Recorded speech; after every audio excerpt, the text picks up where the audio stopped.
Wolfville Nights ***** Wolfville Nights by Alfred Henry Lewis 1902 Contents Some cowboy facts. Wolfville Nights Chapter I. The Dismissal of Silver Phil Chapter 2. Colonel Steerett's Panther Hunt Chapter 3.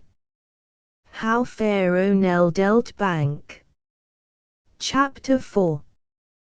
How the Raven Died Chapter V. The Queerness of Dave Toot Chapter 6. With the Apache's Compliments Chapter 7. The Mills of Savage Gods Chapter 8. Tom and Jerry, Wheelers Chapter 9. The Influence of Pharaoh Nell Chapter X. The Ghost of the Barbie 8 Chapter 11. Tucson Jenny's Correction Chapter 12. Bill Connors of the Osages Chapter 13. When Toot First Saw Tucson Chapter 14.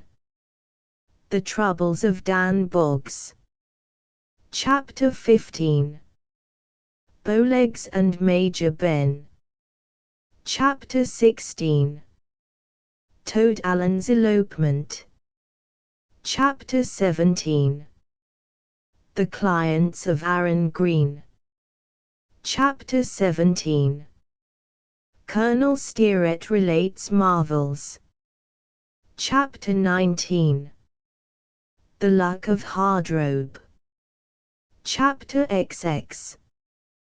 Colonel Coyote Clubs Chapter XXI. Long ago on the Rio Grande. To William Green Steerett this volume is inscribed. New York City, the 1st of August, 1902. My dear Steerett: in offering this book to you I might have advantage of the occasion to express my friendship and declare how high I hold you as a journalist and a man.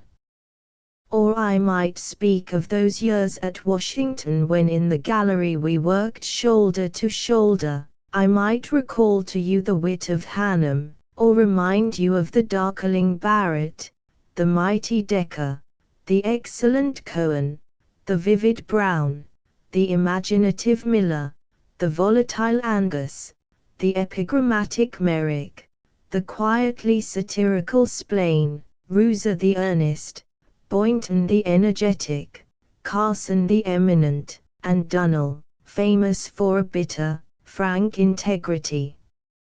I might remember that day when the gifted Fanciulli, with no more delicate inspiration than crackers, onions, and cheese, and no more splendid conservatory than shoemakers, wrote, played and consecrated to you his famous Lone Star March, wherewith he so disquieted the public present of the next concert in the White House grounds.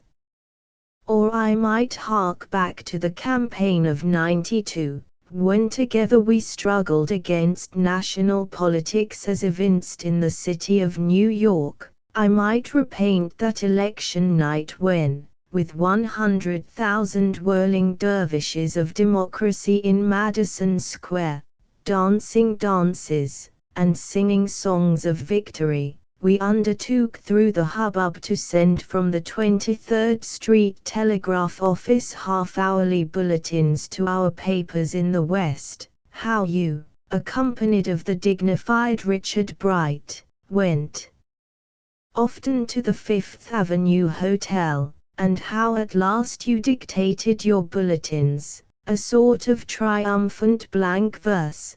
They were as Homeric of spirit as lofty of phrase, to me, who caught them as they came from your lips, losing none of their fire, and so flashed them all burning into Texas, far away. But of what avail would be such recount? Distance separates us and time has come between. Those are the old years, these are the new, with newer years beyond. Life like a sea is filling from rivers of experience. Forgetfulness rises as a tide and creeps upward to drown within us those stories of the days that were. And because this is true, it comes to me that you as a memory must stand tallest in the midst of my regard. For of you I find within me no forgetfulness. I have met others, they came, they tarried, they departed. They came again, and on this second encounter the recollection of their existences smote upon me as a surprise. I had forgotten them as though they had not been. But such is not your tale. Drawn on the plates of memory, as with a tool of diamond, I carry you both in broadest outline and in each least of shade, and there hangs no picture in the gallery of hours gone, to which I turn with more of pleasure and of good. Nor am I alone in my recollection. Do I pass through the Fifth Avenue Hotel on my way to the Hoffman, that Van-dyked dispenser leans pleasantly across his counter, to ask with deepest interest, "Do you hear from the old man now?" Or am I belated in Shanley's, a beaming ring of waiters, if it be not an hour overrun of custom, will half circle my table, and the boldest Pat will question timidly, yet with a kindly Galway warmth, "How's the old man?" Old man. That is your title, at once dignified and affectionate, and by it you come often to be referred to along Broadway these 10 years after its conference. And when the latest word is uttered, what is there more to fame? I shall hold myself fortunate, indeed, if, departing, I'm remembered by half so many half so long. But wherefore extend ourselves regretfully? We may meet again, the game is not played out. Pending such bright chance, I dedicate this book to you. It is the most of honor that lies in my lean power.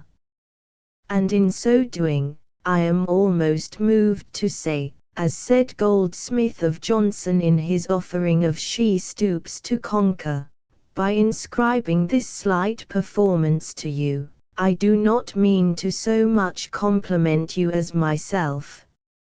It may do me some honor to inform the public that I have lived many years in intimacy with you. It may serve the interests of mankind also to inform them that the greatest wit may be found in a character without impairing the most unaffected piety. I repeat, I am all but moved to write these lines of you. It would tell my case at least, and while description might limp in so far as you lack somewhat of that snuffle of true piety so often engaging the Johnsonian nose, you make up the defect with possession of a wider philosophy, a better humor and a brighter, quicker wit than visited or dwelt beneath the candle-scorched wig of our old bully lexicographer. Alfred Henry Lewis. Some cowboy facts. There are certain truths of a botanical character that are not generally known. Each year the trees in their occupation creep further west. There are regions in Missouri, not bottom lands, which 60 years ago were bald and bare of trees. Today they are heavy with timber.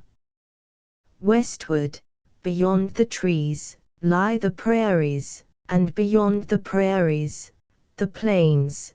The first are green with long grasses, the latter bare, brown and with a crisp, scorched, sparse vesture of vegetation scarce worth the name. As the trees march slowly westward in conquest of the prairies, so also do the prairies, in their verdant turn, become aggressors and push westward upon the plains. These last stretches, extending to the base of that bluff and sudden bulwark, the Rocky Mountains, can go no further. The Rockies hold the plains at bay and break, as it were, the teeth of the desert. As a result of this warfare of vegetations, the plains are to first disappear in favor of the prairies, and the prairies to give way before the trees.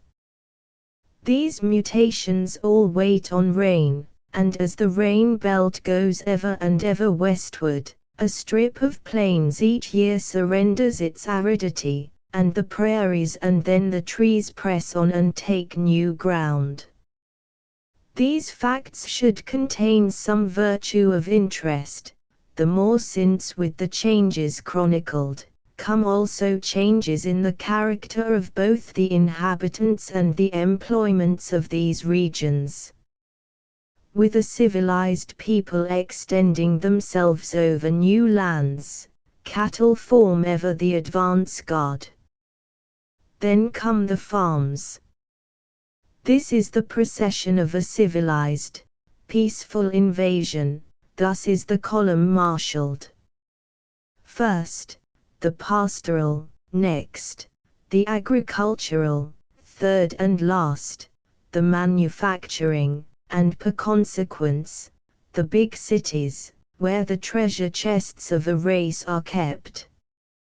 Blood and bone and muscle and heart are to the front, and the money that steadies and stays and protects and repays them and their efforts, to the rear. 40 years ago about all that took place west of the Mississippi of a money-making character was born of cattle. The cattle were worked in huge herds and, like the buffalo supplanted by them, roamed in unnumbered thousands. In a pre-railroad period, cattle were killed for their hides and tallow, and smart Yankee coasters went constantly to such ports as Galveston for these cargoes. The beef was left to the coyotes. Cattle find a natural theater of existence on the plains. There, likewise, flourishes the pastoral man. But cattle herding, confined to the plains, gives way before the westward creep of agriculture. Each year beholds more western acres broken by the plough, each year witnesses a diminution of the cattle ranges and cattle herding. This need ring no bell of alarm concerning a future barren of a beef supply. More cattle are the product of the farm regions than of the ranges. That ground, once range and now farm, raises more cattle now than then. Texas is a great cattle state. Ohio, Indiana, Illinois, Iowa, and Missouri are first states of agriculture. The area of Texas is about even with the collected area of the other 5. Yet one finds double the number of cattle in Ohio, Indiana, Illinois, Iowa, and Missouri than in Texas, to say nothing of tenfold the sheep and hogs. No, one may be calm, one is not to fall a prey to any hunger of beef. While the farms in their westward pushing do not diminish the cattle, they reduce the cattleman and pinch off much that is romantic and picturesque. Between the farm and the wire fence, the cowboy, as once he flourished, has been modified, subdued, and made partially to disappear. In the good old days of the Jones and Plummer Trail there were no wire fences, and the sullen farmer had not yet arrived. Your cowboy at that time was a person of thrill and consequence. He wore a broad-brimmed Stetson hat, and all about it a rattlesnake skin by way of band, retaining head and rattles. This was to be potent against headaches, a malady, by the way, which swept down no cowboy save in hours emergent of a spree. In such case the snake cure didn't cure. The hat was retained in defiance of winds, by a leathern cord caught about the back of the head, not under the chin. This cord was beautiful with a garniture of 3 or 4 perforated poker chips, red, yellow, and blue. There are sundry angles of costume where the dandyism of a cowboy of spirit and conceit may acquit itself. These are hatband, spurs, saddle, and leggings. I've seen hatbands made of braided gold and silver filigree. They were from Santa Fe, and always in the form of a rattlesnake, with rubies or emeralds or diamonds for eyes. Such gauds would cost from $400 to $2,000. Also, I've encountered a saddle which depleted its proud owner around $2,500. It was of finest Spanish leather, stamped and spattered with gold bosses. There was gold capping on the saddle horn, and again on the circle of the cantle. It was a dream of a saddle, made at Paso del Norte, and the owner had it cinched upon a bronco deer at $20. One couldn't have sold the pony for a stack of white chips in any faro game of that neighborhood, Las Vegas, and they were all crooked games at that. Your cowboy dandy frequently wears wrought steel spurs, inlaid with silver and gold, price, anything you please. If he flourish a true Brummel of the plains, his leggings will be fronted from instep to belt with the thick pelt, hair outside, of a Newfoundland dog. These chaps are meant to protect the cowboy from rain and cold, as well as plum bushes, wire fences and other obstacles inimical, and against which he may lunge while riding headlong in the dark. The hair of the Newfoundland, thick and long and laid the right way, defies the rains, and your cowboy loathes water. Save in those 4 cardinals of vanity enumerated, your cowboy wears nothing from weakness, the rest of his outfit is legitimate. The long sharp heels of his boots are there to dig into the ground and hold fast to his Mother Earth while roping on foot. His gay pony when roped of a frosty morning would skate him all across and about the plains if it were not for these heels. The buckskin gloves tied in one of the saddle strings are used when roping, and to keep the half-inch manila lariat, or mayhap its horsehair or rawhide pleated, from burning his hands. The red silken sash one was wont aforetime to see knotted about his waist, was used to hogtie and hold down the big cattle when roped and thrown. The sash, strong, soft and close, could be tied more tightly, quickly, surely than anything besides. In these days, with wire pastures and branding pens and the fine certainty of modern roundups and a consequent paucity of mavericks, big cattle are seldom roped, wherefore the sash has been much cast aside. The saddlebags or warbags, also covered of dogskin to match the leggings, and worn behind, not forward of the rider, are the cowboy's official wardrobe wherein he carries his second suit of underclothes, and his other shirt. His handkerchief, red cotton, is loosely knotted about the cowboy's neck, not to the rear. He wipes the sweat from his brow therewith on those hot Texas days when in a branding pen he flanks calves or feeds the fires or handles the irons or stands off the horned indignation of the cows, resentful because of burned and bawling offspring. It would take 200,000 words to tell in half fashion the story of the cowboy. His religion of fatalism, his courage, his rides at full swing in midnight darkness to head and turn and hold a herd stampeded, when a slip on the storm-soaked grass by his unshod pony, or a misplaced prairie dog hole, means a tumble, and a tumble means that $150,000 worth of cattle, with hoofs like chopping knives, will run over him and make him look and feel and become as dead as a cancelled postage stamp.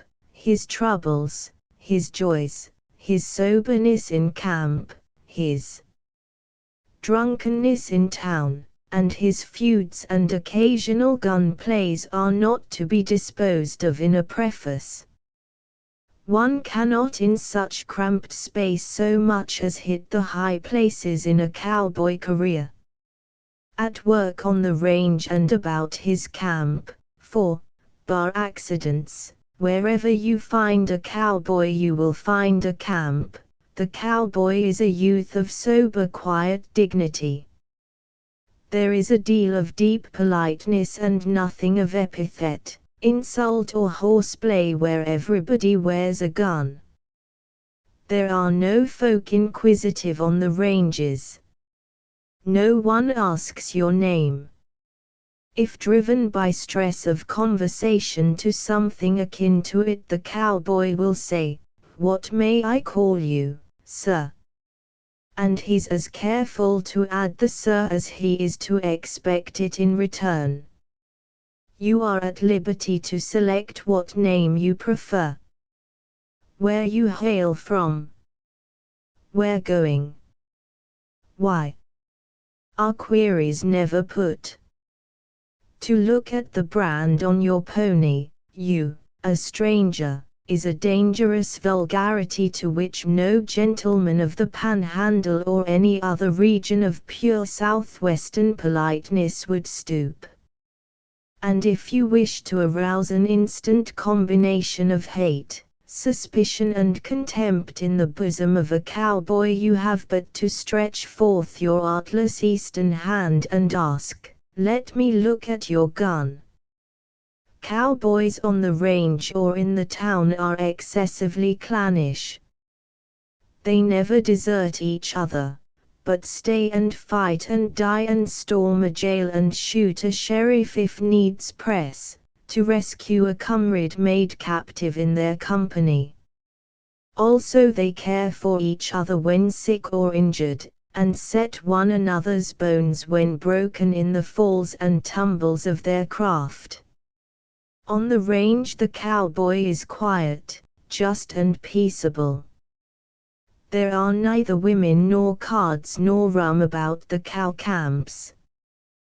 The ranches and the boys themselves banish the two latter, and the first won't come. Women, cards and whiskey, the three war causes of the West, are confined to the towns. Those occasions when cattle are shipped and the beef herds, per consequence, driven to the shipping point, become the only times when the cowboy sees the town. In such hours he blooms and lives fully up to his opportunity.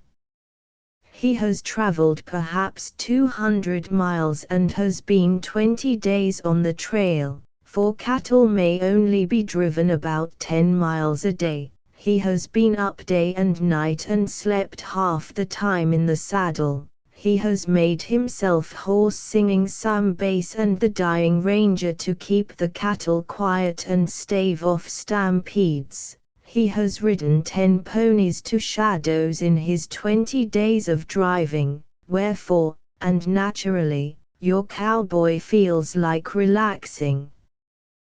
There would be as many as 10 men with each beef herd, and the herd would include about 5,000 head. There would be 6 riders divided into 3 watches to stand night guard over the herd and drive it through the day. There would be 2 horse hustlers to hold the 80 or 90 ponies, turn and turn about, and carry them along with the herd. There would be the cook, with 4 mules and the chuck wagon, and lastly there would be the herd boss, a cow expert and at the head of the business. Once the herd is off his hands and his mind at the end of the drive, the cowboy unbuckles and reposes himself from his labors. He becomes deeply and famously drunk. Hungering for the excitement of play, he collides amiably with Pharaoh and Monta and what other deadfalls are rife of the place. Never does he win, for the games aren't arranged that way. But he enjoys himself, and his losses do not prey on him. Sated with Pharaoh, Bank and Monta, they can't be called games of chance, the only games of chance occurring when cowboys engage with each other at billiards or pool. Sated, I say, with Pharaoh and Mexican Monta, and exuberant of rum, which last has regular quick renewal, our cowboy will stagger to his pony, swing into the saddle, and with gladsome whoops and an occasional outburst from his 6-shooter directed toward the heavens, charge up and down the street. This last amusement appeals mightily to cowboys too drunk to walk. For, be it known, a gentleman may ride long after he may not walk. If a theatre be in action and mayhap a troupe of red-stocking blondes elevating the drama therein, the cowboy is sure to attend. Also he will arrive with his lariat wound about his body under his coat, and his place will be the front row.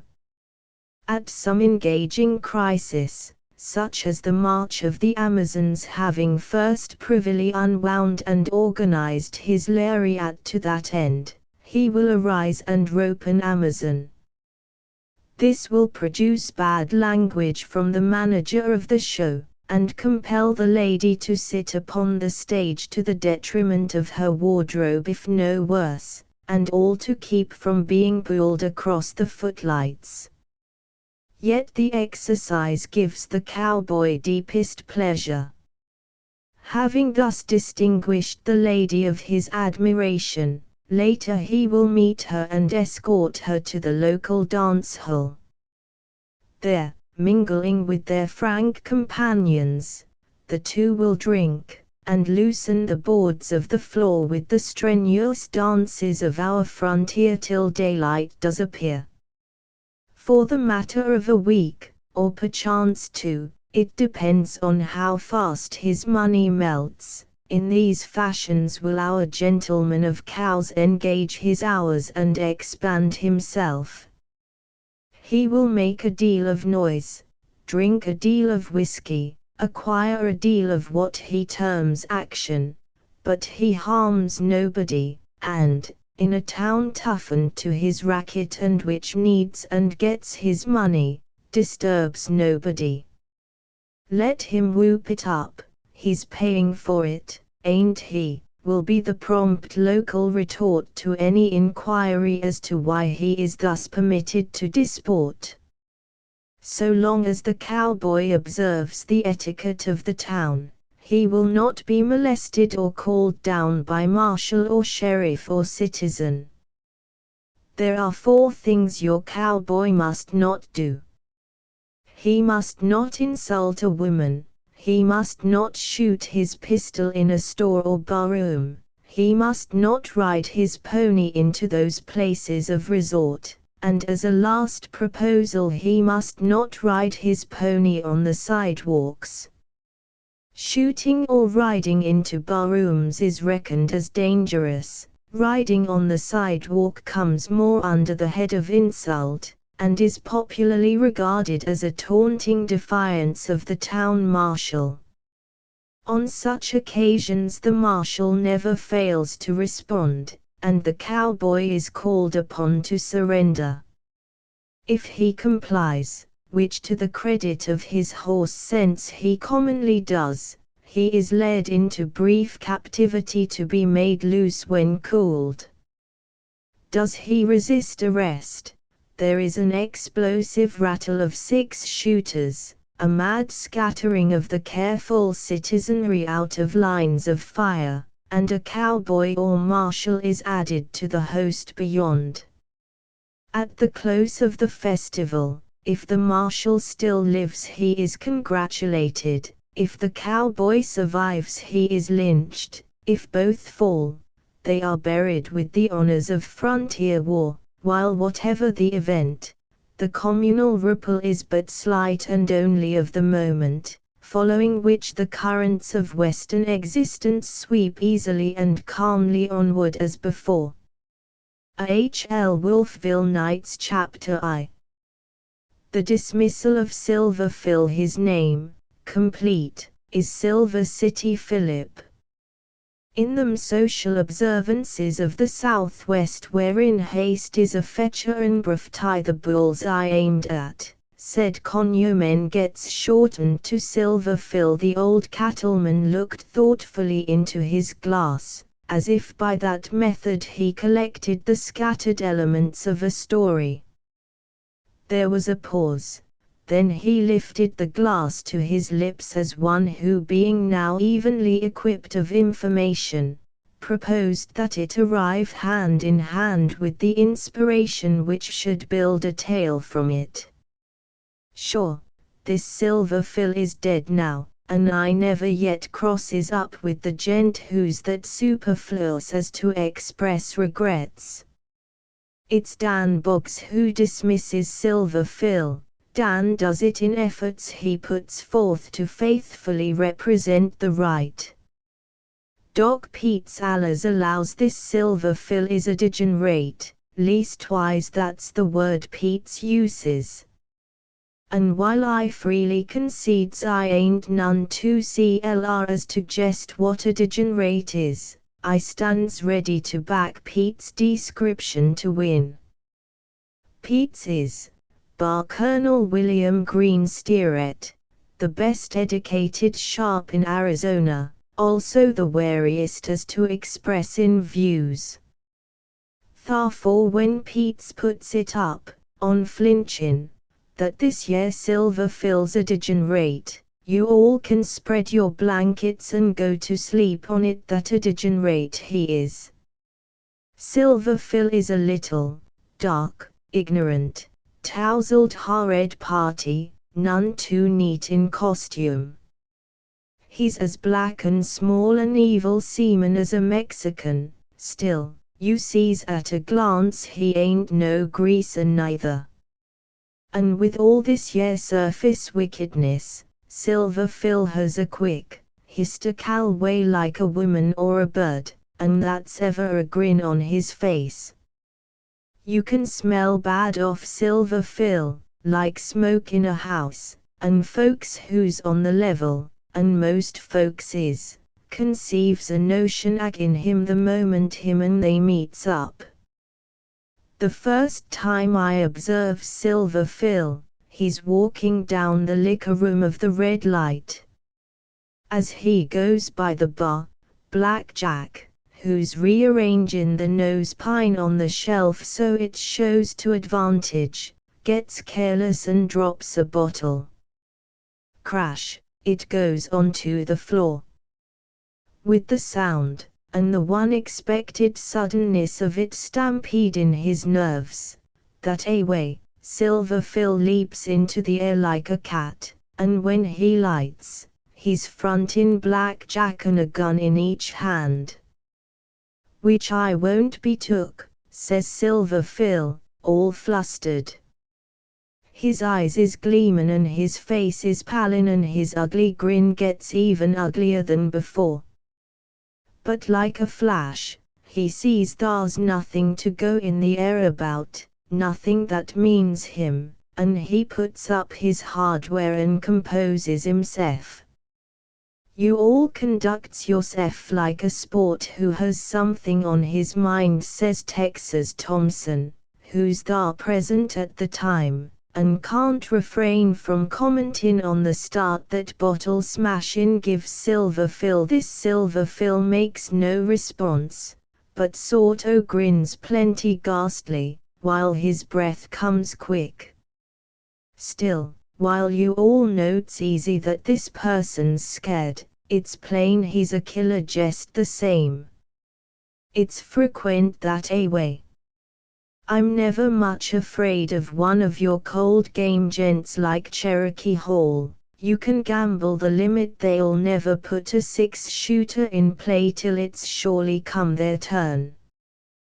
But timid, feverish, locoed people, whose judgment is bad and who's prone to feel themselves in peril, they're the kind who kills. For Miss F.I. shuns all sec. I won't say them erratic, quick to kill sports don't have courage, only it strikes me, and I've rode up on a heap of 'em, it's more like a fair bit ferocity than sand. Take Enright or Pete's or Cherokee or Toot or Jack Moore or Boggs or Texas Thompson, you're plumb safe with sec gents, all or any. And yet there ain't the first glimmer of being gun-shy about one of 'em, they're as clean strain as the eternal granite, and no more likely to hide out from danger than a hill. And while they differs from each other, yet they are all different from sec folks, as Silver Phil Boggs, going to war, is full of good-humored grandeur, gala and confident, ready to start or stop like a good hose. Cherokee Hall is quiet and wordless, he gets pale, but sharp and deadly, and his notion is to fight for a finish. Pete's is haughty and superior on the few occasions when he unbends in battle, and comports himself like a gent who fights downhill, the same, undoubted, being due to them book advantages of Pete's which elevates him and lifts him above the common herd a whole lot. Enright, whose oldest, is of course slowest to embark in blood, and pulls his weapons, when he does pull 'em, with sorrowful resignation.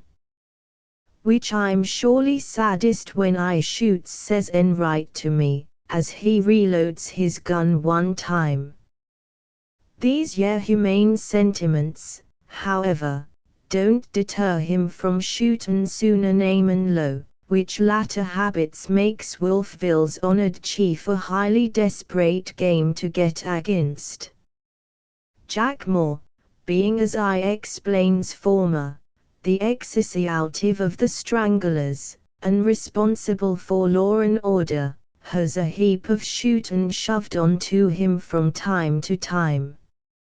Jack allers transacts these fireworks with a calm, official front, the same being devoid, equal, of anger or regrets.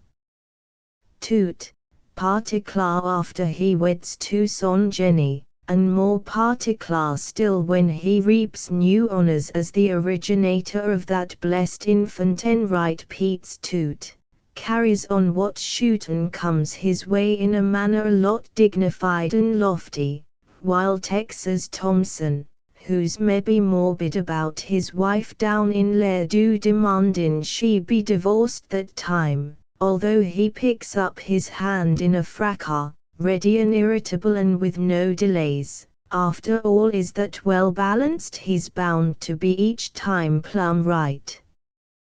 Which, you observes, son, from these yer settings forth, that thar's a mighty sight of difference between gents like them pards of mine and degenerates of the tribe of Silver Phil.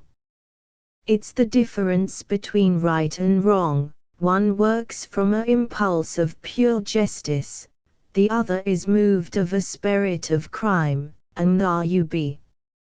Silver Phil, we learns later, and it sure justifies Pete's in his theories about him being a degenerate, has been in plenty of blood. But Allah's like a cat, savage, gore-thirsty, yet shy, prideless, and ready to fly. It seems he begins to be homicidal in a humble way by downing a trooper over near Fort Cummings. That's 4 years before he visits us. He's been blazing away intermittent ever since, and Allah's cruel, crafty and safe. It's got to be a sure thing or Silver Phil quits and goes into the water like a mink. This year undersized miscreant ain't haunted about Wolfville more 'n 4 days before he shows how unnecessary he is to our success. Which he works a hawa copper on Cherokee Hall. What's a hawa copper? I'll unfold, short and terse, what Silver Phil does, and then you save us. Cherokee's dealing his game. Faro Bank she is, and if all them national banks conducts themselves as square as that enterprise of Cherokee's, the fields of finance would be as safely honest as a church. Cherokee's turn in his game one evening, Pharaoh Nell on the lookout stool where she belongs. Silver Phil drifts up to the layout, and camps over back of the king end. He gets chips, and goes to taking chances alternate on the king, queen, jack, 10, all side and side they be. Cherokee being square himself ain't over prone to expect a devious play in others. He don't notice this Silver Phil none special, and shoves the cards. Silver Phil wins 3 or 4 bets. It's Nell that catches onto his racket, and signs up to Cherokee under the table with her little foot. One glance and Cherokee is loaded with information. This Silver Phil, it seems, in a spirit of avarice, equips himself with a copper, little wooden checker, is what this copper is, one he's done filched from Cherokee the day prior. He's fastened a long black hose hawa to it, and he ties the other end of the hose hawa to his belt in front. This hawa is long enough as he's planted at the table that way, so it reaches nice to them 4 nearest cards, the king, queen, jack, 10. And said hawa is plumb invisible except to eyes as sharp as Pharaoh Nell's. The deceitful Silver Phil will have a stack on one of 'em, coppered with this year hawa copper. He watches the box. As the turns is made, if the cards come his way, well and good. Silver Phil does nothing but garners in results. When the cards start to show agin him, however, that's different. In sec events Silver Phil draws in his breath, sort-o taking in on the hose hawa, and the copper comes off the bet. When the turn is made, there's Silver Phil's bet, by virtue of said fraud, open and triumphant and waiting to be paid. Cherokee gets posted quick and with a look. As sharp as winking Cherokee has a 9-inch bowie in his hand and with one slash cuts the hose hawa clossed up by Silver Phil's belt. That's a unique invention, observes Cherokee, and he's sarcastic while he menaces with the knife at Silver Phil.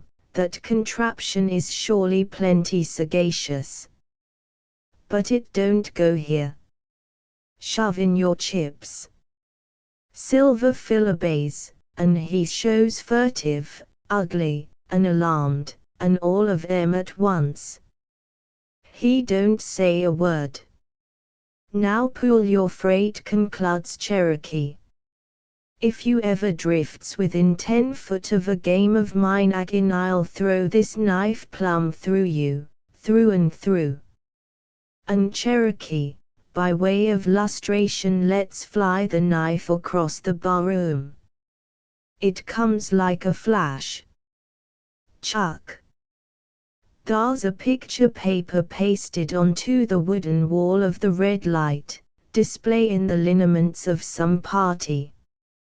That bowie pierces the picture, a shot in the cross it is, and all with sec fervor that the point of the blade shows a inch and a half on the other side of that individual board. The next time I throws a knife in your presence, remarks Cherokee to Silver Phil, and Cherokee's as cold and poisonous as a rattlesnake, it'll be la-nched at you. Silver Phil don't say nothing in retort. He's aware by the liberal way Cherokee separates himself from the bowie that said weapon can't constitute Cherokee's entire armament. And as Silver Phil don't pack the spirit to face no sec flashlight warrior, he acts on Cherokee's hint to vamos, and fades into the street. Sure, Cherokee don't cash the felon's chips none, he confiscates 'em. Cherokee ain't quite so tenderly romantic as to make good to a detected robber. Moreover, he lets this Silver Phil go unharmed when by every rule his scalp is forfeit. It turns out good for the camp, however, as this year experience proves so depressing to Silver Phil, he removes his blankets to Red Dog. There among them purblind tarrapins, its inhabitants. It's likely he gets prosperous and undetected action on that little old copper of his. It's not only my beliefs, but likewise the opinions of sec judicial sports as Enright, Peets, and Colonel Steeret, that this maverick, Silver Phil, is all sorts of a criminal. And I wouldn't wonder if he's a pure rustler that away, as ready to stand up a stage as snake a play at Faro Bank. This E-Day settles down on the Wolfville intelligence on the heels of a vicissitude wherein Dan Boggs performs, and which gets pulled off over in the bird cage op our house. Jack Moore ain't there none that time. Usual, Jack is a constant devotee of the drama. Jack's not only a first nighter, he comes mighty close to being a every nighter. But this particular evening when Boggs performs, Jack's rummaging about somewhere else. If Jack's there, it's even money he'd had that second shot instead of Boggs, in which event, the results might have been something graver than this year minute wound which Boggs confers. I'm confident Jack would have cut in with the second shot, for sec is his official system. Jack Moore once proclaims his position. By every rule of law, says Jack, at epochs when he declares himself, and on all occasions, I, as kettle tender to the stranglers, is entitled to the first shot. When I uses the term occasion, I would be understood as alluding to affairs of a simply social kind, and not to robberies, hold-ups, house larcenies, and other and similar transactions in speculative crime when every gent defends his own. Speaking social, however, I reasserts that by every rule of guidance, I'm entitled to the first shot. Which a due regard for these plain rights of mine would go far to freeing Wolfville upper circles of the bullets which occurs from time to time, and which even the most unconventional admits is sure a drawback. All I can add as a closer concludes Jack, is that I'll make haste to open on any sport who transgresses these fiats and goes to shootin' first. Moreover, it's likely that said offender finds that when I'm started once, what I misses in the original deal I'll make up in the draw, and I therefore trusts that none will prove so suicidal as to put me to the test. This bird cage op our house evening, however, Jack is absent a heap. Dan Boggs is present, and is leanin' back appreciatin' the show and the valley tan plenty impartial. Dan likes both and is doing even justice. Over OPP sight to Dan is a drunken parcel of sports from Red Dog, said wretched Hamlet, being behind Wolfville in that as in all things else and not ownin' no op our house. As the evening proceeds, it's about sixth drink time, a Cassiowl gun goes off over among the Red Dog outfit, and the lead therefrom bores a hole in the wall close to Dan's wire. Naturally Dan don't like it. The show sorto comes to a balk, and taking advantages of the lull Dan arises in a listless way and addresses the Red Dogs. I merely desires to inquire, says Dan, whether that shot is inadvertent, or is it a mark of innocent jubilation and approval of the show, or is it meant personal to me? You can bet your moccasins, shouts one of the Red Dog delegation, there's no good fellowship with that gunplay. That shot's formal and serious and goes as it lays. My mind being now clear on the subject of motive, says Dan, the proper course is plain. With this retort Dan slams away general, shoots into the flock like, at the picnickers from Red Dog, and a party who's plenty drunk and has his feet piled up on a table goes shy his off big toe. As I remarks yerito, for it's as well Jack Moore ain't there. Jack would have corralled something more momentous than a toe. Which Jack would have been shootin' in his K-Park tie as marshal, and couldn't under sex circumstances have stooped to toes. But it's different with Dan. He is present private and only idlin' round, and he ain't driven to take high ground. More particular since Dan's playing a return game in the nar share of reproofs and merely to resent the unlicensed liberties which Red Dog takes with him. Dan, as I says, is free to accept toes if he so decides. When Dan busts this year inebriate, the victim lambs loose a yell against which a coyote would protest. That sot thinks he's sure killed. What with the scare and the pain and the nose pine, and regarding of himself as right then fluttering about the rim of eternity, he gets seized with remorse and allows he's out to confess his sins before he quits. As there's no sky pilot to confide in, this drunkard figures that Pete's LL do, and with that he unloads on Pete's how, being as he is a stage bookkeep over in Red Dog, he's in cahoots with a outfit of route agents and gives 'em the word when it's worthwhile to stand up the stage. And among other criminal parts of his, this terrified person names that outlaw Silver Phil Shaw. When he rounds to and learns it ain't nothing but a toe, this party's chagrined to death.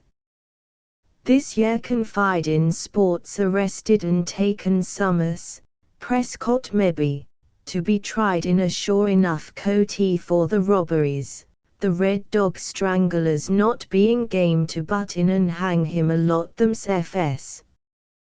They surrenders him to the marshal who rides over for him, and they would have turned out Silver Phil, too, only that small black outcast don't wait, but goes squandering off to unknown climes the moment he hears the news.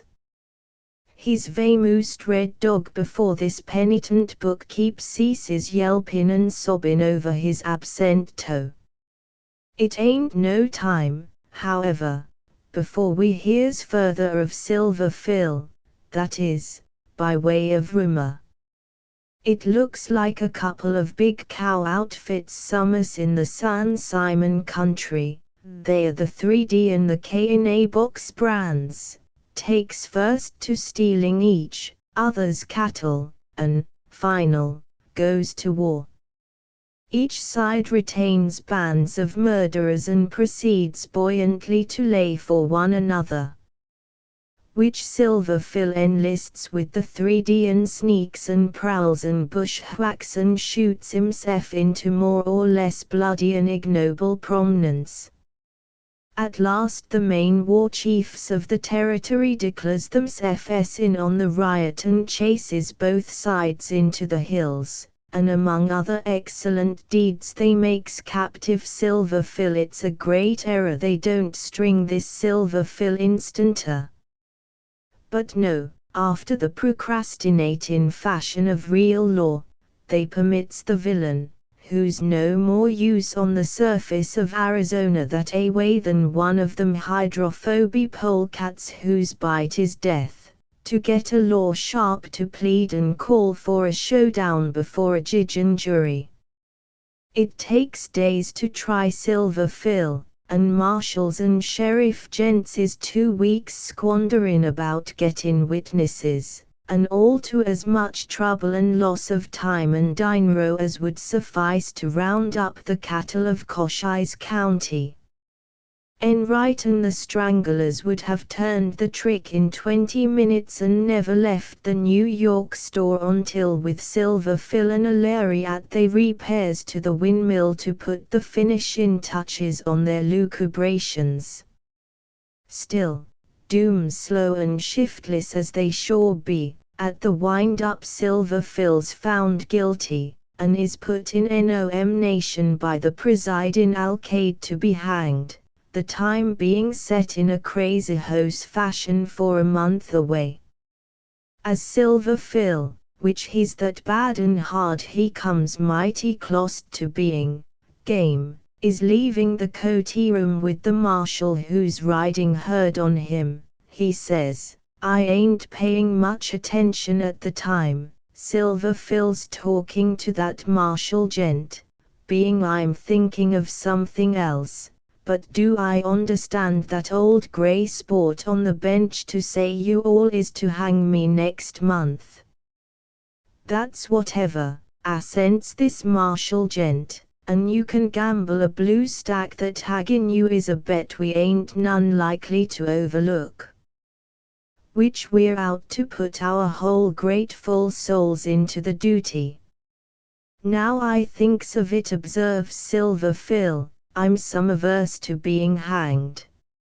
I reckons, speaking free and free as between fellow sports, that in order for that execution to be a blinding success I'll have to be thar personal." "It's one of the mighty few occasions," responds the marshal, "when your absence would surely dash and damp the general joy. As you says, you'll have to be thar a heap personal when said haggin' occurs." "I'm mighty sorry," says Silver Phil, "that you all lays out your game in a fashion that so much depends on me. The more so, since the longer I considers this racket, the less likely it is I'll be thar. It's almost a cinch, with the plans I has, that I'll sure be some'ers else." They corrals Silver Phil in the one big upper room of a 2-story dobe, and counts off a couple of deputy marshals to guard him. These guards, coming square down to cases, ain't no improvement, moral, on Silver Phil himself, and since they are twice his age, Silver Phil not being more 'n 20, It's safe as a play to say that both of them ought to have been hanged a heap before ever Silver Phil is born. These two hold-ups, however, turns deputy marshals in their old age, and is put into stand watch and see that Silver Phil don't work loose from his hobbles and go pirootin' off agin into parts unknown. Silver Phil is loaded with fetters, handcuffs and leg locks both, and these hold-up sentries is armed to the limit. It's the E-day of Doc Pete's later, when he hears the details, that if the Giards that time treats Silver Phil with kindness, the little felon most likely would have remained to be hanged. But they don't, they abuses Silver Phil, cussin' him out and herdin' him about like his cattle.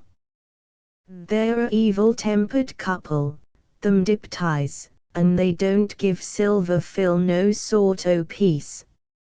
As I suggests heretofore, says Doc Peets, when he considers the case, this Silver Phil is a degenerate. He's like a animile. He don't entertain no reg'lar scheme to work free when he waxes sardonic with the marshal, that's only a bluff. Later, when them Giards takes to maltreatin' him and battin' him about, it wakes up the venom in him, and his cunning gets aroused along with his appetite for revenge. This Silver Phil, who's lean and slim like I explains at the jump, has hands no bigger than a cat's paws.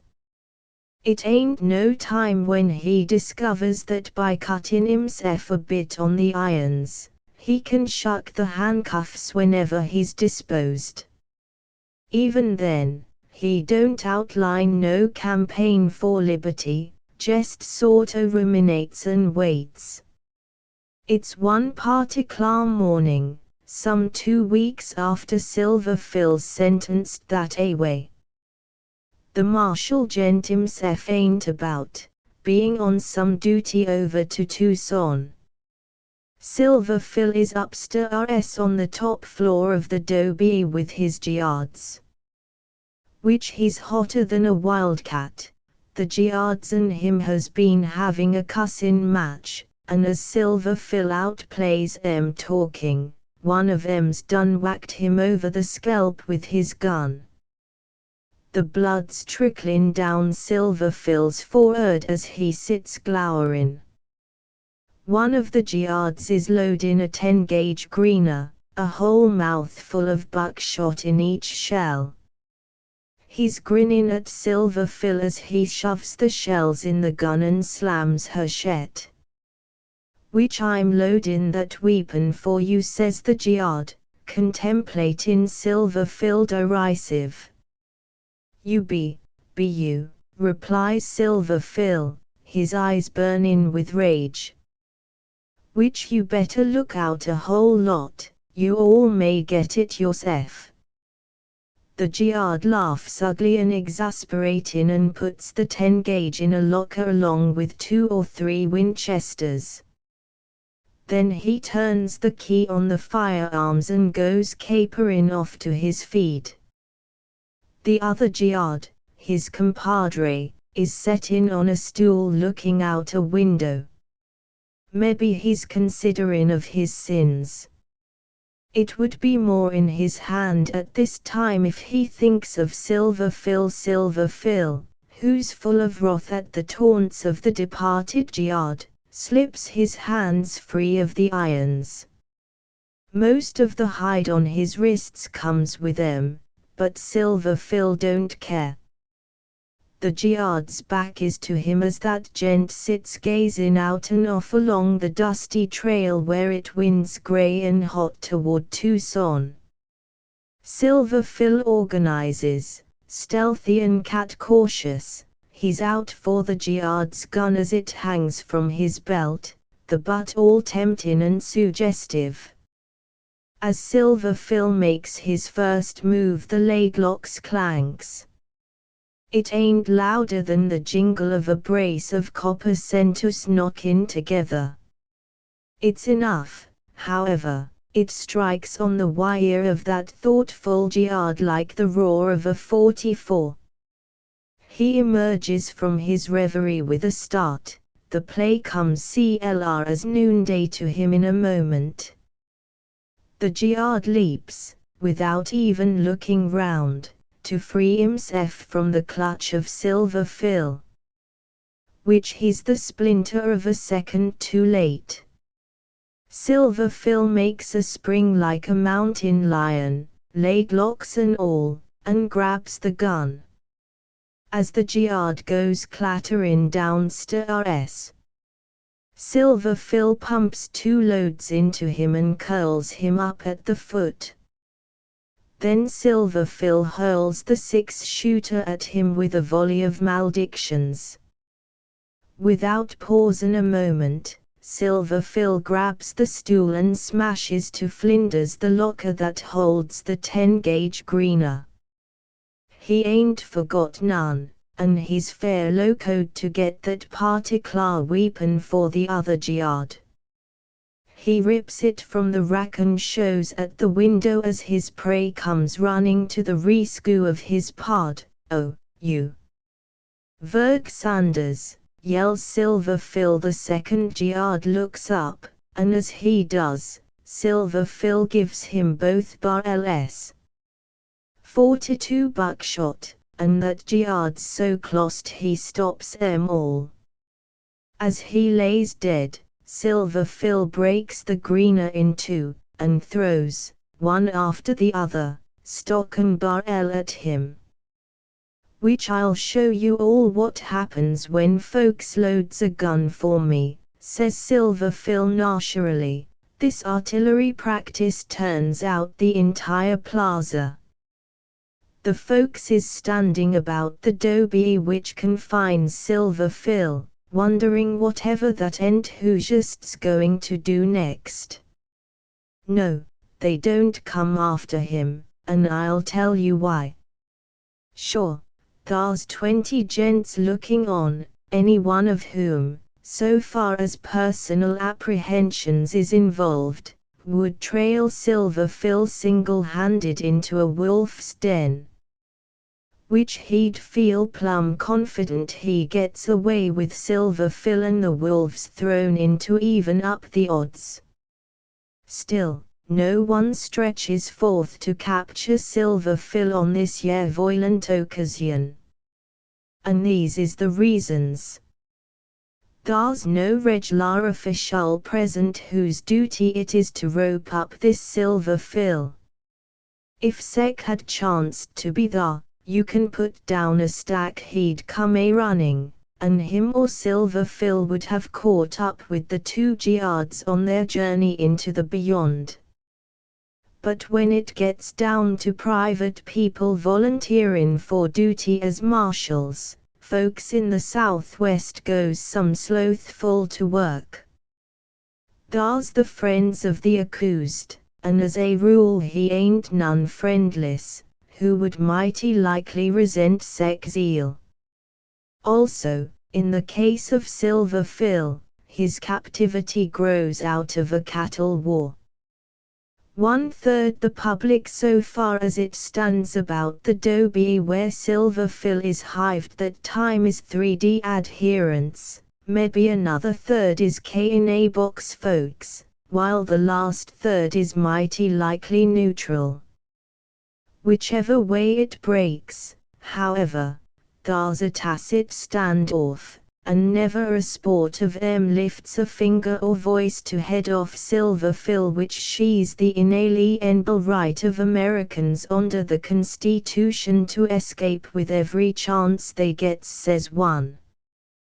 That's whatever coincides his pod, and moreover this ain't our roundup nohow.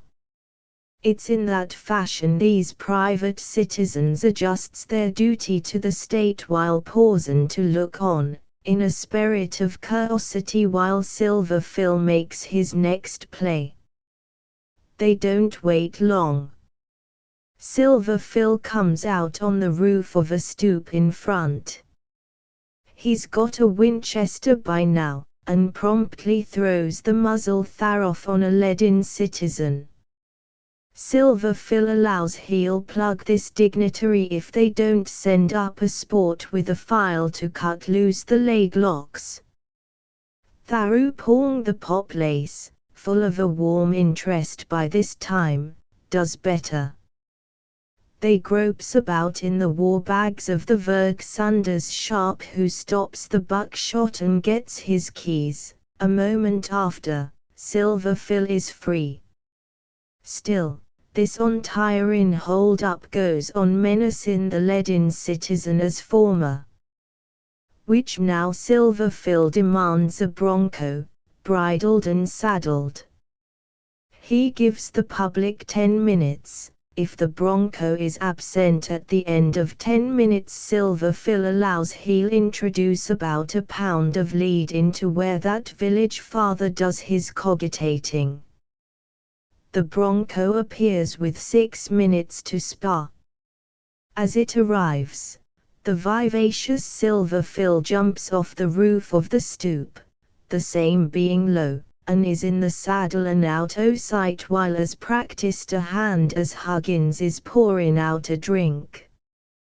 Where the trail bends round a mesa, Silver Phil pulls up. Whoop! Whoop! Whoopee!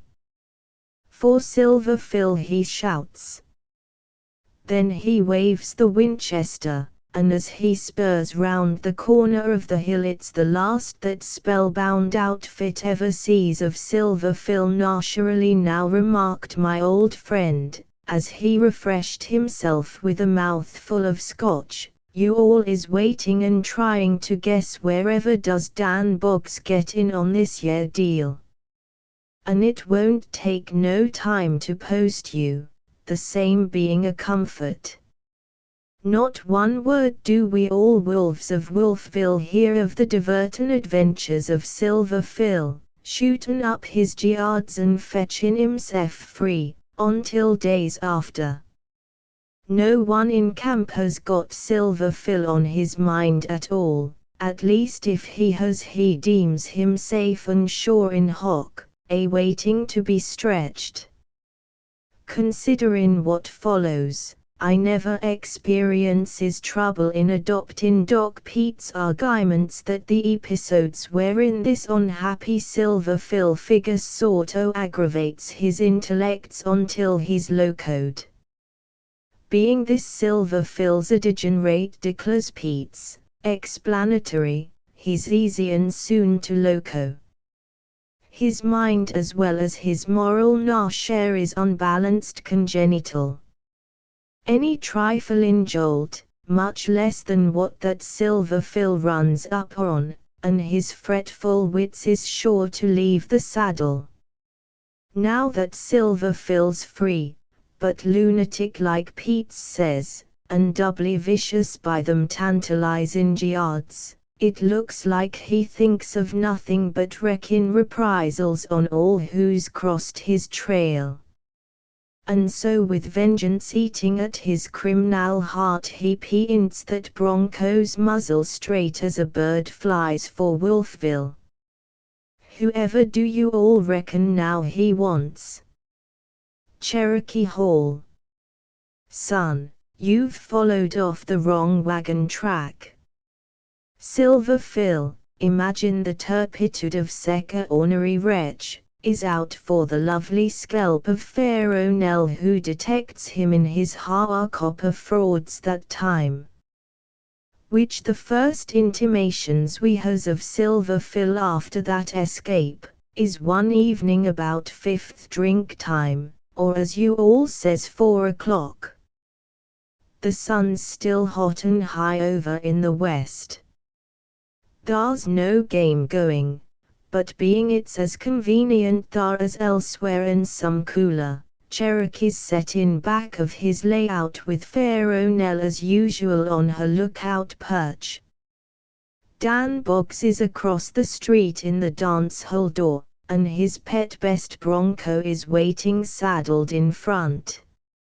Hot and drowsy, the street save for these is deserted. It all takes place in a moment. There's a clattering rush, and then, pony amuck with sweat and alkali dust, Silver Phil shows in the portals of the red light. There's a flash and a spit of white smoke as he fires his 6-shooter straight at Pharaoh Nell. Silver Phil is quick, but Cherokee is quicker.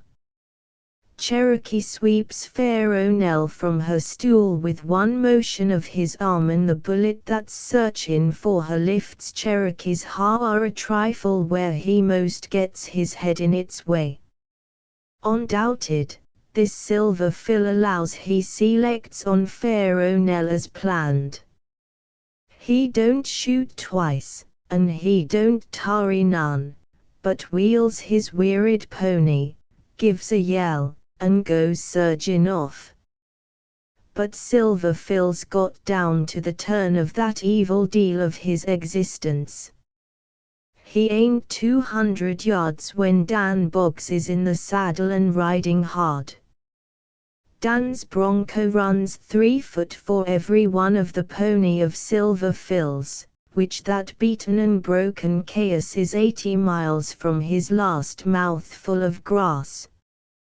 As Dan begins to crowd him, Silver Phil turns in the saddle and shoots.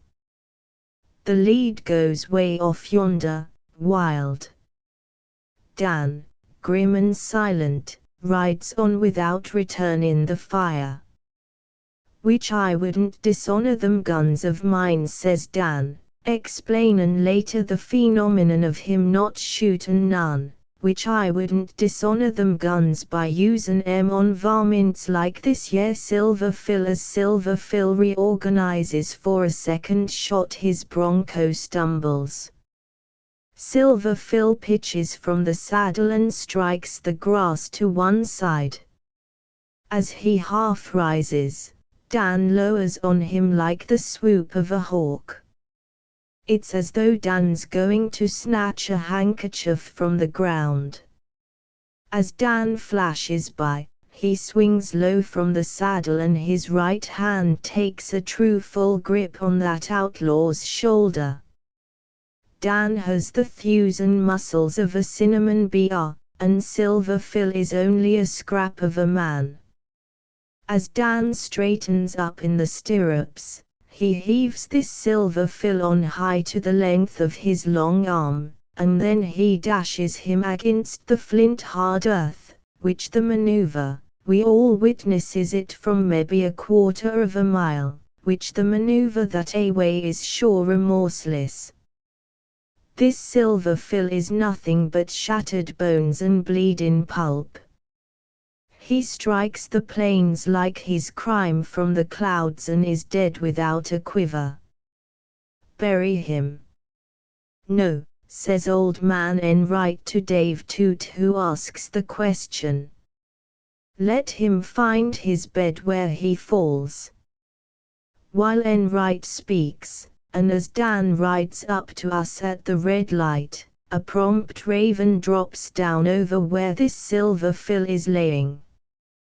Then another raven and another, black and white of wing, comes floating down. A coyote yells, first with the short, sharp yelp, and then with that multiplied patter of laughter like 40 wolves at once. That daylight howl of the coyote alters tells of a death. Sure raven and wolf is gathering. As Enright says, this yere Silver Phil ain't likely to be lonesome none tonight. Did you kill him, Dan? Asks Pharaoh Nell. Why, no, Nellie, replies Dan, as he steps out in the stirrups and beams on Pharaoh Nell. She's still a bit unstrung, being only a little girl when all is said. Why, no, Nellie, I don't kill him specific as Wolfville understands the word, but I dismisses him so effectual the cured sure falls the same for silver fill. Chapter 2. Colonel Steeret's Panther Hunt.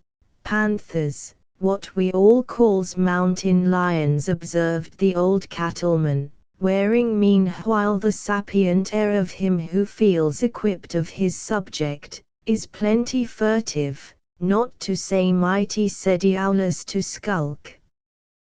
That's why a gent don't meet up with more of 'em while pirootin' about in the hills. Them cats hears him, or they sees him, and him still ignorant thereof, and with that they bashfully withdraws. Which it's to be urged in favour of mountain lions that they never forces themselves on no gent, they are sure considerate, that a way, and special of themselves. If one's ever hurt, you can bet it won't be a accident. However, it ain't for me to go round impugning the motives of no mountain lion, particular when the entire tribe is strangers to me complete. But still a love of truth compels me to concede that if mountain lions ain't cowardly, they are sure cautious a lot. Cattle and calves they passes up as too bellicose, and none of 'em ever faces any animal more warlike than a baby colt or maybe a half-grown deer.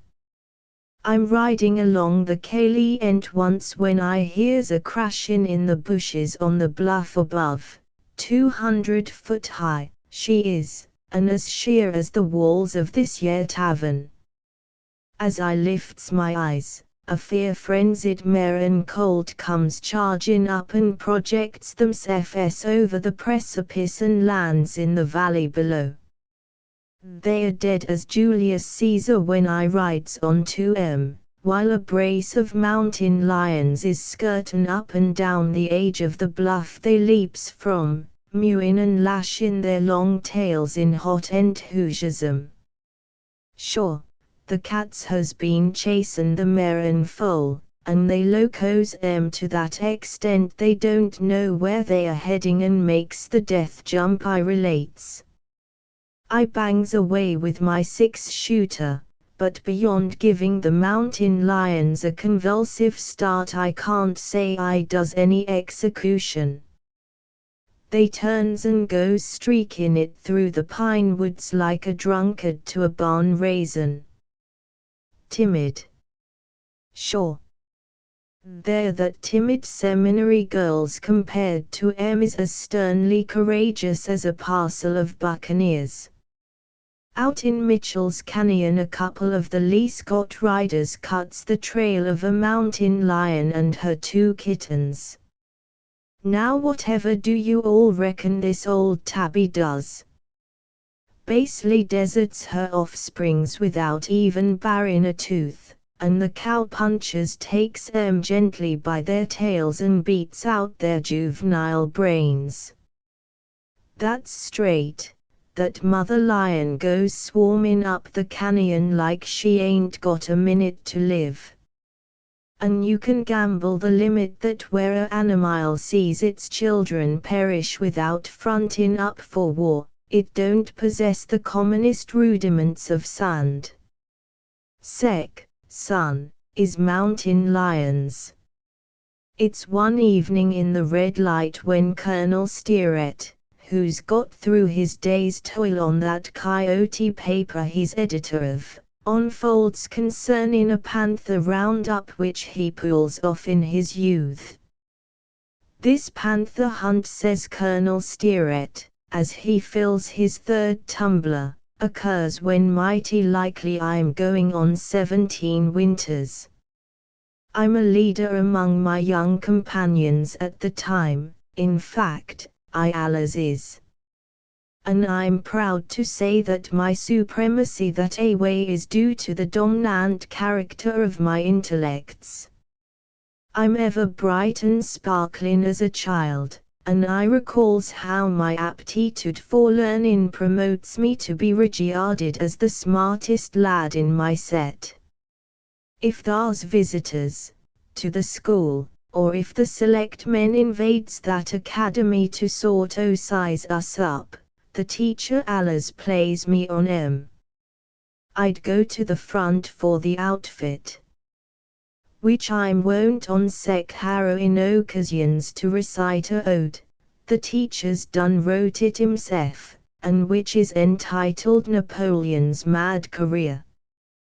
There's 24 stanzas to it, and while these interlopin' select men sets thar looking owly and sagacious, I'd wallop loose with the 24 verses, stampin' up and down, and accompanying said recitations with a multitude of reckless gestures. It comes plenty close to backin' everybody plumb out in the room.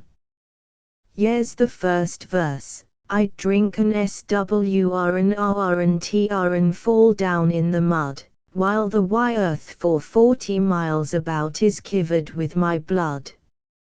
You all can see from that specimen that our schoolmaster ain't simply flirtin' with the muses when he originates that epic. No sir, he means business, and whenever I throws it into the select men, I does it justice. The trustees used to silently line out for home when I finishes, and never a yup. It stuns 'em. It sure fills 'em to the brim. As I gazes o'erward goes on the colonel, as by one rapt impulse he uplifts both his eyes and his nose pine. As I gazes o'erward, I says, on them sun-filled days, and special if ever I gets betrayed into talking about 'em, I can hardly tear myself from the subject. I explains heretofore, that not only by inclination but by birth, I'm a sure enough aristocrat. This captaincy of local fashion I assumes at a tender age. I wears the record as the first child to don shoes throughout the entire summer in that neighborhood, and many a time and oft does my youthful but envy-eaten compeers lambaste me for the insulting innovation.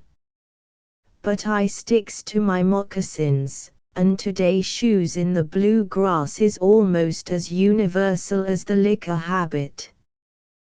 There dawns a hour, however, when my precision in the van of Kentucky ton comes within a ace of being so ousely shook. It's on my way to school one dewy morning when I gets involved all inadvertent in a unhappy rupture with a polecat. I never does know how the misunderstanding starts. After all, the seeds of said dispute is by no means important. It's enough to say that polecat finally has me thoroughly convinced. Following the difference and my defeat, I'm witless enough to keep going on to school, whereas I should have returned homeward and cast myself upon my parents as a sacred trust. Of course, when I'm in school I don't go imparting my troubles to the other children, i.e. my owlets, the heroism of the Spartan boy who stands to be eat by a fox, and keeps them to myself. But the views of my late enemy is not to be smothered. They appeals to my young companions, who thereupon puts up a most unneedful riot of coffins and sneezins. But nobody knows me as the party who's so pungent. It's a trying moment.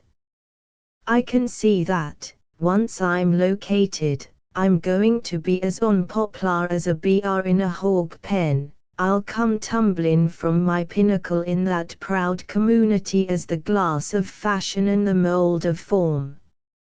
You can go your bottom peso. The thought causes me to feel plenty perturbed. At this peril I has a inspiration, as good, too, as I ever entertains without the aid of rum. I determines to cast the opprobrium on some other boy and send the hunt of general indignation sweeping along his trail. There's a innocent infant who's a student at this temple of childish learning, and his name is Riley Buck.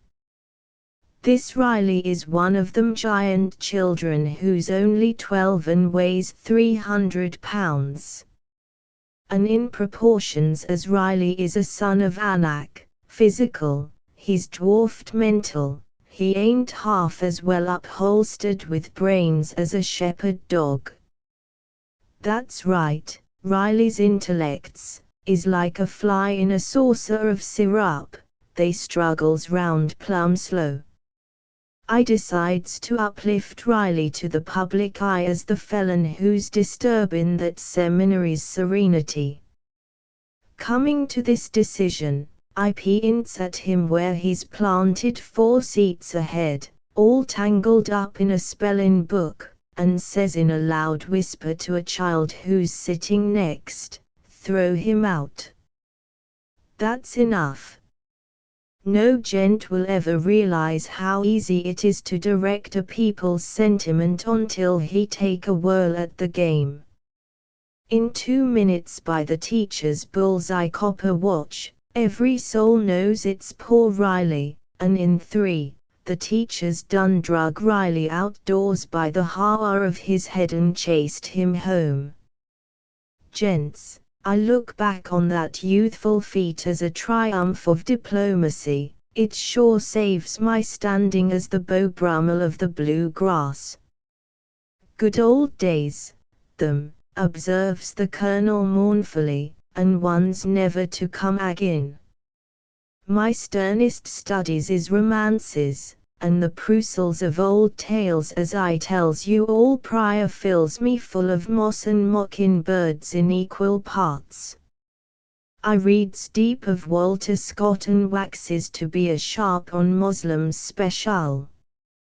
I dreams of the Siege of Acre, and Richard the Lionheart, and I simply can't sleep nights for honin to hold a tournament and joust a whole lot for some fair lady's love. Once I commits the error of my career by jousting with my brother Jeff. This year Jeff is setting on the bank of the branch fishing for bullpouts at the time, and Jeff don't know I'm hovering near at all. Jeff's ridiculous fond of fishin', which he'd sooner fish than read Paradise Lost. I'm romancing along, similarly bent, when I notes Jeff perched on the bank. To my boyish imagination Jeff at once turns to be a painim. I drops my bait box, couches my fish pole, and emitting a impromptu war cry, charges him. It's the work of a moment, Jeff's on host and falls into the branch. But there's bitterness to follow Victor Y. Jeff emerges like Diana from the bath and frowls the Weymouth off me with a club. Talk of putting a crimp in folks. Gents, when Jeff's wrath is assuaged I'm all on one side like the Leanan Tower of Pisa. Jeff actually confers a skew to my spinal column. A week later my folks takes me to a doctor. That practitioner puts on his specs and looks me over with jealous care. "Whatever's wrong with him, Doc?" says my father. "Nothing," says the physician, "only your son William's 5 inches out o' plumb." Then he rigs a contraption made up of guy ropes and stay laths, and I has to wear it, and maybe in 3 or 4 weeks he's got me warped back into the perpendicular. "But how about this cat hunt?" asks Dan Boggs. "Which I don't aim to be intrusive none, but I'm camped here through the second drink waiting for it, and these procrastinations is marking me kind o' batty." That panther hunt is like this, says the colonel, turning to Dan. At the age of 17, me and 8 or 9 of my intimate brave comrades founds what we all denominates as the Chivy Chase Hunting Club. Each of us maintains a parcel of odds and ends of dogs, and at stated intervals we convenes on hosses, and with these 80 curs at our tails goes yelling and scalahooting up and down the countryside, allowing we are sure a band of Nimrods. The Chivy Chasers ain't been in being as a institution over long when chance opens a gate to Sir Al's work. The deep snows in the eastern mountains, it looks like, has done drove a panther into our neighborhood. You could hear of him on all sides. Folks glimpses him now and then. They allows he's about the size of a yearling calf, and the way he pulls down sick feeble people as sheep or lays desolate some heapless hen roost don't bother him a bit. This panther spreads a horror over the county. Dances, prayer meetings, and even poker parties is broken up, and the social life of that region begins to bog down. Even a wedding suffers, the bridesmaids staying away lest this ferocious monster should show up in the road and chaw one of them while she's en route for the scene of trouble. That's gospel truth. The poor deserted bride has to heal and handle herself, and never a friend to unite her sobs with hers during that wedding ordeal. The old ladies present shakes their heads a heap solemn. It's a worse augury, says one, than the hoots of a score of squinchowls. When this reign of terror is at its height, the local eye is rolled appealingly towards us Chivy Chasers. We rises to the opportunity. Day after day we're riding the hills and vales, reading the milk-white snow for tracks. And we has success. One morning I comes up on 2 of the Brackenridge boys and 5 more of the Chivy Chasers setting on their hosses at the Skinner Crossroads. Bob Crittenden's gone to turn me out, they says. Then they pints down to a handful of close-wove brush and stunted timber and allows that this marauding catamount is hiding there. They sees him go skulking in. Gents, I ain't above admitting that the news puts my heart to a canter. I'm brave, but conflicts with wild and savage beasts is to me a novelty, and while I faces my fate without a flutter, I'm here to say I'd sooner been in pursuit of minks or raccoons or some varmint whose grievous capabilities I can more accurately stack up and in whose merry ways I'm better versed. However, the dauntless blood of my grandsire mounts in my cheek, and as if the shade of that old Trojan is there personal to suggest it, I searches forth a flask and renews my spirit, thus qualified for perils, come in what form they may, I resolutely stands my hand. There's 40 dogs if there's one in our company as we pauses at the Skinner Crossroads. And when the Crittenden youth returns, he brings with him the Roquette boys and 40 added dogs. Which it's worth a 10-mile ride to get a glimpse of that outfit of canines. There's every sort under the canopy. There's the stolid hound, the alert Fice, the sapient collie, that is there's individual beasts wherein the hound, or Fice, or collie seems to predominate as a strain.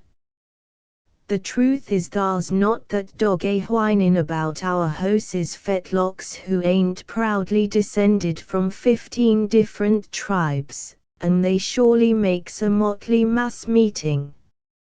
Still, they are good, zealous dogs, and as they are going to go forward and take most of the risks of that panther, it seems invidious to criticize them. One of the twitty boys rides down and puts the 80 or more dogs into the bresh. The rest of us lays back and strains our eyes. There he is! A shout goes up as we descries the panther stealing off by a far corner. He's heading along a hollow that's full of bresh and baby timber and runs parallel with the pike. Big and yaller he is, we can tell from the slight flash we gets of him as he darts into a second clump of bushes. With a cry, what young Crittenden calls a view halloo, we goes stampeding down the pike in pursuit. Our dogs is stir nch, they sure does themselves proud. Singing in 20 keys, reaching from growls to yelps and from yelps to shrillest screams, they pushes dauntlessly on the fresh trail of their terrified quarry. Now and then we gets a squint of the panther as he skulks from one copse to another just ahead. Which he's going like an arrow, no mistake. As for us chivvy chasers, we parallels the hunt, and continuous poundin' the Skinner Turnpike abreast of the pack, ever and anon giving a encouraging shout as we briefly sights our game. Gents, says Colonel Steeret, as he agin refreshes himself, it's needless to go over that hunt in detail. We hustles the flying demon full 18 miles. Our faithful dogs crowding close and breathless at his coward heels. Still, they don't catch up with him, he streaks it like some saffron meteor. Only once does we approach within striking distance, that's when he crosses at Old Stafford's whiskey still. As he glides into view, Crittenden shouts, "There he goes! For Miss F I'm prepared. I've got one of these misguided cap and ball 6-shooters that's built during the war, and I cuts that hardware loose. This weapon seems a born profligate of lead, for the 6 chambers goes off together. Which you should have seen the chivvy chasers dodge. And well they may, that broadside ain't in vain. My aim is so true that one of the armest dogs evolves a howl and rolls over, then he sets up gnawing and licking his off hind leg in frantic alternations. That hunt is done for him. We leaves him doctoring himself and picks him up 2 hours later on our triumphant return. As I states, we harries that fugitive panther for 18 miles and in our hot ardor found us 2 horses. Fatigue and weariness begins to overpower us, also our prey weakens along with the rest. In the half glimpses we now and again gets of him it's plain that both pace and distance is telling fast. Still, he presses on, and as there's no spur like fear, that panther holds his distance. But the end comes. We've done run him into a rough, wild stretch of country where settlements is few and cabins rude. Of a sudden, the panther emerges onto the road and goes racking along the trail. We pushes our spent steeds to the utmost. There's a log house ahead, out in the stump-filled lot in front is a frowsy woman and 5 small children. The panther leaps the rickety worm fence and heads straight as a bullet for the CLRN. Horrors! The sight freezes our marrows. Mad and savage, he's due to bite a hunk out in that devoted household. Mutually calling to each other, we goads our horses to the utmost. We gain on the panther.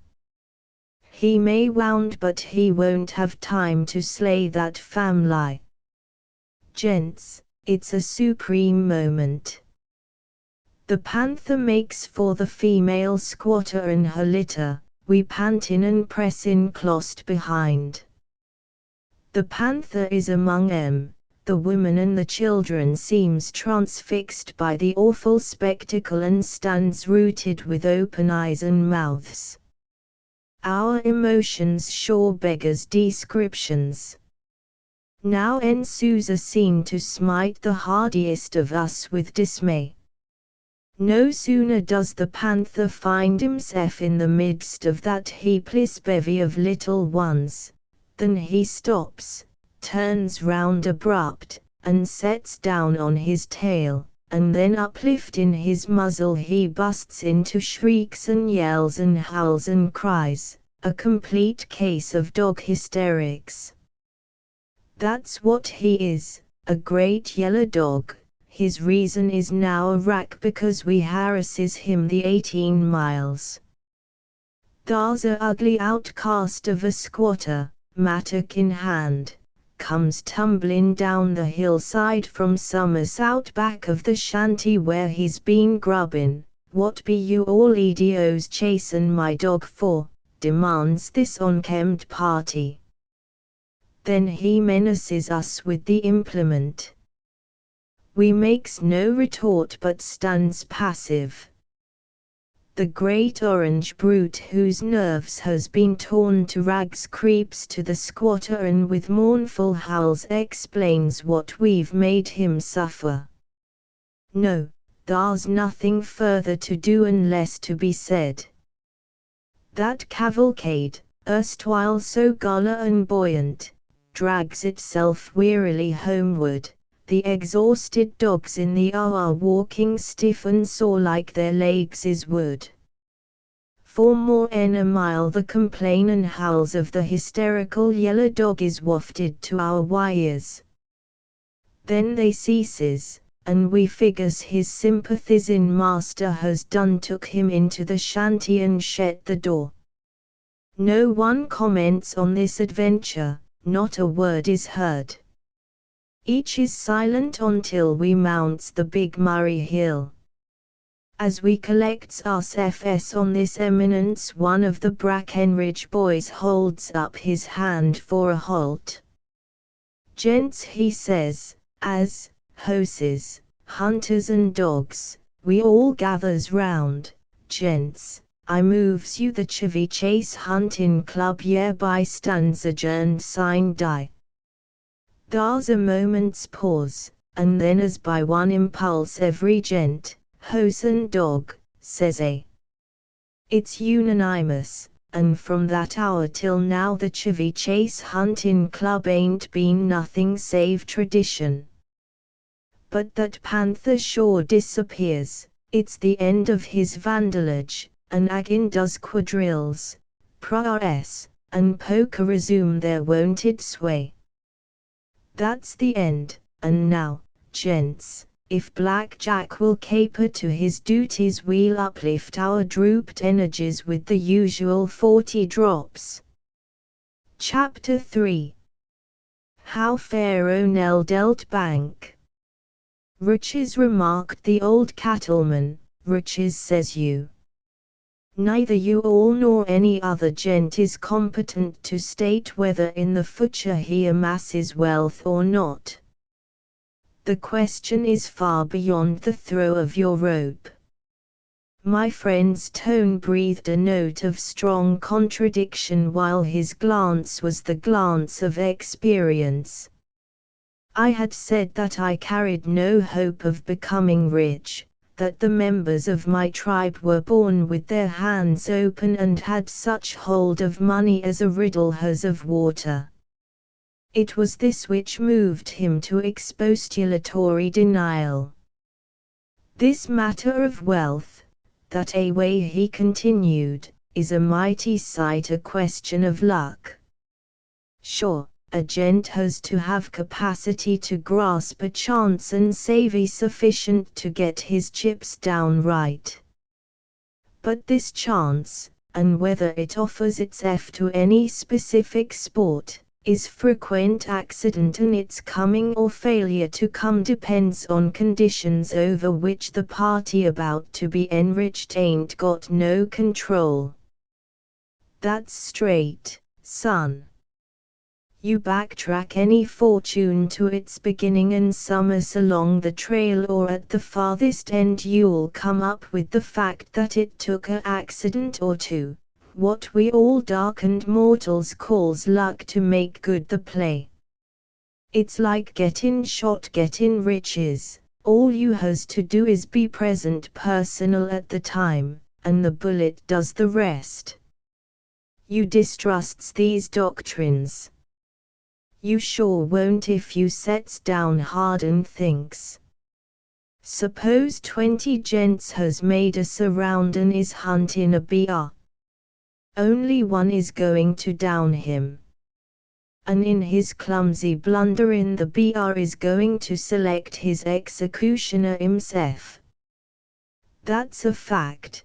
The party who downs the bear, final, ain't going to pick the bear out. The bear's going to pick him out. And it's the same about wealth. One gent gets the bear and the other 19, and they're as cunning and industrious as the lucky party. Don't get nothing, don't even get a shot. I repeats therefore, that you all set in here this evening, firing off aimless observations, don't know whether you'll quit rich or not. At the close of his dissertation, my talkative companion puffed a cloud which seemed to hang above his venerable head in a fashion of heavy blue approval. I paused as one impressed by the utter wisdom of the old gentleman. Then I took another tack. Speaking of wealth, I said, tell me concerning the largest money you ever knew to be won or lost at faro. Tell me a gambling story. Tell you all a gambling tale, he repeated, and then mused as if lost in retrospection.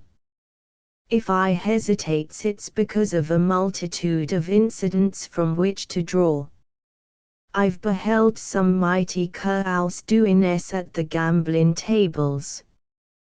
Once I knows a party who sinks his hopeless head on the layout and dies as he loses his last chip. This don't happen in Wolfville none. No, I don't say folks ain't cashed in at Faro Bank in that excellent hamlet and gone singin' to their home above, but it ain't heart disease. Usual it's guns. The same being invoked by sec inadvertences as picking up some other gent's bet.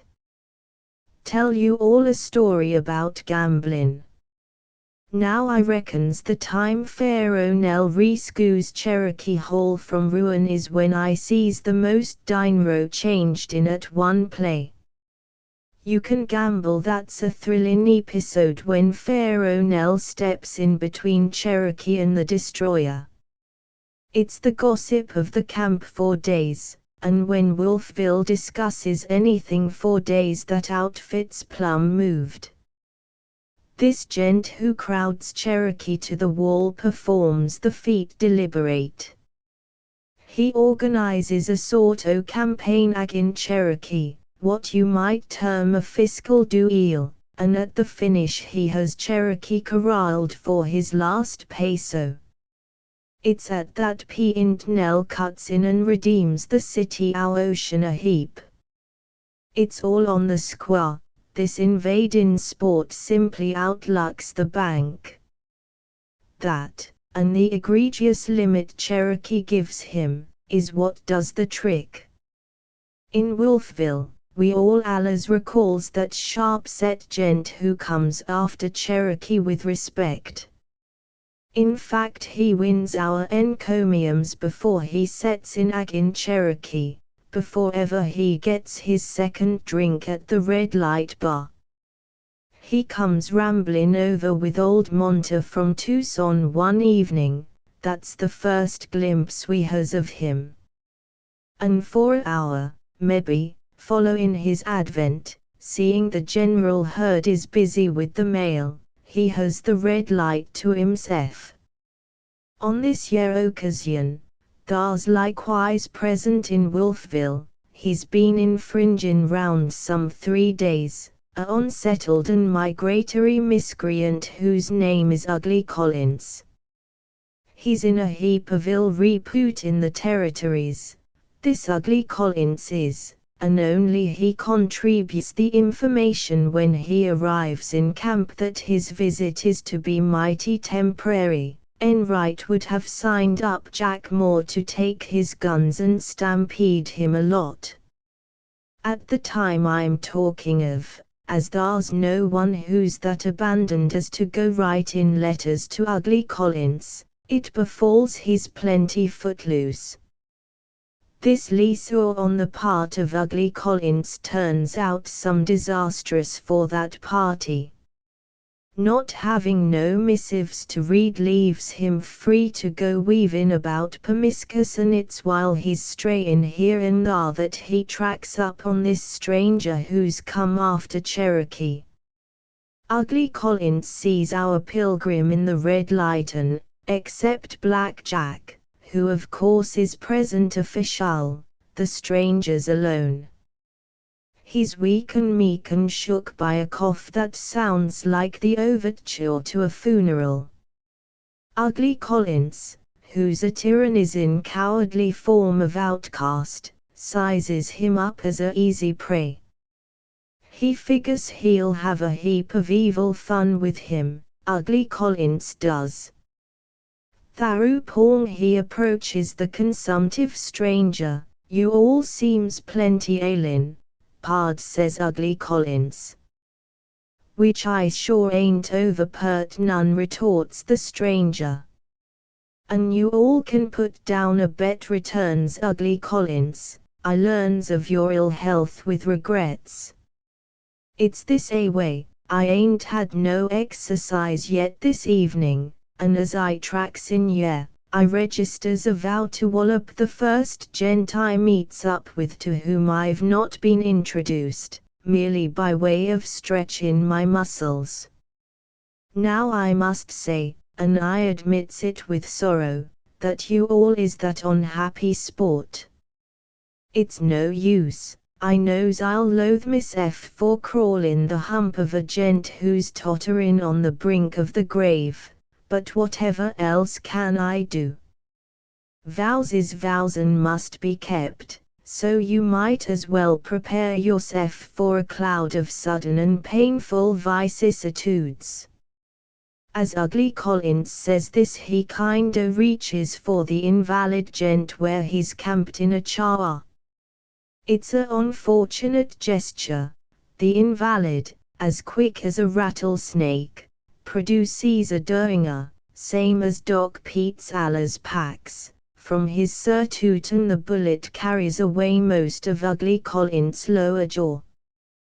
You all is going to be a heap sight more of a audience than a orator year after, Collins, says Doc Pete's, as he ties up the villain's visage that a way. Also, you ought to be less reckless and get the address of your victims before embarking on them scalp collectin' enterprises of yours. That gent you goes against is Doc Holliday, as hard a game as lurks anywhere between the slope and the Big Muddy. Does the Stranglers do anything to this Holiday? Why, no, not much. All they does is present him with a Colt S44 along with the compliments of the camp. And it's to be deplored, says Enright, when he makes the presentation speech to Holiday, that you all don't have this weapon when you cuts loose at Collins instead of said Jim Crow doinger. In sec events, that hose thief's death would have been assured. Sure. Shootin' off Collins' jaw is good as far as it goes, but it can't be regarded as no sec boonas down in him complete. It's after supper when this holiday encounters Cherokee, the two has a conference. This holiday lays bare his purpose. Which I'm yes says this holiday, not only for your money, but I wants the camp. Then he goes forward and proposes that they plays till one is broke, and, if it's Cherokee who goes down, he is to vamos the outfit while Holiday succeeds to his game. And the winner is to stake his defeated adversary to $1,000 wherewith to begin life anew concludes this holiday. Which what you states seems like agreeable offers, says Cherokee, and he smiles clever and gentlemanly. How strong be you all, may I ask? $30,000 in 30 bills, replies this holiday. And now may I enquire how strong be you? I also likes to know how long a trail I've got to travel. My roll is about 40,000 big, says Cherokee. Then he goes on, it's all right, I'll open a game for you at second drink time sharp. That's comforting to hear, retorts this holiday. The chances, what with splits and what with the 10,000 you oversize me, is naturally with you, but I takes 'em. If I lose, I goes back with a even 1,000, if I win, you all hits the trail with 1,000, while I'm owner of your roll and bank. Does that understanding go? It goes, says Cherokee. Then he turns off for a brief powwow with Pharaoh Nell. But there's one thing you all forgets, Cherokee, says Nell. If he breaks you, he's got to go on and break me. I've a bundle of 3,000, he's got to get it all before ever the play is closed. Tell this year holiday party that. Cherokee argues agin it, but Nell stamps round and starts to weep some, and at that, like every other true gent, he gives in abject. There's a bet I overlooks, observes Cherokee, when he resumes his talk with this holiday, it's my partner.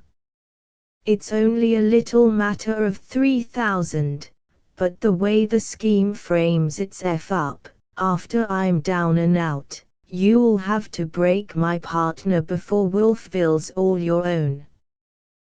That's eminent satisfactory, returns this holiday. And I freely adds that your partner is a dead game sport to take so brief a fortune and win all, lose all, go after more n 20 times as much. Your partner's a sure enough optimist that a way. Cherokee don't make no retort.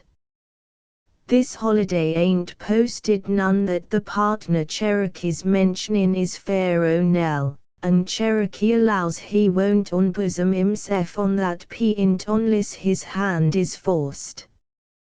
When the time arrives to open the game, the heft of Wolfville's public is gathered at the red light.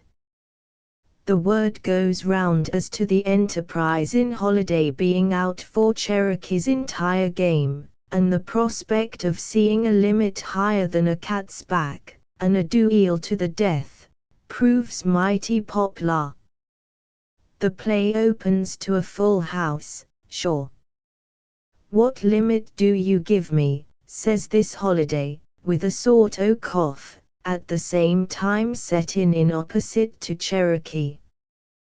Be liberal, I ain't more 'n a year to live, and I've got to play 'em high and hard to get average action. If I'm in robust health now, with a long, useful life before me, the usual figures would do. Considering my wasted health, however, I sure hopes you'll say something like the even thousand. Which I'll do better than that, returns Cherokee, as he snaps the deck in the box. I'll let you fix the limit to suit yourself. Make it the ceiling if the spirit moves you. That's generous, says Holiday. And to mark my appreciation thereof, I'll just naturally take every risk of splits and put 10,000 in the pot, coppered, 10,000 in the big square, and 10,000, coppered, on the high yard. Son, we all sports standing looking on draws a deep breath. 30,000 in three $10,000 bets, and all on the layout at once, marks a epoch in Wolfville business life where from folks can unblush in lie date time. Dar it lays however, and the two sharps most unmoved tharby is Cherokee and Holiday themselves. Turn your game, says this Holiday, when his money is down, and leanin' back to light a CGR. Cherokee makes the turn. Never does I witness action so sudden and complete. It's sure the sharpest. The top card as the deck lays in the box is a 10 spot. And as the papers is shoved forth, how do you all reckon they falls? I'm a Mexican. If they don't come 7 king. This Holiday wins all along.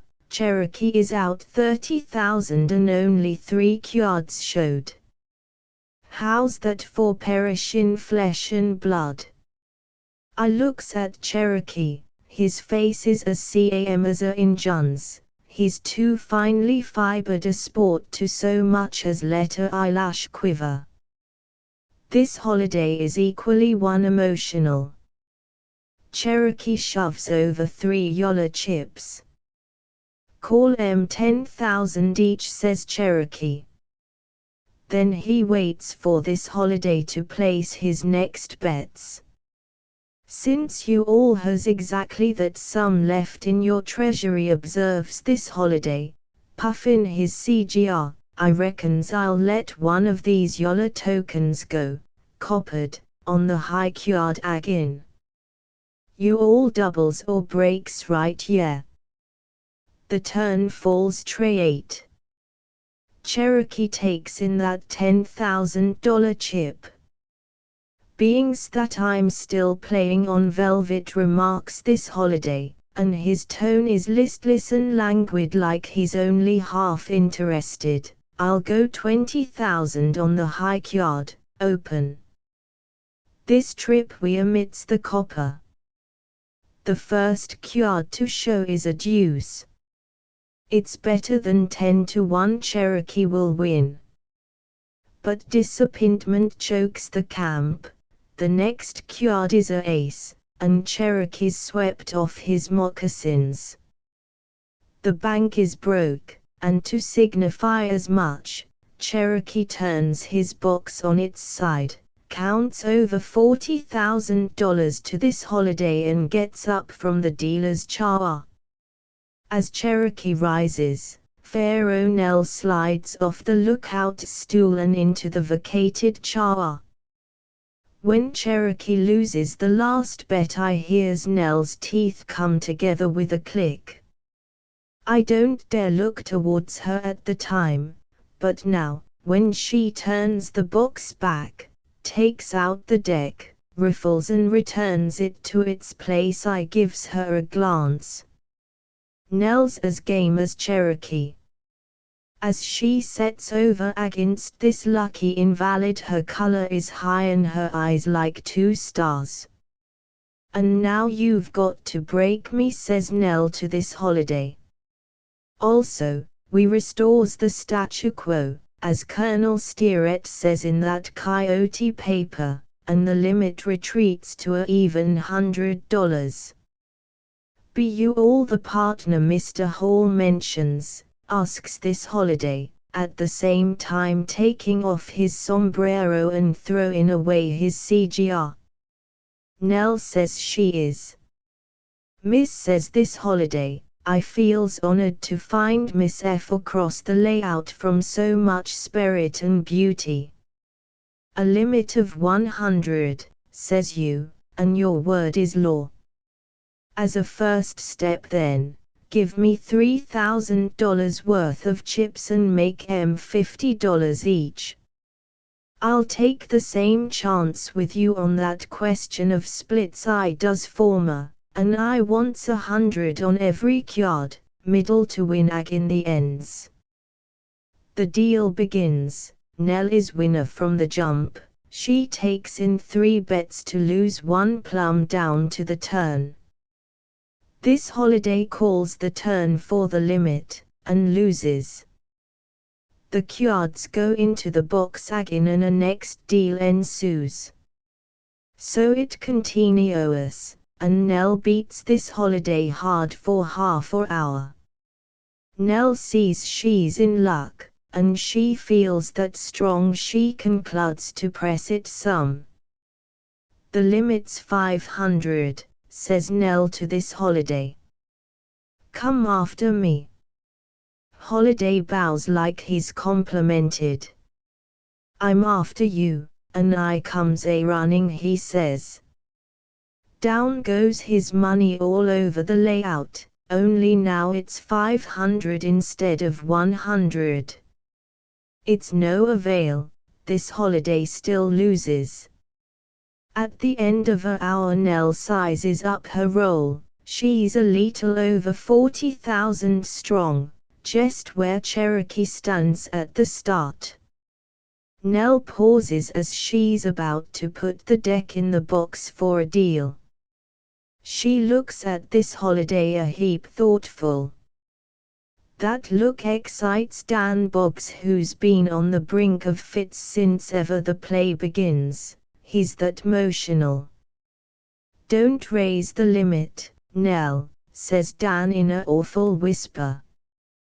That's where Cherokee's weak at the go-off. He ought never to have thrown away the limit. Nell casts her eyes, they're burning like coals, on Dan. I can see his bluff about Cherokee being weak has done decided her mind. Cherokee does right, says Nell to Dan, like Cherokee allers does. And I'll do the same as Cherokee. Stranger goes on Nell, turning from Dan to this holiday, go as far as you likes. The bridle's off the hose. And much obliged to you, miss, says this holiday, with another of them polite bows. As the cards goes in the box, I makes you the same 3 bets I makes first to Mr. Hall.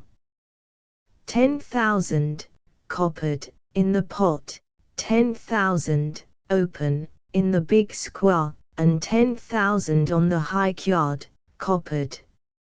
And now as then, says Nell, sort o' catching her breath, the 10 spot's the soda card. Son, it won't happen again in a billion years.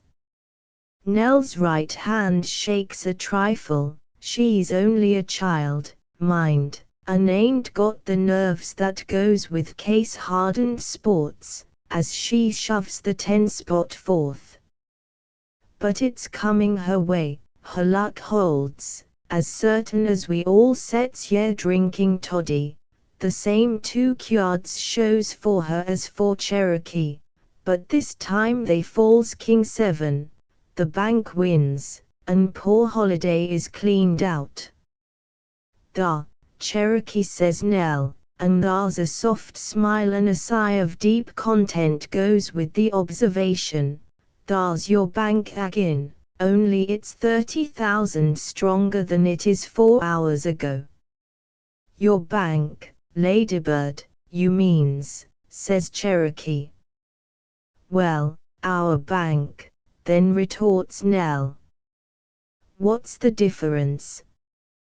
Don't you all tell me we're partners. Then Nell motions to Black Jack. The drinks is on me, Jack, she says, see what the house will have. Chapter 4.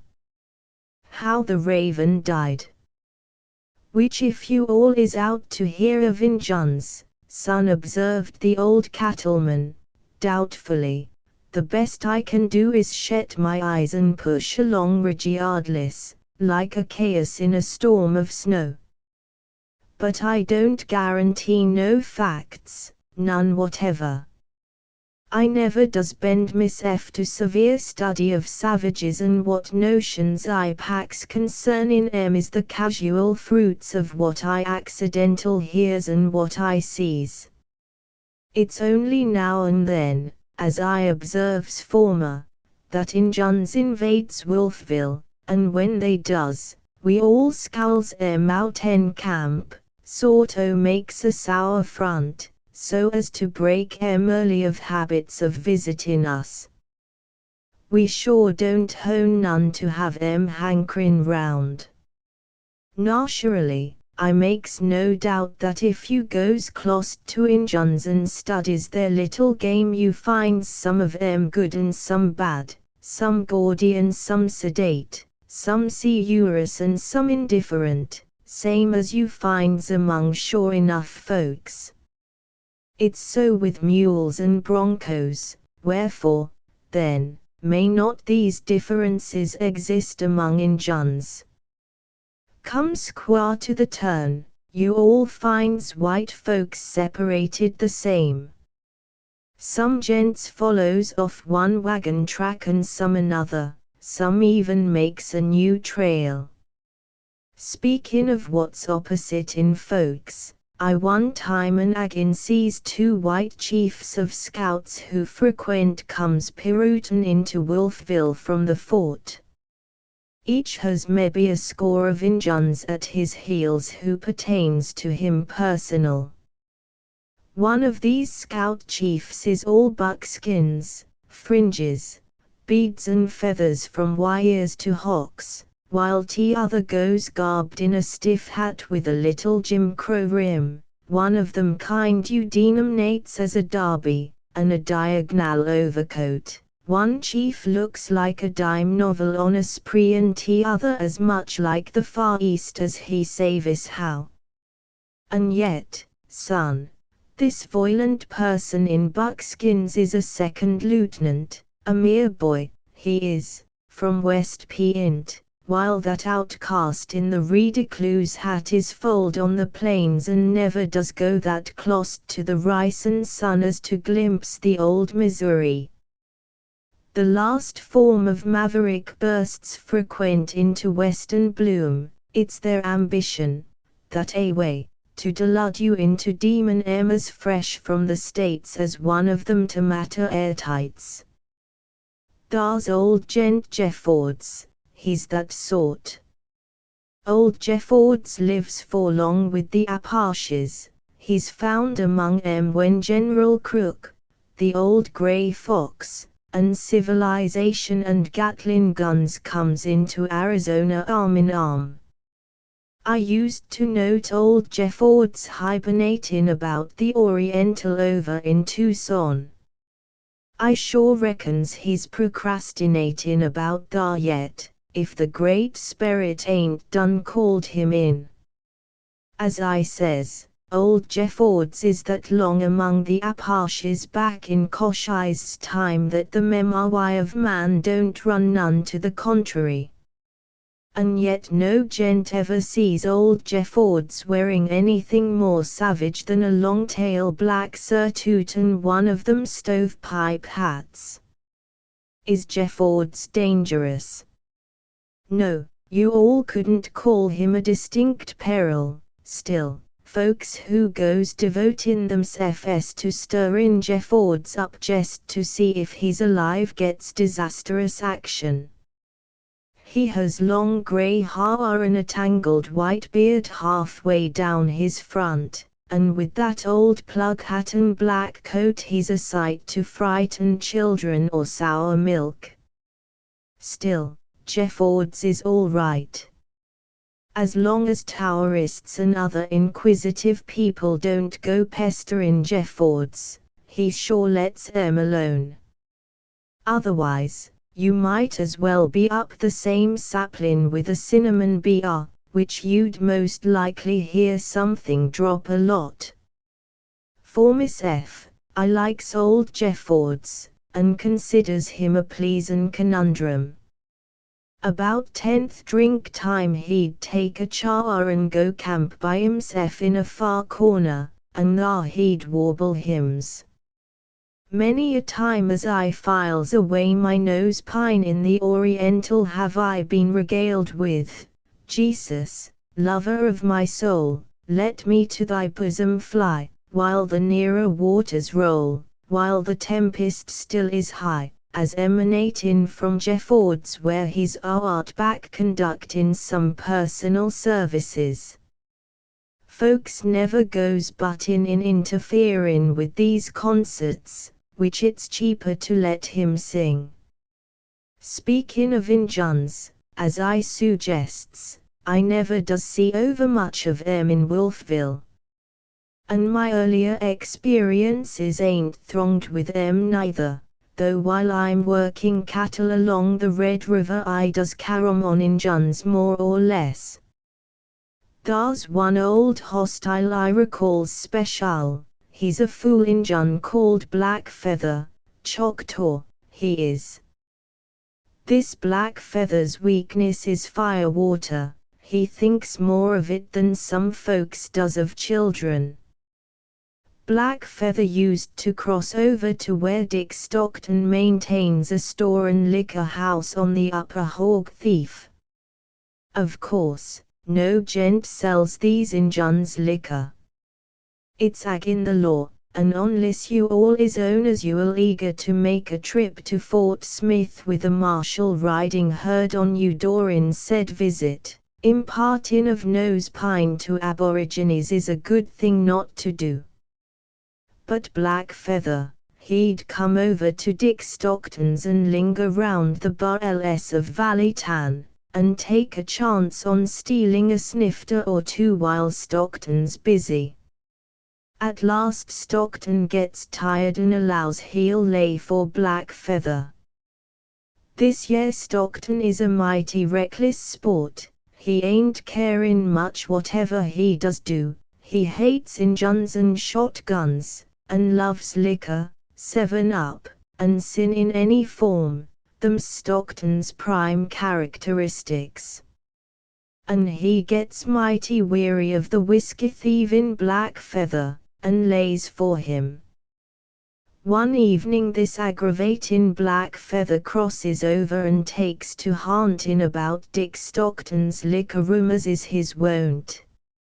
It looks like Black Feather has already been buying whiskey of one of them bootleg parties who takes every chance and goes among the Injuns and sells 'em nose pine on the sly. Forever he shows up on the Upper Hog Thief that time, this Black Feather gets nose pine summers and puts a whole quart of it away in the shade, and he sure exhibits symptoms. Which for one thing he feels about 4 stories tall. Stockton sets a trap for Black Feather. He fills up the tin cup into which he draws that Valley Tan with coal oil, kerosene you all calls it, and leaves it, temptin' like, settin' on top a whiskey barrel. Sure. It's the first thing Black Feather notes.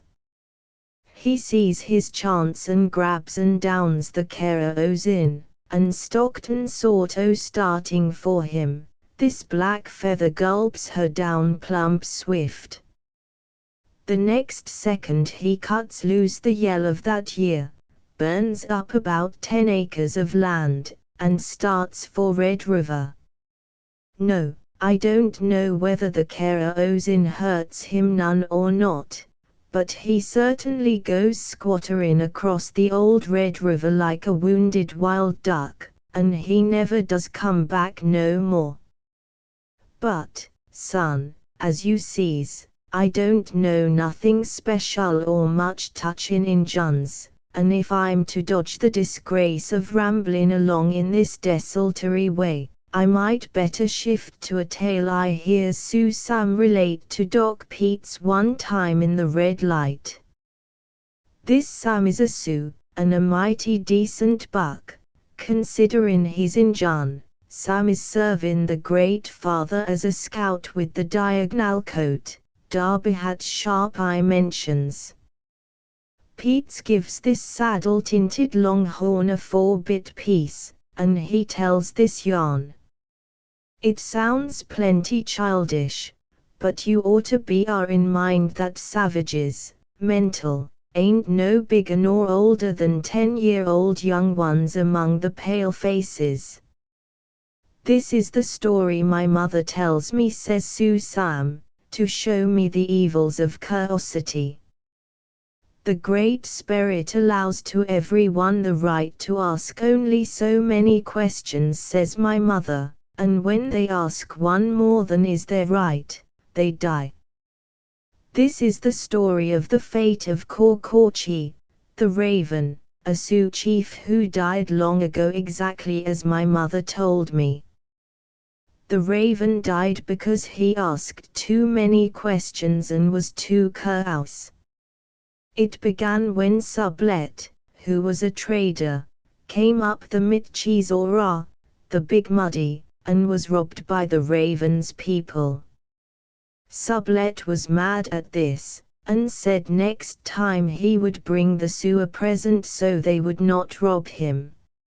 So he brought a little cask of firewater and left it on the bank of the Big Muddy.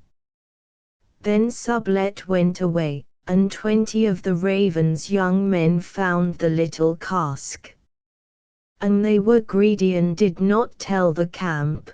They drank the firewater where it was found. The Raven missed his 20 young men, and when he went to spy for them, behold, they were dead with their teeth locked tight and their faces and bodies writhen and twisted as the whirlwind twists the cottonwoods. Then the Raven thought and thought, and he got very curious to know why his young men died so writhen and twisted. The firewater had a whirlwind in it, and the Raven was eager to hear. So he sent for Sublet. Then the Raven and Sublet had a big talk.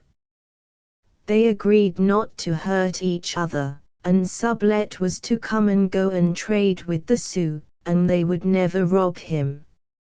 At this, Sublet gave the Raven some of the whirlwind that so killed and twisted the 20 young men. It was a powder, white, and it had no smell. Sublet said its taste was bitter, but the Raven must not taste it or it would lock up his teeth and twist and kill him. For to swallow the white powder loosed the whirlwind on the man's heart, and it bent him and twisted him like the storms among the willows. But the Raven could give the powder to others. So the Raven gave it in some deer's meat to his 2 squaws, and they were twisted till they died, and when they would speak they couldn't, for their teeth were held tight together and no words came out of their mouths, only a great foam. Then the Raven gave it to others that he did not love, they were twisted and died. At last there was no more of the powder of the whirlwind. The Raven must wait till Sublet came up the Big Muddy again and brought him more. There was a man, the Grey Elk, who was of the Raven's people. The Grey Elk was a Chuakid, a great prophet. And the Grey Elk had a wife, she was wise and beautiful, and her name was Squaw who has dreams. But Grey Elk called her Keene Musha, the sweetheart. While the Raven waited for Sublet to bring him more powder of the whirlwind, a star with a long tail came into the sky. This star with the tail made the raven heap chaos. He asked Grey Elk to tell him about it, for he was a prophet. The raven asked many questions. They fell from him like leaves from a tree in the month of the first ice. So the Grey Elk called Chibi, the spirit, and the spirit told the Grey Elk. Then the Grey Elk told the raven. It was not a tail, it was blood, star blood, and the star had been bitten, was wounded, but would get well. The sun was the father of the stars, and the moon was their mother. The sun, Gizes, tried ever to pursue and capture and eat his children, the stars. So the stars all ran and hid when the sun was about. But the stars loved their mother who was good and never hurt them, and when the sun went to sleep at night and Kushi-Iwan, the darkness, shut his eyes, the moon and her children came together to see each other.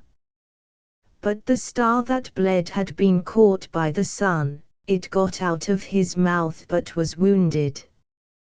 Now it was frightened, so it always kept its face to where the sun was sleeping over in the west.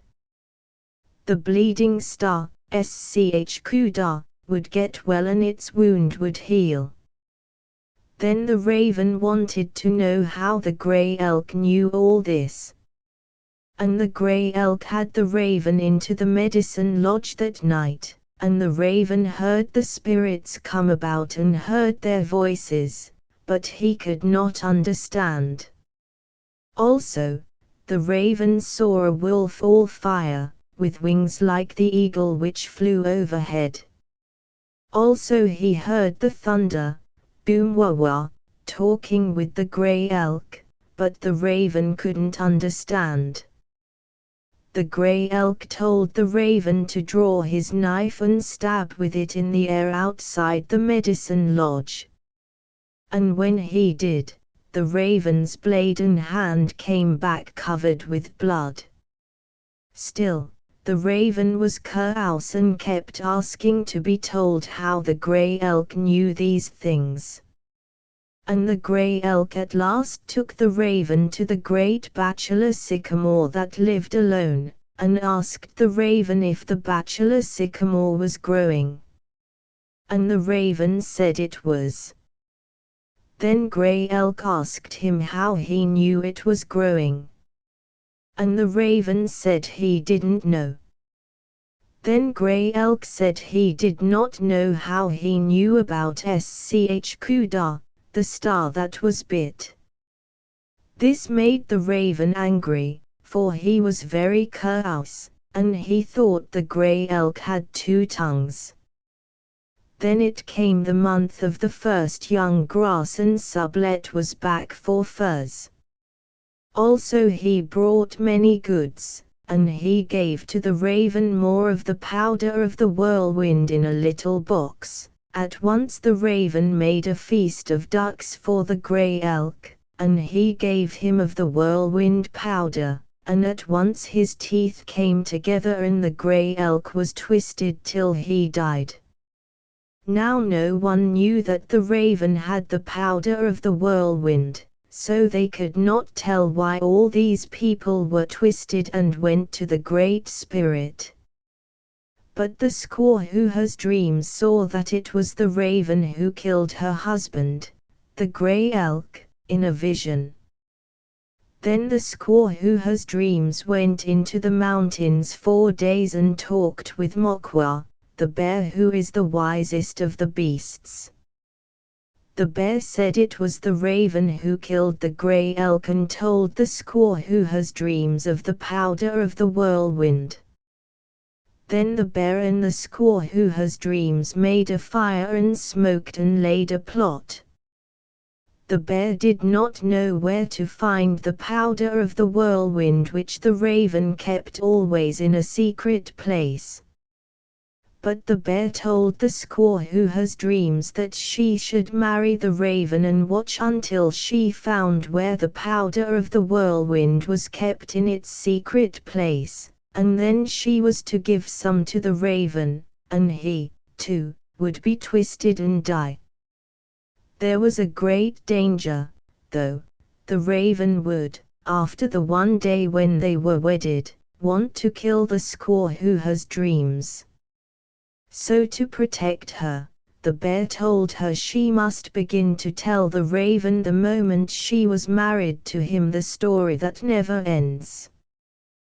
Then, because the raven was more curious than even he was cruel, he would put off giving the powder of the whirlwind to the squaw who has dreams, hoping to hear the end of the story that never ends.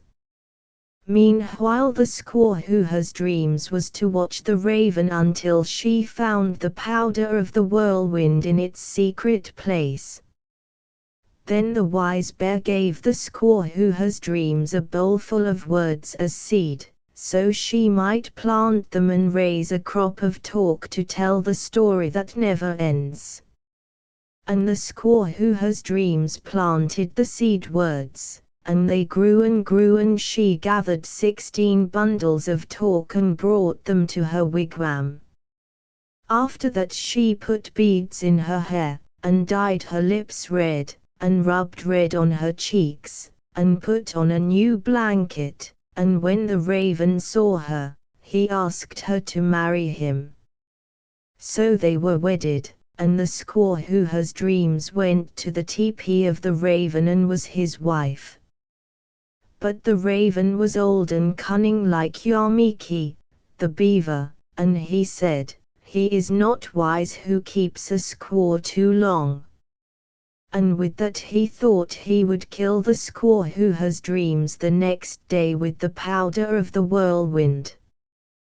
But the squaw who has dreams first told the raven that she hated Wendigo, the giant, and that she should not love the raven until he had killed Wendigo.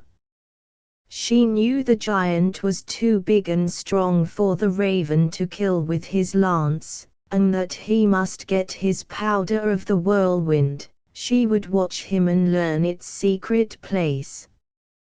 The raven said he would kill the giant as the sun went down next day. Then the squaw who has dreams told the raven the first of the story that never ends and used up one bundle of talk, and when the story ended for that night, the squaw who has dreams was saying, "And so, out of the lake that was red as the sun came a great fish that was green, with yellow wings, and it walked also with feet, and it came up to me and said," but then she would tell no more that night, nor could the raven, who was crazy with curiosity, prevail on her. "I must now sleep and dream what the green fish with the yellow wings said," was the reply of the squaw who has dreams, and she pretended to slumber. So the raven, because he was curious, put off her death.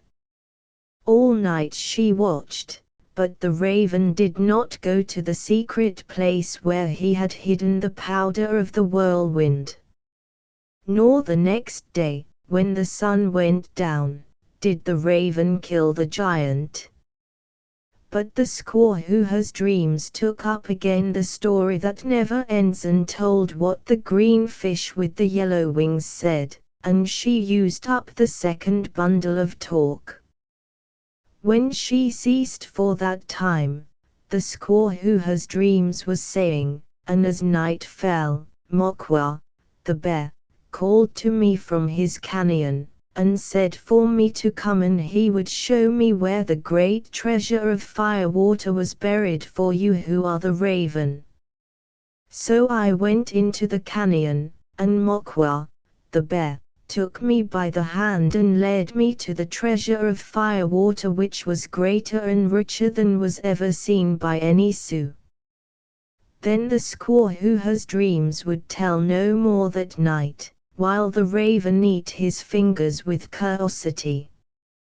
but he made up a new plan not to twist the squaw who has dreams until she showed him the treasure of firewater and told him the end of the story that never ends. On her part, however, the squaw who has dreams, as she went to sleep, wept and tore the beads from her hair and said the raven did not love her, for he had not killed the giant as he promised. She said she would tell no more of the story that never ends until the giant was dead, nor would she show to a husband who did not love her the great treasure of firewater which Mokwa, the bear, had found. At this, the raven, who was hot to have the treasure of firewater and whose ears rang with curiosity to hear the end of the story that never ends, saw that he must kill the giant. Therefore, when the squaw who has dreams had ceased to sob and revile him, and was gone as he thought asleep, the raven went to his secret place where he kept the powder of the whirlwind and took a little and wrapped it in a leaf and hid the leaf in the braids of his long hair.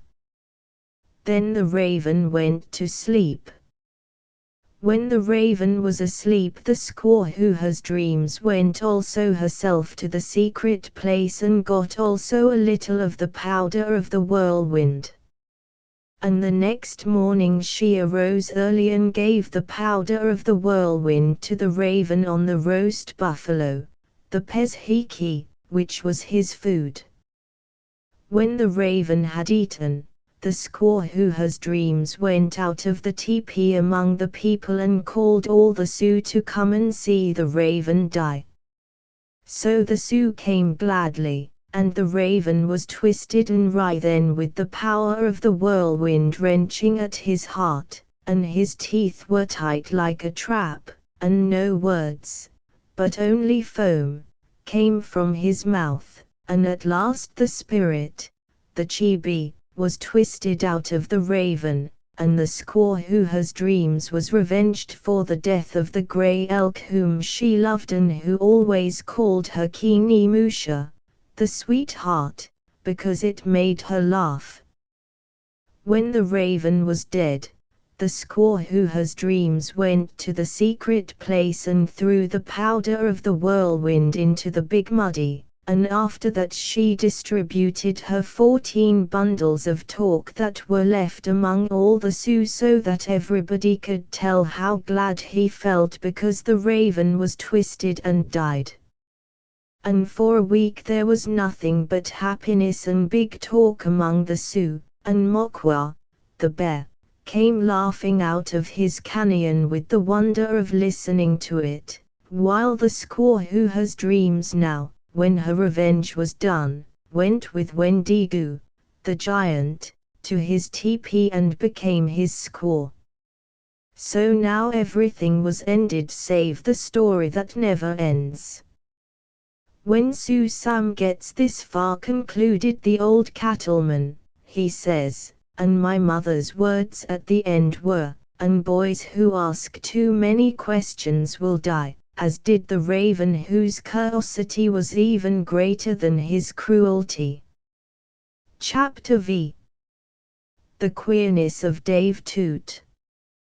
Which these queernesses of Dave's observed the old cattleman, has already been harrowing and harassing up the camp for mighty likely she's 2 months, when his Mr. Owl's actions one evening in the red light brings things to a climax, and a overstrained public, feeling like it can be on no more, begins to talk. It's plumb easy to remember this red light occasion, for just prior to Dave alarming us by becoming melodious, furtive, melody being wholly unnatural to Dave, that away, there's a callopin feather party comes capering in and taking old man N right one side, asks can he utilize Wolfville as a strategic point in a elopement he's going to pull off. Which I'm out to elope a whole lot from Tucson, explains this pin feather party to N right, and I aims to cinch the play. I'm a mighty cautious sport, and before ever I hooks up for Act 2 old freightin' over any trail, I rides her once or twice to locate wood and water, and pick out my camps. Said system may seem timorous, but it's sure safer a heap. So I asks agin whether you all folks has any objections to me elopin' into Wolfville with my beloved, like I suggests. I ain't out to spring no bridles on a unprotected outfit, wherefore I proceeds the play with these queries. But whatever's the call for you to elope at all, remonstrates Enright. The simple way now would be to round up this lady's paternal gent, and get his consent. Seeing the old gent says the pin-feather party, specially when you lays it smoothly off like that, sure does seem simplicity itself. But if you was to prance out and try it some, it would be found plenty complex. See yeah, goes on the pin-feather party, beginning to roll up his sleeve, you all impresses me as more or less a judge of Cassiolitis. Whatever now do you think of this? And the pin-feather party exhibits a bullet wound in his left forearm, the same being about half healed. Colt's 6-shooter, says Enright. That's straight, says the pin-feather party, buttoning up his sleeve, you calls the turn. I wins out that abrasion pleadin' with the old gent, which I tackles him twice. The first time he opens on me with his 44 gun before ever I ends the sentence. But he misses.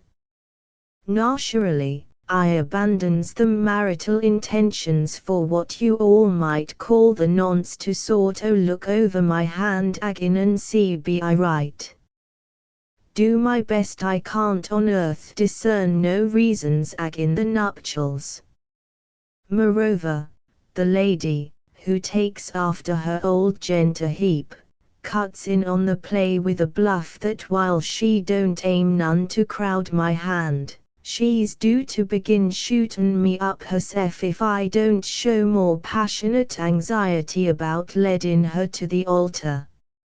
It's then, not seeing why the old gent should go entertainin' notions agin me, and deemin' maybe that when he blazes away that time he's merely pettish and don't really mean said bullet none, that I fronts up agin. And then asks Enright, whatever does this locoed parent do? Which I jest shows you what, says the pin-feather party.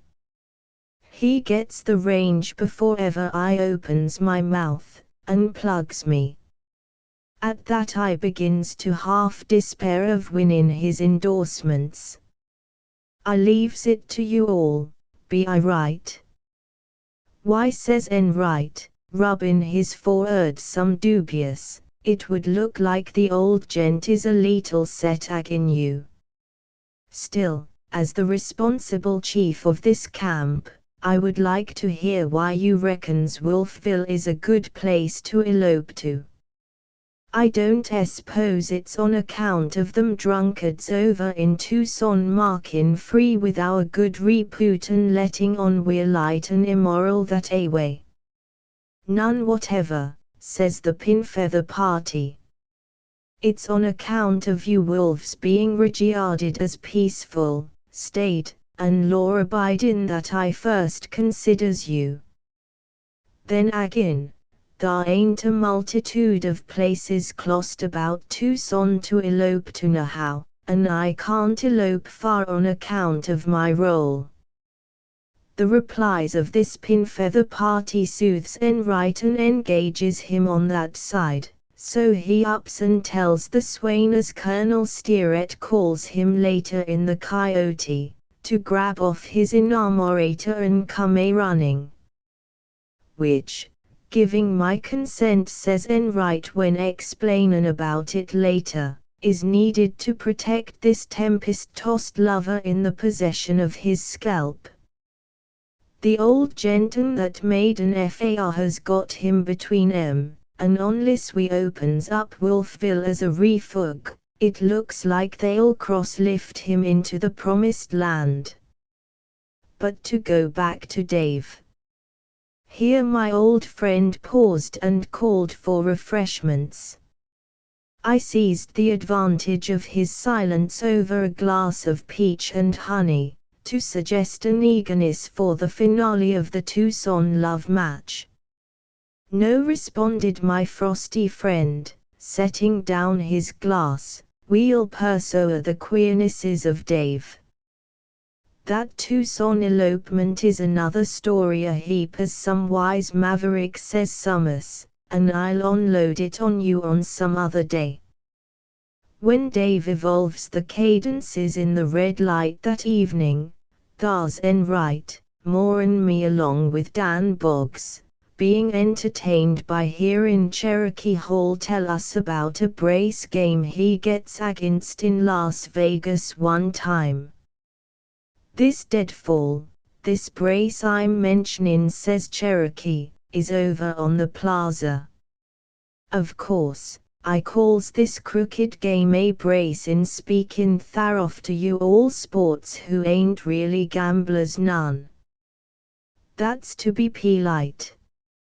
But between us, among accredited cured sharps, a brace game is allers alluded to as the old thing. If you refers to a game of chance as the old thing, they knows at once that every chance is eliminated and said Davis rigged for murder. That's splendid, Cherokee, says Fair O'Neill, from her lookout's roost by his shoulder, give 'em a lecture on the perils of gamblin' with strangers. Thar's no game going at this epoch, and Cherokee signifies his willingness to become instructive. Not that I'm no beacon, neither, says Cherokee, on the rocky Rexone shores of sport, and not that I ever resorts to underhand and dubious deals, Miss F. Still, I'm capable of pinting out the dangers. Scientists of my sort, no matter how true and faithful to the pint of honor, is bound to savvy all cured duplicities in their uttermost depths, or get left dead on the field of finance. Every gent should be honest. But more than honest, specially if he's out to buck faro bank or set in on casino games of short cards, every gent should be wise. In the amusements I mentions, to be merely honest can't be considered a complete equipment. Wherefore, while I never makes a crooked play and don't pack the paraphernalia so to do, I'm plenty astute as to how said tricks is turned. Which sports has specialties same as other folks. Thar's Texas Thompson, his specialty is riding a hose, while Pete's specialty is shootin' a doinger, Colonel Steerett's is politics, Enright's is justice, Dave's is being married, Jack Moore's is upholding law and order, Boggs's is being superstitious, Mrs. Rucker's is composin' baking powder biscuits, and Huggins's is strong drink. Whatever is my specialty, Cherokee, asks Fair O'Neill, who's as immersed as the rest in these settings forth. What do you all reckon now is my specialty? Being the loveliest of your sex, says Cherokee, a heap emphatic, and on that pint we all strings our game with his. That puts the ambrosia on me, says Fair O'Neill, blushin' with pleasure, and she calls to Black Jack. As I observes, goes on Cherokee, every sport has his specialty. Thar's Casino Joe, his is that he can tell the last four. Naturally, being thus gifted, a game of casino is like so much money in the bank for Joe. Still, his gifts ain't crooked, they're genius. Joe's simply born able to tell the last four. Which, you gents is familiar by repute at least with the several plans for reducing draw poker to the prosaic level of sure things. There's the bug and the foot move and the sleeve hold out and dozens of kindred schemes for playing a cold hand. And there's optimists, when the game is easy, who depends wholly on a handkerchief in their laps to cover their nefariousness. If I'm driven to counsel a gent concerning poker, it would be to never play with strangers, and particular to never speculate with a gent who sneezes a lot, or turns his head and talks of drafts of cold air invading the place, or says his foot's asleep and gets up to stampede about the room after a hand is dealt and prior to the same being played. It's 4-1 this afflicted sharp is working a holdout. Then that's the punch to mark a deck, and the looking glass to catch the cards as they are dealt. Then there's sec maneuvers as stock in a deck, and shift in a cut, and dealing double. There's gents who does their work from the bottom of a deck, puts up a hand on the bottom, and confers it on a pard or on themselves as dovetails with their moods. He's a one-arm party, shy his right arm, he is, who deals a hand from the bottom the best I ever beholds. No, I don't regard crooked folks as dangerous at poker, only you've got to watch 'em. So long as your eye is on 'em a heap attentive, they are powerless to perform their particular miracle, and as a result, since that's the one end and aim of their efforts, they becomes mighty innocuous. As a rule, crooked people ain't good players on the square, and as long as you makes 'em play square, they're yours. But speaking of this devious person on the Las Vegas Plaza that time, the outfit is unknown to me. I'm only a pilgrim and a stranger and don't intend to tarry none, when I sets up to the layout. I ain't got a bet down, however, before I sees the gent who's dealing, sign up the 7 to the case keep. An instanter I feels like I'd known that bevy of bandits since long before the war. Also, I realizes their methods after I takes a good hard look.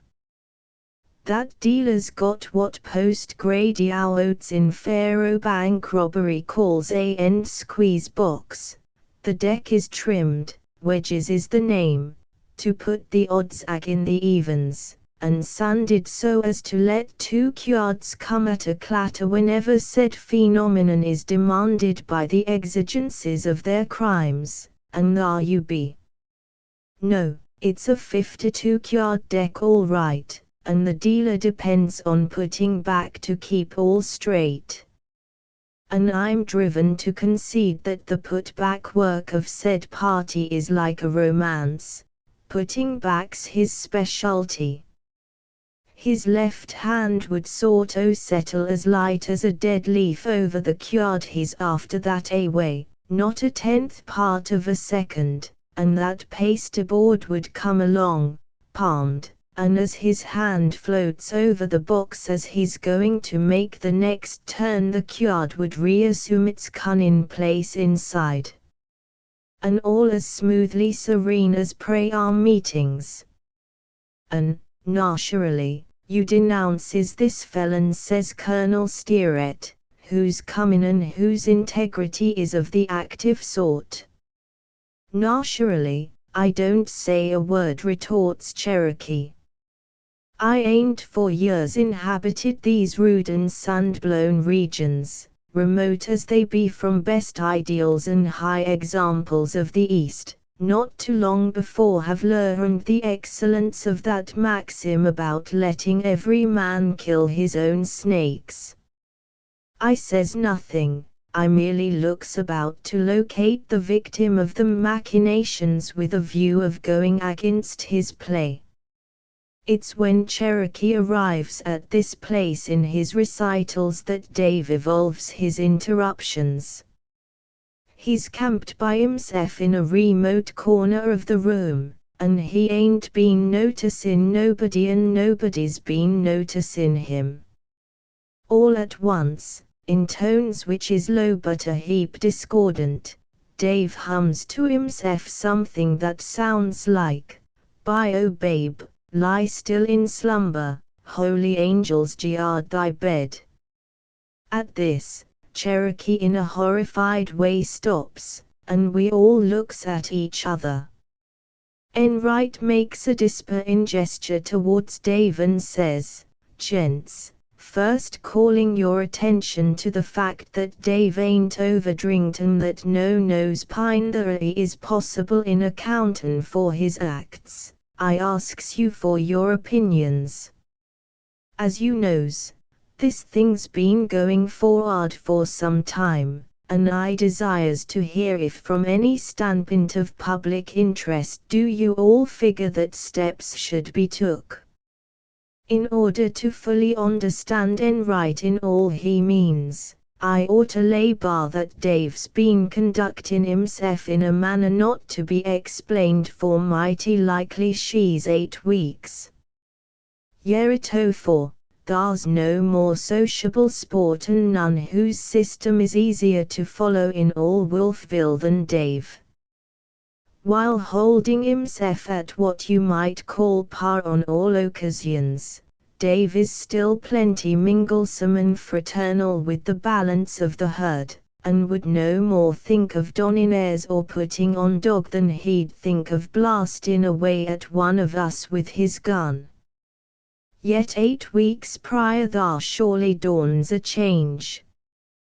Which the first symptom, the advance yard as it were of Dave's getting queer, is when Dave's standing in front of the post office. There's a faraway look to Dave at the time, like he's trying to settle whether he's behind or ahead on some deal. While thus wrapped in this fit of abstraction, Dan Boggs comes hibernating along and asks Dave to peent into the red light for a smell of valley tan. Dave sorta rouses up at this and fastens on Dan with his eyes, half truculent and half amazed, same as if he's shocked at Dan's familiarity. Then he shakes his head decisive. "Don't try to braid this mule's tail none," says Dave, and at that he strides off with his muzzle in the air. Boggs is abashed. "Which these insulting bluffs of Dave's," says Boggs, "as we canvasses the play a bit later, would cut me to the quick, but I knows it ain't on the level. Dave ain't himself when he declines said nose pine. His intellects ain't in camp." This untoward and unmerited rebuke to Boggs is followed by further breaks as hard to savvy. Dave ain't no 2 days alike. One time he's that haughty he actually passes Enright himself in the street and no more heed or recognition than if Wolfville's chief is the last Mexican to come no th of the line. Then later Dave is effusive and goes about rioting in the society of every gent whereof he cuts the trail. One day he won't drink, and the next he's tipping the canteen from sun up till he's claimed by sleep. Which he gets us mighty near distracted, no one can keep a tab on him. What with them silences and volubilities, sobrieties and days of drink, and all in bewildering alternations, he's sure got us going 4 ways at once. In spite of the fact continuos Dan books when we're turning Dave's conduct over in our minds and rummaging about for reasons, in spite of the fact, I says, that I'm plenty posted in advance that I'm up against a general shout of derision on account of me being superstitious, I'm here to offer 2-to-1 Dave's hoodoo ode. Moreover, I can name the hoodoo. Whatever is it then? Asks Texas Thompson. Cut her freely loose and be sure of our solemn consideration. It's opals, says Boggs. Them gems, as every well-instructed gent is aware, is the very spent of bad luck. Dave's wearing one in his shirt right now. It's that opal pin wherewith he decks himself recent while he's relaxin' with nose pine in Tucson. I'm with him at the time and I says to him, Dave, I wouldn't mount that opal none. Which all opals is implacable hoodoos, and it'll likely conjure up your ruin. But I might as well have addressed that counsel to a buffalo bull for all the respectful heed I gains. Dave gives me a grin, shays one eye plenty cunning, and retorts, Dan, you're envious, you wants that ornament yourself and you're out to try and make me discard it in your favor. Sex schemes, Dan, can't make the landing. Opals that away is as harmless as bull snakes. Also, I knows what becomes my looks, and while I ain't vain, still, being married as you're aware, it's wisdom in me to seize every opening for enhancing my pulchritude. The better I looks, the longer Tucson Jenny loves me, and I'm out to retain that lady's heart at any cost. No, I don't on bending, no response goes on Boggs. The accusations of Dave about me honin' for said bauble is one called for. I'd no more pack a opal than I'd cut for deal and embark on a game of 7-up with a ghost. As I states, the luck of opals is black. I was wont to think so, says Enright. But thar once chances a play, the same coming off under my personal notice, that shakes my convictions on that p'int. Thar's a broke down sport, this year's long ago while I'm briefly sojourning in Socorro, who's got a opal, and he one day puts it in hock with a cured sharp for a small stake. The cured gent says he ain't alarmed none by these charges made of opals being bad luck. It's a ring, and he sticks it on his little finger. 2 days later he goes broke again 4 jacks. This terrifies him, he begins to believe in the evil innocences of opals. He presents the jewelry to a barkeep, who puts it up, since his game limits itself to selling liquor and, him being plenty careful not to drink none himself, his contracted destinies don't offer no field for opals and their malign effects. In less time than a week, however, his wife leaves him, and also that drink shop wherein he officiates is blown down by a high wind. That barkeep emerges from the rooms of his domestic hopes and the desolation of that gin mill, and endows a lady of his acquaintance with this opal ornament. It ain't 24 hours when she cuts loose and weds a Mexican. Which by this time, excitement is running high, and you all couldn't have found that citizen in Socorro with a search warrant who declines to believe in opals being bad luck. On the hocks of these catastrophes it's the common notion that nobody better own that opal, and said Malev lent stone in the dual K parked eye of a curiosity and a warning is put in the CGR case at the early Rose S. Loon. The first day it's a jeweler sharp comin' for his daily drinks. He runs the jewelry store of that metropolis and knows about diamonds and sim large imcracks same as Pete's does about drugs, and he considers this talisman, scrutinizing it a heap clost. Do you all believe in the bad luck of opals? Asks a pard who's with him. This thing ain't no opal, says the jeweler sharp, looking up, it's glass. And so it is. That baleful Jugor has been sailing under a alias. It ain't no opal more 'en a Colt's cartridge is a poker chip. And, of course, it's plain the divers and several disasters, from the loss of that cured gent's bankroll down to the Mexican nuptials of the ill-advised lady to whom I alludes, can't be laid to its charge. The whole racket shocks and shakes me to that degree, concludes Enright, that today I ain't got no settled views on opals, none whatever. Just the same, I thinks it's opals that's the trouble with Dave declares Boggs, plenty stubborn, and while the rest of us don't unite with him, we receives his view serious and respectful so's not to jolt Boggs's feelings. Going back, however, to when Dave sets up the warble of Bio Baby, that a way, we all, following Enright's solicitation for our thoughts, abides a heap still and makes no response. Enright asks again, what do you all think? At last Boggs, who as I sets forth frequent is a nervous gent, and one on whom silence soon begins to prey, again speaks up.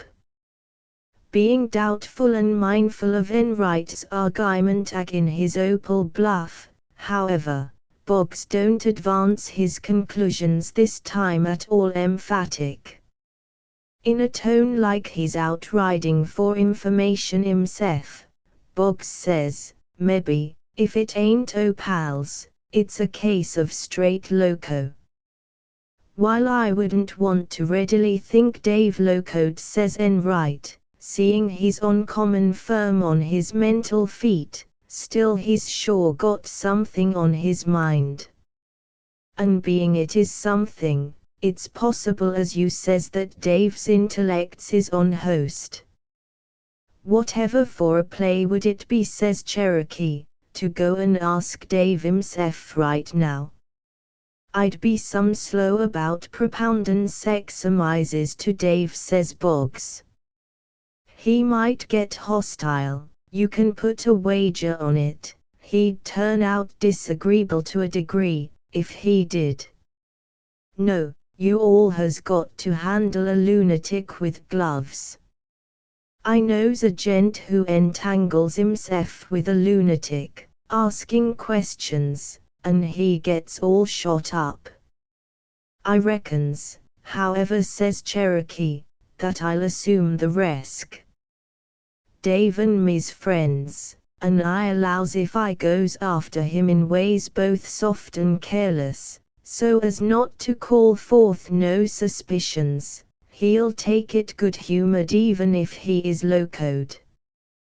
We all sets breathless while Cherokee saunters down to where Dave's still wrapped in the melodies.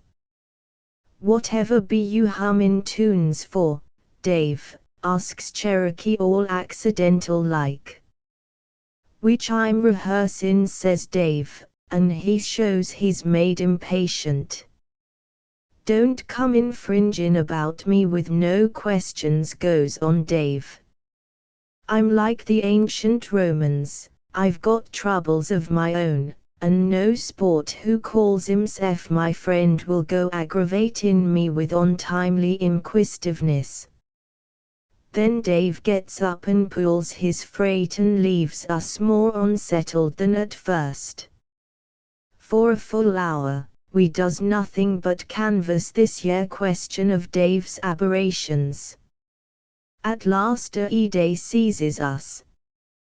Thar's times when Dave's been seen caucusin with Mrs. Rucker and Doc Peets.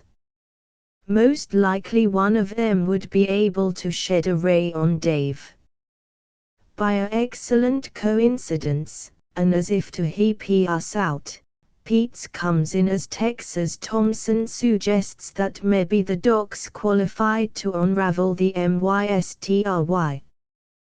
Tell you all folks what's the matter with Dave, says Peets. Pards, it's simply not in the deck. Meanin' no disrespects, for you gents knows me too well to dream of me harborin' anything but feelings of the highest regards for one and all. I'll have to leave you camped in original darkness. It would be breakin' professional confidences. Sure, I savis Dave's troubles and the causes of these vagaries of his. Just the same the traditions of the medical game forces me to hold 'em sacred and secret. Tell us at least, Doc says and right, whether Dave's likely to grow violent.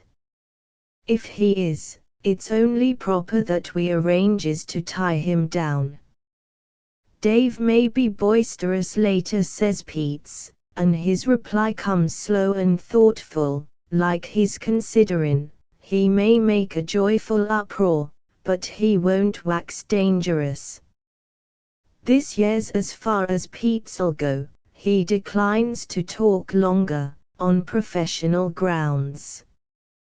Which suspense, this away, says Boggs, after Peets is gone, and us no wiser than when he shows in the door, makes me desperate. I'll offer the motion, let's prance over in a bunch, and demand a explanation of Mrs. Rucker. Dave's been talking to her as much as ever he has to Peets, and thar's no professional hobbles on the lady, she's footloose, and free to speak. We waits on you, Mom says en right, when 10 minutes later Boggs, Cherokee, Texas Thompson and he is in the kitchen of the OK restaurant where Mrs. Rucker is slicing salt hose and laying the fragrant foundations of supper. We waits on you all to ask your advice. Dave Toots been carrying on in a manner and form at once dubious and threatening. It ain't too much to say that we all fears the worst. We comes now to invite you to tell us all you knows of Dave and whatever it is that so unsettles him. Our idea is that you understands a heap about it. See yeah, Sam en right, retorts Mrs. Rucker, pausin' over the salt hose, you ain't doing yourself proud. You better round up this herd of inebriates and get 'em back to the red light. Thar's nothing the matter with Dave, leastwise if it was the matter with you, you'd be some improved. Dave Toots a credit to this camp, never more so than now, the same being a mighty sight more 'en I could say of any of you all and stick to the truth. Then you does know, Mrs. Rucker says en right, the secret that's gnawin' at Dave. No, it replies Mrs. Rucker, of course, I knows it. But I don't propose to discuss it none with you tarrapins. I ain't got no patience with sec dolts. Now that you all is here, however, I'll give you notice that tomorrow you can begin to do your own cooking till you hears further word from me. I'm going to be otherwise and more congenially engaged. Most likely I'll be back in my kitchen again in a day or two, but I makes no promises. And until sec time as I shows up, you all can go scuffle for yourselves. I've got more important duties just now on my hands than cooking chuck for sots. As Mrs. Rucker speaks up mighty vigorous, and as none of us has the nerve to ask her further and take the risk of turning loose her temper, we lines out agin for the red light no clearer than what we was. I could ask her more questions says Enright, but, gents, I didn't deem it wise. Mrs. Rucker is a most admirable character, but I'm superstitious about crowding her too close. Like Boggs says about opals, there's plenty of bad luck lurking about Mrs. Rucker's environs if you only goes about its development the right way. The city ocean is too many for me says Boggs, going up to the bar for a drink, I gives it up. I ain't got a notion left, unless it is that Dave's running for office, that is, I might entertain second thought only there ain't no office. The next day Mrs. Rucker abandons her post, and we Paul finds that feeding us FS keeps us busy and we don't have much time to discuss Dave. Also, Dave disappears, in fact, both Dave and Mrs. Rucker fades from view. It's about 4th drink time the evening of the third day, and most of us is in the red light. There's a gloom overhangs us like a fog. Maybe it's the one contained which envelops Dave, maybe it's because Mrs. Rucker's done deserted and left us to rustle for us FS or starve. Most of us is full of presentiments that something's due to happen. All at once, and unexpected, Dave walks in. A sigh of relief goes up, for the glance we gives him shows he's all right, sane as Enright, clothed and in his right mind as set for in Holy Writ. Also, his countenance is a wrinkle of glee. Gents says Dave, and his air is that patronizing it would have been exasperating only we're so relieved. Gents, I'm come to seek congratulations and set 'em up. Pete's and that motherly angel, Mrs. Rucker, allows I'll be of more use ye than in my own house, whereat I naturally floats over. Coupled with a suggestion that we drinks, I wants to say that he's a boy, and that I brands him Enright Pete's toot. Chapter 6. With the Apash's compliments. Undoubted observed the old cattleman, during one of our long excursive talks, undoubted, the ways and the motives of Injuns is past the white man's finding out. He's sure mystry, the Injun is. And where the pale face forever fails of his solution is that the latter ropes at this problem in copper color from the standpoint of the Caucasian. Can a dog understand a wolf? Which I should remark not. It's a heap likely that with Injuns, the white man in his turn is just as difficult to solve. And without the Injun finding owners you'll fault with them, there's a triangle of things whereof the savage accuses the pale face. The western Injuns at least, for I ain't posted none on eastern savages, the same being happily killed off prior to my time, the western Injuns lays the bee, the wild turkey, and that weed folks calls the plantin at the white man's door. They all descends upon the Injun hand in hand. No, the Injun don't call the last named vegetable a plantin, he alludes to it as the white man's foot. There's traits dominant among Injuns which it wouldn't lower the standing of a white man if he ups and imitates a whole lot. I once encounters a savage, one of these blanket Injuns with feathers in his hair, and being idle and careless of what I'm about, I staggers into casual talk with him. This buck's been east for the first time in his darkened Syria and visited the Great Father in Washington. I asks him what he regards as the deepest game he in his travels goes against.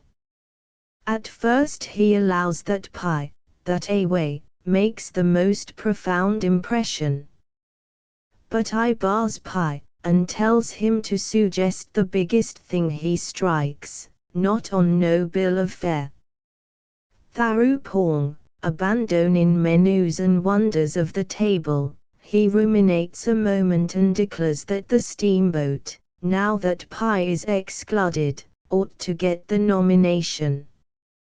The choo-choo boat, observes this intelligent savage, is the paleface's big medicine. You'll have a list of marvels, I says, to avalanche upon the people when you cuts the trail of your ancestral tribe again. No, retorts the savage, shaking his head until the scalp lock whips his wires, an almighty decisive, no, won't tell Injun nothing. Why not? I demands. If I tell, he says, they no believe. They think it all heap lie. Son, consider what a example to travelers is set by that untutored savage. That's what makes me say thar betrays possessed of Injuns, personal, which a paleface might improve himself by copying. Being white myself, I'm born with notions agin Injuns. I learns of their destruction with relief, and never sees one Puritan about, full of life and vivacity, but the spectacle fills me with vain regrets. All the same, thar's a load o' lies told east concerning the Injun. I was wont from time to time to discuss these red folks with General Stanton, who for years is stationed about in Arizona, and, merely for the love he bears to fightin', performs as chief of scouts for General Crook. Our divers wars with the Apaches, says General Stanton, comes more as the fruits of a misdeal by a locoed marshal than anything else besides. When Crook first shows up in Arizona, this is in the long ago, and starts to inculcate peace among the Apaches, he gets old Jeffords to bring Cochise to him to have a powwow. Jeffords rounds up Cochise and herds him with soft words and big promises into the presence of Crook. The Grey Fox, which was the Injun name for Crook, makes Cochise a talk. Likewise he points out to the chief the landmarks and mountain peaks that indicates the Mexican line. And the Grey Fox explains to Cochise that what cattle is killed and what scalps is took to the southward of the line ain't going to bother him a bit. But no thard, it's different. Thar in that sacred region cattle killin' and scalp collectin' don't go. The Grey Fox shoves the information on Cochise that every trick turned on the American side of the line has done got to partake of the characteristics of a love affair, or the Grey Fox with his young men in blue, his war-heaps and his host warriors, numerous as the grass, they be, will come down on Cochise and his Apaches like a coyote on a sage hen or a pan of milk from a top shelf and make 'em powerful hard to find. Cochise smokes, and after considering the bluff of the Grey Fox plenty profound, allows he won't call it. There shall be peace between the Apache and the paleface to the northward of that line. Then the grey fox and Koshais shakes hands and says how, and Koshais, with a bolt or two of red calico wherewith to embellish his squaws, goes squandering back to his people, permeated to the toes with friendly intentions.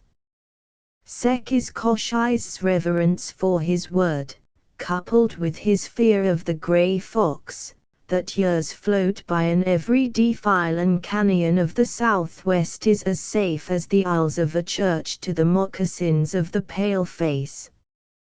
Thus it continues until there comes a evening when a Jim Crow marshal, with more six-shooters than host sense, allows he'll apprehend Koshai's brother a whole lot for some offense that ain't most likely deuce high in the category of true crime.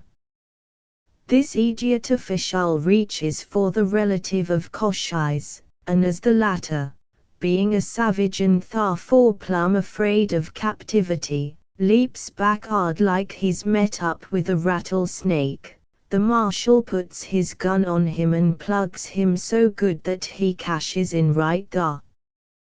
The marshal says later in explanation of his game that Koshai's brother turns hostile and drops his hand on his knife. Most likely he does. A gent's hands, even a Apash's, has done got to be summus. But the killing overturns the peaceful programs built up between the grey fox and Koshai's. When the old chief hears of his brother being downed, he paints himself black and red and sends a bundle of arrows tied with a rattlesnake skin to the grey fox with a message to count his people and look out for himself. The grey fox, who realizes that the day of peace has ended and the sun gone down to rise on a morning of trouble, fills the rattlesnake skin with cartridges and sends them back with a word to Koshai's to turn himself loose. From that moment the warjig which is to last for years is on. After Koshai's comes Geronimo, and after Geronimo comes Nana, and one and all, they adds a heap of spice to life in Arizona. It's no exaggeration to put the number of palefaces who lose their hair as the direct result of that fool marshal laying for Koshai's brother and that Injun's consequent cutting off, at around 10,000. Sure. There's scores and scores who's been stood up and killed in the hills whereof we never gets a whisper. I, Miss F., in going through the teepees of a Apache outfit, after we done wipes em off the footstool, sees the long hair of 7 white women who couldn't have been no time dead. Who be they? Folks unknown who's got shot into while romancing along among the hills with schemes no doubt of settlement in California. With what we savis of the cruelties of the Apaches, there's likewise a spirit of what book sharps calls chivalry goes with em, and albeit on one hung occasion I profits mightily tharby, I'm unable to give it a reason. You wouldn't track up on no similar weaknesses among the palefaces, and you all can put down a stack on that. It's when I'm paymaster, says the general, reachin' for the canteen, and I starts for th from Fort Apache on a expedition to pay off the nearby troops. I've got 6 wagons and a escort of 20 men. For Miss F., at the hour of the procession, I journeys proudly in a ambassador lance. Our first camp is going to be on top of the mesa out a handful of miles from the fort. The word goes along the line to observe a heap of caution and not straggle or go rummaging about promiscuous, for the mountains is alive with hostiles. It's 5-for-1 that a frowning cloud of em is hanging on our flanks from the moment we breaks into the foothills. No, they'd be afoot. The Apaches ain't horseback in Juns and only fond of steeds as food. He never rides on one, a Apache don't, but he'll camp and build a fire and eat a corral full of ponies if you'll furnish 'em, and lick his lips in thankfulness tharfor. But being afoot won't hinder 'em from keeping up with my caravan, for in the mountains the snow is to the wagon beds and the best we can do is wriggle along the trail like a hurt snake at a gait which wouldn't tire a papoose. We've been pushin' on our windin' uphill way for mighty likely half a day, and I'm beginnin', so doom slows is our progress, to despair of gettin' out on top the mesa before dark, when to put a coat of paint on the general trouble the lead wagon breaks down. I turns out in the snow with the rest, and we all puts in a heated and highly profane half-hour restoring the wagon to health. At last we're on the headway agin, and I wades back through the snow to my ambassador lance.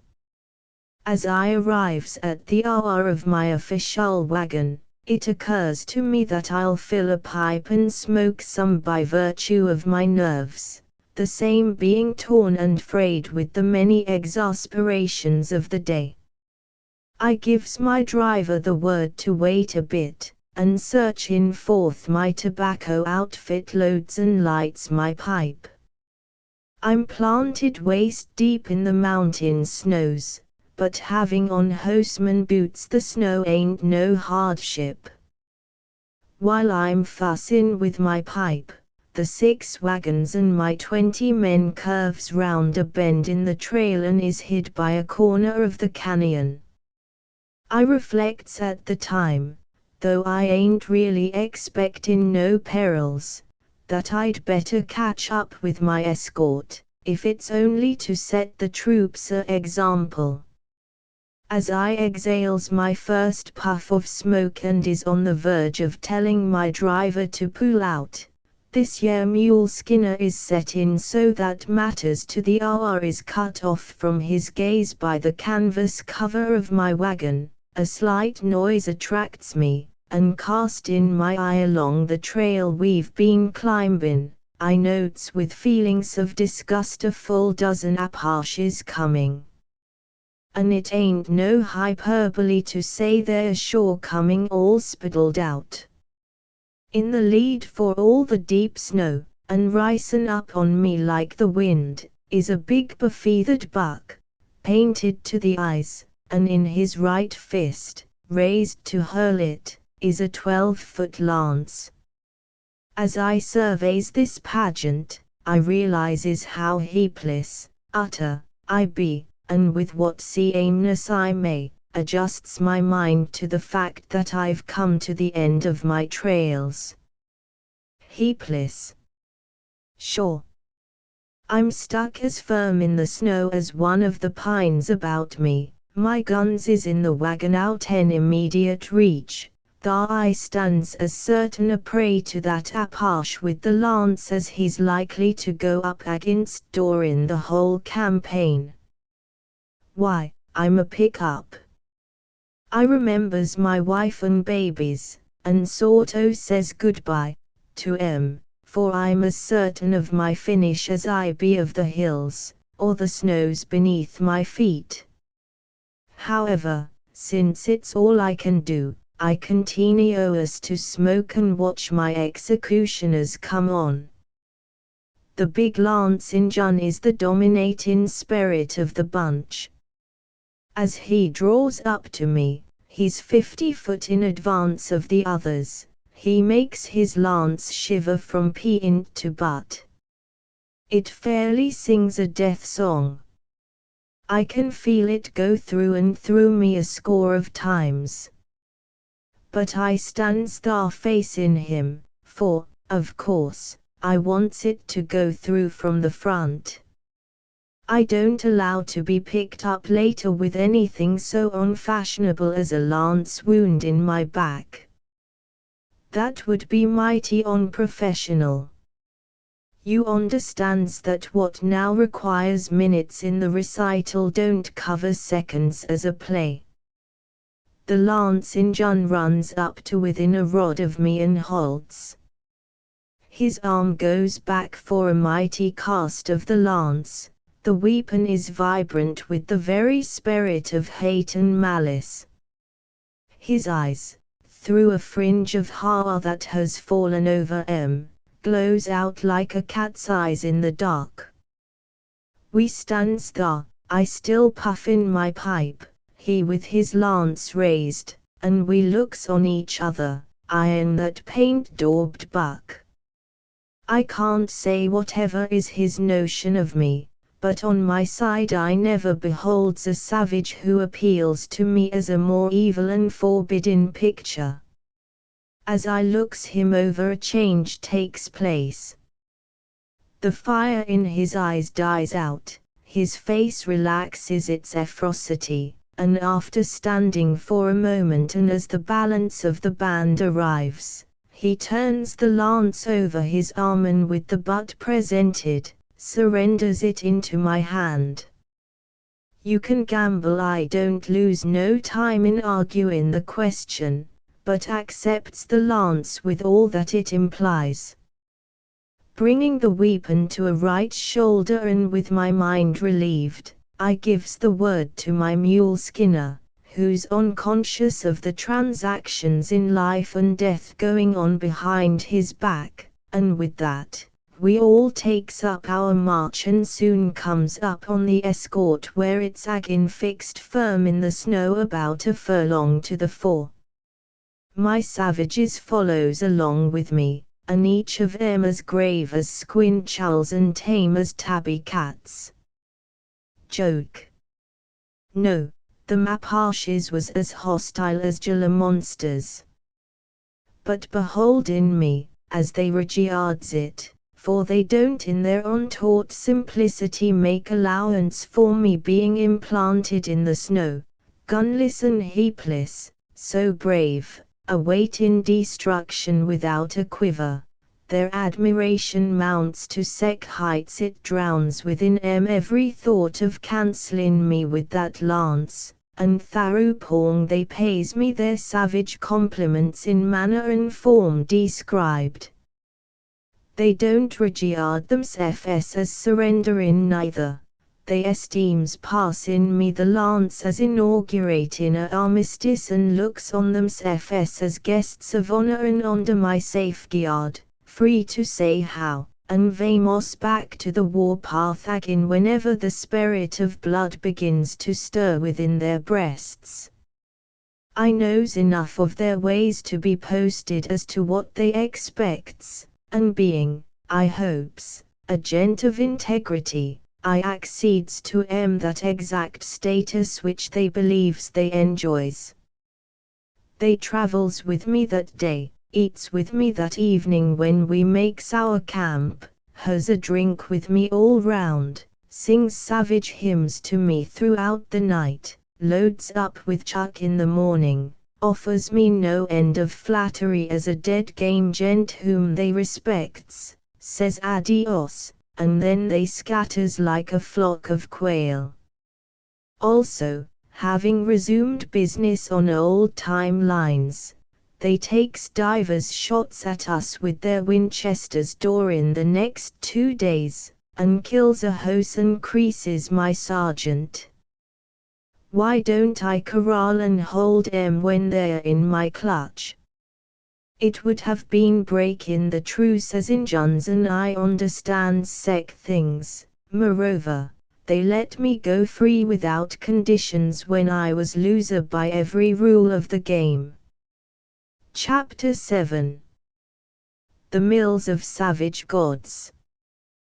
There might, of course, be romances in the West, observed the old cattleman, reflectively, in response to my question, but the folks ain't got no time.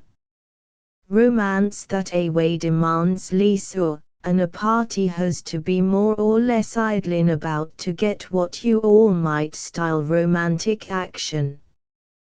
Take that warthog whereof I recently relates, and wherein this year Wild Bill Hickox wipes out the McCandless gang, 6 to his Colts, 4 to his Bowie, and 1 to his Hawkins rifle, 11 in all. I asks him Miss F later when he's able to talk, don't he regard the episode as some romantic?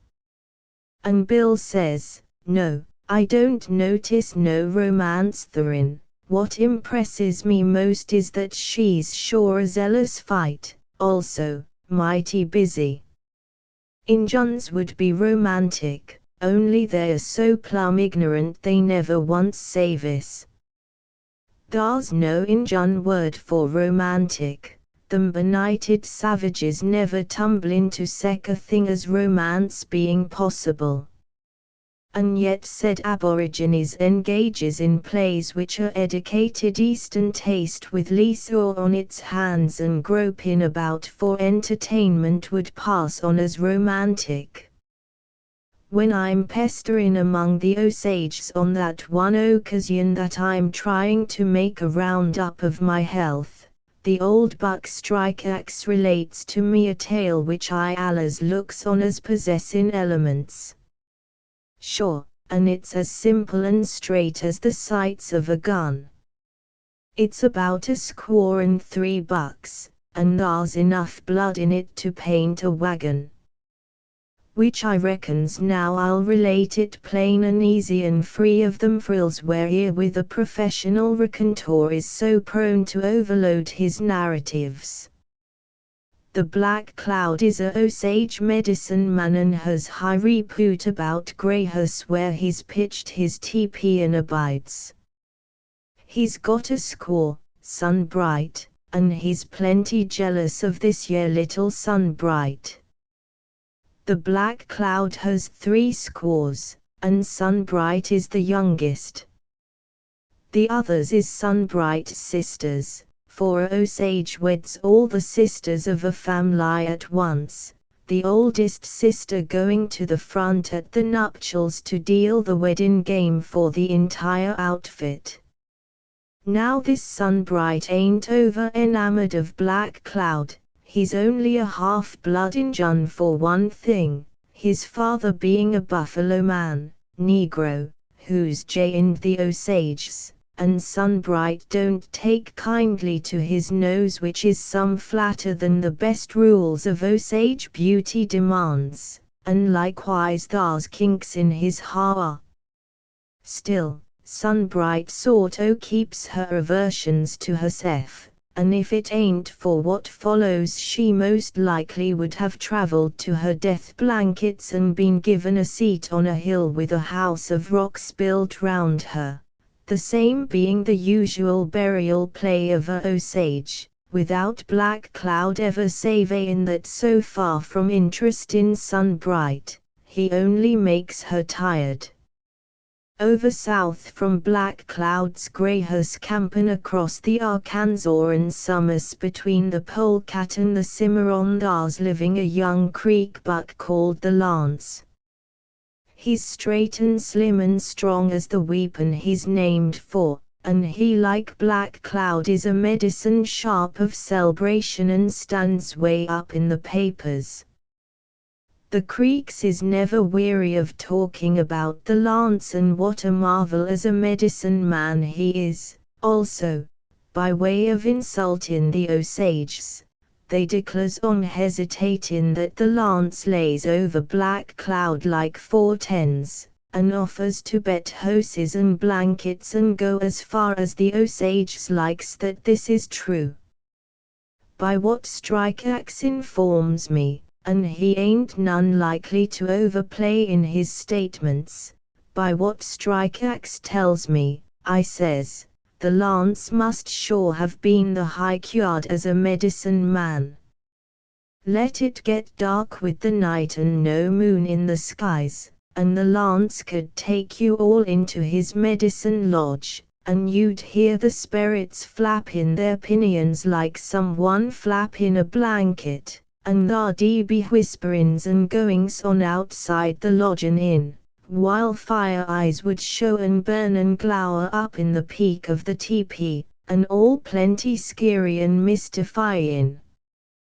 Besides these year accomplishments, the lance is one of them mesmerism sports who can set animals to dreamin'.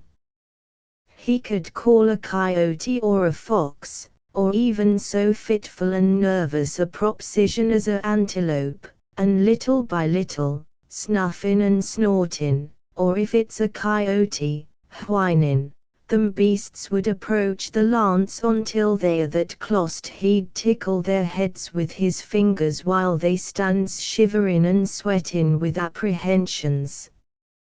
You can put a bet on it, son, that according to this unbiased buck, strikeaxe, the lance is undoubted the big medicine throughout the Injun range. As might be assumed, the black cloud is some heated agin the lance and looks on him with baleful eye as a rival. Still, black cloud has his nerve with him constant, and therefore one day when the Osages and Creeks has been disputin' touchin' the respective powers of him and the lance, and this latter Injun offers to come over to Greyhouse and make medicine agin him, black cloud never hesitates or hangs back like a dog tied under a wagon, but calls the bluff a heap prompt and tells the lance to come. Which the day is set and the lance shows in the door, as Monta Sharps would say. Black cloud and the lance tharupong expands themselves, and delights the assembled Creeks and Osages with their whole box of tricks, and each side is braggin' and boastin' and putting it up that their gent is most likely the soonest medicine man who ever buys black paint.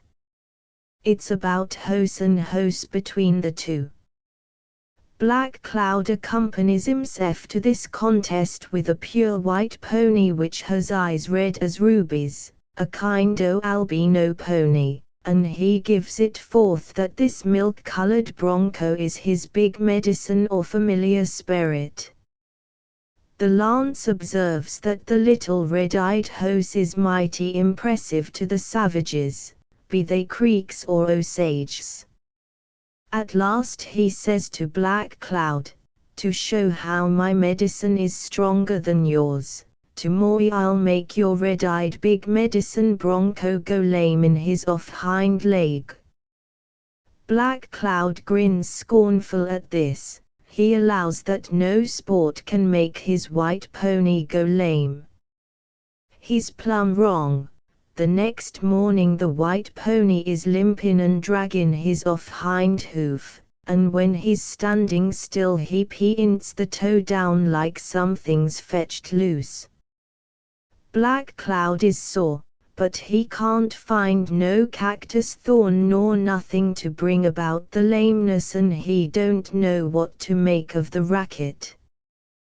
Black Cloud's up against it, and the audience begins to figure that the lancer's medicine is too strong for Black Cloud. What's the trouble with the red-eyed pony? That's simple enough, son. The lance done creeps over in the night and ties a hose hard tight about the pony's leg just above the fetlock. Black Cloud ain't up to no sec move, the same being a trade secret of the lancers, and being the hose har is hid in the har on the pony's leg, no one notes its presence. After Black Cloud looks his red-eyed big medicine pony all over and can't understand its lameness, the lance asks him will he cure it. Black Cloud, who's owlin' like midnight by now, retorts that he will. So he gets his pipe and fills it with medicine tobacco and blows a mouthful of smoke in the red-eyed pony's nose. Sec remedies don't work. That pony still limps on 3 legs, dragging the afflicted member mighty pensive. At last the lance gives Black Cloud a patronizing smile and says that his medicine'll cure the pony sound and well while you're cracking off a gun. He walks up to the pony and looks long in its red eyes. The pony's ears and tail droops, its head hangs down, and it goes mighty near to sleep. Then the lance rubs his hand 2 or 3 times up and down the lame leg above the fetlock and eliminates that hos ha ligature and no one the wiser. A moment after, he wakes up the red-eyed pony and to the amazement of the Osages and the unbounded delight of the Creeks, the pony is no longer lame, and the leg so late afflicted is as solid and healthy as a sod house. What's bigger medicine still, the red-eyed pony begins to follow the lance about like a dog and as if it's charmed, and it likewise turns into bite and hour and pitch and jump sideways if Black Cloud seeks to put his paw on him. Then all the Injuns yell with one voice, the lance has won the Black Cloud's big medicine red-eyed pony away from him.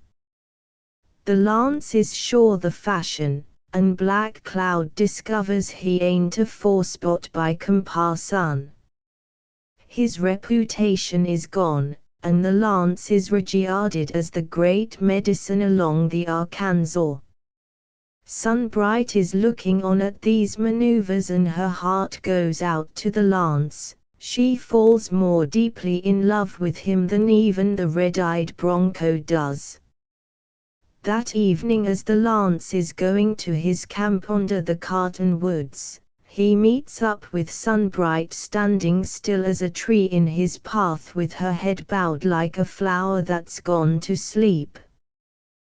The lance savis, he knows Sunbright, likewise he knows what her plant in herself in his way and her droop and attitude explains. He looks at her, and says, I am a guest of the Osages, and tonight is not the night. Wait until the lance is in his own teepee on the polecat, then come.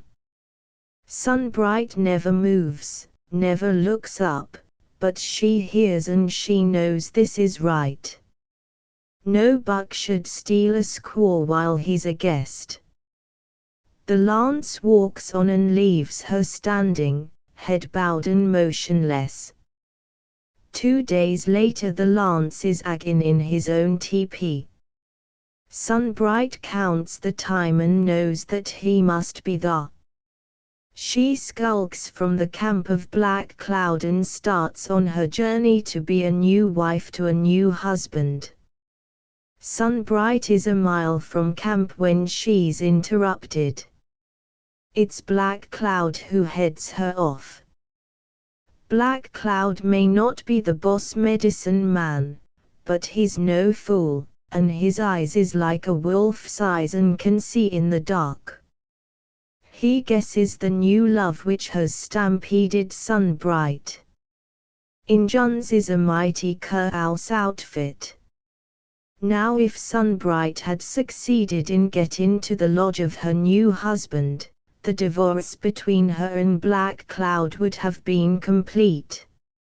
Moreover, if on the day following or at any time Black Cloud had found her there, he wouldn't so much as have wagged a wire or batted an eye in recognition. He wouldn't have let on he ever hears of a squaw called Sunbright.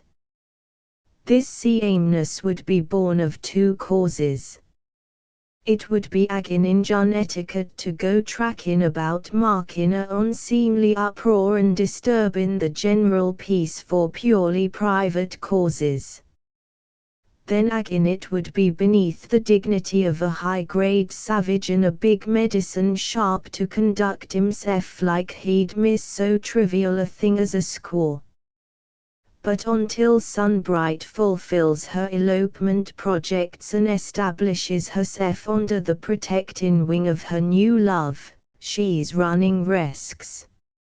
She's still the Black Cloud's squaw, and after she pulls her marital picket pin and while she's getting away, if the bereaved black cloud crosses up with her he's free, under the license permitted to injure husbands, to kill her and scalp her and dispose of her as consists best with his moods.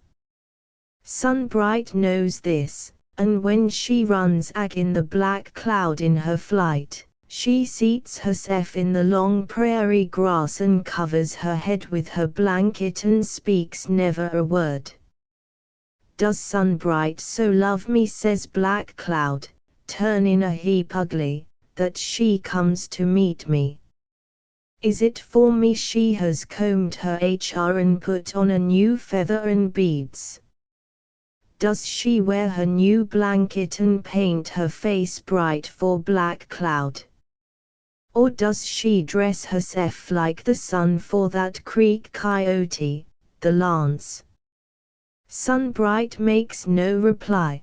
Black Cloud looks at her a moment and then goes on, it's for the lance. Good. I will fix the Sunbright so she will be a good squaw to my friend, the lance, and never run from his lodge as she does now from Black Cloud's.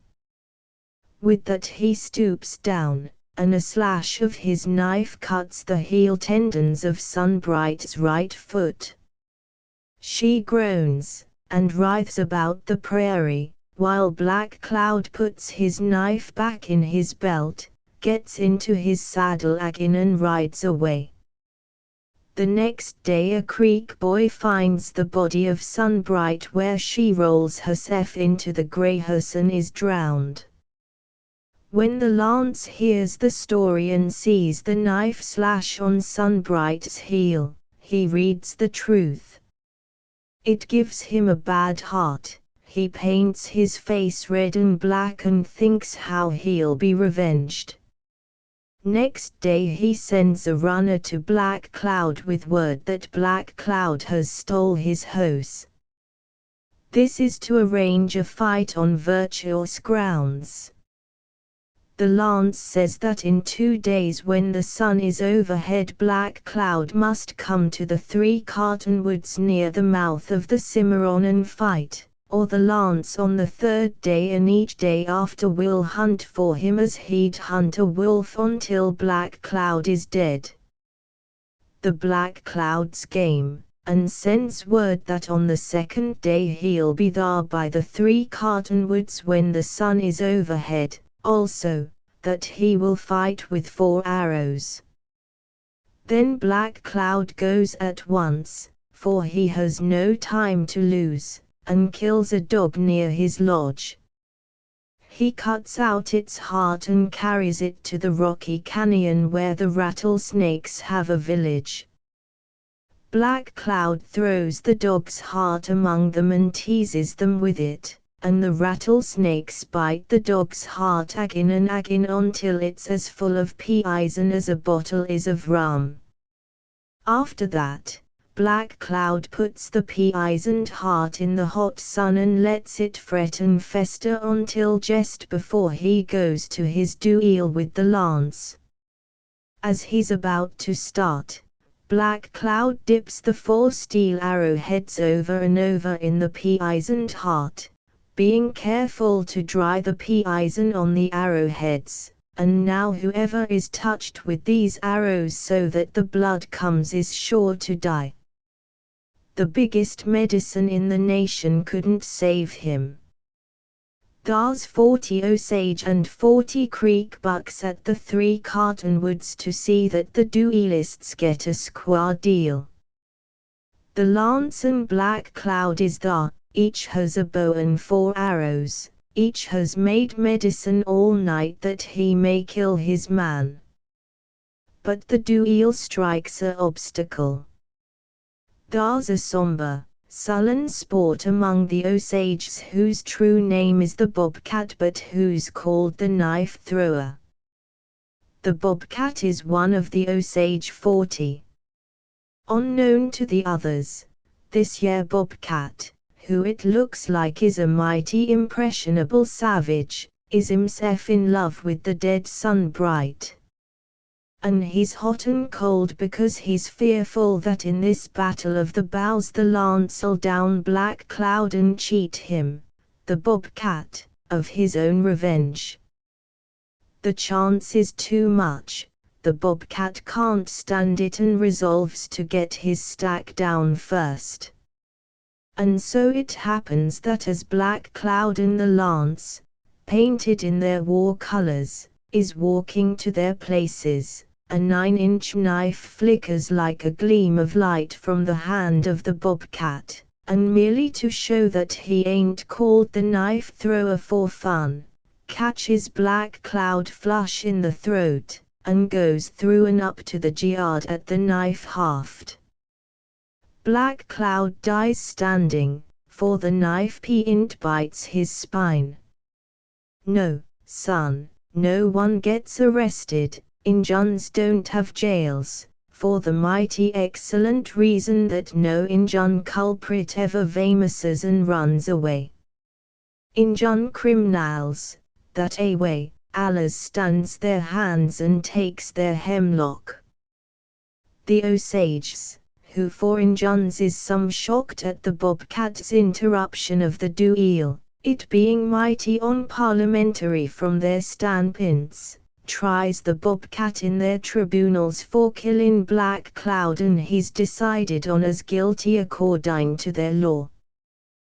They appoints a day for the bobcat to be shot, and as he ain't present at the trial none, leaving his end of the game to be looked after by his relatives, they orders a kettle tender or tribe crier to notify the bobcat when and where he's to come and have said sentence executed upon him. When he's notified, the bobcat don't say nothing, which is satisfactory enough, as there's nothing to be said, and every Osage knows the bobcat'll be there at the drop of the handkerchief if he's alive. It so turns out, the bobcat's there as cool as wild plums. He's dressed in his best blankets and leggings, and his feathers and gay colors makes him a overwhelming match for peacocks. There's a white spot painted over his heart.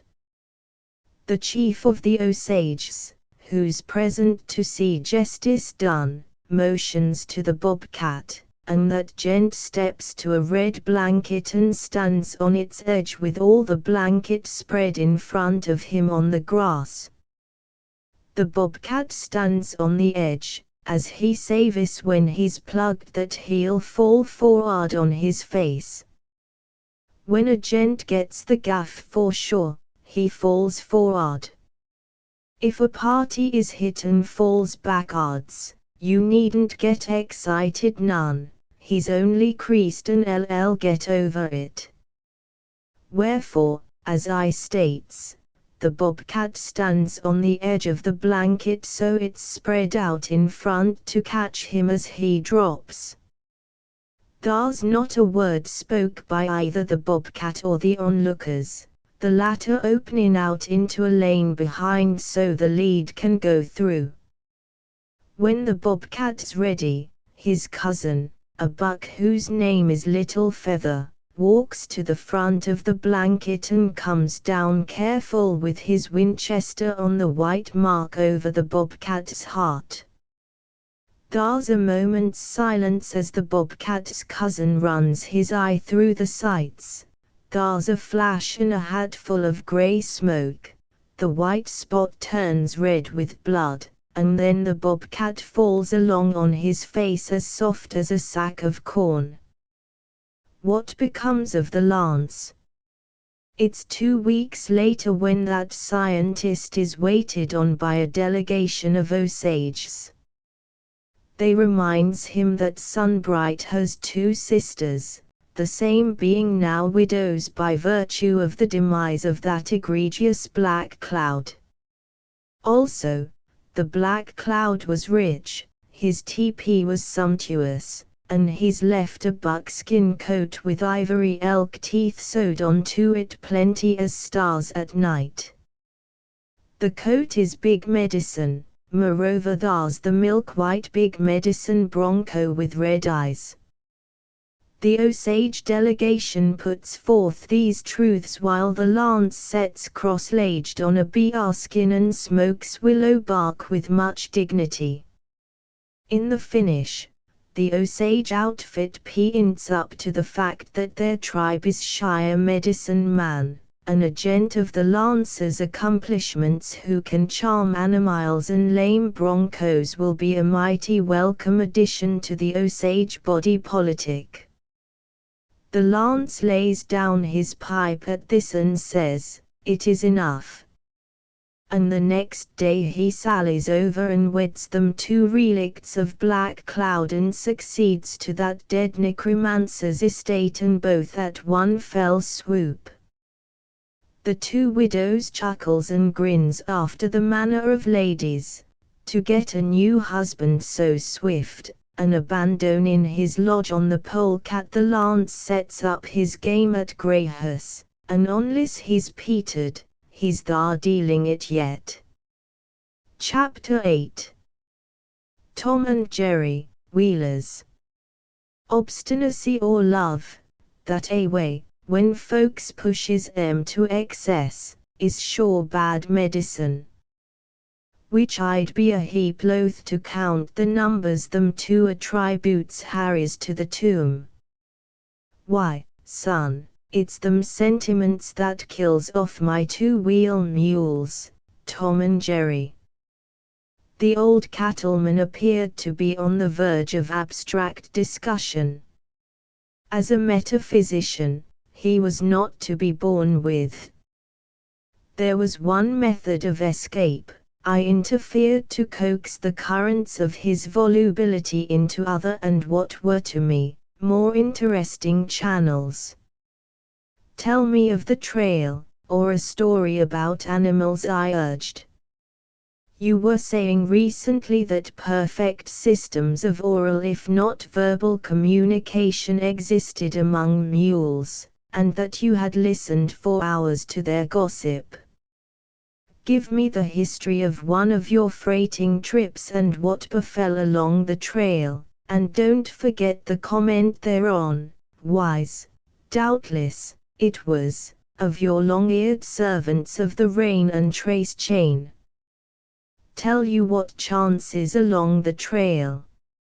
Son, you all opens a wide-flung range for my memoir to graze over. I might tell you how I'm lost once, freightin' from Vegas into the Panhandle, and 2 days without water, blazin' July days so hot you couldn't touch tire, chain, or bolt head without frying your fingers.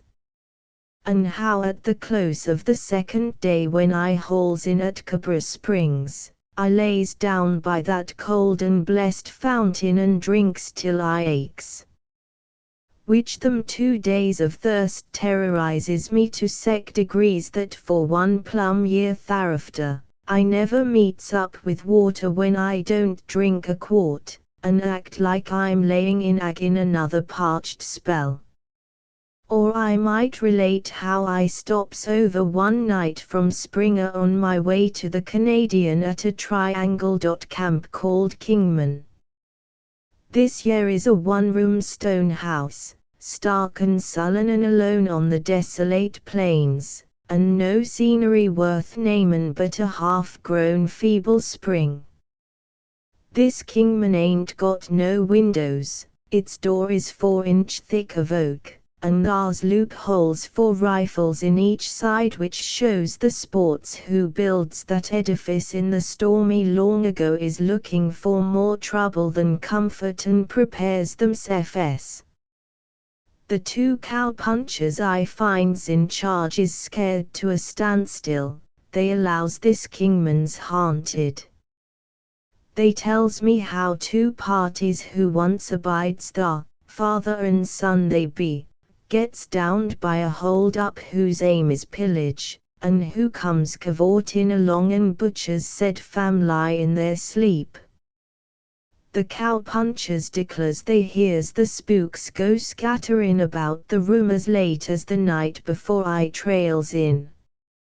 ICAMSM, not being subject to nerve stampedes myself, and that same midnight when the spirits comes haunting about agin, I turns out in my blankets and lays said spectres with the butt of my mule whip, the same when we strikes a light and counts 'em up being a couple of kangaroo rats.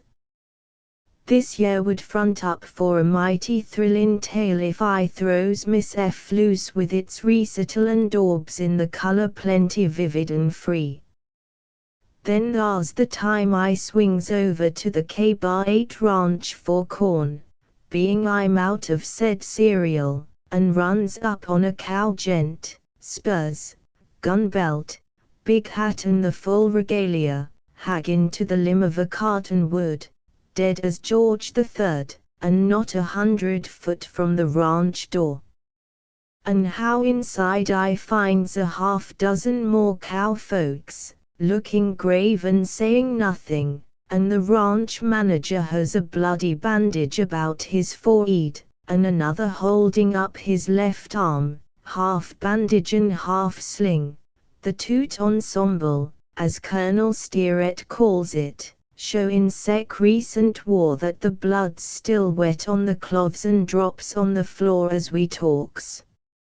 And how none of us says a word about the dead gent in the cottonwood or of the manager who's shot up, and how that same manager outfits me with 10 sacks of mule food and I goes peentin' out for the southeast and forgets all I sees and never mentions it agin.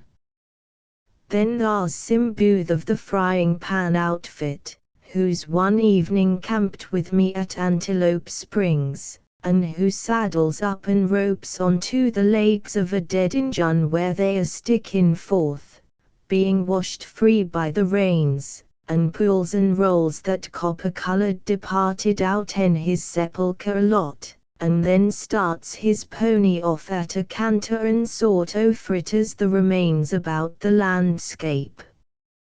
Sim does this on the argument that the obsequies, former, takes place too near the spring. This year Sim's pony 2 months later steps in a dog hole when him and Sim's going along full swing with some cattle on a stampede, and the chaos falls on Sim and breaks everything about him inclusive of his neck. The other cowpunchers allers allow it's because Sim turns out that aborigine over by Antelope Springs. Now second episode, properly elaborated, might feed your attention and hold it spellbound some. Son, if I was to turn Miss F loose on, great and little, the divers incidents of the trail, it would consume days in the relation.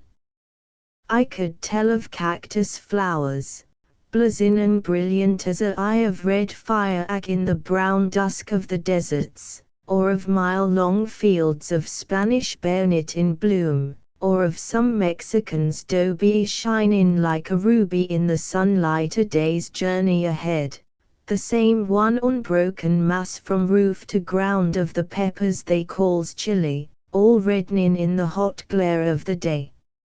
Or, if you has a fancy for stirring incident and lively scenes, thar's a time when the rains has raised the old Canadian until that quicksand ford at Tascosa, which has done eat 100 teams if ever it swallows one, is torn up complete and the bottom of the river nothing save beelin sand with a shallow year and a hole deep enough to drown a house scooped out just beyond.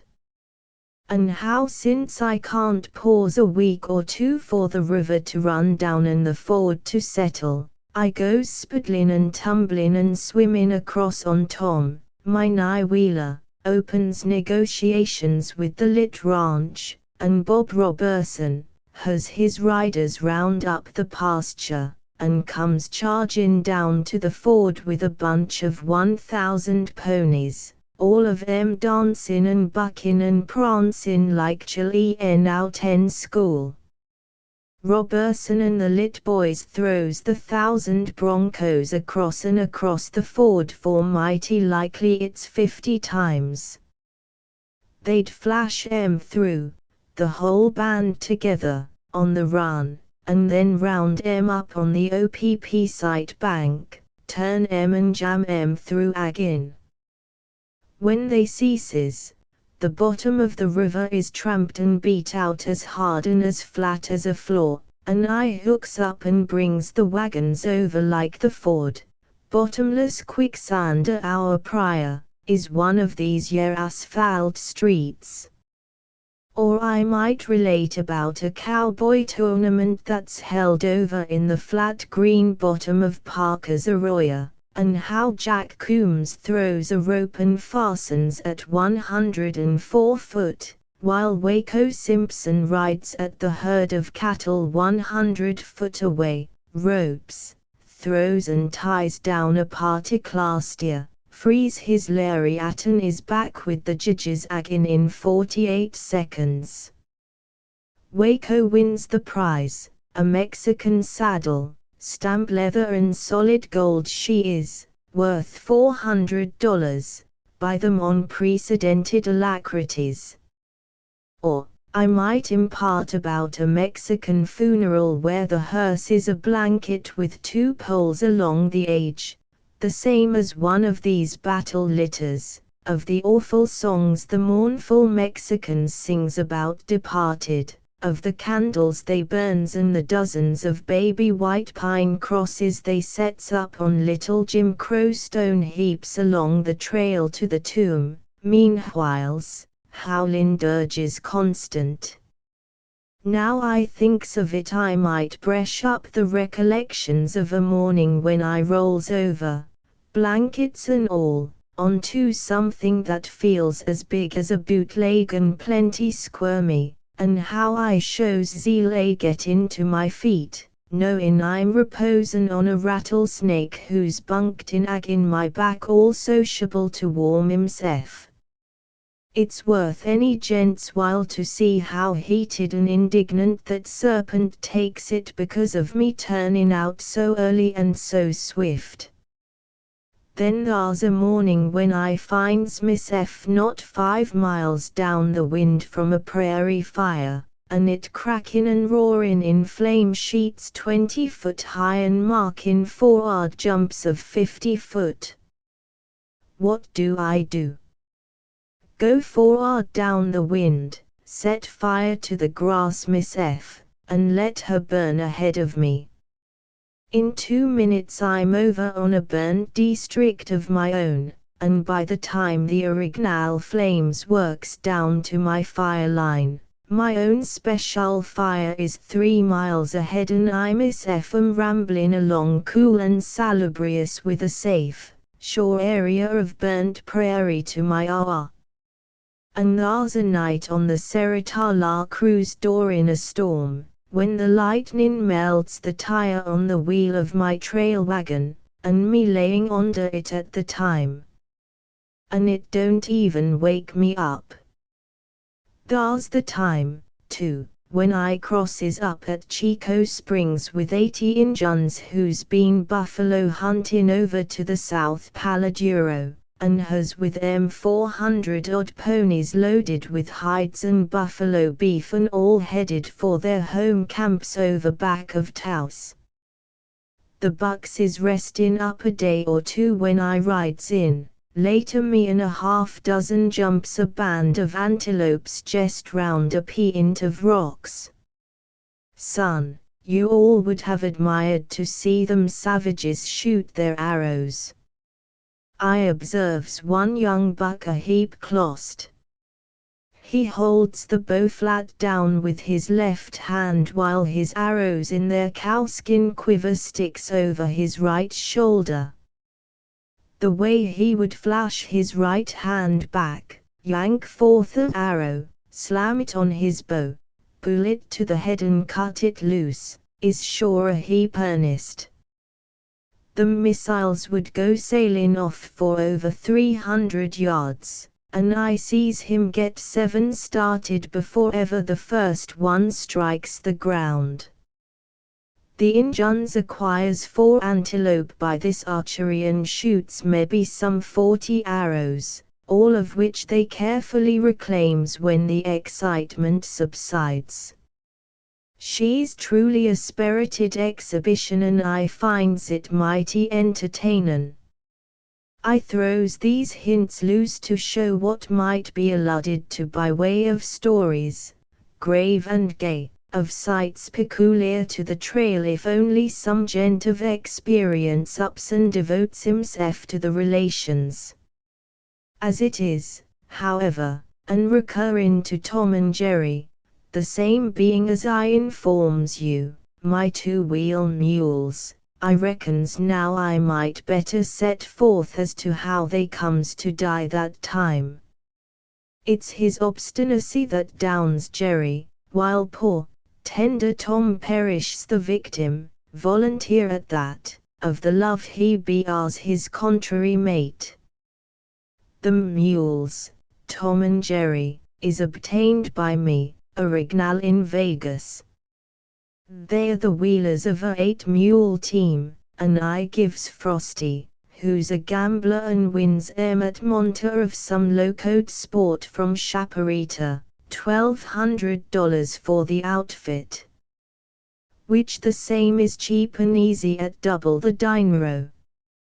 These mules evident has been part and parcel of the estates of some Mexican, for I finds a cross marked on each harness and likewise on both wagons.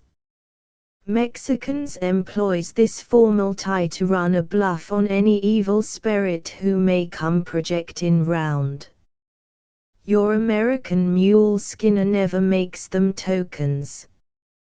As a rule he's defiant of spirits, and even when he ain't he don't see no refugging across. Mexicans, on the other hand, is plenty strong on said symbol. Every morning you beholds a Mexican with a dab of white on his forehead and on each cheekbone, and also on his chin where he crosses himself with flour. Sure, the custom is universal and it takes a quart of flour to fully fortify a full-blown greaser household against the anticipated perils of the day. No sooner am I CLR of Vegas, I'm camped near the Plaza de la Concepcion at the time, when I rounds up the 8 mules and looks 'em over with reference to their characters. This is just after I acquires 'em. It's allers well for a gent to know what he's against, and you can put down a stack. The dispositions of 8 mules is a important problem. The review is plenty satisfactory. The nye leader is a steady practical person as a lead mule ought to be, and I notes by his camgmatical eye that he's going to give himself the benefit of every doubt, and ain't out to go stampeding off none without knowing the reason why. His mate at the other end of the jockey stick is nervous and hysterical. She never tries to solve no riddles of existence herself. This Jane mule don't, but relies on her mate Peter and plays Peter's system blind. The nye painter is a decorous form of mule with no bad habits, while his mate over the chain is one of these hard, fish, wary parties, and his little game is to get as much of everything except work and trouble as the lay of the cards permits. My nice swing mule is a wit like I tells you the other day. Which this jocose animal is the life of the team and allers letting fly some dry, quaint observation. This mule wag is particular excellent at a bad ford or a hard crossing, and his gay remarks, full of pint as a bowie knife, surely cheers and uplifts the spirits of the rest. The offswing is a heedless creature who regards his facetious mate as the very parent of fun, and he goes about with his wire cocked and his mouth ajar, ready to laugh them ha, laughs of his own at every word his pard turns loose.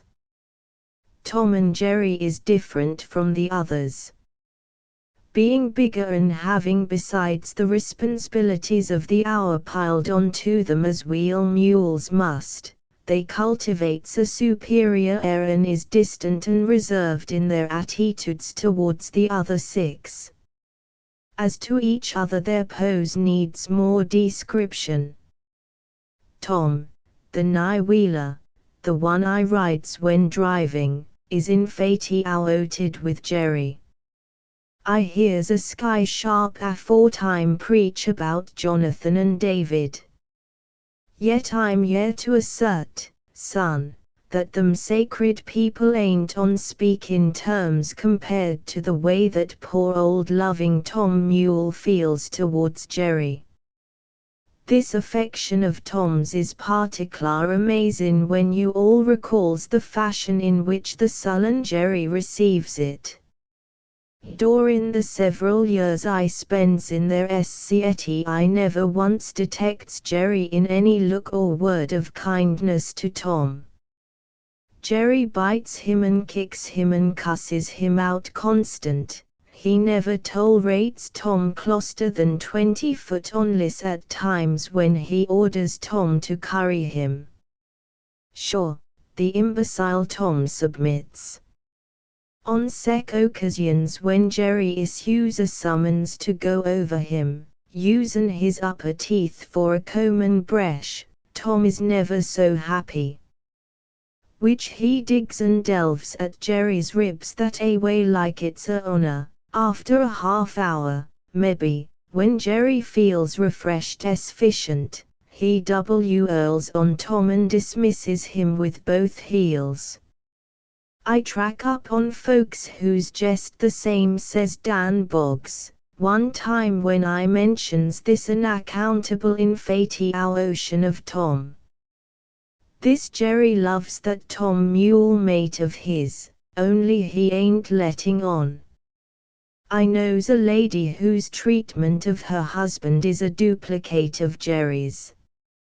She meets out the worst of it to that long-suffering shorthorn at every bend in the trail. It looks like he never wins a good word or a soft look from her once. And yet when that party cashes in, whatever does the lady do? Takes a hooker of whiskey, puts in poison enough to down a dozen wolves, and drinks off every drop. Farewell, vain world, I'm going home, says the lady, which I prefers death to separation, and I'm out to join my beloved husband in the promised land. I knows, for I attends the funeral of that family. Said funeral is a double-header as the lady, being prompt, trails out after her husband before ever he's pitched his first camp, and later assists old Chandler in devising a epitaph, the same occurring in these familiar words: she sorto got the drop on him, in the duel of earthly love, let's hope he gets an even break when they meets in heaven above. Dark and Cluds Dan, is what I regards as a parallel experience to this Tom and Jerry. The lady plays Jerry's system from soda to hock, and yet you all can see in the lights of that there suicide how deep she loves him. That's all humbug, Dan says, and right, the lady you relates of isn't loving. She's only locoed that way. Whoever if she's locoed, then argues Dan, don't they up and hive her in one of their madhouse camps? She goes charging about as free and fearless as a cyclone. All the same, says Texas Thompson, her cashin' in don't prove no loving heart. Maybe she does it so's to chase him up and continue on broken them hectorins of hers. I could unfold a fact or two about that wife of mine who cuts out the divorce from me in Lerdu that would lead you to conclusions similar. But she wasn't your wife, and I don't aim to impose my domestic afflictions on this innocent camp, which being true I mutely stands my hand. This Jerry's got one weakness however, I don't never take advantage of it. He's scared to frenzy if you pulls a gun. I reckons, with all them crimes of his preyin' on his mind, that he allows you're out, to shoot him up. Jerry is Cam so long as your gun's in the belt, demon it is so much on mean an ornament. But the instant you pulls it like you're going to put it in play, he unbuckles into piercing screams. I reaches for my 6-shooter one evening by virtue of antelopes, and that's the time I discovers this foible of Jerry's. I never gets a shot. At the sight of the gun Jerry evolves a howl and the antelope's tharupong hits 2 or 3 high places and is miles away. Sure, they thinks Jerry is some new breed of demon. When I turns to note the cause of Jerry's clamors he's lopping his forelegs over Tom's back and sobbing and shedding tears into his mane. Tom sympathizes with Jerry and says all he can to teach him that the Avenger ain't on his trail. Nothing can pacify Jerry, however, except jamming that awful 6-shooter back into its holster.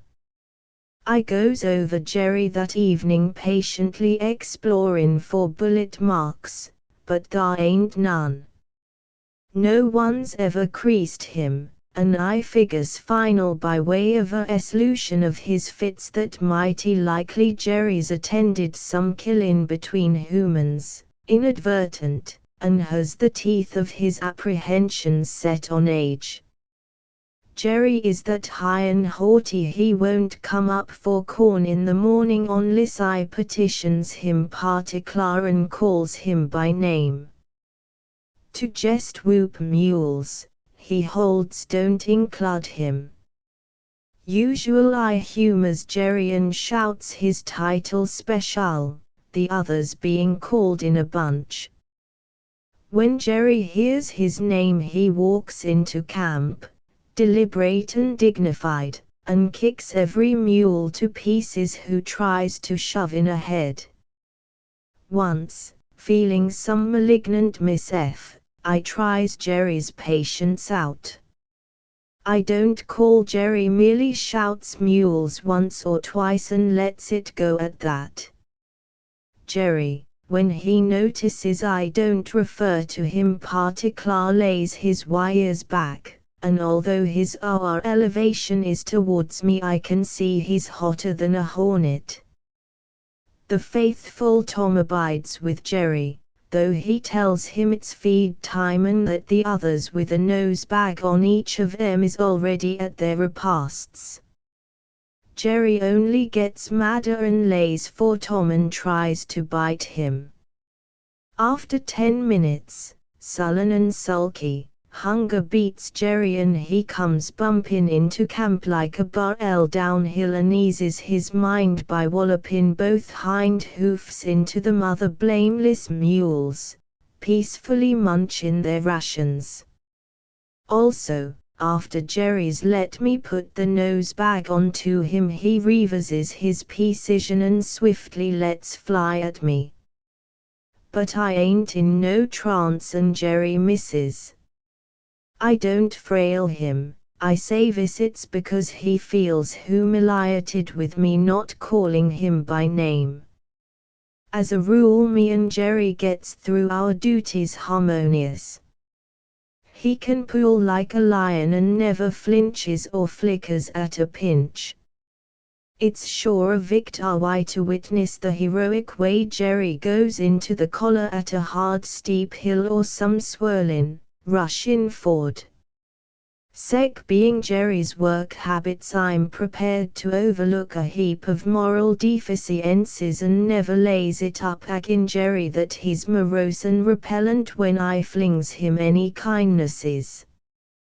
But while I don't resent none by violence, still Jerry has habits against which I has to guard. You all recalls how long ago I tells you of Jerry's being a thief. Sure, he can't help it, he's a born kleptomaniac. Leastwise kleptomaniac is what Colonel Steerett calls it when he's telling me of a party who's afflicted simla.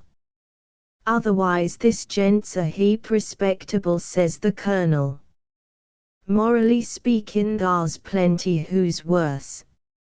Of course, seeing his crowdine 40 years, he ain't so shamefully innocent neither. He ain't no devianty, still, he ain't no crime-wrung debauchee. I should say he grades midway in between. But deep down in his system this person's a kleptomaniac, and at last his weakness gets its hobbles off and he turns himself loose, and begins to just naturally take things right and left.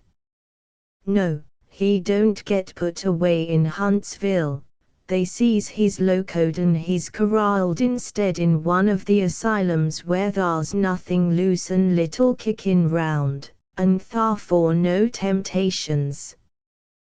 Taking the word then from Colonel Steerett, Jerry is a kleptomaniac. I used former to hobble Jerry, but one morning I'm astounded to see what looks like snow all about my camp.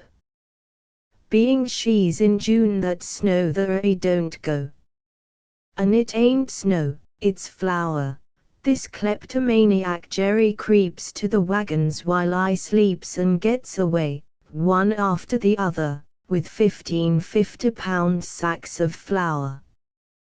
Then he entertains himself and Tom by parading about with the sacks in his teeth, shaking and tossing his head and powdering my pride of Denver all over the plains.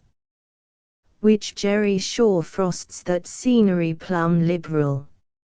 It's the next night and I don't hobble Jerry, I pegs him out on a lariat. What do you all reckon now that miscreant does? Corrupts poor Tom, who you may be certain is sympathizing round, and makes Tom go to the wagons, steal the flour and pack it out to him where he's pegged. The supine Tom, who otherwise is the soul of integrity, abstracts 6 sacks for his mate, and at daybreak the wretched Jerry's standing there, white as milk himself, and flour a foot deep in a circle whereof the radius is his rope. Tom's gazing on Jerry in a besotted way, like he allows he's certainly the greatest sport on earth. Which this last is too much, and I ropes up Jerry for punishment. I throws and hawked his Jerry, and he's laying there on his side. His eye is obdurate and there's neither shame nor repentance in his heart. Tom is sort o' sobbing under his breath. Tom would have swapped places with Jerry too quick, and I sees he has it in his mind to make the offer, only he knows I'll turn it down.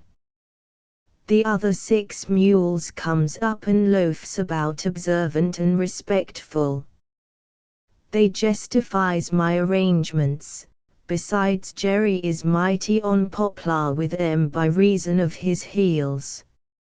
I can hear Peter the little lead mule saying to Jane, his mate, the boss is going to lam Jerry a lot with a trace chain. Which it's sure coming to him. I.W. Earls the chain on high and lays it along Jerry's evil ribs, kehwilip. Every other link bites through the hide and the chain plows a most excellent and wholesome furrow. As the chain descends, the sympathetic Tom jumps and gives a groan. Tom feels a mighty sight worse than his companero. At the sixth wallop Tom can't bear no more, but with tears and protests comes and stands over Jerry and puts it up he'll take the rest himself. This evidence of brotherly love stands me off, and for Tom's sake I desists and throws Jerry loose.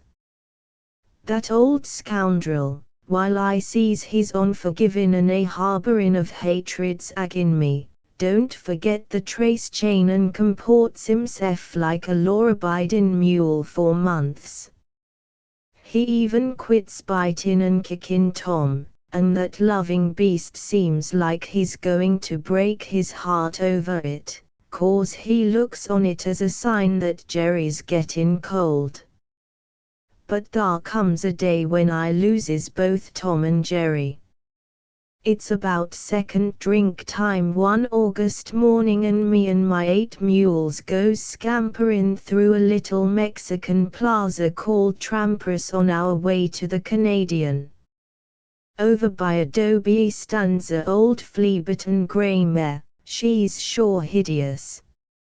Now if mules has one overmasterin' delusion it's a grey mare, she's the religion and the goddess of the mules. This knowledge is common, if you all is ever out to create a upheaval in the bosom of a mule the handiest, quickest lever is a old grey mare. The government takes advantage of this aberration of the mules. There's trains of pack mules freightin' to the government posts in the Rockies. They figures on £300 to the mule and the freight is packed in panniers. The government freighters not being equal to the manifold mysteries of a diamond hitch, don't use no regular sure enough pack saddle but takes refug with their ignorance in panniers. Speaking general, there's maybe 200 mules in one of these government pack trains. And in the lead, followed, waited on and worshipped by the mules, is a aged grey mare. She don't pack nothing but her virtue and a little bell, which last is hung round her neck. This old mare, with nothing but her character and that bell to encumber her, goes farly flying light. But go as fast and as far as she pleases. Them long-wired locoed worshippers of hers won't let her out in their raptured sight. The last one of 'em, panniers, freight and all, would go surging to the topmost pinnacle of the Rockies if she leads the way. And at that this grey mare don't like mules none, she abhors their company and kicks and abuses 'em to a standstill whenever they draws near. But the fool mules don't care, it's ecstasy to simply know she's living and that mule's cup of joy is running over who finds himself permitted to crop grass within 40 foot of his old, grey bell-bedecked idol. We travels all day, following glimpsing that flea-bitten chaos at Trampas. But the mules can't think or talk of nothing else. It arouses their religious enthusiasm to highest pitch, even the cynic Jerry gets halfway keyed up over it. I looks for trouble that night, and particular I pegs out Jerry plenty deep and strong. The rest is hobbled, all except Tom. Grey mare or not, I'll gamble the outfit Tom wouldn't abandon Jerry, let the inducement be ever so alluring. Every well-organized mule team that away allers carries along a bronco. This little steed, saddled and bridled, trots throughout the day by the side of the off-wheeler, his bridle rein caught over the wheeler's arm. The bronco is used to round up the mules in event they strays or declines in the morning to come when called. Sec being the E-day, the chaos is allers kept strictly in camp. James is my bronco's name, and the evening, following the vision of that trampress grey mare I makes own as you'll sure that James stays with me. Not that grey mares impresses James, him being a boss and bosses having religious convictions different from mules, or is due to prove temptations to him, but he might conceal other plans and get straight prosecuting of them to a finish. I ties James to the trail wagon, and follow in bacon, biscuits, airtights and sec. The same being my frugal fare when on the trail, I rolls in under the lead wagon and gives myself up to sleep. Exactly as I surmises, when I turns out at sun-up thar's never a mule in sight. Every one of them idolaters goes poundin' back, as fast as ever he can with hobbles on, to confess his sins and say his prayers at the shrine of that old grey mare. Even Jerry, whose cynicism should have saved him, pulls his picket pin with the rest and, taking Tom along, goes curvin' off. It ain't more than 10 minutes, you can gamble, when James and me is on their trails. One by one, I overtakes the team strung all along between my camp and trampress. Peter, the little lead mule, being plumb agile and sharp on hobbles, gets CL, and I finds him devouring the goddess grey mare with heart and soul and eyes, and singing to himself the while in low, satisfied tones. As one after the other I passes the pilgrim mules I turns and lifts about a square inch of hide off each with the black snake whip I'm carryin', by way of p'inting out their heresies and arousin' in 'em a eagerness to get back to their wagons and a upright, pure career. They takes the chastisement humble and dutiful, and relinquishes the thought of reachin' the goddess grey mare. When I overtakes old Jerry I pours the leather into him special, and the way him and his pard Tom goes scatterin' for camp refreshes me a heap. And yet after I rescues Peter from the demoralizing influences of the grey mare, and begins to pick up the other members of the team on the journey back, I'm some depressed when I don't see Tom or Jerry. Nor is either of them mules by the wagons when I arrives. It's an adulterated cussedness. Jerry, with no hobbles and merely dragging a rope, can lope about free and promiscuous. Tom, with nothing to hamper him but his love for Jerry, is even more lightsome and loose. That Jerry mule, hatin' me and allowin' to make me all the grief he can, sneakingly leaves the trail summers after I turns him and touches him up with the lash. And now Tom and Jerry is surely hid out and lost a whole lot. It's nothing but Jerry's notion of revenge on me. I camps 2 days where I'm at, and rounds up the region for the true ounce. I goes over it like a fine-tooth comb and rides James to a showdown. That bronco never is so long under the saddle since he's foaled. I don't reckon he knows before thar's so much hard work in the world as falls to him when we goes ransacking in quest of Tom and Jerry. It's no use, the ground is hard and dry and I can't even see their hoof marks. The country's so rolling, too, it's no trouble for 'em to hide. At last I quits and throws my hand in the diskyard. Tom and Jerry is sure departed and I'm deficient my 2 best mules.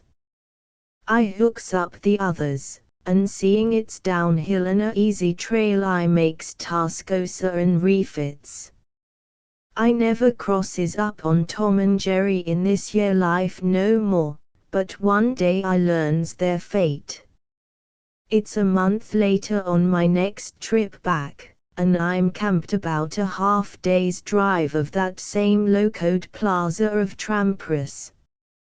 As I'm settin' in camp with the sun still plenty high, I'm compillin' flapjacks at the time, I sees 8 or 10 ravens wheelin' and circlin' over beyond a swell about 3 miles to the left.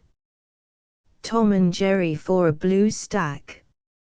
I says to Miss F, and with that I cinches the saddle on to James precipitate. Sure enough, I'm on the scene of the tragedy. Halfway down a rocky slope where there ain't grass enough to cover the brown nakedness of the ground lies the bones of Tom and Jerry. This latter, who's that obstinate and resentful he won't go back to camp when I wallops him on that grey mare morning, allows he'll secrete himself and Tom off to one side and worrit me up. While he's manoeuvrin' about he gets the half-inch rope he's draggin' tangled good and fast in a mesquite bush. It surely holds him, that bush is old Jerry's last picket, his last camp.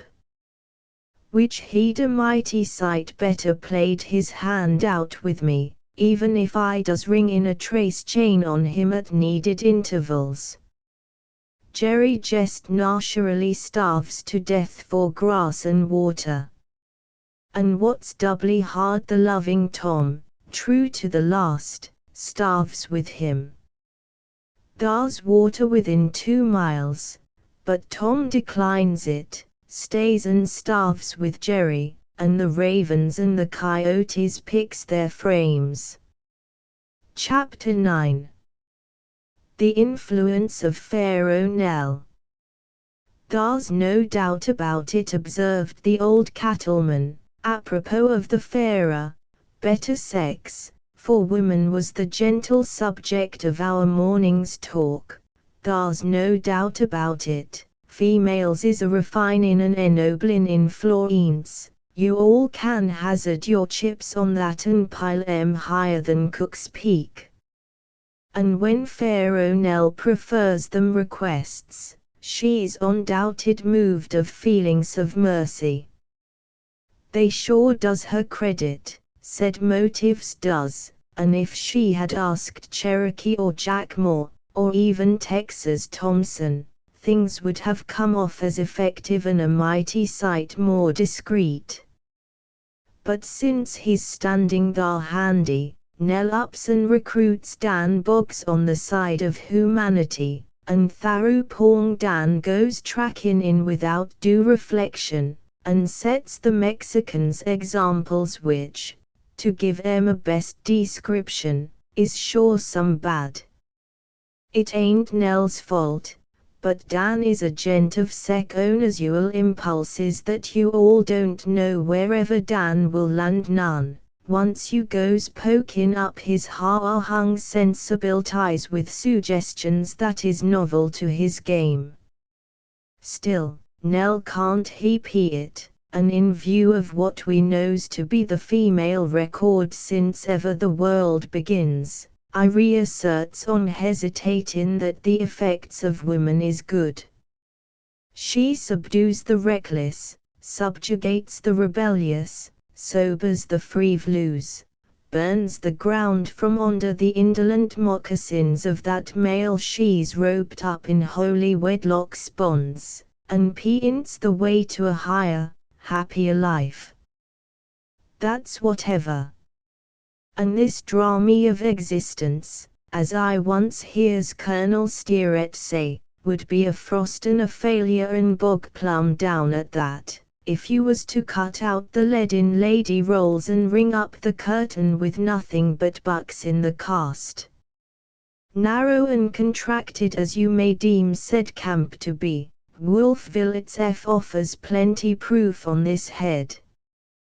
Dar's Dave toot, whatever is Dave, I'd like for to inquire, prior to Tucson Jenny running her wifely brand onto him and reducing him to domesticity. No, dar's nothing so evil about Dave neither, and yet he has his little ways. For one thing, Dave's about as extemporaneous a proposition as ever sets in a saddle, and thar's times when you give Dave liquor and convince him it's a occasion for jubilation, and you all won't have to leave no call with the clerk to ensure yourself of being out early in the morning. Son, Dave would keep that camp settin' up all night. But once Dave comes under the mitigatin' spells of Tucson Jenny, things is changed. Tucson Jenny knocks Dave's horns off durin' the first 2 weeks, he gets staid and circumspect and Tharby plays better poker and grows more urbane. Likewise does Benson Annie work miracles similar in the conduct of that maverick French which enrighten the camp, to allay the burning excitement that's rending the outfit on account of the laundry war, herds into her loving arms.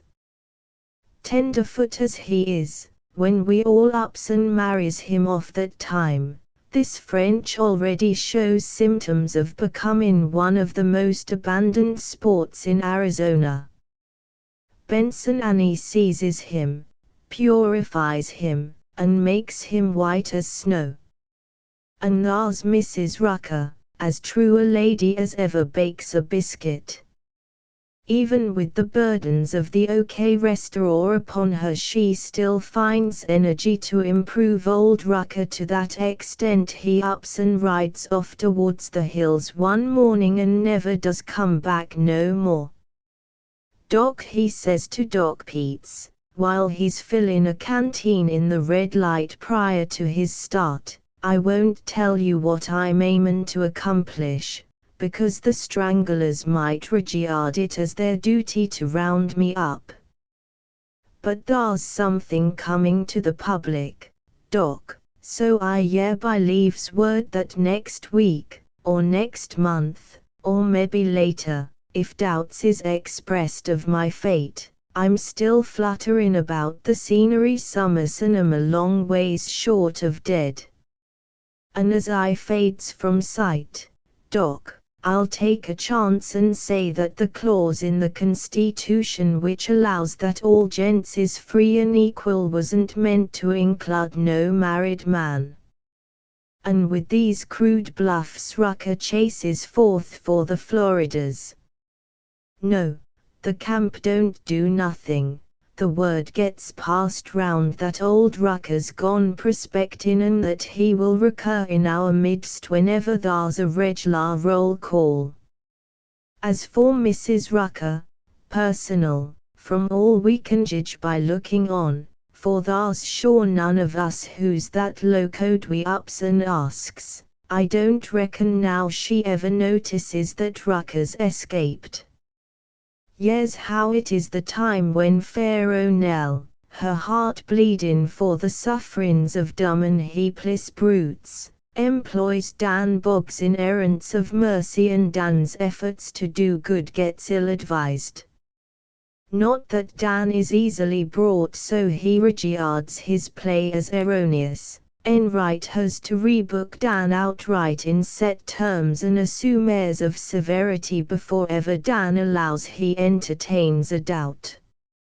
Suppose I does retire that greaser's hand from circulation, says Dan, sort o' disputatious with Enright and Doc Peets, who's both engaged in p'inting out Dan's faults. Mexicans ain't got no more need for hands than Squinchals has for him books. They won't work, they never uses them members except for dealing monta or clawing a guitar. I regards a Mexican's hands that a way, when considered as fetchers in his make-up, as superfluous. Dan, you sure is the most perverse sport, says en right, Mark in a gesture of impatience and at the same time refilling his glass in hopes of a seeing a frame. This ain't so much a question of hands as it's a question of taste. Nell's requests is right, and you're bound to go about the rescue of said chicken as the victim of cruelties. Where you all falls down is on a system. The method you invokes is impertinent. Don't you say so, Doc? Which I sure does, says Pete's. Dan's conduct is absolutely uncouth. Dan lays the basis for these strictures in the following fashion: it's a fiest with the Mexicans, one of the numerous saints' days they gives way to when every greaser unbuckles and devotes himself to merriments, and over in Chihuahua, as the Mexican part of the camp is called, the sunburnt portion of Wolfville's population broadens into quite a time. Thar's horse races and monta and mescal and pulk, together with rude music sec as may be wrung from primitive instruments like the guitar, the fiddle, and tin cans half filled with stones. Fair Nell, who is only a child as you all might say, and ready to be engaged and entertained with childish things, goes tripping over to size up the gala scene. Thar's a parcel of young Mexicans who's riding for the chicken's head. This year is a sport something like a gander pullin', same as we all engages in on Thanksgiving days and Christmas, back when I'm a boy in Tennessee. You say this a gander pullin'? Son, you don't mean sec ignorance. Thar must have been mighty little sunshine in the life of a youth in the morose regions where you was raised for you all never to disport yourself, even as a spectator, at a gander pullin'. It wouldn't surprise me none after that if you ups and informs me you never shakes a fetlock in that dance called Munamusk. To the end that you be educated, for it's better late than never, I'll pause concerning Boggs and the Mexicans long enough to elucidate of gander pullins. As I suggests, we unbends in this pastime at sec epochs as Christmas and Thanksgiving. I don't take actual part in any gander pullins. Not that I'm too delicate, but I ain't got no hose. Being a poor youth, I spends the morning of my career on foot, and as a hose is a necessary ingredient to a gander pullin', I never does stand in personal on the festival, but is reduced to become a envibitten looker on. Gander pullins is conducted near a tavern or a still house so's the assembled gents won't want the inspiration befitting both the season and the scene, and is commonly held under the auspices of the proprietor thereof.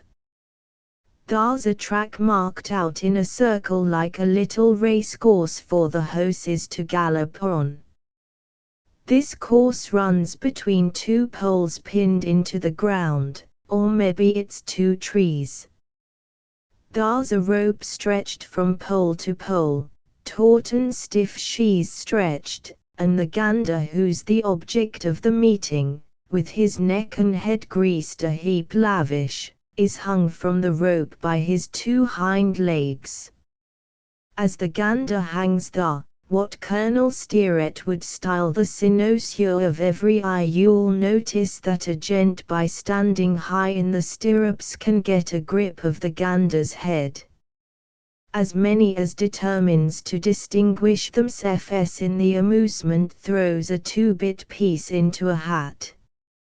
Most likely there'll be 40 partic pants. They then lines up, in Jun file, and goes capering round the course, each in his place in the joyous procession. As a gent goes under the rope he grabs for the gander's head, and that party who's expert enough to bring it away in his hand, wins the hatful of 2-bit pieces heretofore described. Which, of course, no gent succeeds the first dash out in the box, as a gander's head is on some good and strong, and many a saddle gets emptied by virtue of the backard yanks a party gets. But it's on with the dance. They keep swooping and shouting and riding the circle and grabbing at the gander, each in his cheerful turn, until some strong or lucky party sweeps away the prize, assumes title to the 2-bit pieces, goes strutting to the liquor room and buys nose pine for the pop lace with. Sure, during a contest a gent's got to keep riding. He's not allowed to pause and dally with the gander and delay the game. To see to this a brace of brawny sharps is stationed by each pole with clubs in their willing hands to remonstrate with any hose or gent who slows down or stops as he goes under the gander. There you have it, son, a brief but lively picture of a gander pullin' as pulled former in blithe old Tennessee. And you'll allow, if you sets down to a CAM, ongendist study of the sport, that a half-hour of reasonable thrill might be expected to flow from it. Gander pullins is popular a lot when I'm a yearlin', I knows that for sure. Though in a age which grows effete it's mighty likely if we all goes back there now, we'd find it fallen into disuse as a relaxation. In riding for the chicken's head, a Mexican don't hang up his prey none same as we all does at gander pullins. He buries it in the ground to sec degrees that nothing but the head and neck protrudes. And as the Mexicans goes flashing by on their broncos, each in turn swings down and makes a reach for the chicken's head. The experiment calls for a sure enough rider, as when a party is over on one side that way, and nothing to hold by but a left hand on the saddle horn and a left spur caught in the cantle, any little old pool will fetch him out on his head. This day when Pharaoh Nell comes bulging up to amuse her young and idle curiosity with the gaieties of Chihuahua, the riding for the chicken's head is about to commence. Which they're jest plantin' the chicken. At first Nell don't savvy, as she ain't posted deep on Mexican pastimes. But Nell is plenty quick mental, as, actin' lookout for Cherokee's bank, she's bound to be. Wherefore Nell don't study the preliminaries long before she gets onto the rudiments of some idea concerning the jocund plans of the greasers. At last the chicken is buried, and there's nothing in sight but its anxious head.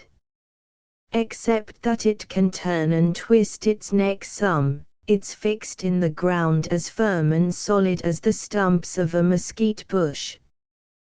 The first greaser, he's a gaudy party with more colors than you could count in any rainbow, is organizing for a rush. He's picking up his reins and pushing his moccasins deep into his tap dairies, when, as he gives his cayuse the spur, the beauty of riding for the chicken's head bursts full on Pharaoh Nell.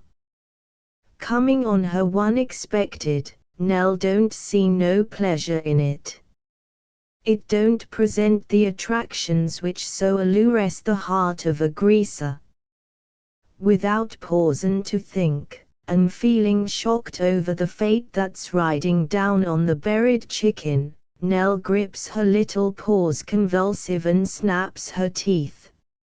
It's then her eye catches Dan Boggs, who's contemplating details and awaiting the finish with vivid interest.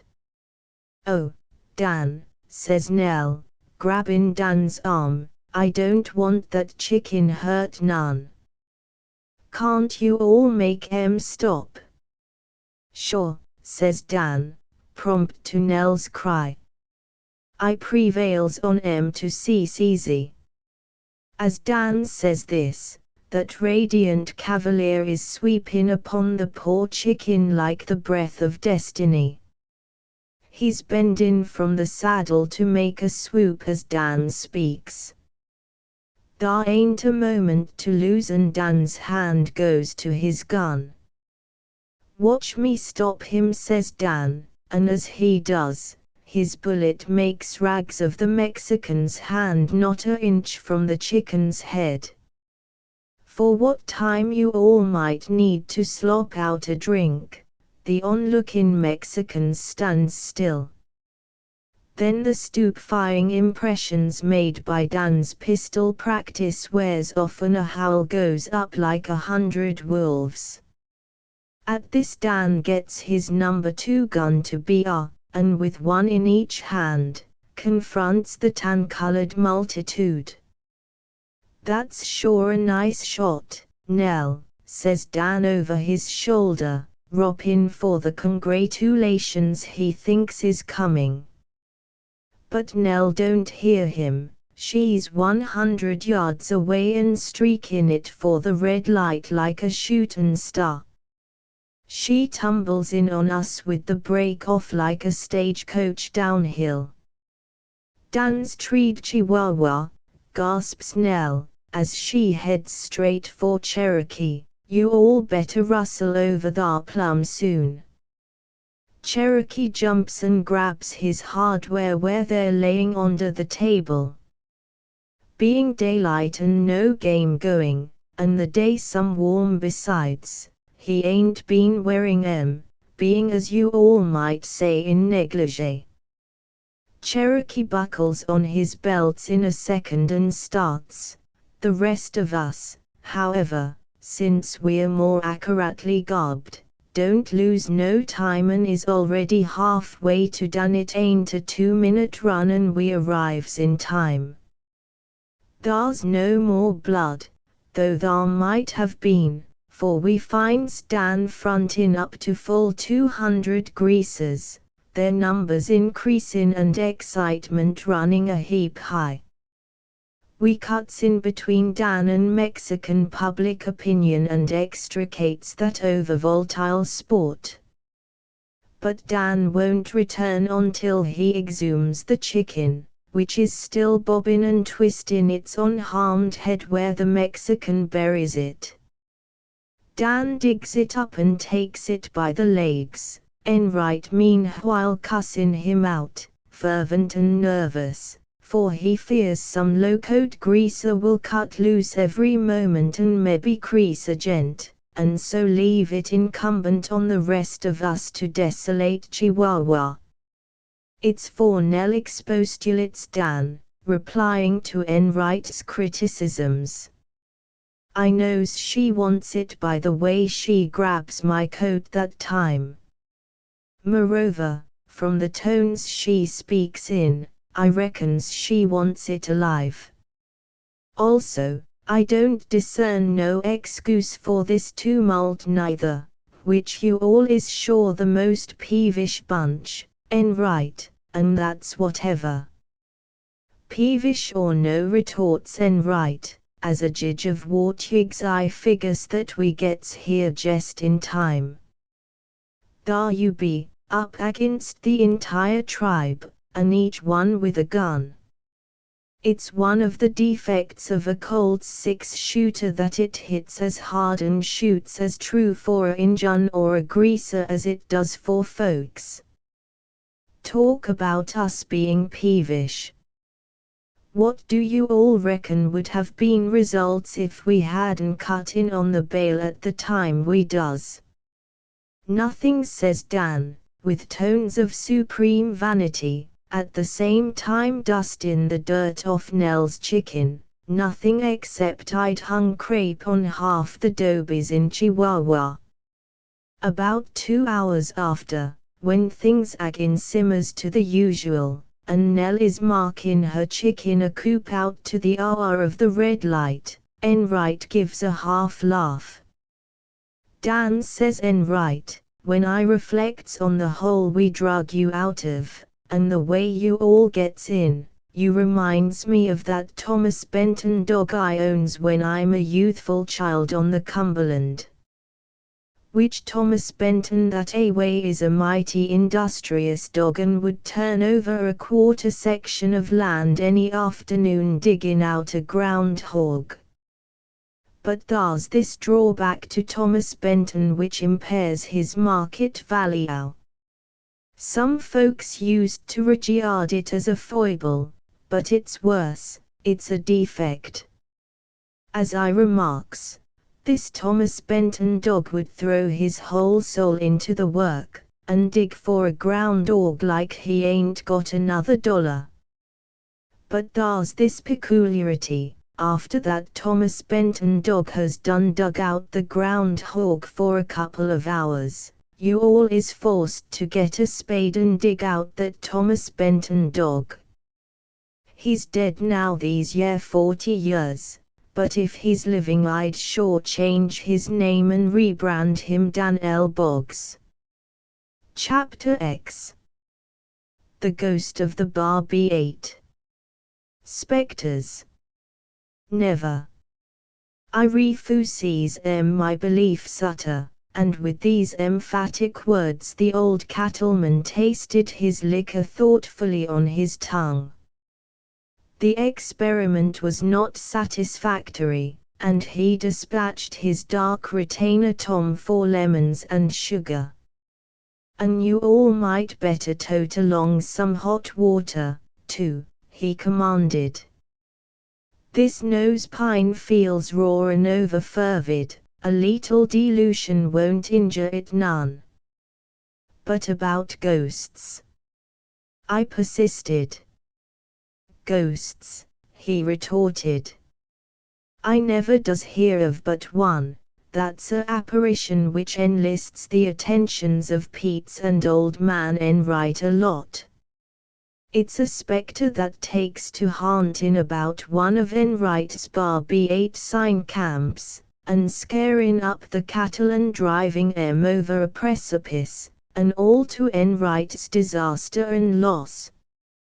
Naturally, Enright don't like this spectral play, and him and Pete's lays for the wraith with rifles, busts its knee some, and Pete's amputates its leg. Then they throws it loose, allowing that now it's only got one leg, the visitations will mighty likely cease. Moreover, Enright regards amputation that away, as punishment enough. Which I should sure allow the same Miss F. It ain't much of a tale. It turns out like all spirit stories. When you approaches plumb close and jumps sideways at 'em and seizes 'em by the antlers, the supernatural elements sort o' bogs down. It's over maybe 50 miles to the southeast of Wolfville, some'er's in the fringes of the Tes Hermanas that thar's a sign camp of Enright's brand. Thar's a couple of Enright's riders holding down this corner of the Barbie 8 game, and one evening both of 'em comes squandering in, ponies a foam and faces pale as milk, and puts it up they don't return to that camp no more. Because she's haunted, says one. Jim and me both encounters this year banshee and it's got fire eyes. Also, its F and pony is constructed of blue flames. You can gamble. I don't want none of it in mine, and that's whatever. Any gent can see that these youths is mighty scared. Enright elicits their yarn only after pouring about a quart of nose pine into 'em. It looks like on several occasions that a handful of cattle gets run over a steep bluff from the mesa above. The fall is some 60 feet in the CLR, and when them devoted cattle strikes the bottom it's plenty easy to guess they are sec no longer, and thar's nothing left of 'em but beef. These beef drives happens each time in the night, and the cattle must have been stampeded complete to make the trip. Cattle, that way, ain't going to go charging over a high bluff none unless their reason is unhinged. No, the coyotes and the mountain lions don't do it, they never chases cattle, holding 'em in fear and trembling. These mountain lions prounces down on colts like a mink on a settin' hen, but never calves or cattle. It's after the second beef killin' when the two riders allows they'll do some night herdin' themselves and see if they solves these phenomenons that's cuttin' into the barb-8. And it's maybe second drink time after midnight, gasps the cowpuncher who's relatin' the adventures, and me and Jim is experimentin' along the edge of the mesa, when of a sudden thar comes two steers, heads down, tails up, locoed absolute they be, and flashin' about in the hour of 'em rides this flamin' cow spirit on its flamin' chaos. Sure. He heads 'em over the cliff, I hears 'em hit the bottom of the canyon just as I falls off my bronco in a fit. As soon as ever I comes to and can scramble into that Texas saddle agin, me and Jim hits the high places in the scenery, in a fervid way, and yeah we all be. And you hear me, gents, I don't go back to that barb-8 camp no more. I ain't riding herd on apparitions, and whenever ghosts takes to romancing about in the cow business, that lets me out. I reckon, says Enright, wrinkling up his brows, I'll take a look into this racket myself.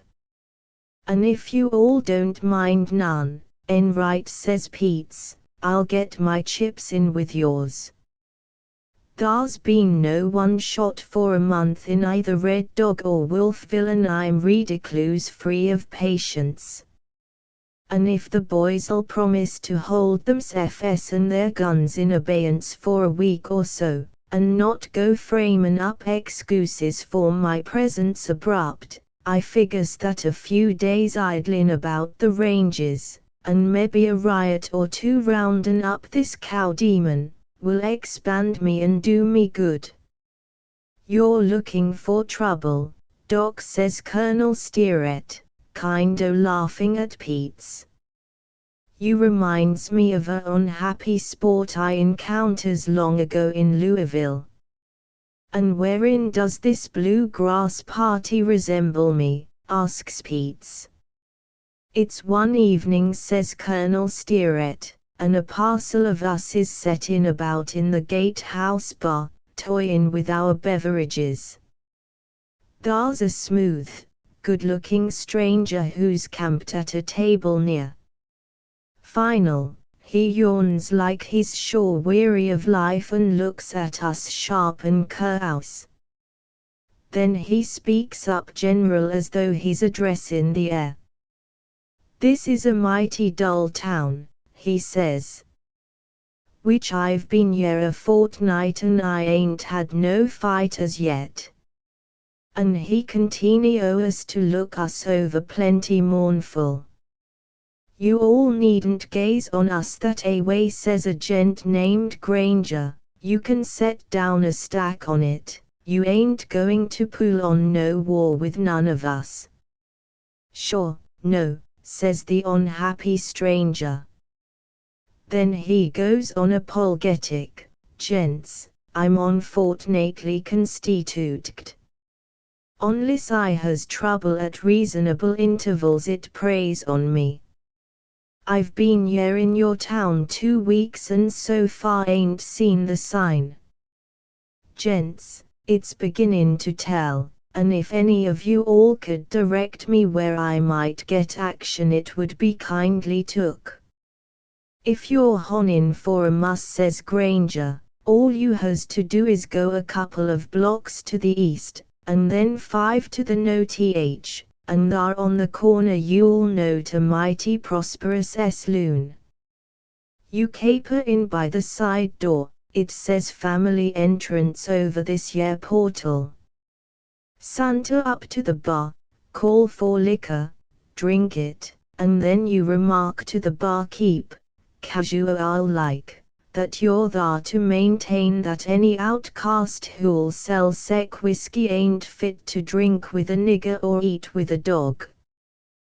That's all. That barkeep'll relieve you of the load that's burdening your nerves in about 30 seconds. You'll be the happiest sport in Louisville when he gets through. But can't you come and peint out the place, coaxes the unhappy stranger of Granger. He's all wrapped up in what Granger tells him.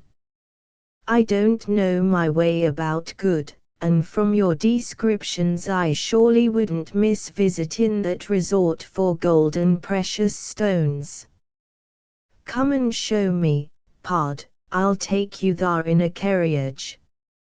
At that Granger consents to guide the unhappy stranger. They drives over and Granger stops the outfit, maybe she's 50 yards from the door. He peints it out to the unhappy stranger sport. Come with me, says the unhappy stranger, as he gets out in the carriage. Come on, you all don't have to fight none. I just wants you to watch me. Which I'm the dandiest warrior for the whole length of the Ohio. But Granger is firm that he won't, he's not inquisitive, he says, and will stay planted right there on the seat and await developments. With that, the unhappy stranger sport goes sorrowfully forward alone, and gets into the gin mill by the said family entrance. Granger sits there with his head out and ears cocked, looking and listening. Everything's plenty quiet for a minute. Then slam, bang, bing, crash. The most flagrant hubbub breaks forth. It sounds like that store's coming down. The racket rages and grows worse. There's a smashing of glass. The lights goes out, while customers comes bounding and skipping forth from the family entrance like frightened fawns. At last the uproars dies down until they subsides complete. Granger is beginning to upbraid himself for not getting the unhappy stranger's address, so's he could ship home the remainder. In the midst of Granger's sef accusations, the lights in the gin mill begins to burn again, one by one. After a while, she's illuminated and ablaze with old-time glory. It's then the family entrance opens and the unhappy stranger sport emerges onto the sidewalk. He's in his shirt sleeves, and a satisfied smile wreathes his face. He sure looks plumb content. Get out of the carriage and come in, pard, he shouts to Granger. Come on in a whole lot. I'd journey down there and get you, but I can't leave, I'm tending bar. You're sure right, Colonel, says Pete's. When Colonel Steerett ends the anecdote, the feeling of that unhappy stranger sport is parallel to mine. Ghosts is new to me, and I'm going pirootin' off with en right on this demon hunt and see if I can't fetch up in the midst of a trifle of nerve-cooling excitement. The ghost tales of the stampeded cowpunchers excites Dan Boggs a heap. After Enright and Pete's has organized and gone peinting out for the haunted Barbie 8 sign camp to investigate the spook, Dan can't talk of nothing else. "Them's mighty dead game, gents, Enright and Doc Pete's is," says Dan. "I wouldn't go searchin' for no sperrits more'n I'd write letters to rattlesnakes. I draws the line at intimacies with fiends." "But mebbe this yer is a angel," says Pharaoh Nell, from her stool alongside of Cherokee Hall. "Not criticizin' you none, Nell," says Dan. "Cherokee himself will tell you sexamizes is ridiculous. No angel is going to visit Arizona for obvious reasons. And agin, no angels do to go scallahootin' about after steers and stampedin' 'em over brinks. It's agin reason, you bet. That blazin' wraith, that away, is a sure enough demon. And as for me, personal, I wouldn't cut his trail for a bunch of ponies." "Be you all scared of ghosts, Dan?" asks Pharaoh Nell. "Be I scared of ghosts?" says Dan. "Which I wish I could see a ghost and show you. I don't want to brag none, Nelly, but I'll gamble 4 for 1, and go as far as you likes, that if you was to up and show me a ghost right now, I wouldn't stop running for a month. But what appalls me particlar," goes on Dan, "about Pete's and Enright, is they takes their guns. Now a ghost waxes own as you'll indignant if you takes to shootin' him up with guns. No, it don't hurt him, but he regards sec demonstrations as insults. It's like my old pap says that time about the Yankees. My old pap is a colonel with General Price, and on this evening is engaged in leading one of the most intrepid retreats of the war.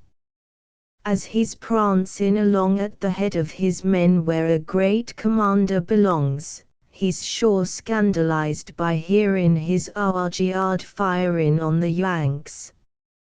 So he rides back, my old pap does, and he says, 'Yeah, you all idiots. Whatever do you mean by shootin' at them Yankees? Don't you know it only makes 'em madder?' And that," concludes Dan, "is how I feels about specters. I wouldn't go lammin' loose at 'em with no guns, it only makes 'em madder." It's the next day, and Pete's and Enright is organized in the haunted sign camp of the Barbie 8. Also, they've been looking round. By riding along under the face of the precipice, they comes, one after t'other, on what little is left of the dead steers. What strikes 'em as a heap peculiar is that thar's no bones or horns. 2 or 3 of the hoofs is kicking about, and Enright picks up one the coyotes overlooks.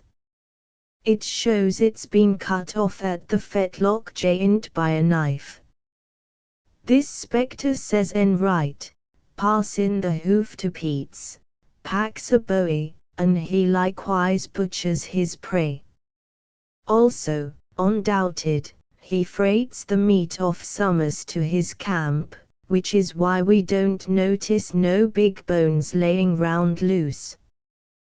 Then Enright scans the grass mighty scrupulous, and sure enough, thar's plenty of pony tracks printed into the soil. "That don't look so supernatural neither," says Enright, peeinting to the hoof prints. "Them's surely made by a flesh and blood pony," says Pete's. "And from there going some deep into the ground, I deduces that said cayuse is loaded down with what weight of beef and man it can stagger under. That evening over their grub Enright and Pete's discusses the business. There's a Jim Crow Mexican plaza not 3 miles off in the hills. Both of them is aware of this hamlet, and Pete's, particular, is well acquainted with a old Mexican sharp who lives there. He's a kind o' schoolmaster among 'em, who's mighty cunning and learned. His name is Jose Miguel. And I'm beginning to figure, says Pete's, that this ghostly rider is the foxy little Jose Miguel. Which I've frequent talked with him, and he saves enough about drugs and chemicals to paint up with phosphorus and go surging about and stampeding cattle over bluffs. It's a mighty goody day from his standpoint.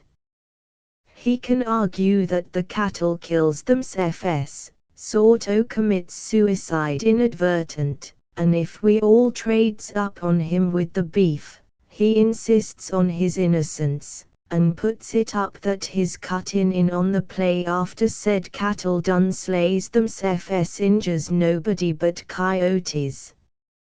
Doc coincides Enright, after ruminating in silence.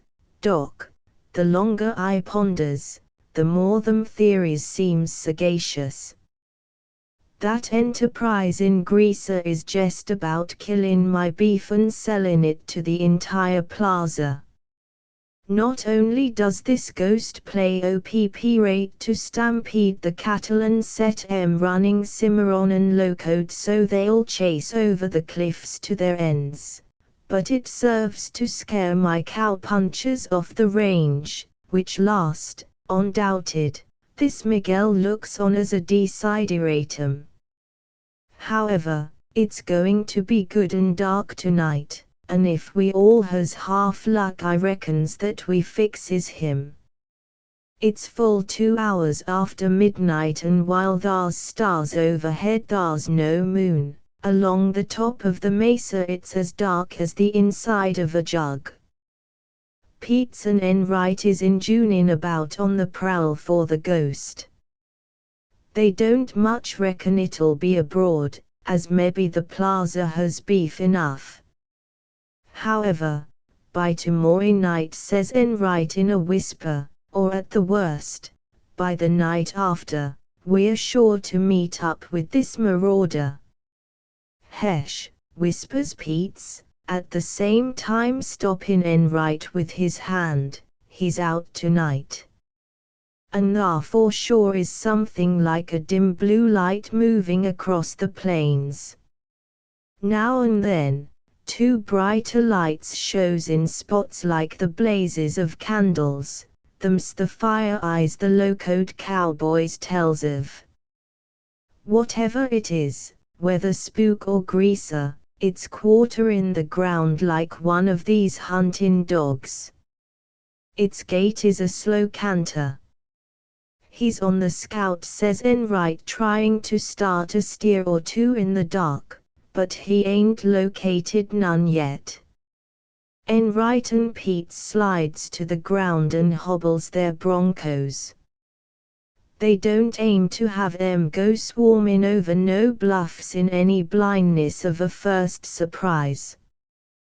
When the ponies is safe, they bends low and begins marking up towards the ground on which this blue shimmering shadow is haunting about.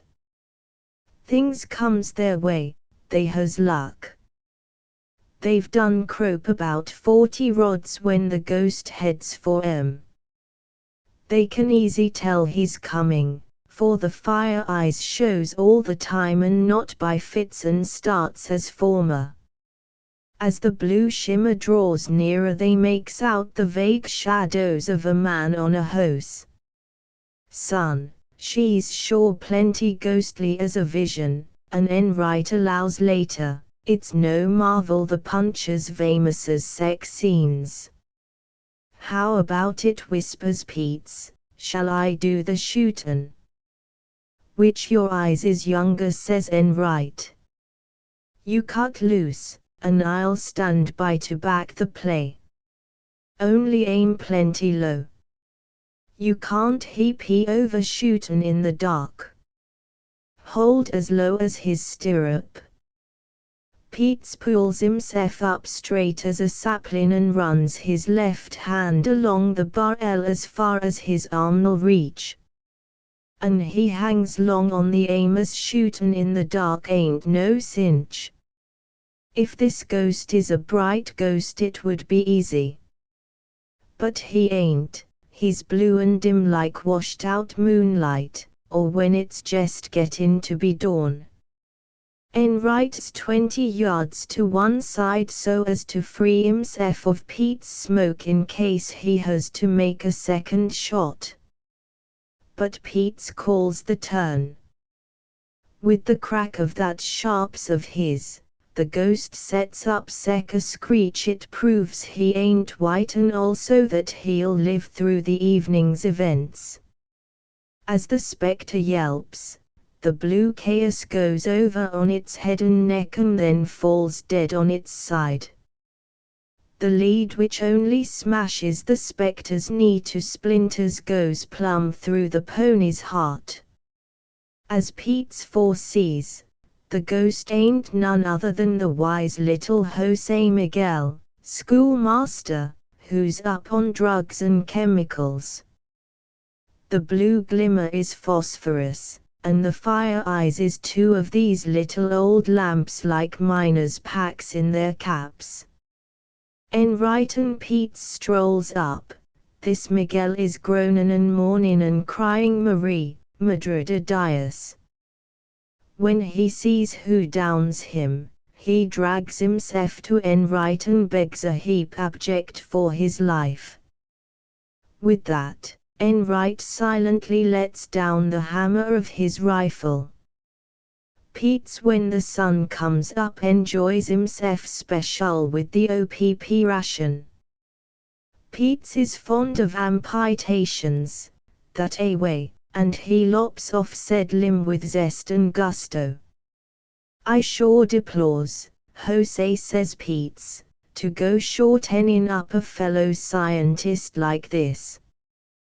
But there's no heap in it, fate has so decreed. Also, as some comfort to your soul, I'll explain to Sam Enright how you won't ride much when I gets you fairly trimmed. Leastwise, after I'm done prunin' you, there won't be nothing but these yer women's saddles that you'll fit, and no gent, be he white or be he greaser, can work cattle from a side saddle. And Pete's, humming a roundelay, cuts merrily into the wounded member. Chapter 11. Tucson Jenny's correction. Dog Pete's, son, said the old cattleman, while his face wore the look of decent gravity it ever donned when that man of medicine was named. Doc Pete's has his several uses. Aside from him being a profound sharp on drugs, and particular cowboy drugs, he's plenty learned in a general way, and knows where every card lays in Nasher's deck, from them star-flecked heavens above to the earth beneath, and, as Scripture puts it, to the waters under the earth. It's a good scheme to have a brace of highly educated gents, same as Colonel Steerett and Doc Pete's, sort-o idlin' round your camp. There's times when a scientist, or say, a literary sport comes bluffin' into Wolfville, and sec folks is a mighty sight too deep for Boggs and me and Toot. If we're left plumb alone with a band of them book-read shorthorns like I describes, you all sees yourself, they are bound to go spidlin' east agin, and report how darkened Wolfville is. But not after they locks horns with Doc Pete's or Colonel Steerett. Wherefore, whenever the camp's invaded by any over-enlightened people who's gone too far in schools for the rest of us to break even with, we ups and plays Doc Peets or Colonel Steeret on to 'em, and the way either of them gents would turn in and tangle said visitors up mental don't bother 'em a bit. That's straight. Peets and the Colonel is our refug, they are our protectors, and many a time and oft have I beheld 'em lay for some vainglorious savant who's got a notion the southwest, that way, is a region of savagery where the folks can't even read and write none, and they'd rope, throw, and hogtie him, verbal, I means, and brand his memoir with the red-hot fact that he's wrong and been waddin' in error up to the saddle girths touchin' the intellectual attainments of good old Arizona. Sure, Doc Peets has other uses than drugs, and he discharges 'em. Now that I thinks of the matter, it's Doc Peets who restores Dave to full standing with Tucson Jenny, the time she begins to neglect Dave. You see, the trouble is this way, it really starts, leastwise I allers so believes, in Dave's beginning wrong with Tucson Jenny. True, as I confesses to you frequent yeritofore, I ain't married none myself, still, I've been living a likely number of years, and has naturally witnessed a whole lot touchin' other gents and their wives, and sec experiences is bound to breed conclusions. And while I may be wrong, for these yer views is nothing more than a parcel of honest theories with me, it's my beliefs that thar's two attitudes, speak in general, which a gent assumes toward his bride. Either he deals with her on what we all will call the buck-squaw system, or he turns the game about complete, and organizes his play on the gentleman-lady system. In the latter, the gent waits on his wife, he comes and he goes, steps high or soft, exactly as she commands. She gives the orders, and he rides a pony to death executing 'em, and no remonstrances nor queries. That wife is range and round-up boss for her outfit. But the buck-squaw system is after all more human and satisfactory. It's opposite to the other. The gent is responsible for beef on the hook and flour in the barrel.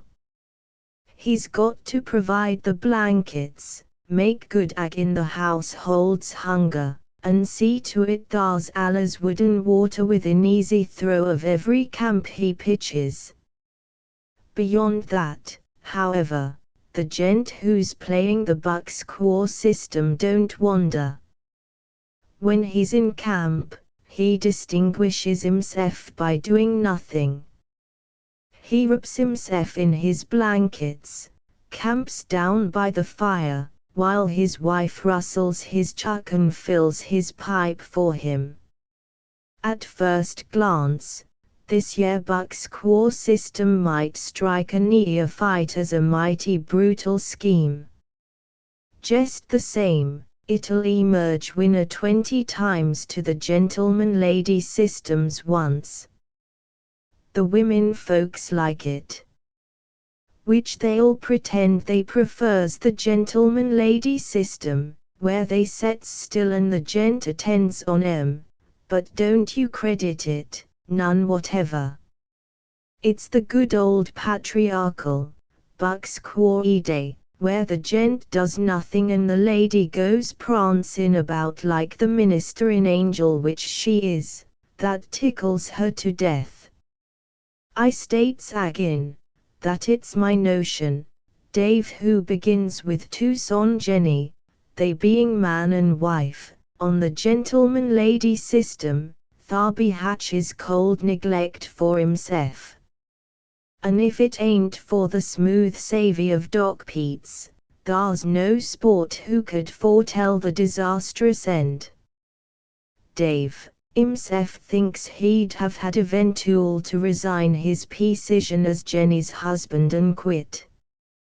Which I've unfolded to you prior of Jenny's getting jealous of Dave touching that English tourist female, but this year last trouble ain't no likeness nor kin to that. Them gusts of jealousy don't do no harm nohow, nor last the day. They're like thunder showers, brief and black enough, but soon over and leaving the world brighter. This last attitude of Jenny towards Dave is one of abandonment and unthinking indifference that away. It begins hard on the fetlocks of that interesting event, thrilling to every proud Wolfville heart, the birth of Dave's only infant son, Enright Pete's toot. Which I never does cross up with no one who deems more of her progeny than Jenny does of the youthful Enright Pete's. A cow's solicitude concerning her calf is chill regard compared with. Jenny hangs over Enright Pete's like some dewjeweled hollyhock over a garden fence. You'd think he's a roast apple, and I don't reckon now, following that child's advent, she ever sees another thing in Arizona but just Enright Pete's. He's the whole check rack, the one bet that wins on the layout of the possible, and Jenny proceeds to conduct herself according.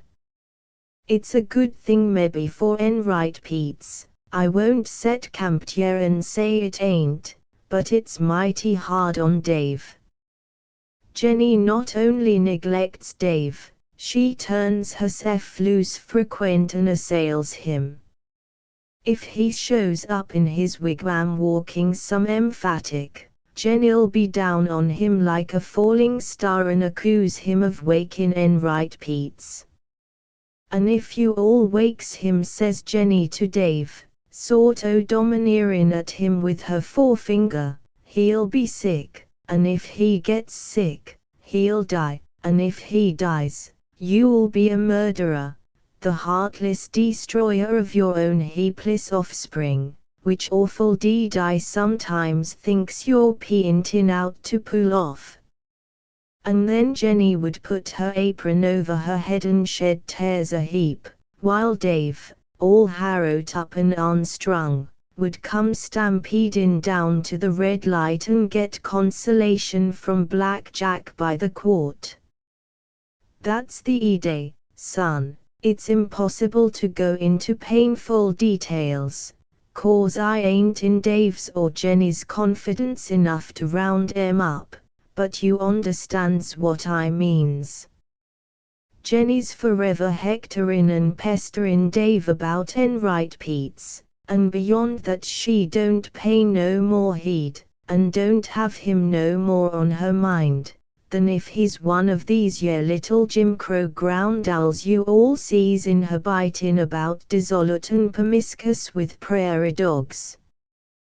What's the result? Dave's spirits begins to sink, he takes to drooping about listless and unregardful, and he's that low and unhappy his nose pine don't bring him no more of comfort than if he's a graven image. Why, it's the saddest thing I ever sees in Wolfville. We all observes how Dave's dwindling and pining, and most of us has a foggy understanding of the truth. But what can we do? If there's ever a aggregation of sports who's powerless, to come to the rescue of a comrade in a hole, it's Enright and Moore and Boggs and Texas Thompson and Cherokee and me, during them days when that neglect of Tucson Jenny's is marking poor Dave's burdens more 'en he can bear. Sure, we consults, but that don't come to nothing until the occasion when Doc Pete's takes the tangle in Sir Al's hand. There's a day dawns when Mrs. Rucker gets exasperated over Dave's ill usage. Mrs. Rucker is a spirited person and she canters over and unloads her opinions on Tucson Jenny. Commonly, these ye ladies can't think too much of one another, but on this one division of the house of Toot, Mrs. Rucker goes out on Dave's angle of the game. And you all should have seen the terror it inspires when Mrs. Rucker declares her hostile intentions. It's in the OK restaurant, when Mrs. Rucker, who's feeding us our morning flapjacks and salt hose as usual, turns to old man Enright, and says, as soon as ever I've got the last drunkard fedden out in the house, I'm going to put on my shaker and go and tell that Tucson Jenny Toot what's on my mind. I sure never sees a woman change more than Jenny since the days when she cooks for me in this here very restaurant and lays plans and plots to lure Dave into wedlock. I will say that Jenny, natural, is a good wife, but the fashion, wherein she tramples on Dave and his rights is a disgrace to her sex. And I'm going to devote an hour this morning to calling Jenny's attention thereunto. Mrs. Rucker is a mighty intrepid lady, says Enright, when we goes over to the New York store following feed. I'd no more embrace them chances she's out to tackle than I'd go dallying about a wronged grizzly. But just the same, I'd give a stack of reds if Pete's is here. When did he say he'd be back from Tucson? The doc don't allow he'll come trailin' in agin, says Dan Boggs, until day after tomorrow. Which this female do will be plumb over by then, and most likely the camper rack. While we all stand stargazing on each other, unable to suggest anything to meet the emergency, Texas Thompson's pony is brought up from the corral, saddled and bridled, and ready for the trail. Well, gents, says Texas, when he sees his horses come, I reckons I'll say adios and pull my freight. I'll be back in a week. Wherever be you p'intin' for? Asks Cherokee Hall. Ain't this going of yours some sudden? It is a trifle hasty, says Texas, but do you Cimarrons think I'm going to linger year after Mrs. Rucker gives notice she's preparing to burn the ground around Tucson Jenny about Dave? Gents, I don't pack the nerve. I ain't lived 3 years with my former wife who gets that do divorce I once or twice adverts to, and not know enough not to get caught out on no sec limb as this. No, sir, I sees enough of women and her ways to teach me that now ain't no time to be standing about irresolute and undecided, and I'm going to dig out for Tucson, you bet, until this uprising subsides. This example of Texas scares us up a whole lot. The fact is, it stampedes us, and without a further word of argument, the whole band makes a break for the corral, throws saddles onto the swiftest ponies, and in 2 minutes we're lost in that cloud of alkali dust we kicks up down the trail toward the no th. Which I won't say that this exodus is necessary, observes Enright, when 10 miles out we slows up to a road gate to breathe our ponies, but I thinks on the whole it's safer. Besides, I oughta go over to Tucson anyway on business. The rest of us don't make no remarks nor excuses, but every gent is feeling like a great personal peril has blown by. The next day, we rounds up Doc Pete's, and he encourages us so that we concludes to return and make a size up of results. I sure hopes we finds Dave safe, says Dan Boggs. It's even money, says Jack Moore, that Dave pulls through. Dave's a mighty wary sport when worst comes to worst, and as game as redhead ants. That's all right about Dave being game, retorts Dan, but this year's a time when Dave ain't got no show. I says agin, I trust he retains decision of character sufficient to go hide outdoor in the storm. It ain't no credit to us that we forgets to bring him along. No, thar wasn't no harm done, says Pharaoh Nell, who reports progress to us after we rounds up in the red light following our return. Nell's a brave girl and stands a pat hand when the rest of us vamoused that time. Thar ain't no real trouble. Mrs. Rucker merely sets fire to Jenny about the way she maltreats Dave, and she says Jenny's driving him locoed, and no wonder. Also, she lets on she don't see whatever Dave marries Jenny for anyhow. At that, Jenny comes back and reminds Mrs. Rucker how she herself done treats Mr. Rucker that terrible he goes cavorting off and seeks safety among the Apaches. And so they keeps on slinging it backwards and forwards for maybe 2 hours, and me haunting about to chunk in a word. Then, final, they cries and makes up. And then they both concedes that one way and another they are the best two people each other ever sees. At this juncture, concludes Nell, I declares Miss F in on the play, and we all three sets down and admires Enright Pete's and visits and has a splendid afternoon. And wherever door in this mute is Dave, asks Enright. Oh, Dave, says Nell. Why, he's lurking about outside SOMers in a furtive, surreptitious way, but he don't molest us none. Which, now I remembers, Dave don't even come near us none at all. I should say not, says Texas Thompson, plenty emphatic. Dave ain't quite that witless. Now, gents, remarks Doc Peets, when Nell is done, and his tones is confident like he's certain of his foothold, since things has gone thus far I'll saunter into the midst of these domestic difficulties and adjust some.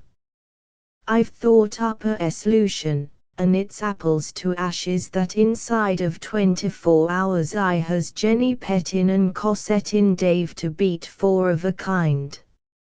Leave this year matter to me entire.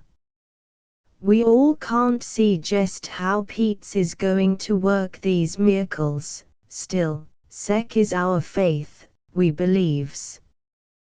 We decides among us FS, however, that if Pete's does turn this Pacific trick it'll undoubted be the crowning glory of his career.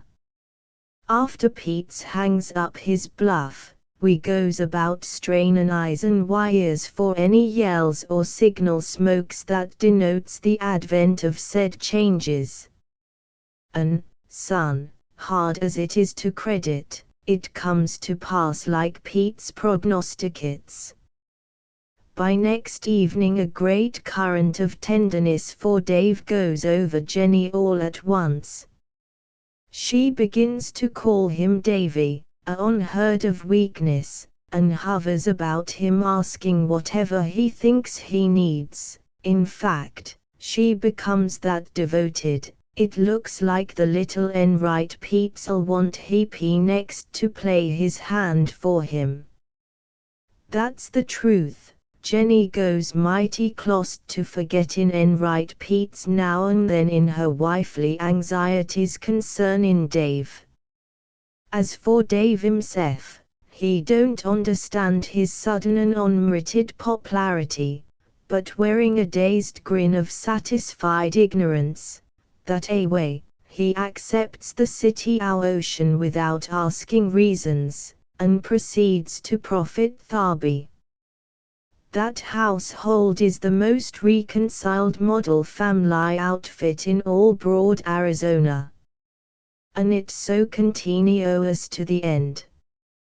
"Whatever did you do or say, Doc?" asks Enright a month later, as we all from across the street observes how Jenny kisses Dave goodbye at the door and then stands and looks after him like she can't bear to have him leave her sight. "What's the secret of this second honeymoon of Dave's?" "Which I don't say much," says Pete's. "I merely takes Jenny one side and exhorts her to brace up and show herself a brave lady. Then I explains that while I ain't told Dave none, as his knowin' wouldn't do no good, I regards it as my medical duty to inform her so's she'll be ready to meet the shock. The truth is, Mrs. Toot," I says, "poor Dave's got heart disease, and is booked to cash in any moment. I can't say when he'll die exactly. The only sure thing is he can't survive a year." She sheds torrents of tears, and then I warns her she mustn't let Dave see her grief or bushwhack anything but smiles on her face, or mightly likely it'll stop his clock right there. "Can't nothing be done for Dave?" she asks. "Nothing," I replies, "except be tender and loving and make Dave's last days as pleasant and easy as you can. We must jump in and smooth the path to his totterin' moccasins with gentleness and love," I says, "and be ready, when the blow does fall, to bear it with what fortitude we may." That's all I tells her. However, it looks like it's becoming a case of overplay in one particular. Our poor young namesake, Enright Pete's, is himself getting a trifle the worst of it, and I'm figuring that tomorrow, maybe, I'll look that infant over, and vouchsafe the news there's something mighty grievous the matter with his lungs. Chapter 12. Bill Connors of the Osages. "Naturally, if you all is frettin' to hear about Injuns," observed the old cattleman in reply to my latest request, "I better unfold how Osage Bill Connors gets his wife. Not that there's trouble in roundin' up this squaw, none whatever. She comes easy, all the same," said Tale elaborates some of them savage customs you're so curious concernin'. My companion arose and kicked together the logs in the fireplace. This fireplace was one of the great room's comforts as well as ornaments. The logs leaped into much accession of flame, and crackled into sparks, and these went gossiping up the mighty chimney, their little fiery voices making a low, soft roaring like the talk of bees. "This chimney draws plenty successful," commented my friend. "Which it almost breaks even with a chimney I constructs once in my log camp on the Upper Red. That Red River flue is a wonder. Draw. Son, it could draw 4 yards and make a flush. But that camp of mine on the Upper Red is over 8,000 foot above the sea, as I'm informed by a parcel of Seville sports who comes romancing through the hills with a spyglass on 3 pegs, and high altitudes allers proves a heap exhilarating to a fire. But speaking of Bill Connors, in Wolfville, which them days is the only part of my area whereof I'm proud and reviews with unmixed satisfaction, Doc Pete's is, like you, inquisitive touchin' Injuns. Pete's puts it up that someday he's due to write books about 'em. Which in off hours, and when we all is more or less at lease or over our valley tan, Pete's frequent comes exploring round for details. Sure, I imparts all I savis about Bill Connors, and likewise sec other aborigines as lives in memoir. Still, it shakes my estimates of Pete's to find him eager over Injuns, they being low and debasing as topics. I says as much to Pete's. Never you all mind about me, says Pete's. I know so much about white folks it comes mighty close to marking me sick. I seeks tales of Injuns as a relief and to promote a average in favor of the species. This Bill Connors is a good-looking young buck when I cuts his trail, straight as a pine and strong and tireless as a bronco. It's about 6 years after the philanthropist's ropes onto Bill and drags him off to a school.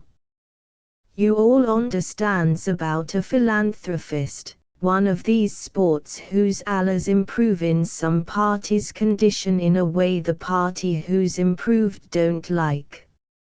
A philanthropist, says Colonel Steerett, one time when Dan Boggs demands the explanation at his hands. A philanthropist is a gent who insists on you giving some other gent your money.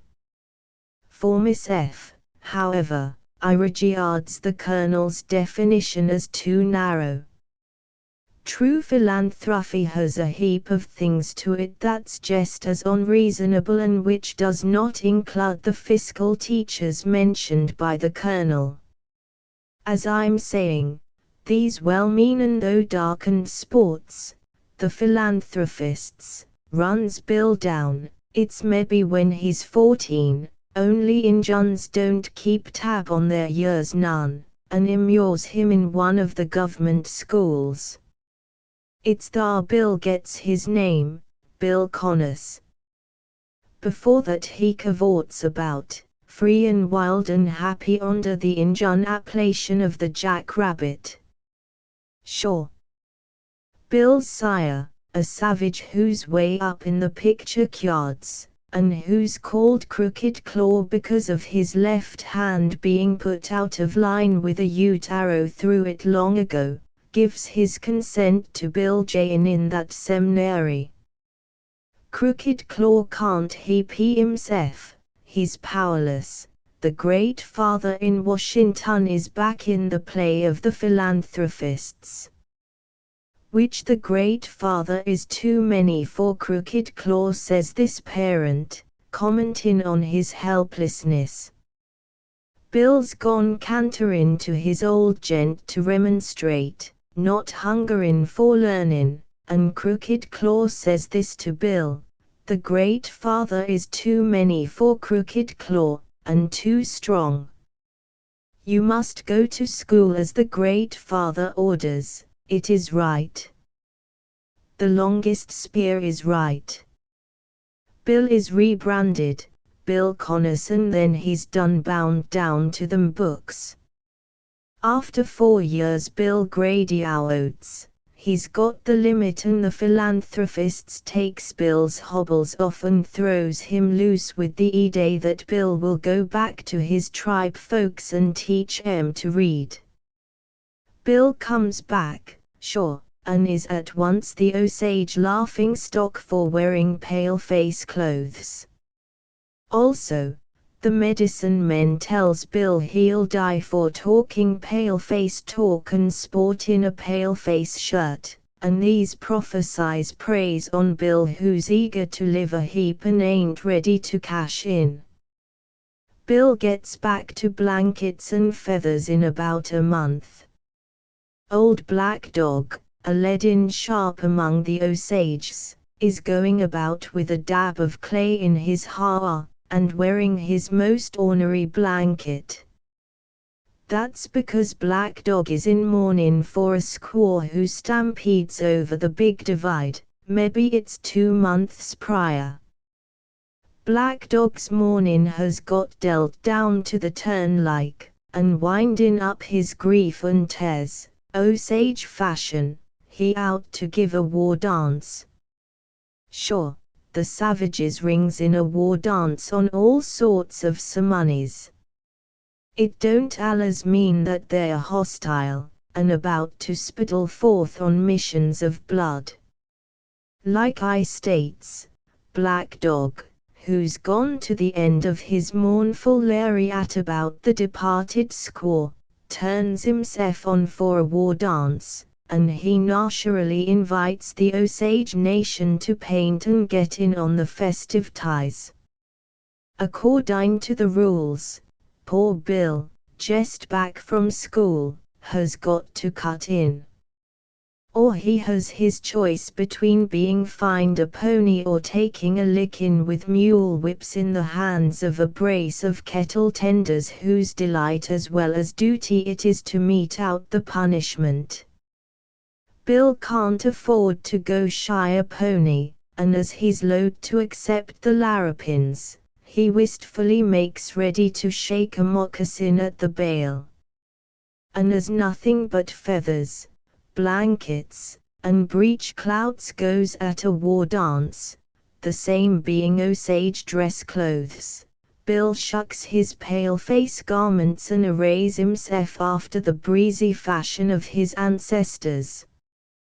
Bill attends the war dance and shines. Also, being praised by the medicine men and older bucks for quittin' his pale-face duds, and findin' likewise the old-time blanket and breech clout healthful and salubrious, which Bill forgets their feel in his 4 years at that seminary, he adheres to 'em. This lapse into aboriginal ways brews trouble for Bill. He gets up against the agent. It's the 3rd day after Black Dog's war dance, and Bill, all paint and blankets and feathers, is santering about poor Husky, taking life easy and Injun fashion. It's then the agent connects with Bill and sizes him up. The agent asks Bill does he stand in on this year Black Dog war dance. Don't they have no roast dog at that war twig, asks Dan Boggs, when I'm relating these reminiscences in the red light. No, I says, Osages don't eat no dogs. It's different with Utes a lot, says Dan, which Utes regards dogs favorable. Demon a mighty succulent and nutritious dish. The time I'm with the Utes they pulls off a shindig, tea dance it is, and, as what Huggins would call a star-fetcher, they ups and roasts a white dog. That canine is mighty plethoric and fat, and they lays him on his broad, he pliss back and shays off his wind with a stick crosswise of his neck, and 2 bucks pressin' on the ends. When he's good and dead and all without no suffusion of blood, the Utes singes his fur off in a fire and bakes him as he is. I partakes of that dog, some. I don't naturally lay for said repast wide-jawed, full-toothed and remerciless, like its flapjacks. I don't gorge myself none. But when I'm in Rome, I strings my chips with the Romans like the good book says, and so I sorto eats baked dog with the Utes. Otherwise, I'd hurt their sensibilities, and I ain't out to harrow up no entire tribe and me playing a lone hand. That agent questions Bill as to the war dance carry-ins on of old Black Dog. Then he peents at Bill's blankets and feathers and shakes his head a heap disapprobative. Shuck them blankets and feathers, says the agent, and get back into your trousers a whole lot, and be sudden about it, too. I puts up with the divers and sundry rannicaboisms of old and case-hardened Injuns who's savage and untaught. But you're different. You've been to school and learned the virtues of pants, wherefore, I looks for you to set examples. It's then Bill gets high and allows he'll wear clothes to suit himself. Bill denounces trousers as foolish in their construction and fallacious in their plan. Bill declares they are a bad scheme, trousers is, and so saying he defies the agent to do his worst. Bill stands pat on blankets and feathers. Which you will you, remarks this agent. Then he claps Bill in irons mighty decisive, and plants him up ag in the high face of a rock bluff which has been frowning down on Bird River since Adam makes his first camp. Having got Bill posed to his notion, this earnest agent, putting a hammer into Bill's rebellious hand, starts him to break in rock. Which the issue is pants, says the obdurate agent sport, and I'll keep you all whacking away at them boulders while the cliff lasts unless you yields. Thar's none of you young bucks going to bluff me, and that's whatever. Bill breaks rocks 2 days. The other Osages comes and perches about, sympathetic, and surveys Bill. They exhorts him to be firm, they gives it out in Osage he's a patriot. Bill's willing to be a patriot as the game is commonly dealt, but when his love of country takes the form of poundin' rocks, the noble sentiments which heretofore bubbles in Bill's breast commences to pall on Bill, and he becomes none too sure but what trousers is right.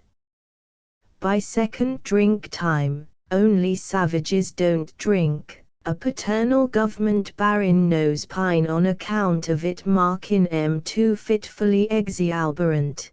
By second drink time the second evening Bill lays down his hand, pitches his hammer into the discard as it were, and when I crosses up with him, Bill's that abject he wears a necktie. When Bill yields, the agent meets him halfway, and him and Bill rigs a deal whereby Bill arrays himself Osage fashion whenever his hand's crowded by tribal customs. Other times, Bill inhabits trousers, and blankets and feathers is ruled out. Sure, I talks with Bill's father, old Crooked Claw. This year savage is the ace cured of Osage land as a fighter. No, that outfit ain't been on the war path for 20 years. When I sees then it's with Bog's old pards, the Utes. I asks Crooked Claw if he likes war. He tells me that he dotes on carnage like a jaybird, and goes forth to battle as jubilant as a drunkard to a shootin' match. That is, Crooked Claw used to go curvin' off to war, joyful, at first. Later his glee is subdued because of the big chances he's taking. Then he lugs out 11 scalps, all Ute, and elucidates. This first maverick, says Crooked Claw, of course, I gives him in the American tongue, not being equal to the ridiculous broken Osage he talks. This year first maverick, and he strokes the braided hair of a old and smoke-dried scalp, is easy. The chances, that a way, is even. Number 2 is twice as hard, and when I snags on to number 3, I downs that hold up over by the foot of Fisher's Peak, the chances has done mounted to be 3-1 agin me.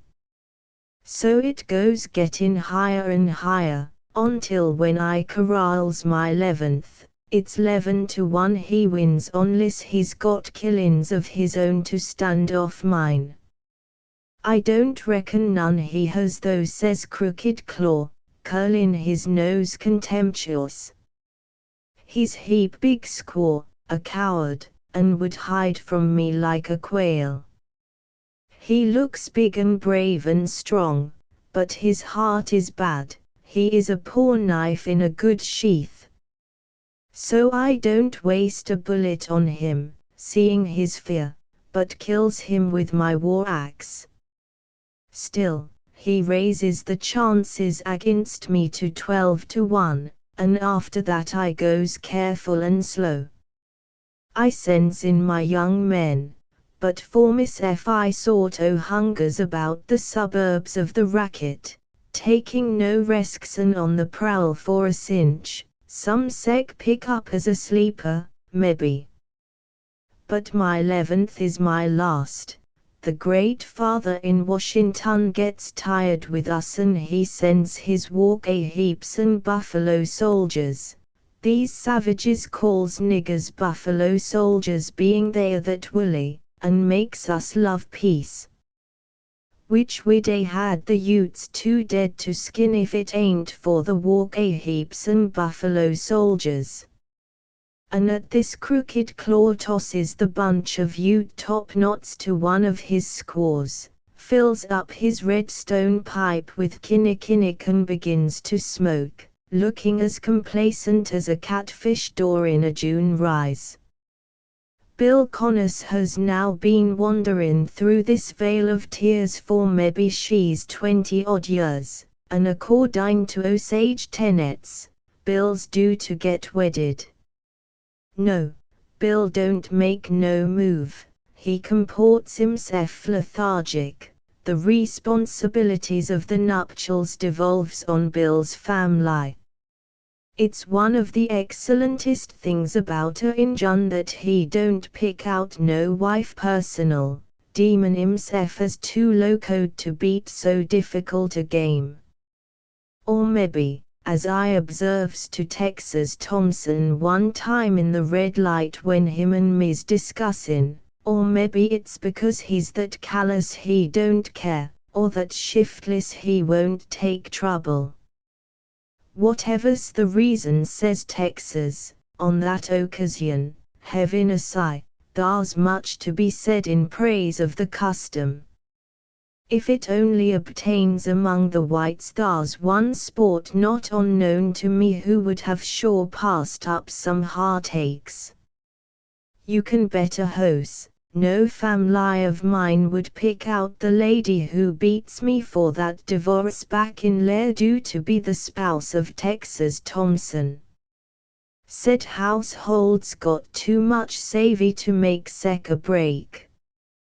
While a Osage don't select that squaw of his, still I allers entertains other that he sort o' savis what he's against and no heap meat gets sawed off on him objectionable and blind. I figures, for all he don't let on, that sec is the city our ocean in the marital adventures of Bill. His family picks the saucy willow out, but it's mighty likely he signs up the lady to some discreet member of his outfit before ever they goes in to make the play.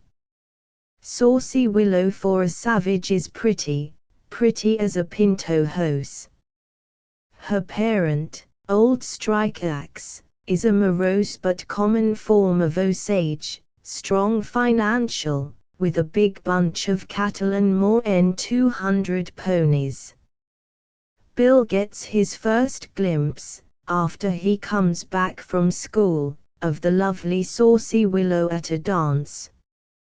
This ain't no war dance nor any other ceremonious splurge, it's a informal merrymaking, innocent and free, same as is usual with us at the Wolfville dance hall.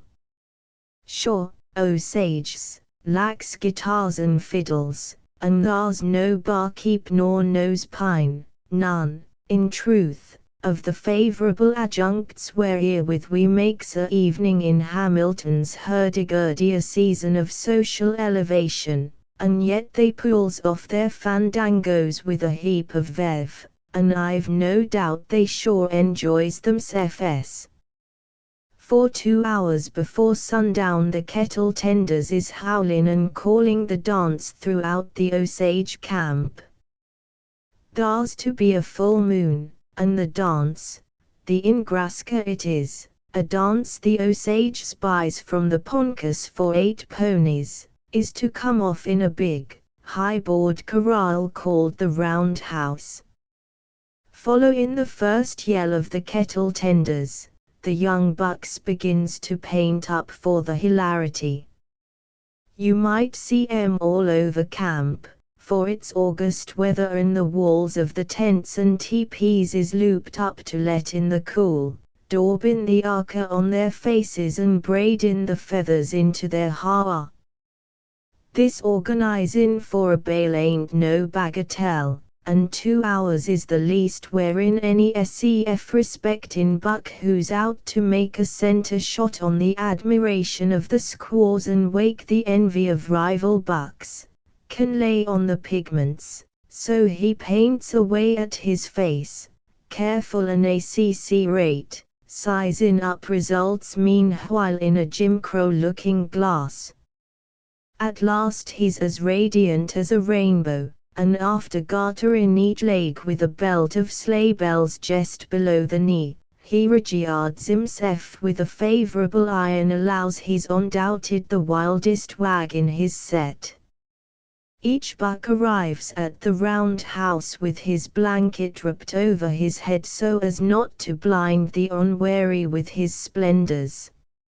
It's maybe second drink time after sundown and the full moon is swinging above effulgent. The bucks who's due to dance sets about one side of the Round House on a board bench, the squaws, not being in on the proposed activities, occupies the other half, squatting on the ground. Some of them packs their papooses tied onto a fancy ribboned, highly beaded board, and this they makes a cradle of by resting one end on the ground and the other on their toe, rocking the same meanwhile with a motion of the foot. There's a half hoop over the head end of these papoose boards, hung with bells for the papoose to get infantile action on and amuse his leesure. The bucks set in about their side of the Round House, still wraps themselves in their blankets so as not to dazzle the squaws to death premature. At last the music peals forth. The music confines itself to a bass drum, pale-face drum it is, which is staked out horizontal about a foot high from the grass over in the center. The orchestra is a decrepit buck with a rag-wrapped stick. With this weapon he beats the drum, chanting at the same time a pensive refrain.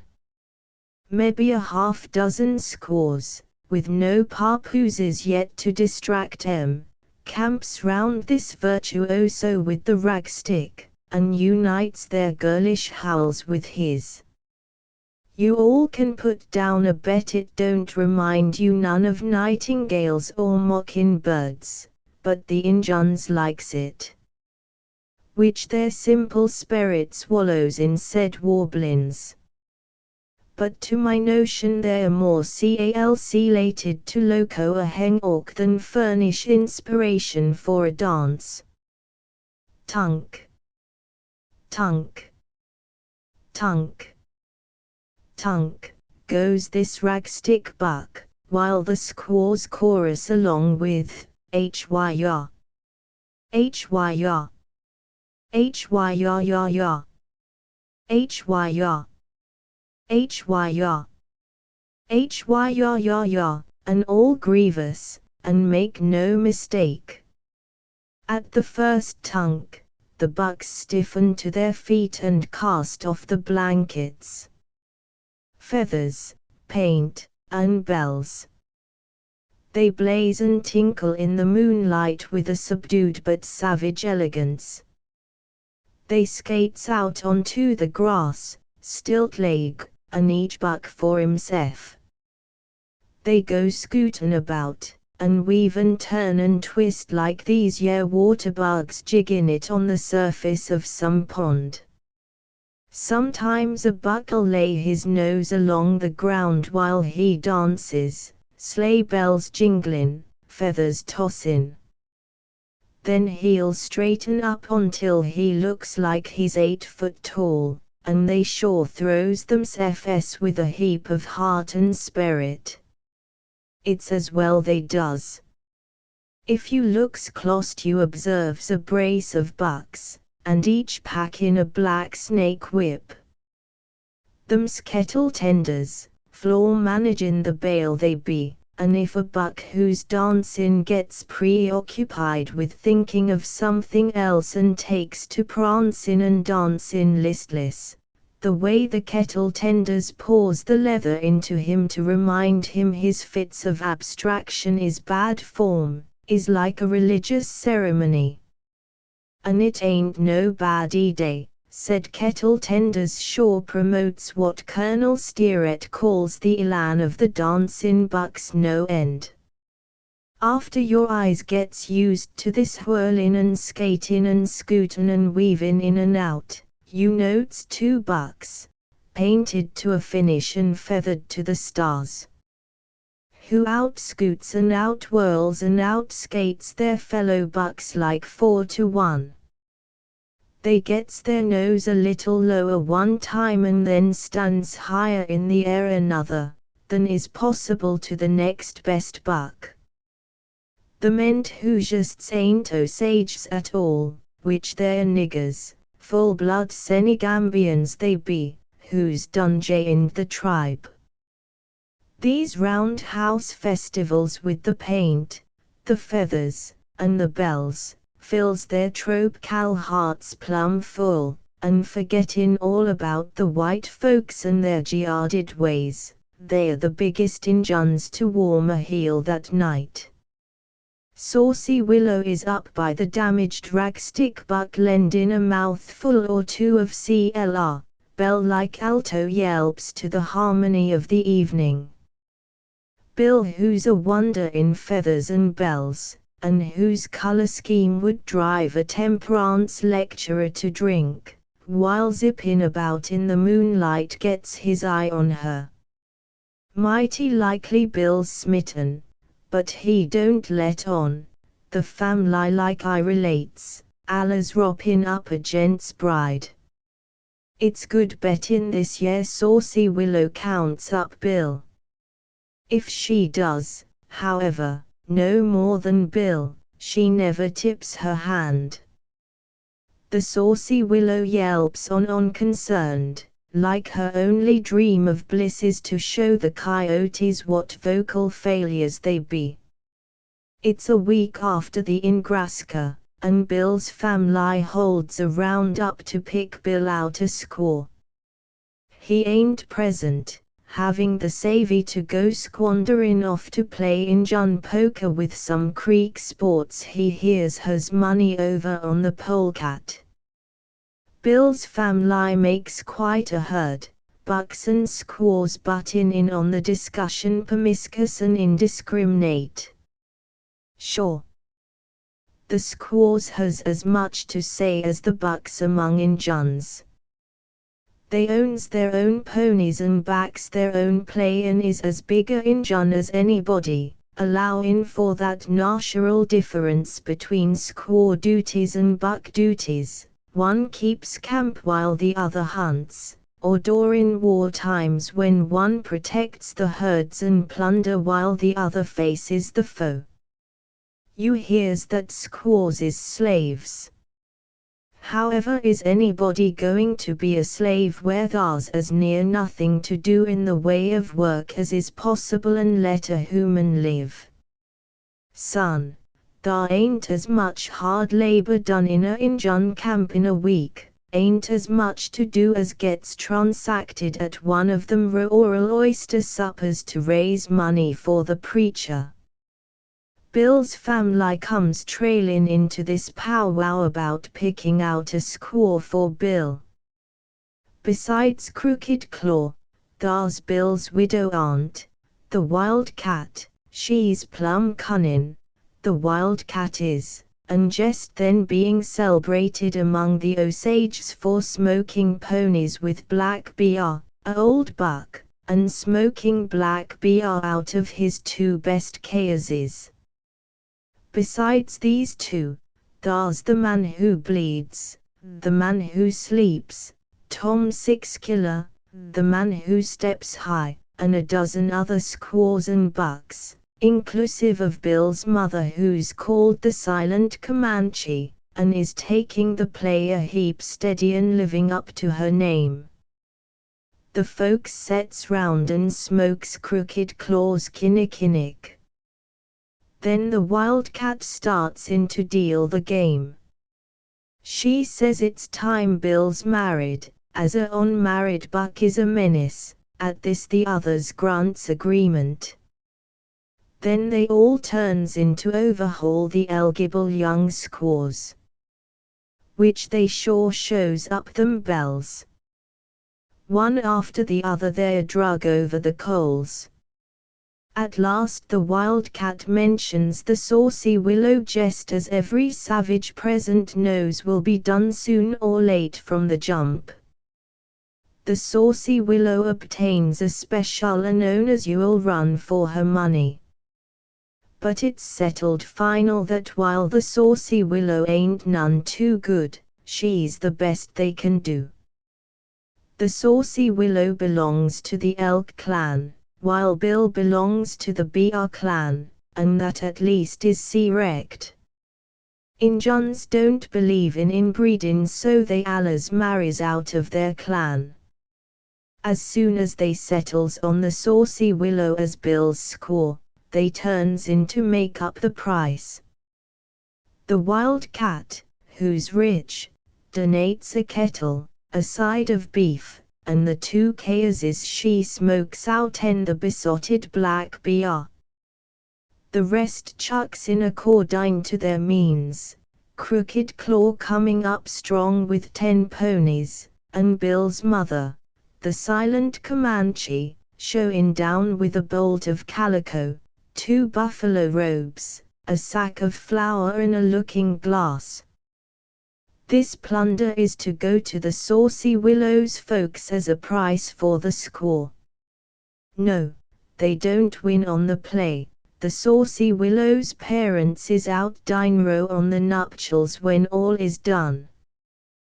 They has to give Bill their wiki up. When Bill's outfit's fully ready to deal for blood, they picks out some bright afternoon. The saucy willow's family is going about looking particular harmless and innocent, but they are coony enough to be in camp that day. A procession starts from the Crooked Claw camp. There's the man who steps high at the head, bearing a flag, Union down, and rioting along behind is Tom 6 Killer, the man who sleeps, the wildcat and others led in 5 ponies and packing kettles, flour, beef, and similar pillage. They lays it all down and stakes out the broncos about 50 yards from Strike Axe's camp and withdraws. Then some old squaw of the Strike Axe outfit issues forth and throws the broncos loose. That's to show that the saucy willow is a own as usual excellent young squaw and poplar with her folks, and they don't aim to shake her social standing by accepting niggard terms. But the Crooked Claw outfit ain't dismayed, and takes this rebuff phlegmatic. It's only so much etiquette, and now it's disposed of they reorganize to lead agin to win. This time they goes the limit, and brings up 15 ponies and stacks in besides with blankets, robes, beef, flour, calico, kettles, skillets, and looking glasses enough to fill 8 wagons. This trip the old Strike Axe squaw ontis the 15 ponies and taking em by their ropes brings em in close to the Strike Axe camp. Tharby notifying the Crooked Claw band that their bluff for the saucy willow is regarded as feasible and the nuptials goes. With this sign, the crooked claws comes capering up to the strike axes, and the latter family proceeds to rustle a profusion of grub, and with that they all turns in and eats old strike axe out en housen home. The price is split up among the strike axe bunch, shares going even to second and third cousins.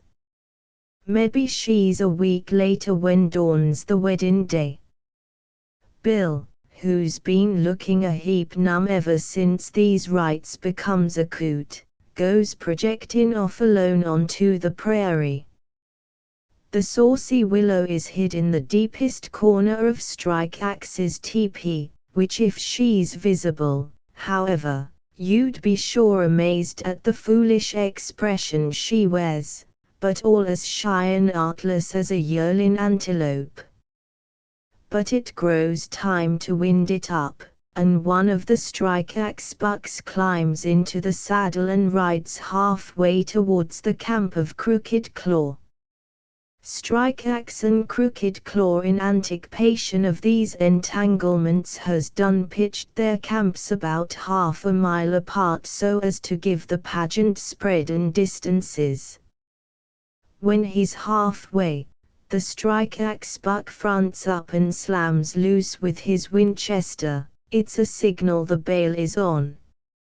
At the rifle crack, mounted on a pony that's the flower of the Strike Axe herd, the saucy willow comes charging for the Crooked Claws like a shooting star.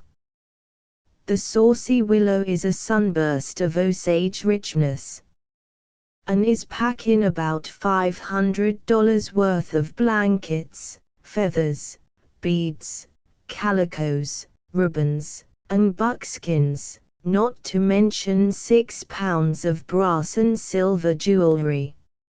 Straight and true comes the saucy willow, skimming like an arrow and as rapid as the wind.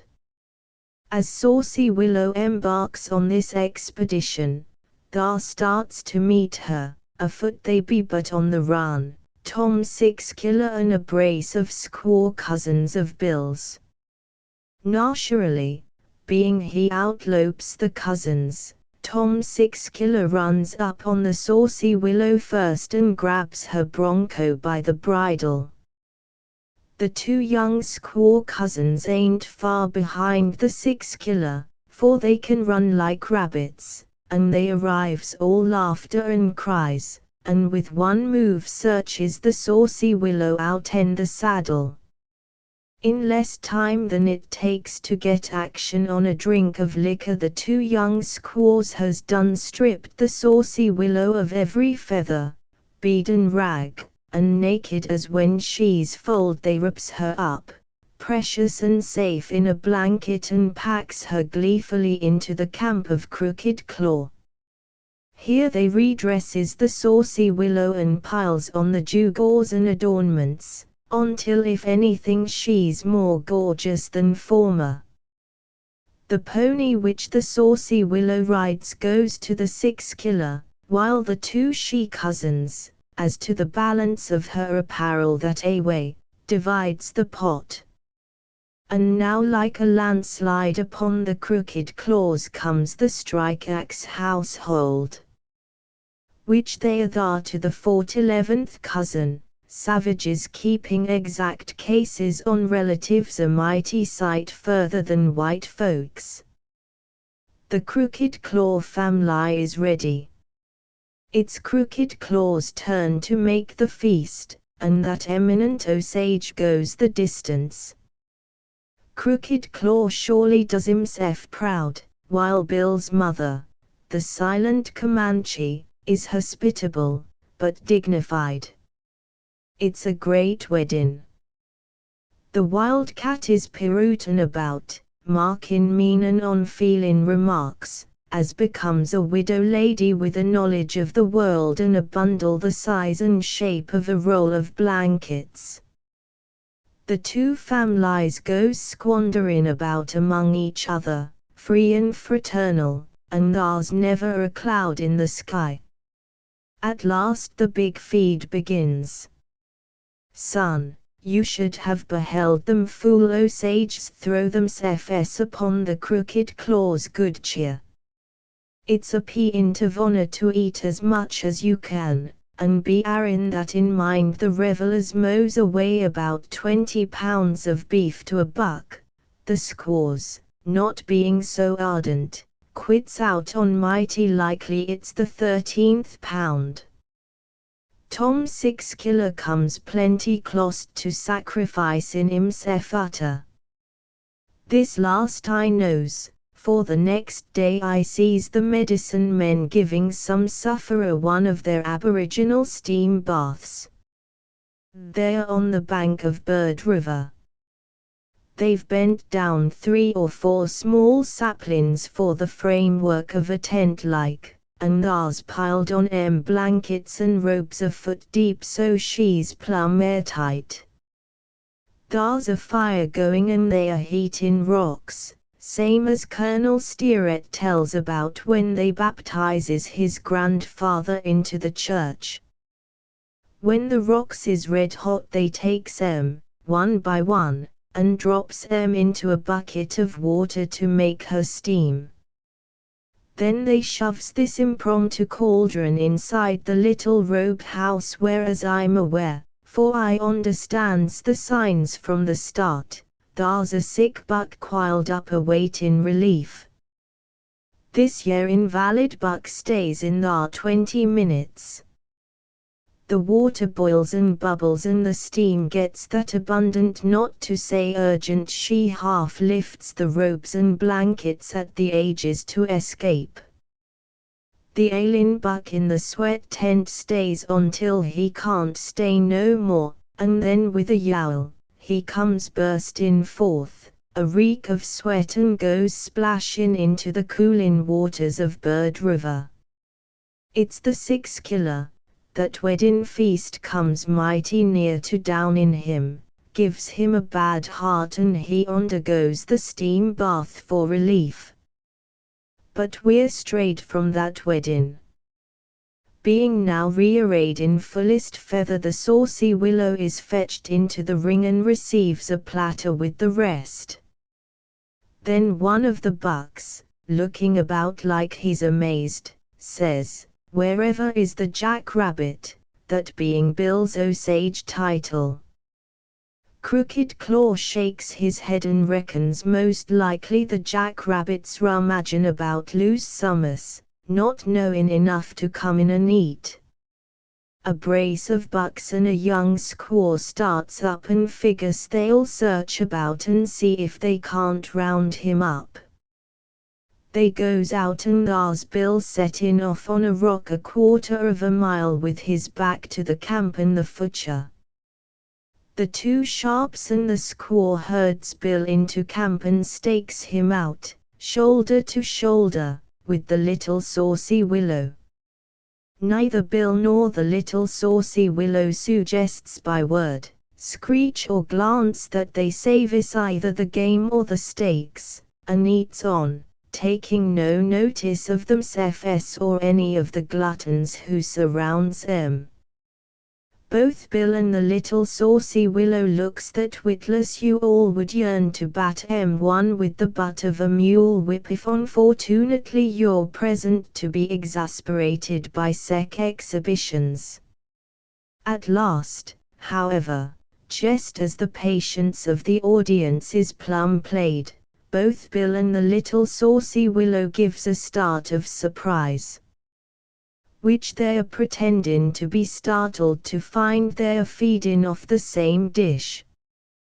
Thar you be, that makes buck and squaw, man and wife, and year after, in Osage circles they can print their cards Mr. and Mrs. Bill Connors while Bill draws and spends the little saucy willow's annuity on payment day instead of strike axe. Chapter 13. When Toot first saw Tucson. And speaking of duels, remarked the old cattleman, apropos of an anecdote of the field of honor wherewith I regaled his fancy, speaking of duels, I reckons now the encounter Dave Toot involves himself with when he first sees Tucson takes on challenged precedence for utter bloodlessness. She's sure the most lambswool form of single combat to which my notice is ever drawn. Dave enlightens us concerning its details himself, being incited thereunto by hearing Texas Thompson relate about the Austin shootin' match of that deaf Smith, which this year is way back yonder on the trail of time, explains Dave, and I'm hardened a heap since then. I've just come buttin' into Tucson and it's easy money I'm the tenderest and most untaught party that ever wears store moccasins. What I misses knowin' would make as husky a library, if it's printed down in books, as ever lines up on shelves. Also, I'm freighted to the limit with the tenderfoot's usual outfit of misinformation. It's sad, yet true, that as I casts my gaze o'erward I identifies myself as the balmiest brand of shorthorn who ever leaves his parents' shelterin' roof. All the same, says Dan Boggs, plenty conceited, I'll gamble a hose I'm a bigger idiot when I quits Missouri to roam the cow country than ever you all can boast of being in your most drivelin' hour. Do they lock you up? Asks Dave. No, says Dan, they don't lock me up none, but, then you lose, insists Dave, mighty prompt. But hold on, says Dan, don't get your chips down so quick. As I starts to explain, I ain't locked up, but it's because I'm in a camp like Wolfville, yeah, that ain't sunk to the level of no calaboose. But what comes to be the same, I'm taken captive and held as sec until the rudiments of Western sense is done beat into me. It takes the united efforts of 4 of the soonest sharps that ever happens, and final, they succeeds to a p'int that I'm deemed cap-ble of going about alone. Well, retorts Dave, I won't dispute with you, and even at that I regards your present attitude as one of bluff. I thinks you're sure the cunningest wolf in the territory, Dan, and allers is. But, as I'm saying, when I first begins to infest Tucson, I'm so ignorant it's a stain on that metropolis. At this year epoch, Tucson ain't spiddled to its present proud dimensions. A gent might have thrown the loop of a lariat about the outfit and drug it after him with a pony. No one, however, performs this labor, as the camp is as petulant as a tarantula, and any unauthorized dalliance with its sensibilities would have led to vivid plays. Still, she ain't big, Tucson ain't, and I learns my way about from center to suburbs in the first 10 minutes. At the beginning I'm a heap timid. I suffers from the common Easternerian looks on Arizona as a region where it's murder straight and lynchin' for a place. You all may judge from that how erroneous is my days. Then, as now, the distinguishing feature of Tucson existence is a heavenly calm. True, thar's moments when the air naturally fills up with bullets like they are a parcel of swallow birds, and they hums and sings their merry madrigals. However, these busy seasons don't set in so often nor last so long, but peaceful folks has ample chance to breathe. Never does I bear witness to as many as 7 contemporaneous remainders but once, and then thar's cause. It's in a poker game, and the barkeep brings the dealer a cold deck under a tray whereon he purveys the drinks. which the discovery of this year solecism, as you all well imagines, arouses interest, earnest and widespread like I describes. I counts up when the smoke lifts and finds that 7 has sought eternal peace. Commonly 2 is the number, 3 being quite a shipment. Sure, it's special sickly when as many as 7 quits out together. Being timid and ignorant I takes good advice. It's in the Oriental. There's that old grey Cimarron hibernatin' about the bar whose name is Jeffords. Be you all conversant with that gun you packs? Asks Jeffords. I feels the hot blush mountain in my tender cheeks, but I concedes I ain't. Pard, I replies, speakin' confidential and between gent and gent, this yer weepon is plumb novel to me. Which I allows as much, he says, from the egregious way you fidges with it. Now let me pass you all a p'inter from the peaks of experience. You caper back to the tavern and take that weepon off. Or what's as well, you pass it across to the barkeep. If you all goes romancing round with hardware at your belt, it's even money it'll get you beefed.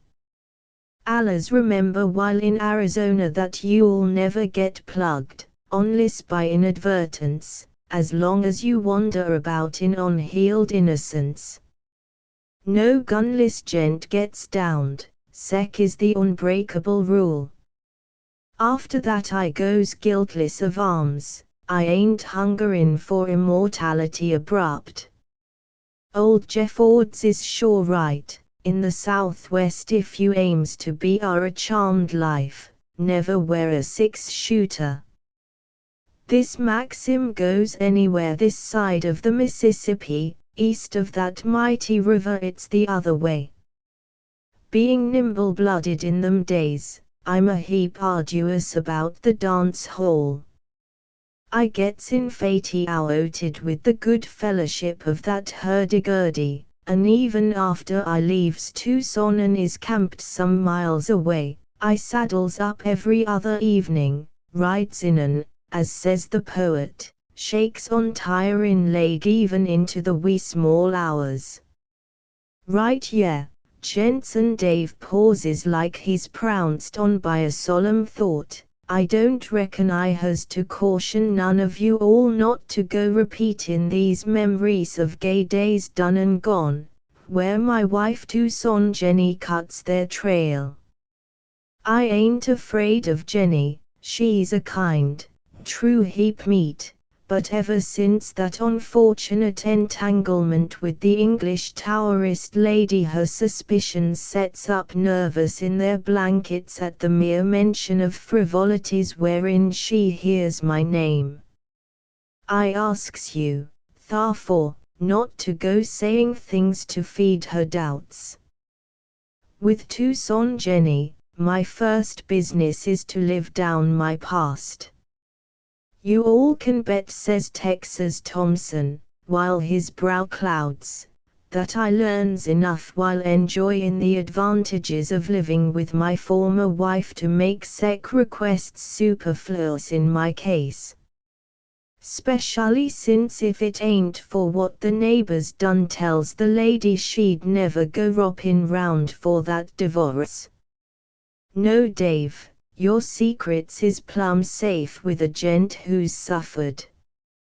Which I savis I'm safe with all of you, says Dave, his confidence, which the thoughts of Tucson Jenny sort o' stampedes, beginning to return. But now and then them gusts of apprehensions frequent with married gents sweeps over me and I feels weak.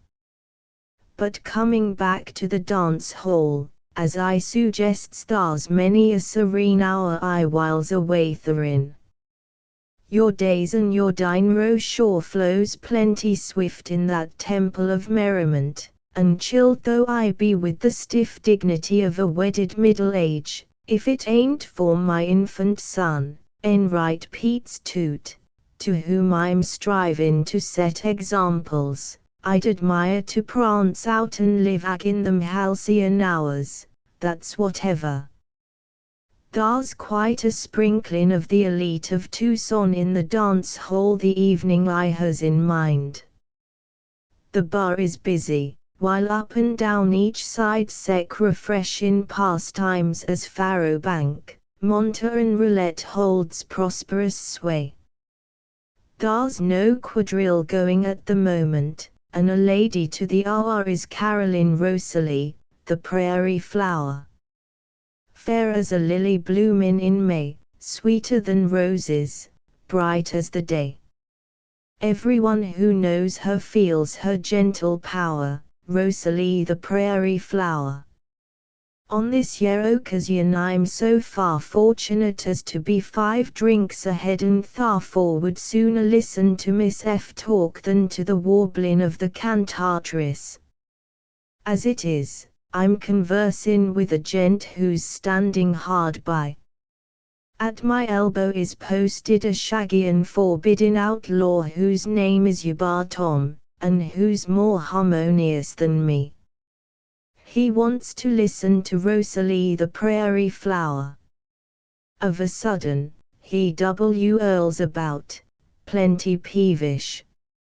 Stick a period to that POW wow, observes Yuba, I wants to hear this prima donna sing. Being gala with the 5 libations, I turns on Yuba haughty. If you're sobbing to hear this songstress, I says, go forward and camp down at her feet. But don't come pouring your way into no conversations with me. And don't hang up no bluff. Which if you disturbs me further, retorts Yuba, I'll turn loose for sure and crawl your hump a lot. Them foolhardy sports, I replies, who has yeretofore attempted that enterprise sleeps in unknown graves, so don't you all pester me, for the outlook's dark. It's now that Yuba, who's a mighty cautious sport, forethoughtful and prone to look ahead, regards the talk as down to cases and makes a flash for his gun. It's concealed by his surtout and I ain't noticed it none before. If I had, most likely I'd pitched the conversation in a lower key. However, by this time, I'm quarrelsome as a badger, and a willingness for trouble subdues and sets its feet on my natural cowardice and holds her down. Dave, you all makes me nervous, says Boggs, with a flash of heat, settin' thar lying about your timidity that way. You're about as reluctant for trouble as a grizzly bear, and you couldn't fool no gent here on that p'int for so much as one white chip. Just the same, says Dave, mighty dogmatic, I still asserts that in a concealed, inborn fashion, I'm timid absolute. If you has ever beheld me stand up agin the iron, it's because I'm shamed to quit. I'd wilt out like a jackrabbit if I ain't held by pride. You're plenty ready with that colts, I says to Yuba, and my tones is severe. That's because you sees me weaponless. If I has a gun now, I'd make you yell like a coyote. S'pose you ain't healed, remonstrates Yuba, that don't give you no license to stand thar abusin' me. Be I to blame because your toilet ain't complete? You go frame yourself up, and I'll wait, and with that, this Yuba takes his hand from his artillery. Thar's a futile party who keeps the dance hall and who signs the books as Colonel Boone. He's called the King of the Cowboys, most likely in a spirit of facetiousness since he's more like a deuce than a king. This Boone's pack in a most excellent 6-shooter loose in the waistband of his leggings. Boone's passin' by as Yuba lets fly his taunts, and this piece of ordnance is in easy reach. With one motion I secures it, and the moment following the muzzle is pressin' against a white pearl button on Yuba's blue shirt. Being now equipped, I says, this war dance may proceed. I'm that scared I fairly hankers for the privilege of howlin', but I realizes acutely that having come this far towards homicide I must needs go through if Yuba crowds my hand. But he don't, he's forbearin' and stands silent and still. Likewise, I sees his nose, yerito for the color of a overripe violin, begin to turn sere and grey. I recovers spirit at this as I saves I'm saved. Still I keeps the artillery on him. It's the innocence of the gun that holds Yuba spellbound and affects his nose, and I feels sure if I relaxes he'll be all over me like a baggage wagon. Which I should say so, says Jack Moore, drawing a deep breath. You takes every chance, Dave, when you don't cut loose that time. When Boone beholds me, says Dave, annex his gun, he almost lapses into a fit. He makes a backward leap that shows he ain't lived among rattlesnakes in vain. Then he stretches his hand towards me and Yuba, and says, "Don't shoot.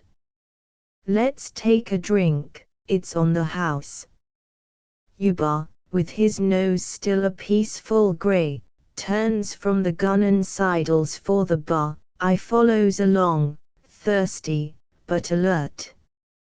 When we all is assembled, Boone makes a wailin' request for his 6-shooter.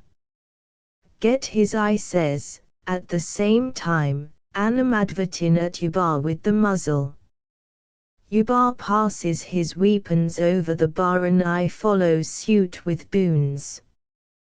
Then we drinks with our eyes on each other in silent scorn. "Which we all will see about this later," growls Yuba, as he leaves the bar. "Go as far as you like, old sport," I retorts, for this last edition, as Colonel Steeret would term it, of Valitan makes me that brave I'm miseratin' for a riot. It's the next day before ever I'm firm enough to come again to Tucson.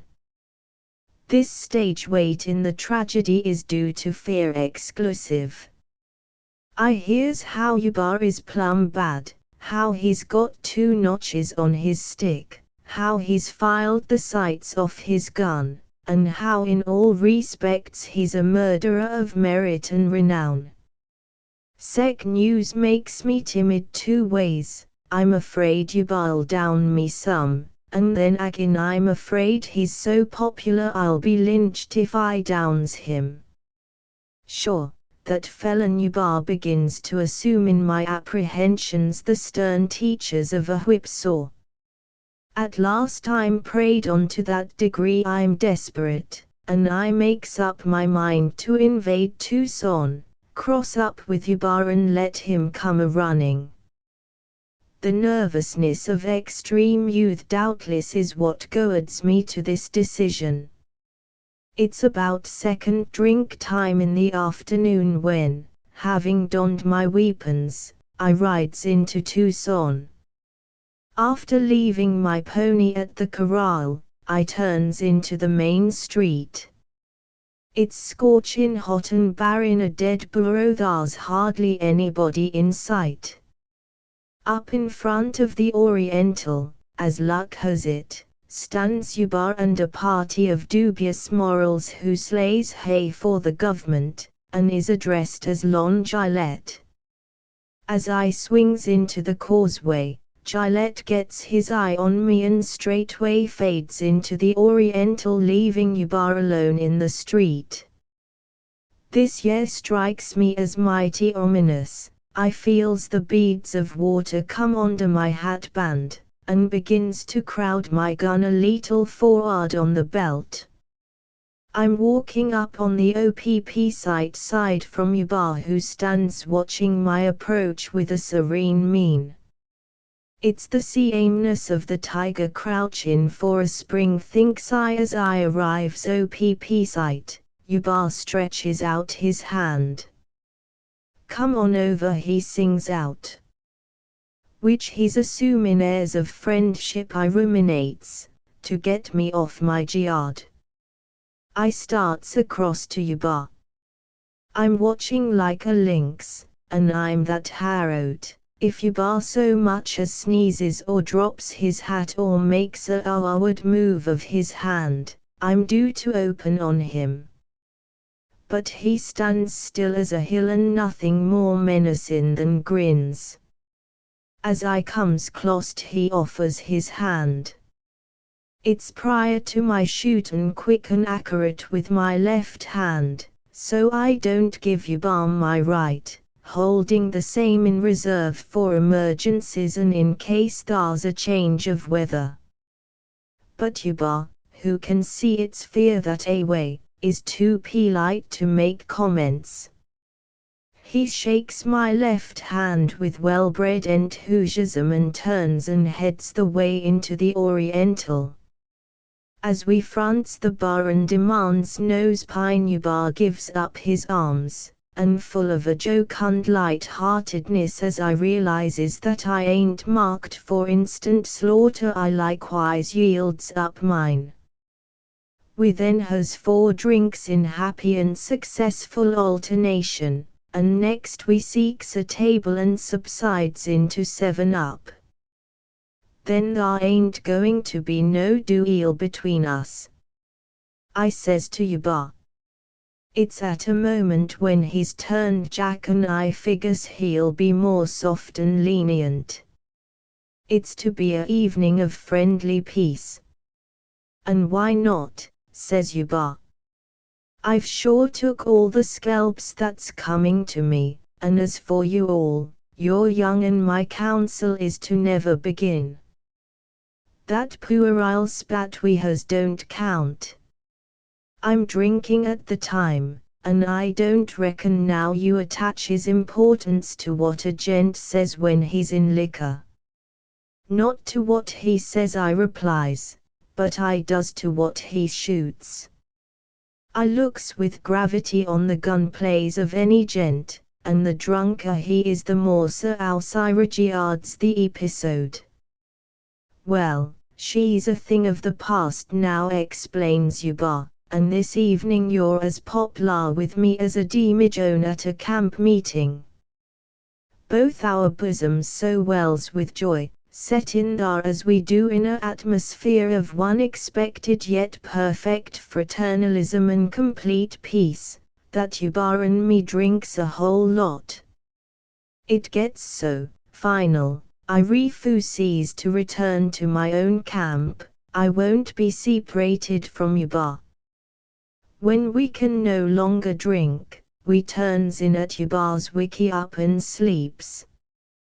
The next morning we picks up the work of reconciliation where it slips from our tired hands the evening before. I does intend to repair to my camp when we rolls out, but after the third conjunct drink both me and Yuba sees so many reasons why it's a fool play I gives up the day utter. Gents, it's no avail to pursue me and Yuba throughout them 4 feverish days.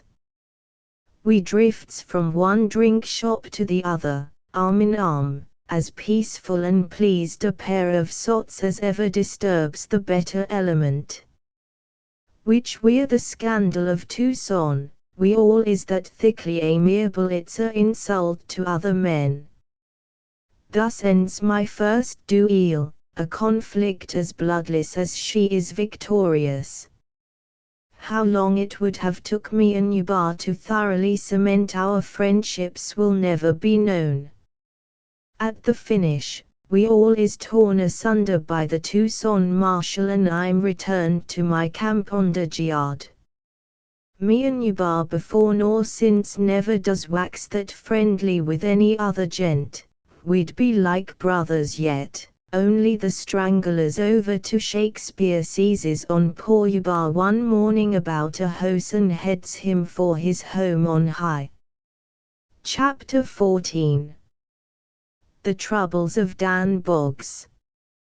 This year, remarked the old cattleman, at the heel of a half-hour lecture on life and its philosophy, this year is a evening when they gets to discussin' about luck.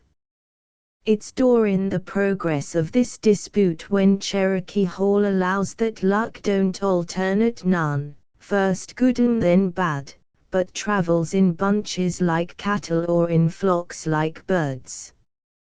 Whichever way she comes, says Cherokee, good or bad, luck avalanches itself on a gent. That's straight, goes on Cherokee. You bet. I speaks from a voluminous experience and a life that, whether up or down, white or black, ain't been nothing but luck. Which naturally, being a cured sharp that a way, I studies luck the same as Pete's year studies drugs, and my discoveries teaches that luck is plumb gregarious.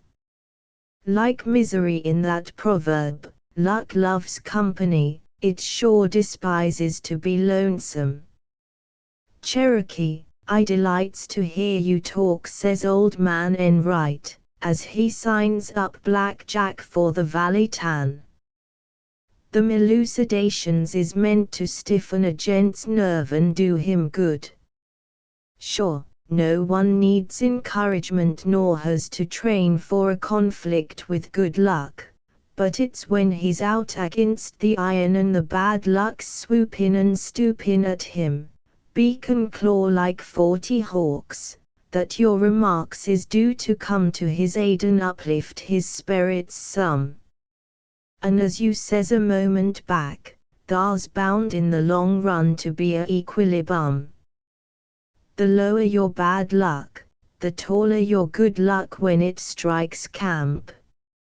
It's the same with the old Rockies, and wherever you goes it's ever and never fail in case of the deeper the valley, the higher the hill.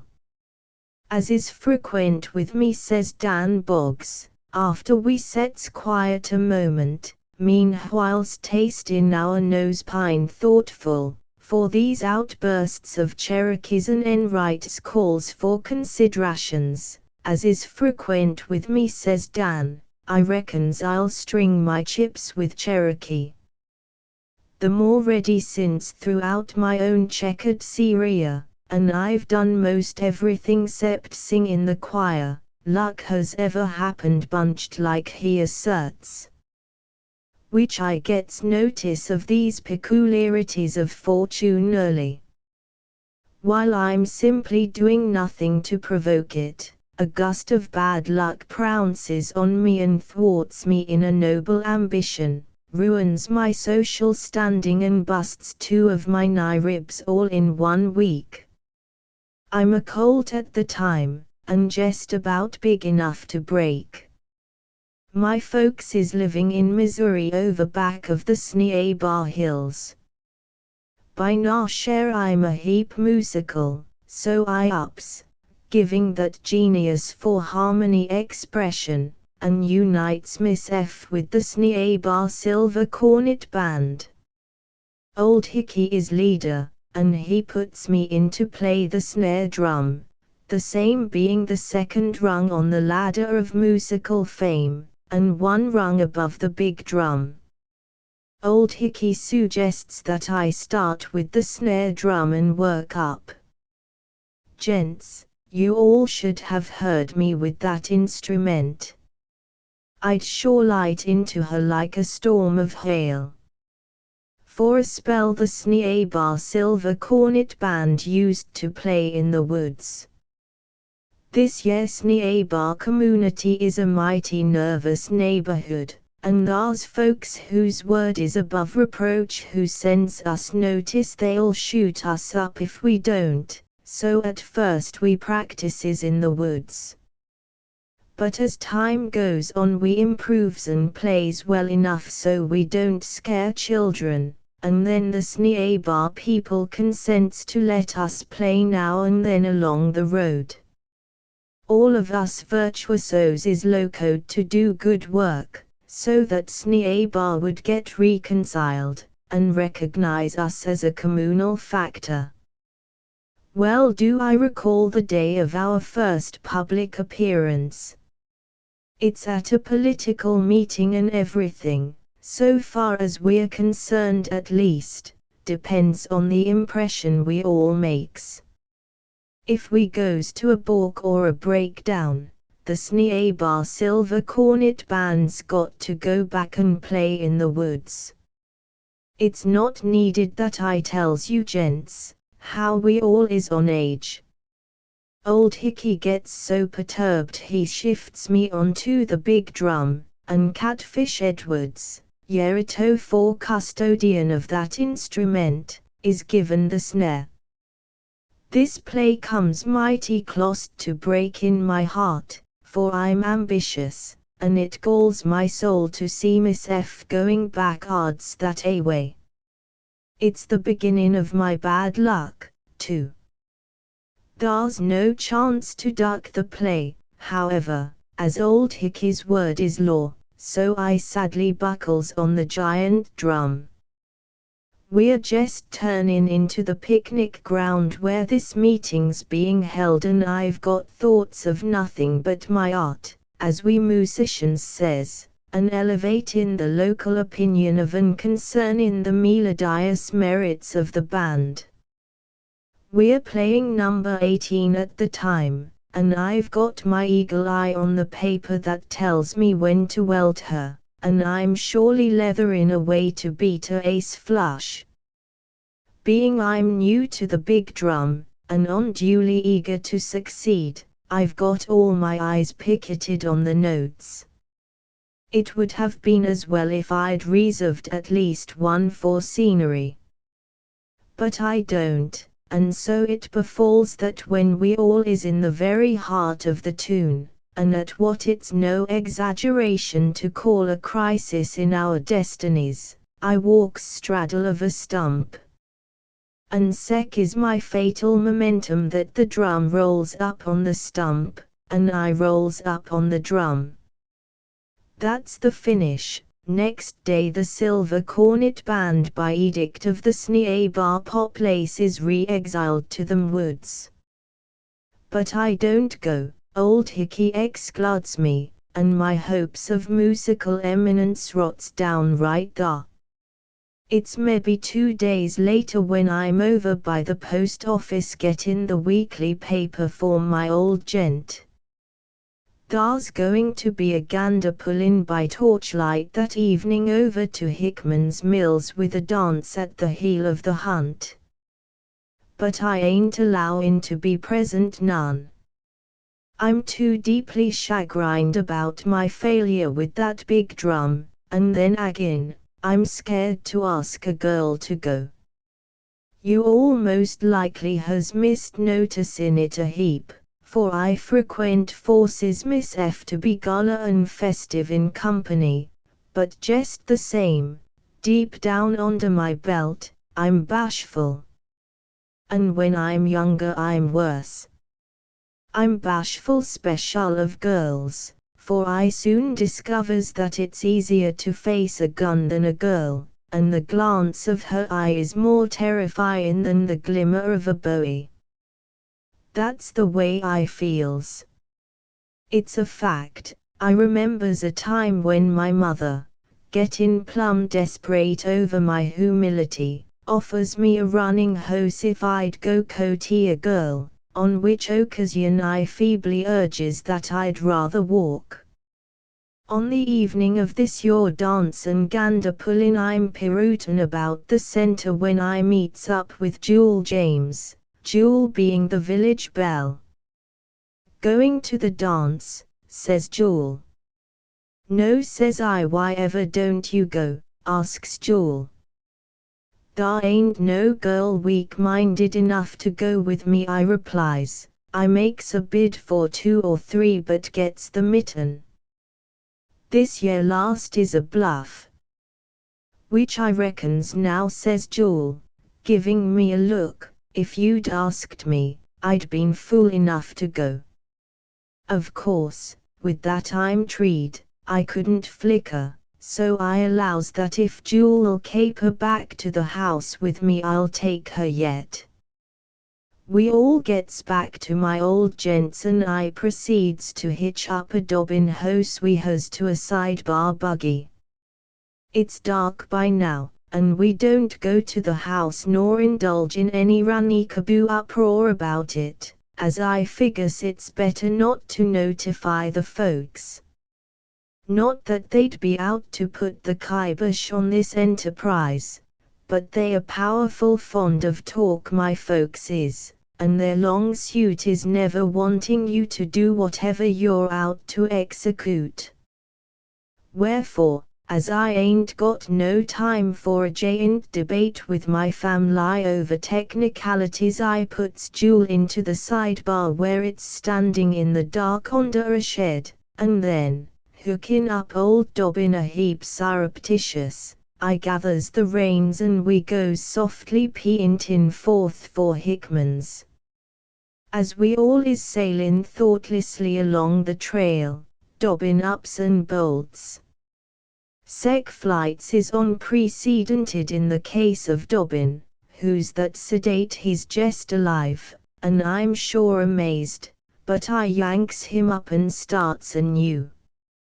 It's 20 rods when Dobbin bolts agin. This time I hears a flutter, and reaches round Jewel some to see if her petticoats is whippin' the wheel. They ain't, but Jewel, who esteems said gesture in the nature of a caress, seemin' to favour the idee, I lets my arm stay round. A moment later and this yer villain Dobbin bolts the 3rd time, and as I've sorto got my one arm tangled up with Jewel, he lams into a oak tree. It's then, when we're plumb to a halt, I does hear a flutter. At that I gets down to investigate. Gents, you all may understand my horror when I finds 11 of my shawl-neck game chickens roostin' on that sidebar's reach. They're thar when we pulls out. They've retired from the world and its cares for the night, and, in our ignorance of them chickens' domestic arrangements, we blindly takes 'em with us. Now and then, as we goes rackin' along, one of 'em gets jolted off. Then he'd hang by his chin and beat his wings, and it's these frenzied efforts he makes to stay with the game that evolves them alarmin' flutterins. Jewel, who don't own chickens and who ain't no patron of cockfights neither, is for settin' the shawl necks on the fence and picking 'em up as we trails back from the gander pullin'. As long as it's dark, says Jewel, they'll stay planted, and we rounds 'em up on our return. But I ain't that optimistic. I knows these chickens and they ain't so somnolent as all that. Besides, it's a cinch that a mink or a fox comes squanderin' round and takes 'em in like gooseberries. 11 shawl necks. Why, it would be a pick-up for a fox. You're a fine Injun to take a girl to a dance, says Jewel at last, and she's full of scorn. Injun or no Injun, I retorts a heap sullen. There ain't no gander pullin' going to justify me in abandonin' my 11 shawl necks and me with a mane to fight next month over on the Little Blue. At that I corrals the chickens and imprisons 'em in the hour of the sidebar and goes a weavin' back for camp, and I picks up 3 more shawl necks where they sets bat in their heapless eyes in the road. But I sure hears Jules' views of me as a beau. They're hot enough to fry meat. Moreover, Jule tells all Sneabar and I'm at once a scoff and jeer from the core to the Gasconade. Jules' old pap washes out his rifle and signs a pledge to plug me if ever agin I puts my hand on his front gate. As I suggests, it ruins my social career in Sneabar. While I'm ground like a toad that away beneath the harrow of this double setback of the drum and Jule, there's a circus shows up and pitches its merry tent in Sneabar. I knows this caravan of your, for I'm a master hand for shows in my youth and allers goes, and being by virtue of my troubles ready to plunge into dissipation's mad and swirling midst, I santers down the moment the wagons shows up, and after that, while that circus stays, folks who wants to see me, day or night, has to come to the show. The outfit is one of them little old Jim Crow shows that charges 2 bits and stays a month, and by the end of the first day, me and the clown gets wrapped up like brothers, which I'm like one of the family. I fetches water and he ps rub hoses and, speak in general, does more nigger work than I ever crosses up with prior and or in my entire life.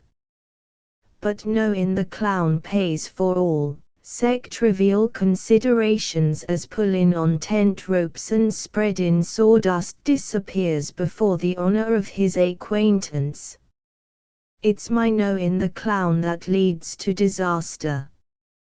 This merrymaker, whose age cunt white as Colonel Steeret says, gets a heap drunk one evening and sleeps out in the rain, and he awakes as hoarse as bullfrogs. He ain't able to sing his song in the ring. It's just before they begins.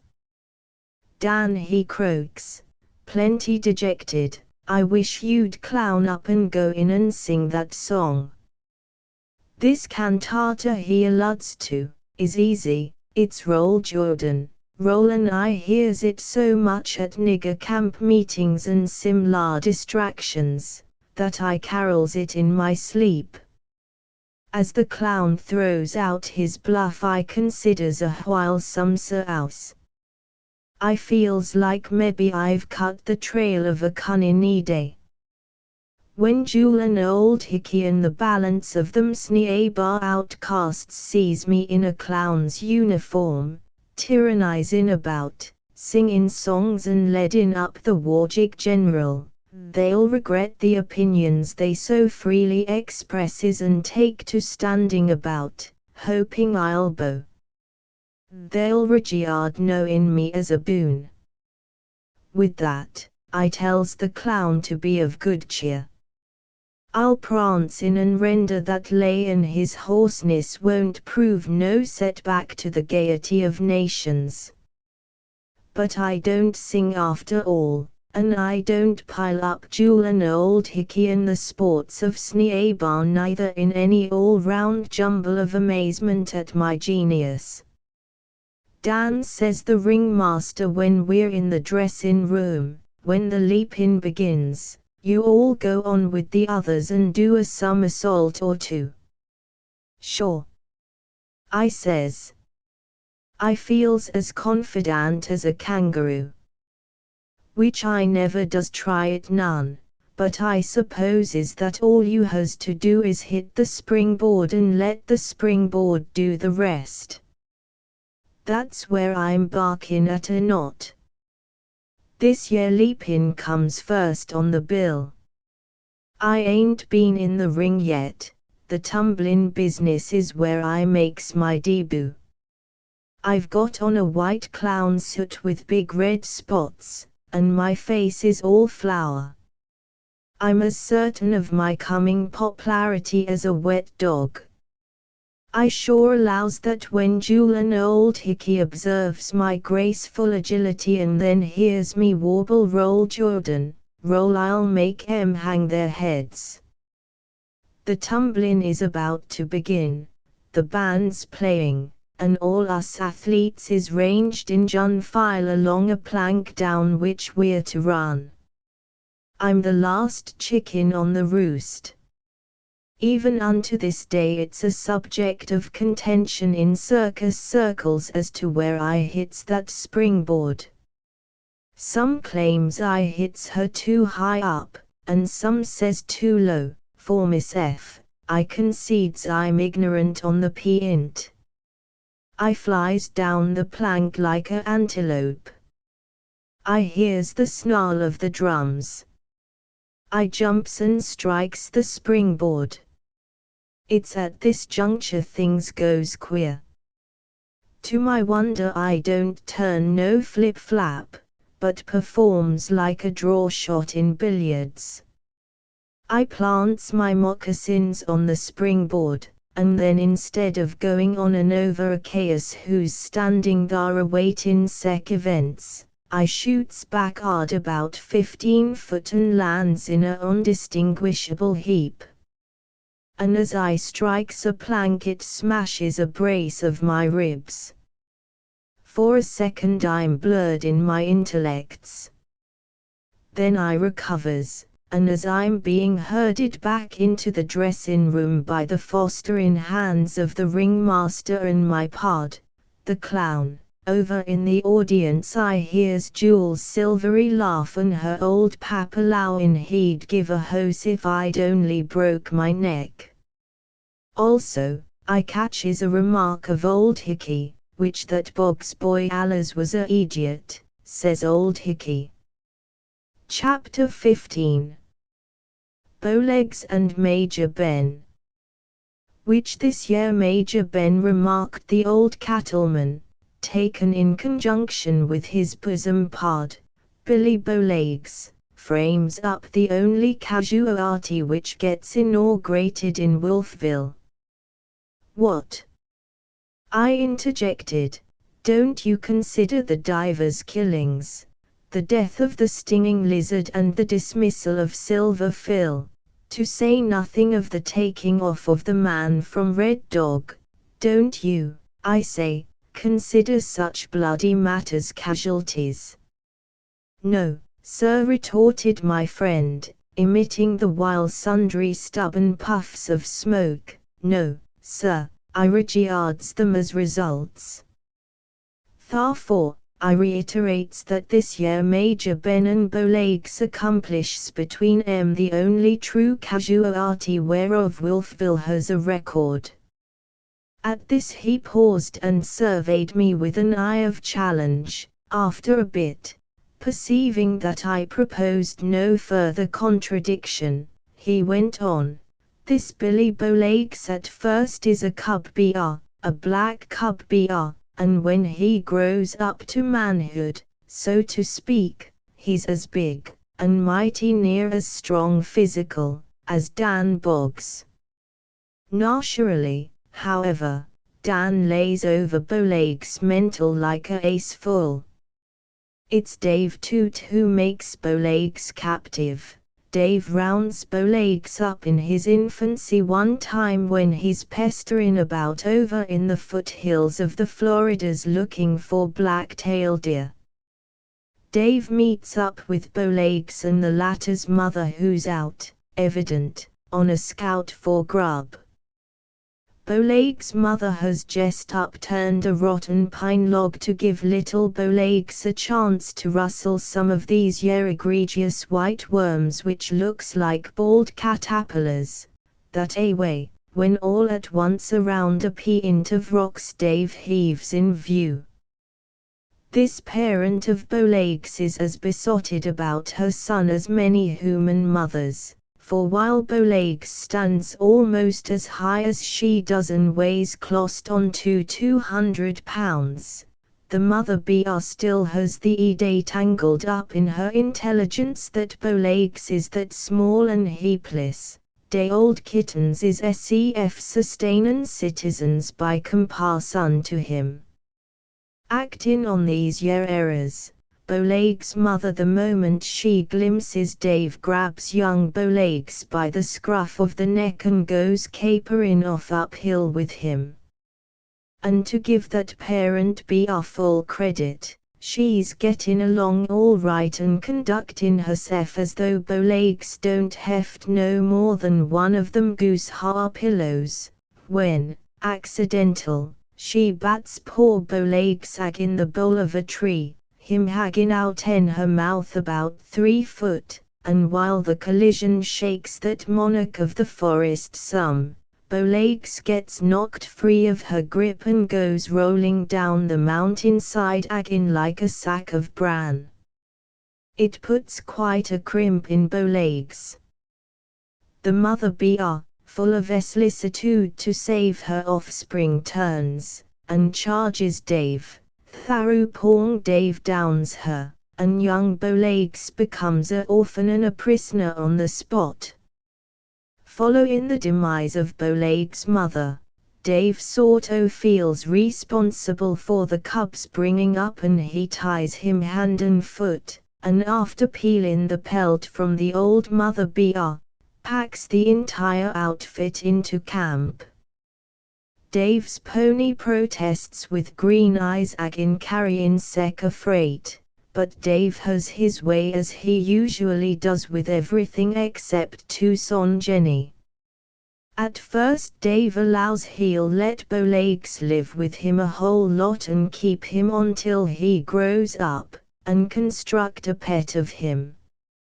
But as I more than once makes plain, Dave proposes but Tucson Jenny disposes, and so it befalls that on the 3rd day after the cub takes up his residence with her and Dave, Jenny arms herself with a broom and harasses the unfortunate Bowlegs from her wickiup.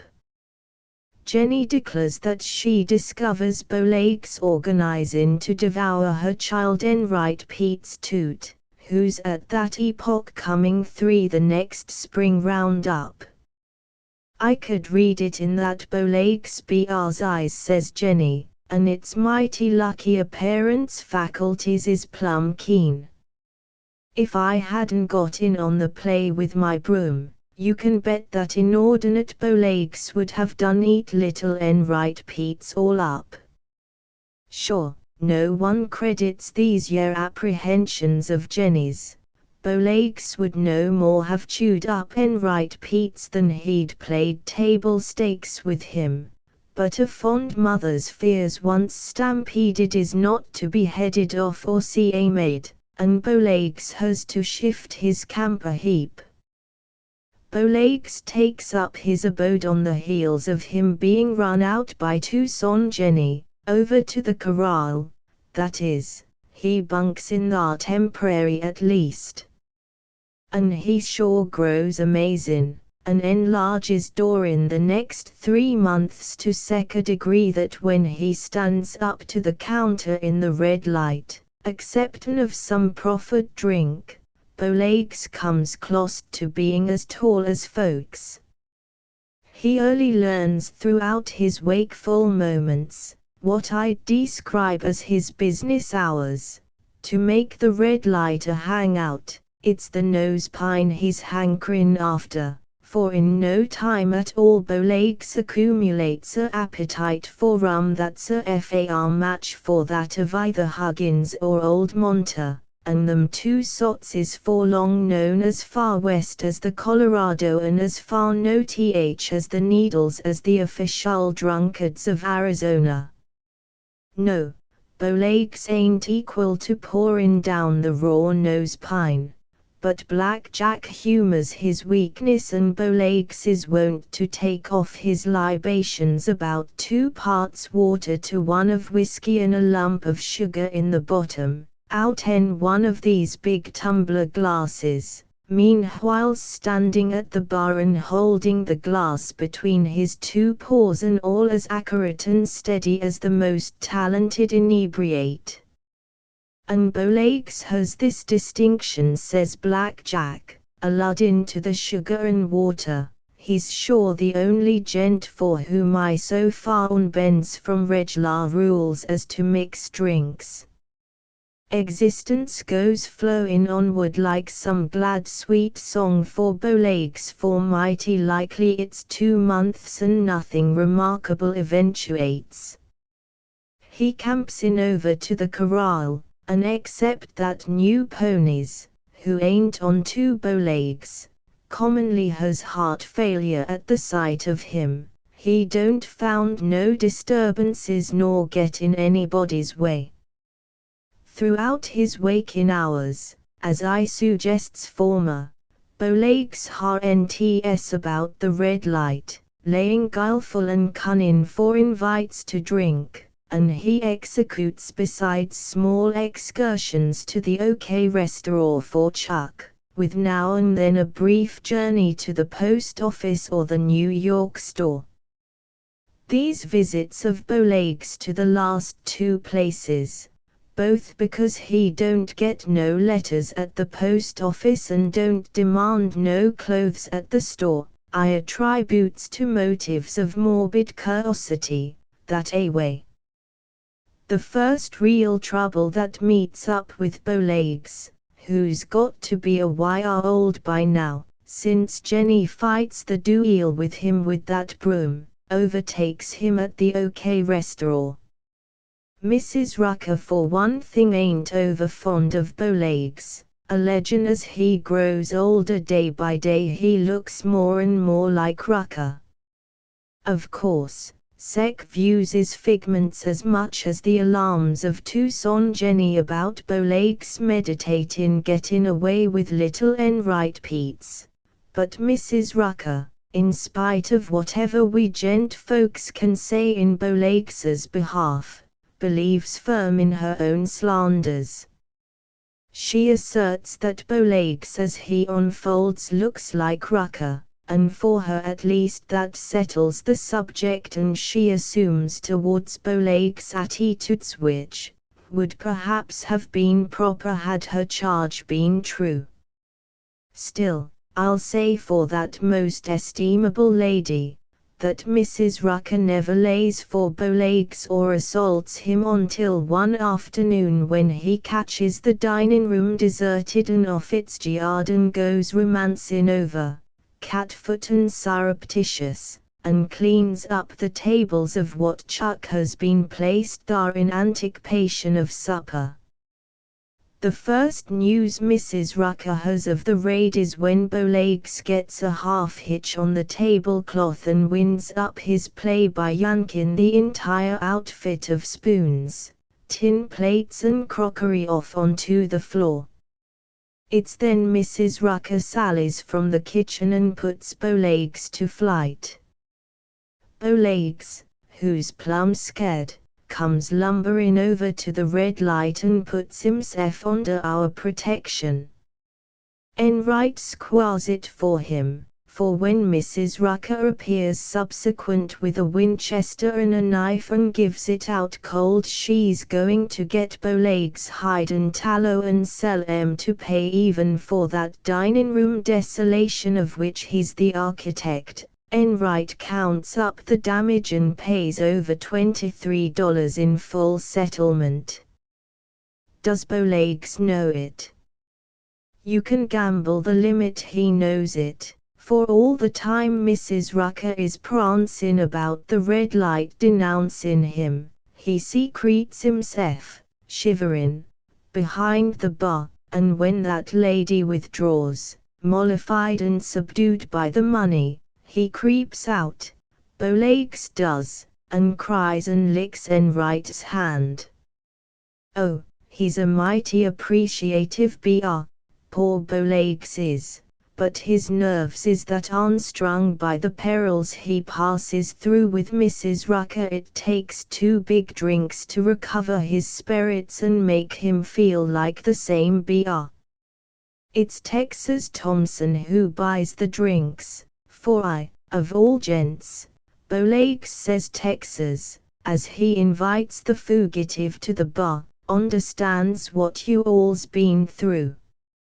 It may be imagination, but just the same there's them times when Mrs. Rucker goes on the warpath when she reminds me a lot of my divorced lairdo wife.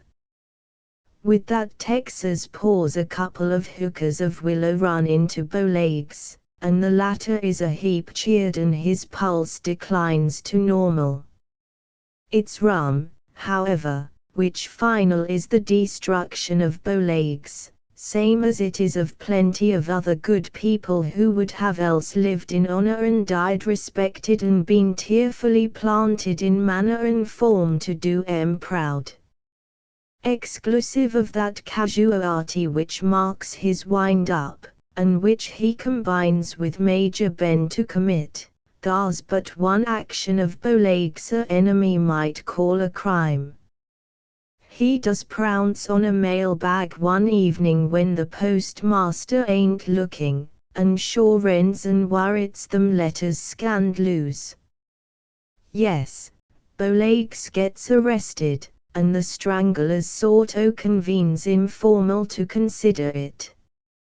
I allers remembers that session of the Stranglers on account of Doc Peets and Colonel William Green Steeret entertain OPP sight views and the awful language they indulges in as they expresses and sets 'em forth. Which I claims that this Bowlegs BR says Peets, combatin' a suggestion of Dan Boggs who's sympathizin' with and urges that Bowlegs is ignorant of law and tharfore innocent of offense, which I claims that this Bowleg BR is guilty of rustlin' the mails and must and should be hanged. His ignorance is no defenses, for don't each gent present know of that aphorism of the law, ignoratis legia non excusat. Dan, naturally, is enabled to combat sec profound bluffs as this, and I'm free to confess if it ain't for Colonel Steeret buttin' in with more Latin, the same being of equal cogency with that of Peets, the future would have turned plenty dark and dubious for Bowlegs. As Dan sinks back speechless and played from Peets' shot, the Colonel, who being educated like Peets to a feather ages undismayed and cool, comes to the rescue. That law proverb you quotes, Doc, says the Colonel, is dead correct, and if argument was to pitch its last camp there, your deductions that this benighted Bowlegs must swing, would be undeniable. But there's a element lacking in this affair without which no offense is feasible. The question is, and I slams it at you, Doc, as a thoughtful educated sharp, does this yer Bowlegs open them letters and bust into that mailbag causal Ukraine? I puts this query up to you all, Doc, for answer. It's obvious that Bowlegs ain't got no notion of money being in them missives and tharfore he couldn't have been moved by no thoughts of gain. Wherefore I asserts that the deed is not done causal Ukraine, and that the case agin this heapless Bowlegs falls to the ground. Following this year collision of the classics between two sex scientists as Peets and the Colonel, we all can be considered as haggin' mighty anxious on what reply Doc Peets is going to make. But after some thought, Peets agrees with the Colonel. He admits that this causal Ukraine is a bet he overlooks, and that now the Colonel draws his attention to it, he's bound to say he believes the Colonel to be right, and that Bowlegs should be made a free unfettered BR agin. We breathes easier at this, for the tension has been great, and Dan himself is that relieved he comes a heap close to shedding tears. The trial closes with the customary drinks, Bowlegs getting his 40 drops with the rest, on the hocks of which he signalizes his restoration to his rights and freedom as a citizen by quilling up in his corner and going to sleep, but the end is on its lowering way for Bowlegs. There's a senile party who's packed his blankets into camp and who's called Major Ben. The Major, so the whisper goes, used to be quartermaster over to Fort Craig or Fort Apache, or maybe now it's Fort Cummings or Summers, and he gets himself dismissed for marking away with the bankroll. Be that as it may, the Major's plenty drunk and military while he lasts among us, and he likewise has dinero for whatever nose pine and food and farrow bank he sees fit to go against. From the jump the Major makes up to Bowlegs and the two become pards. The Major allows he likes Bowlegs because he can't talk. Which if all my friends, says the Major, no doubt a lot into them witnesses agin him when he's cashiered, couldn't have talked no more than Bowlegs, I'd been happy yet. The Major's got a dimony out of wiki up out to the hour of the corral, and him and Bowlegs resides therein. This habitat of the Major and Bowlegs ain't much bigger than a CGR box, it's only 8 foot by 10, is made of barn boards and has a canvas roof. That's the kind of ranch Bowlegs and the Major calls home, the latter spreading his blankets on one side while Bowlegs sleeps on t'other on the board floor, needing no blankets, having advantage over the Major seeing he's got fur. The dispute between Bowlegs and the Major, which results in both of them cashing in, gets started erroneous.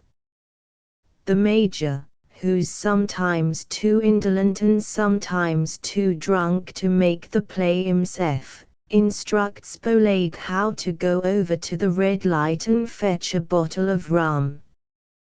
The Major would chuck a silver dollar in a little basket, and Bowlegs would take it in his mouth same as you all has seen dogs, and report with the layout to Black Jack. That gent would make the shift, bottle for dollar, and Bowlegs would repair back again to the Major, when they'd both tank up ecstatic. One morning after Bowlegs and the Major's been camping together about 4 months, they wakes up mighty jaded. They've had a owner's usual spree the evening prior and they feels like a couple of sorehead dogs. The Major, who needs a drink to line up for the day, gropes about in his blankets, gets a dollar, pitches it into the basket and requests Bowlegs to caper over for the Willow Run. Bowlegs is nothing loath, but as he's about to pick up the basket, he observes that the dollar has done bounced out and fell through a crack in the floor. Bowlegs sees it through the same crack where it's laying shining under the house. Now this year Bowlegs is a mighty sagacious br, also frugal, and so he goes wallowing forth plenty prompt to recover the dollar.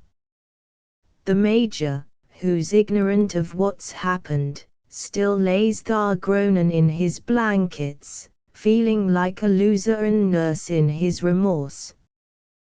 The first painter the Major gets of a new deal in his destinies is a grand crash as the entire teepee upheaves and goes over, kawallop.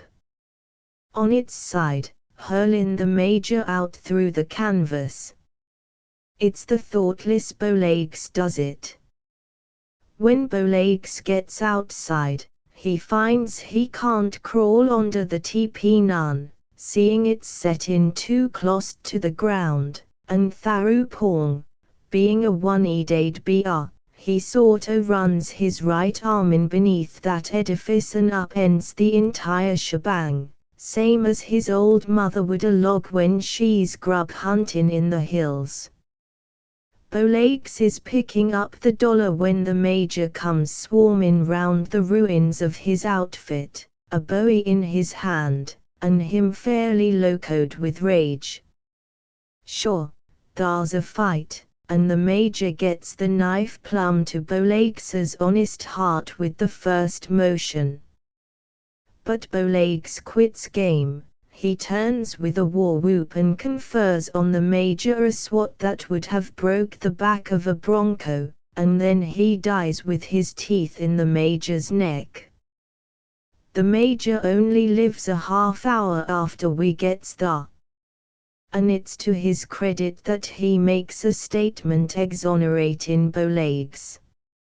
I don't want you all gents, says the major, to go demon hard of this innocent BR, for whatever fault there is mine. Since Texas Thompson picks up that dollar, this thing is made plain. What I takes for gratuitous wickedness on Bowlegs' part is nothing but his efforts to execute my desires. Poor Bowlegs. It embitters my last moments as I pictures what must have been his opinions of me when I lambs loose at him with that knife. Bury us in one grave, gents, it'll save trouble and show besides that thar's no hard feelings between me and Bowlegs over what, and give it the worst name, ain't nothing but a unfortunate mistake. Chapter 16. Toad Allen's elopement. 4 days after that Pinfee the person, remarked the old cattleman, while refilling his pipe. 4 days after that Pinfee the person gains old man Enright's consent to make use of Wolfville as a pivotal point in a elopement. Him and his loved one comes bulging into camp. They floats over in one of these yer mountain wagons, what some folks calls a buckboard, the Pinfee the person's driving. Between him and his intended, all three set in on the one seat, perches a preacher gent, who it's plain from the look in his eyes is held in a sort o' captivity that way. What naturally bolsters up this theory is that the maiden's got a 6-shooter in her lap. Which if thar's a wearied hectored gent in Arizona, observes the Pinfee the party, as he descends out in the buckboard at the corral and tosses the reins to a hose hustler, you all can come weaving up and chance a yellow stack that I'm sure that gent. The preacher sharp, who's about as young and new as the Pinfee the party, looks like he unites with him in them views.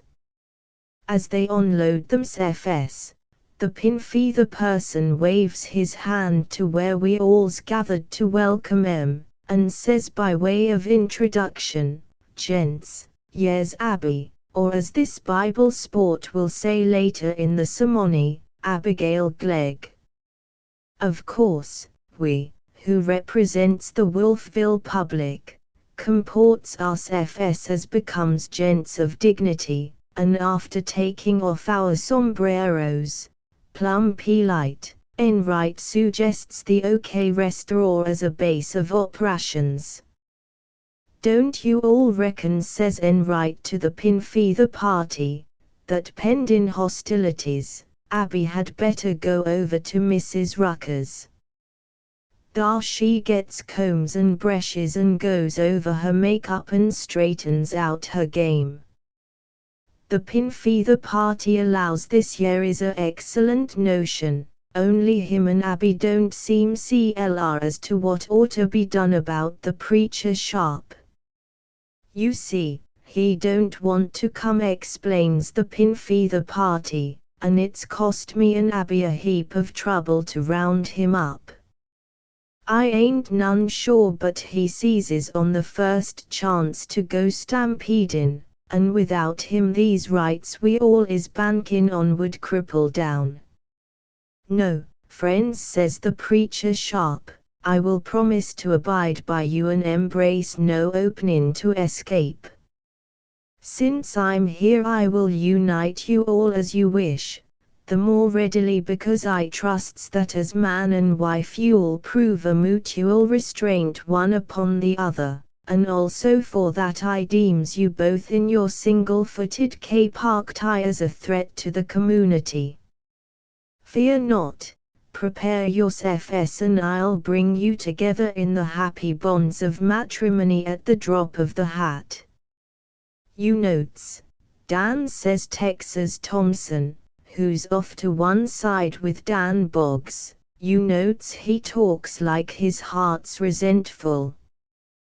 Them culprits has oiled him up, and now he allows that the shortcut to play even is to marry 'em as they deserves. Which if you all knows that former wife of mine, Dan, you'll appreciate what I says. Even after the preacher sharp gives his p-roll, Abby acts plenty dubious. She ain't sure it's wise to throw him loose. It's Doc Peets who reassures her. My dear young lady, says Peets, at the same time bowing to the ground, you may trust this maverick with me. I'll pledge my word to produce him at the moment when he's called for to make these nuptials win. Which I'm a heap obliged to you, mister, says Abby to Peets, sizing him up approving, and now that I'm convinced there's no chance of my future suffering from any absenteeism on the part of this pastor, I reckons I better go over, like you all hints, and take a look or two in the glass. It ain't going to consume a moment, however, this year titivation I plans, and following said improvements we all better pull off this place prompt. My poor, old Ben Glegg, is on our trail not 5 miles behind. He'll land here in half an hour and I ain't none convinced he won't land shootin'. And with this bluff, and confiding the preacher sharp to Peets, Abby goes curving over to the OK restaurant. However does this yer virgin look? Son, I hesitates to describe a lady unless the facts flows favorable for her. Which I'll take chances and lie a lot to say that any lady's beautiful, if you all will only give me so much as one good fetcher to go on. But I'm powerless in the instance of Abby. That's a blizzard effect to her face, and the best you can say is that if she don't look lovely, at least she looks convincing. The earliest pine not burns frequent the hottest, and you can take my word for it. This Abby girl has spirit. Speaking of her appearance, personal, Mrs. Rucker, who's a fair judge, allows later to enwrite that if Abby's a cured in a faro game, she'd play her to lose. Which she looks like a sick cat in the face, and a greyhound in the waist, says Mrs. Rucker. And I ain't got mortal use for no sex spindlin' trollops as this yer Abby girl is, nohow. I don't know, says Enright, shaking his head. I ain't been enriched with much practical experience with women, but I reckons now it's love that does it. Whoever is that gent, Peets, who says, love is blind? He knows his business, that sport does, and about calls the turn. I ain't none so sure neither, says Peets. Love may be blind, but somehow, I don't sign up the play that way. There's plenty of people, same as this pin-feather party, who discerns beauties in their sweethearts that's veiled to you and me. Of course, these yer discussions concerning Abby's charms takes place weeks later. On the wedding day, Wolfville's too busy tracking round and back in Abby's game to go marking remarks. In this connection, however, it's only right to Abby to say that her pinfeather beau don't share Mrs. Rucker's views. Although Abby Dunn threatens him with a gunplay to make him lead her to the altar that time her old paw creases him, and he begins to wax low-spirited about wedlock, still, the pinfeather party's enamored of Abby and wrapped up in her. "Sure," says this pinfeather party to Texas Thompson, who, out in pity for him, takes the bridegroom over to the red light, to be refreshed, "sure. While thar's no one that egregious to go claimin' that my Abby's due to grade as cornft all the same she's one of the most fascinatin' ladies, that is, and give her a gun, in all the length and breadth of Arizona. I knows, for I've seen my Abby shoot." "Excuse me, pard," says Texas, after surveying the pinfeather party plenty sympathetic, "pardon my seaman rudeness, if I confers with the barkeep side. On the level." Now goes on Texas to Black Jack as he pulls him off to a corner and whispers so the pinfeather party don't hear, "On the level, Jack. Ain't it my duty, me who savis what he's against, to go warn this victim agin matrimony in all its horrors?" "Don't you do it," remonstrates Black Jack, and his voice trembles with the emphasis he feels, "don't you do it none. You all stand paws off. Which you don't know what you'll be answerable for. If this year marriage gets broke off, who knows what new line of conduct this Abby maiden will put out. She may rope on 2 Boggs, or Pete's, or maybe even me. As long as Abby ain't marryin' none of us, Wolfville's attitude ought to be one of dignified neutrality." Texas sighs deep and sad as he turns agin to the pinfeather party, but he sees the force of Black Jack's arguments and yields without a effort to combat 'em. "After all," says Texas bitterly to himself, "others has suffered, wherefore, then, should this jaybird gent escape?" And with that, Texas hardens his heart and gives up any notion of the pinfeather person's rescue. Which Abby now issues forth of the OK restaurant and joins the pinfeather party when he emerges from the red light. "This Sky Pilot," says Dan Boggs, approaching the happy couple, "sends word by me that he's over in the New York store. In default of a sure enough sanctuary, he utilizes that depot of trade as a headquarters, and he's now waiting, all keyed up and ready to turn his little game. Likewise, he's been complainin' round some querulous that you folks is harsh with him, and abducts him and threatens his scalp. Now, see thar," ejaculates Abby, lifting up her hands. "Does mortal wires ever before listen to sec folly?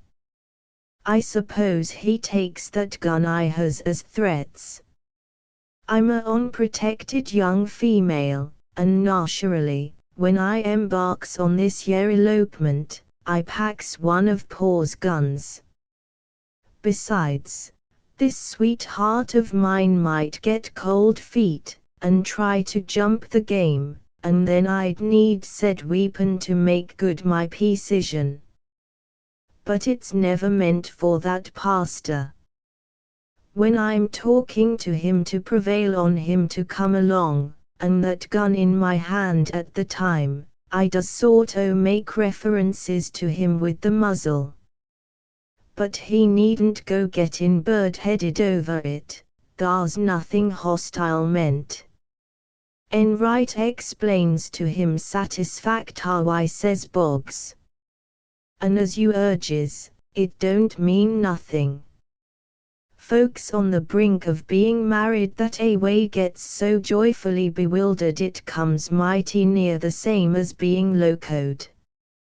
Well, says the pin-feather party, who's been stacking up a dust cloud where someone's galloping along about 3 miles over on the trail, if I'm any dab at a guess that's your infuriated poor Pirootin along over yonder, and we better get these matrimonial hobbles on without further unreasonable delays.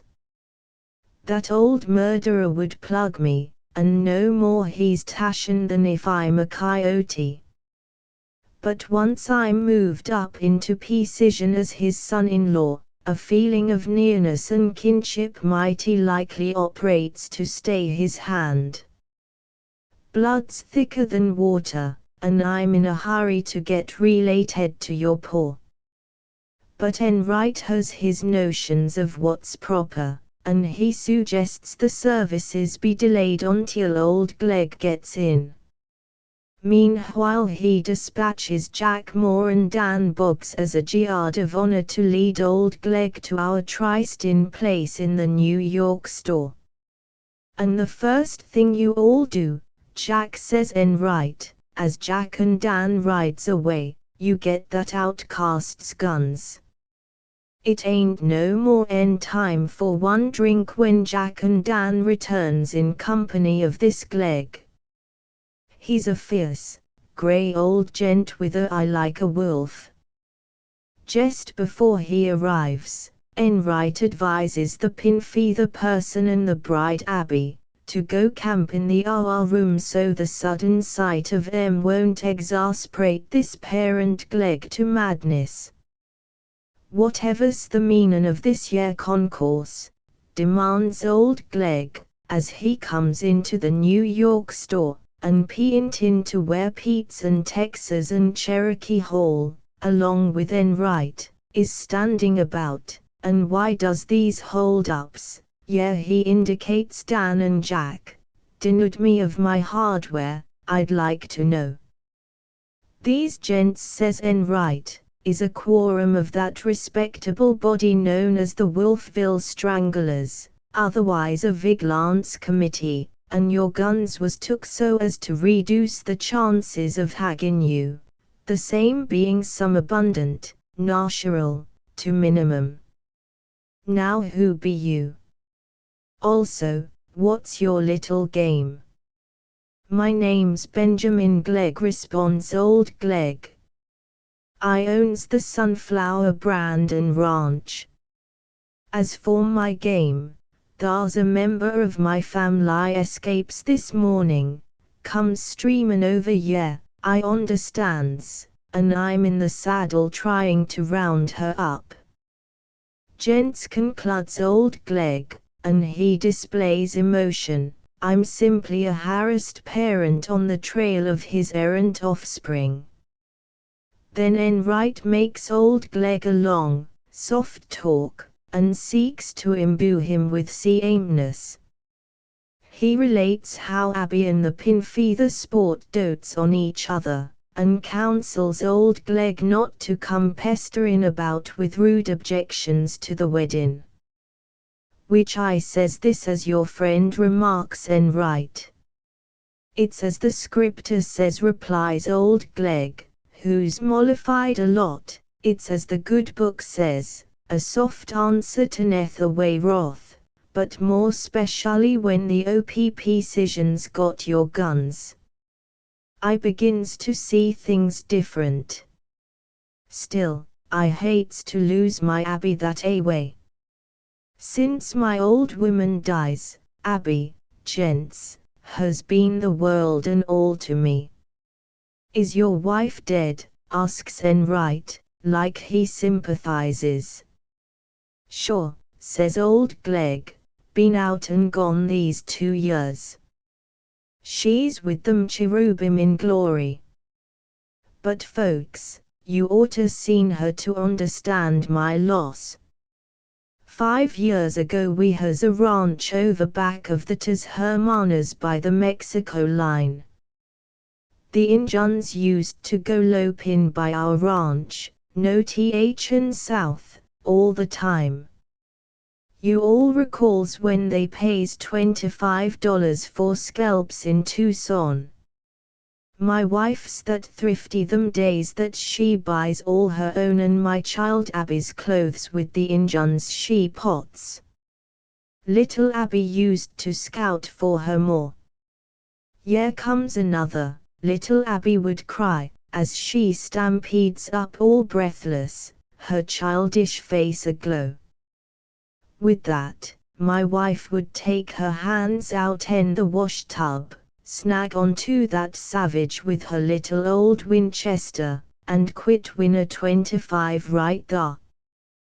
Which I don't marvel you all mourns her loss, says Enright consolingly. She's surely, Mrs. Glegg is, says old Glegg, shaking his grizzly head. She's sure the most meteoric married lady of which history says a word. My girl Abby's like her. But whatever's your objection, argues Enright, to this young and trusty sport who's so eager to wed Abby? I objects to him because he gambles, says old Glegg. I can see he gambles by him picking up the salt cellar between his thumb and middle finger with the forefinger over the top like it's a stack of chips. One evening when he stays to supper and I asks him to pass the salt. Then again, he don't drink, he tells me so himself when I invites him to leave it. I ain't going to have no teetotal son-in-law around, overpowering me in a moral way. I'd feel criticized and I couldn't stand it, gents. Lastly, I don't like this here felon's name none. Whatever is his name, then, asks Enright. So far he don't confide no title to us. And I don't wonder none, says old Glegg. It shows he's decent enough to be ashamed. There's hopes of him yet. Gents, his name's Toad Allen. Allen goes, but, gents, I flies in the air at Toad. Do you all blame me? I asks you, as unbiased sports, would you set CAMLY down while a party named Toad puts himself in NOM Nation to be your son-in-law? None whatever, says Jack Moore, and Dan and Cherokee and Texas echoes the remark.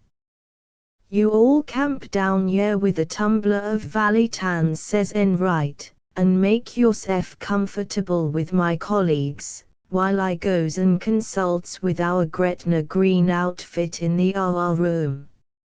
Enright returns after a bit, and his face has that air of SEF satisfaction that goes with a gent who's playing on velvet. Your coming son-in-law, says Enright to old Glegg, defends himself from them charges as follows. He agrees to quit gambling. He says he lies a whole lot when he tells you all he don't drink none, and lastly, deploring Toad as a cognomen, and explainin' that he don't assume it of free choice but sort o' has it sawed off on him in helpless infancy. He offers, you consentin' to the wedding, to reorganize under the name of Benjamin Glegg Allen. Son, this year last proposal wins over old Glegg in a body. He not only withdraws all objections to the nuptials, but allows he'll make the pinfeather sport and Abby full partners in the Sunflower. At this point, Enright notifies the preacher sharp that all depends on him, and that excellent teacher at once acquits himself so that in 2 minutes Wolfville adds another successful wedding to her list of triumphs. It lustrates too, says Enright, when 2 days later the wedding party has returned to Tucson, and Wolfville again sinks to a normal state of slumbrous ease. It sort o' illustrates how open to arguments a gent is when once he's lost his weapons. Now if he isn't disarmed that time, my eloquence wouldn't have had no more effect on old Glegg than throwing water on a drowned rat. Chapter 17. The Clients of Aaron Green. And so there were no lawyers in Wolfville, I said. The old cattleman filled his everlasting pipe, lighted it, and puffed experimentally. There was a handful of wordless moments devoted to pipe. Then, as one satisfied of a smoky success, he turned attention to me and my remark. Lawyers in Wolfville, he repeated. Not in my day, none whatever. It's mighty likely though that some of 'em's done come knockin' along by now. Them jurists is a heap persistent, not to say diffusive, and soon or late they sure trails into every camp. Which we'd have had 'em among us long ago, but naturally, and as far as arguments goes, we turns 'em off. Sef preservation is a law of nature, and these maxims applies to communities as much as ever they does to gents personal. Wherefore, whenever we notices a law wolf scouting about and trying to get the wind on us, we employs our talents for lying, fills him up with fallacies, and teaches him that to come to Wolfville is to put down his destinies on a dead card, and he thereupon abandons whatever of plans he's harboring agin us, seeing nothing therein. It's just before I leaves for the east when one of these coyotes crosses up with old man Enright in Tucson, and submits the e-day of his professional invasion of our camp. Which I'm in the Oriental at the time, says Enright, when he relates about his adventure, and this maverick goes to jump in sideways at me in a friendly mood. Being I'm a easy-mannered sport with strangers, he has no trouble getting acquainted. At last he allows that he aims to pitch his teepee in Wolfville, hang out a shingle, and plunge into jurisprudence. I was thinking, says he, of opening a joint for the practice of law. As a condition prior advised by the barkeep, and one which also recommends itself to me as dictated of the commonest prudence, I figures on gainin' your views of these steps. You does well, I replies, to consult me on them p'ints. I sees you're sure a Jodata of a lawyer, for you handles the language like a moleskiner does a black snake whip. But just the same, don't for one moment think of breaking in on Wolfville. That outfit don't practice law none, she practices facts. It offers no opening for your game. Coming to Wolfville under any conditions is ever a movement of gravity, and unless a gent is out to chase cattle or dandle curds or proposes to array himself in the ranks of commerce by founding a saloon, Wolfville would not guarantee his future any positive reward. Then I jest won't come a whole lot, says this law sharp. Whereupon we engages in mutual drinks and disperses to our destinies. What you tells this sport, says Texas Thompson, who's listening to Enright, echoes my sentiments exact. Anything to keep out law. It ain't alone the jigments for divorce which my wife grabs off over in Lerdo, but it comes to me as the fruits of a experience which has been as wide as it has been plenty soon, that law is only another word for trouble in egregious forms. So I decides, retorts Enright. Still, I'm proud to be endorsed by as good a judge of public disorder and its preventives as Texas Thompson. Sec approvals ever tends to stiffen a gent's play. As I states, I reverses this practitioner and heads him t'other way. Wolfville is the home of friendly confidence, the throne of unity and fraternal peace. It must not be jeopardized. We all don't want to incur no risks by abandoning ourselves to real sure enough law. It would debauch us, we'd get plumb locoed and take to ricin' wild and Cimarron up and down the range, and no gent could foresee results. It's better than even money, that with the advent of a law sharp into our midst, historians of this hamlet would begin their last chapter. They would head her, Wolfville's last days.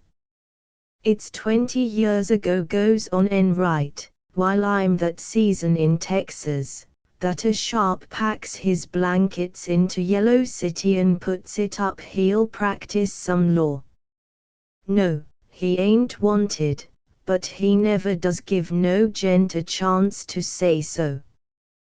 He comes trackin' in unannounced, and the first we all savis, thar's his sign a swingin', and assurin' the sports of Yellow City of the presence of Aaron Green, Esquire's attorney at law. Nobody gets excited, for while we agrees to prevail on him ultimately to shift his camp a heap, the city our ocean don't call for nothing precipitate. In fact, the day of him or any other besotted person turnin' loose that a way in Yellow City, strikes us as ludicrous. Thar's nothing for a law gent to do. I've met up with a heap of camps in my day, and I've witnessed the work of many a vigilance committee, but I'm here to state that for painstaking ardor and a energy that never sleeps, the stranglers of Yellow City is a even break with the best. They uses up a bale of half-inch rope a year, and as for law and order and a scene of fragrant peace, that outfit is comparable only with flower gardens on a quiet hazy August afternoon. This Aaron Green who prounces thus on Yellow City, intending to foment litigations and go roping round for fees, is plenty young, but he's that grave and dignified that owls is hilarious to him. One after the other, he tackles us in a severe unmitigated way, and shoves his professional card onto each and tells him that whenever he feels ill-used to come a-running and have his rights preserved. Sure. The boys meets this law person halfway. They drinks with him and fills him up with liquor and fictions alternate, and altogether regards him as a mighty humorous proposition. Also, observing how tender he is, and him taking in their various lies like texts of Holy Writ, they names him Easy Aaron. Which he don't look on Easy Aaron none too well as a title, and insists on being called Judge Green or even Squaw Green. But Yellow City won't have it, she sticks to Easy Aaron, and as calling down the entire camp offers prospects full of fever and wondertainty, he at last passes up the insult and while he stays among us, pays no further heed. During the weeks he harbors with us, a general taste develops to hear this Easy Aaron's eloquence. Thar's a delegation waits on him and requests Easy Aaron to come forth and make a speech. We suggests that he can utilize the Burnt Boot Saloon as a auditorium, and offers as a subject Texas, her glorious past, her glittering present, and her transcendent future. Thar's a topic, says Shoestring Griffith to Easy Aaron, Shoestring is the chairman of the committee. There's a burning topic for you. And if you all will only come surging over to the burnt boot right now while you're warm for the event, I offers 2-to-1 you makes Cicero look like 7 cents. But Easy Aaron waves them arrogantly away. He declines to go barking at a knot. He says it'll be soon enough to unbuckle and swamp Yellow City with a flood of eloquence when proper legal occasion unfolds. In the room to the hour of the apartments where this Easy Aaron holds forth as a practitioner, there's a faro bank as is natural enough. It's about second drink time in the afternoon, being a time of day when the faro game is dead. A parcel of conspirators, with Shoestring Griffith in the lead, goes to this room and relaxes into a game of draw. Easy Aaron can hear the flutter of the chips through the partition, the same being plenty thin, where he's camped like a spider in its web and waiting for some sport who needs law to show up. Easy Aaron listens careless and indifferent to Shoestring and his fellow blacklegs as they deals and antes and raises and rakes in pots, and everybody mighty jubilant as is frequent over poker. Of a sudden, roars and yells and recriminations usurps the place of merriment. Then the guns. And half the lead comes spittin' and splittin' through that intervening partition like she's cardboard. The bullets flies high enough to miss Easy Aaron, but low enough to invoke a gloomy frame of mind. This year artillery practice don't continue long before Yellow City descends on Shoestring and his band of homicides, and when they've got 'em sorted out, there's Billy Goodnight too defunct to skin, and Shoestring Griffith does it. There's no time lost. The Stranglers convenes in the burnt boot, and exact justice stands on expectant tiptoe for its prey. But Shoestring raises objections. Which before ever you all reptiles takes my innocent life, says Shoestring, I wants a lawyer. I swings off in style or I don't swing. You hear me? Send across for Easy Aaron. You can gamble, I'm going to interpose a defense. That's but right, says Waco Anderson, who's the chief of the Stranglers. Assembled as we be to revenge the untimely plug-in of the late Billy Goodnight, still this Shoestring may demand a even deal. If some gent will ramble over and round up Easy Aaron, as Shoestring desires, it will be regarded by the committee, and this lynching can then proceed. Easy Aaron is unearthed from under his desk where he's still coiled up, pale and panting, by virtue of the bullets. Jim Wise, who goes for him, explains that the shower is over, and also that he's in enormous demand to save Shoestring for beefing Billy Goodnight. At this, Easy Aaron gets up and coughs round for a moment or two, recovering his nerve. Then he buttons his surtout, assumes airs of sagacity, tucks the Texas statutes under his arm, repairs to the burnt boot and allows he's ready to defend Shoestring from said charges. But not unless my fees is paid in advance, says this Easy Aaron. At that, we all passes the hat and each chucks in a white chip or two, and when Waco Anderson counts up results it shows well nigh $85. Easy Aaron shakes his head like it's mighty small, but he takes it and casts himself loose. And, gents, he's sure verbose. He pelts and pounds that committee with a hailstorm of observations, until all they can do is sit there and wag their ears and bat their eyes.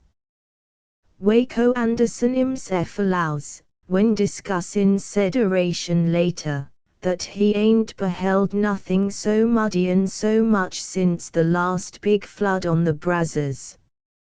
After Easy Aaron holds forth for 2 hours, Waco prevails on him with a 6-shooter to pause for breath.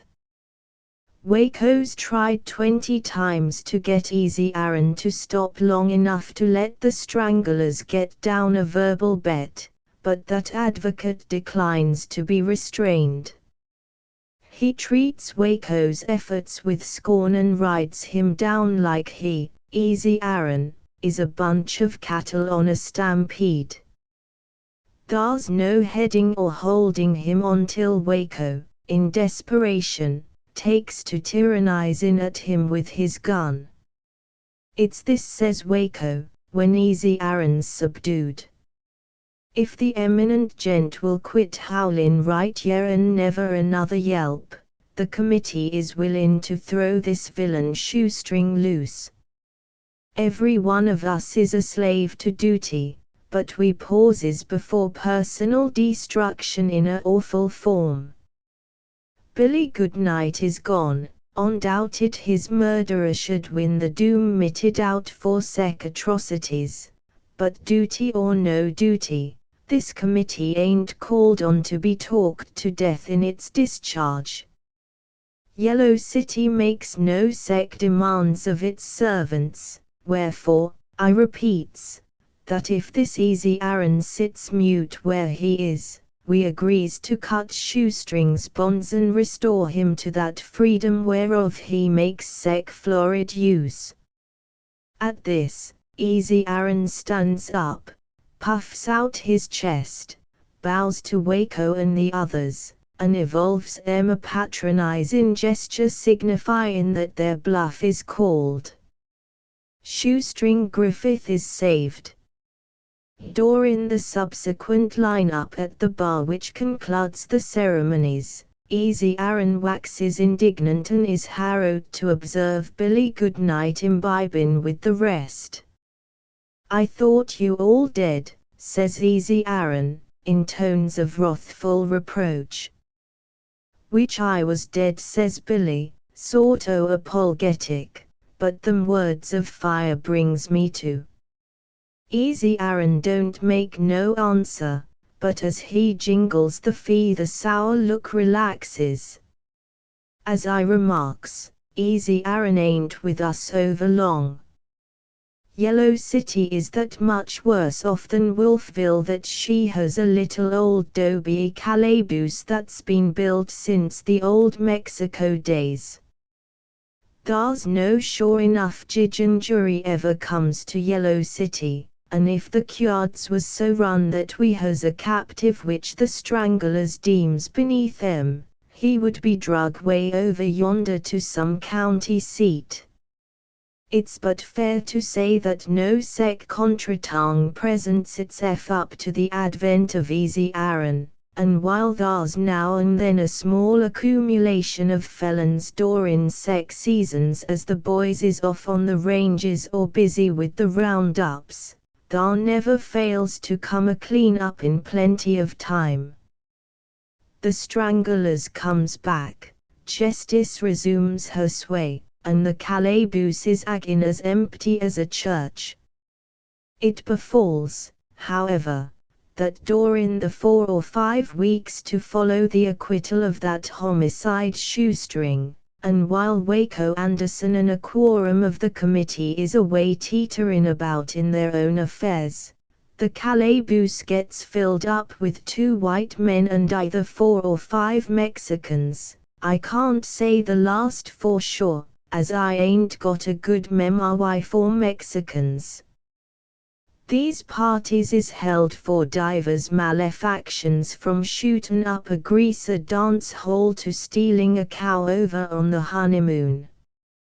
To his joy, Easy Aaron is retained to defend this criminal herd. It's sure pleasant to watch him. I never sees the sport who's that proudly content. Easy Aaron visits these yer clients of his every day, and when he has time, he walks out onto the plains so far that you all can't hear his tones, and rehearses the speeches he's aimin' to make when he gets them cutthroats before a jury. We all could see him prancin' up and down, tossin' his hands and all in the most locoed way. As I states, he's too far off to be heard none, but he's in plain view from the front windows of the burnt boot, and we all finds them antics plumb divertin'.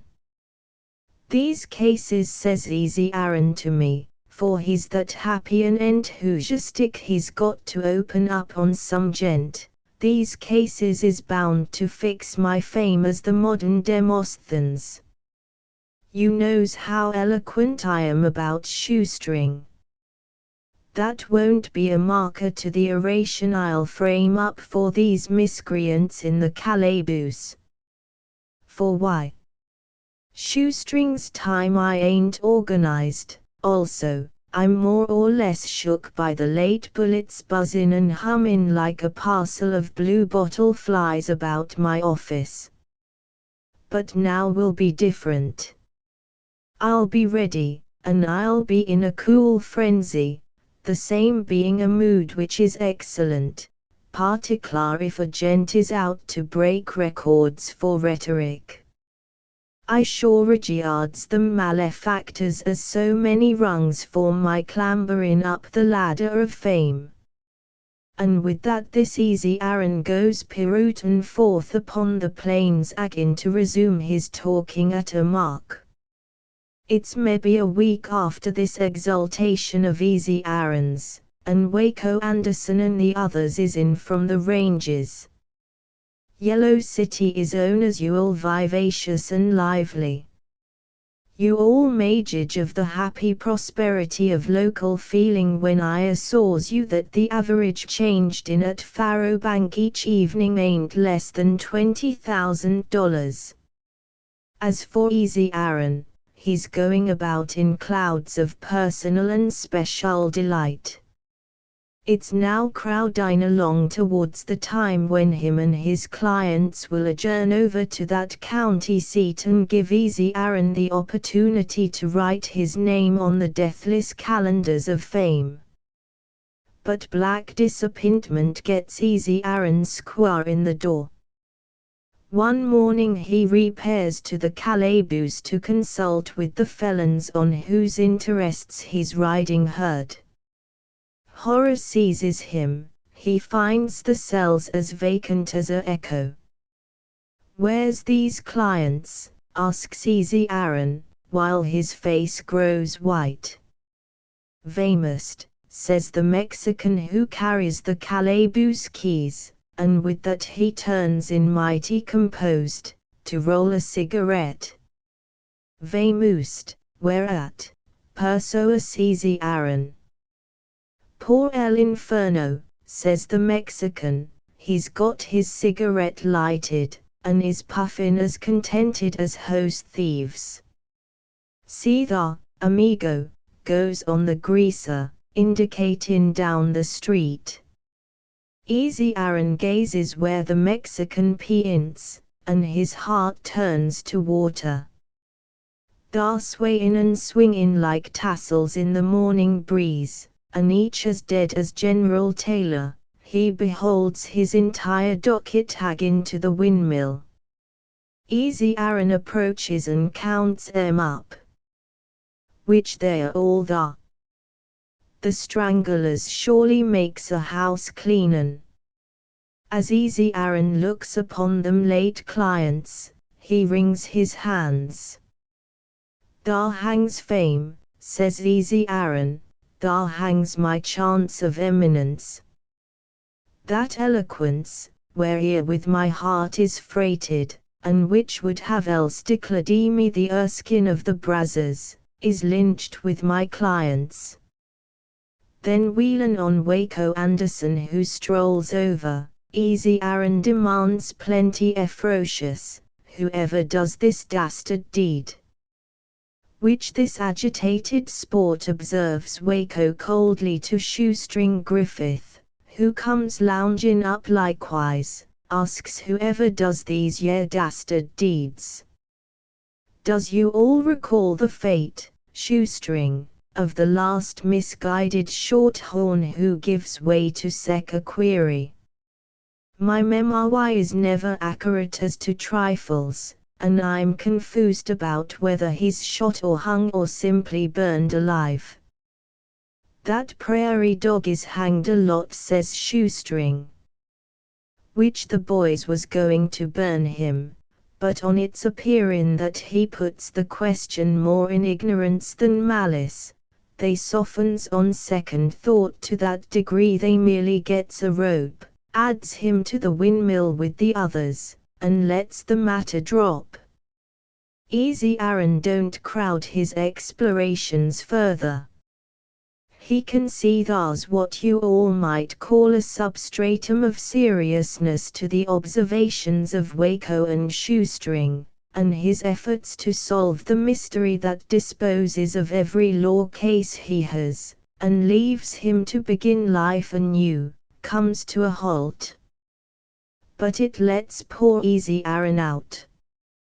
He buys a hose from the corral, packs the Texas statutes and his extra shirt in the war bags, and with that the only real law wolf who ever makes his lair in Yellow City, peints sadly northward and is seen no more. As he's about to ride away, Easy Aaron turns to me. He's sorto got the notion I ain't so bad as Waco, Shoestring, and the rest. I shall never return, says Easy Aaron, and he shakes his head plenty disconsolate. Genius has no show in Yellow City.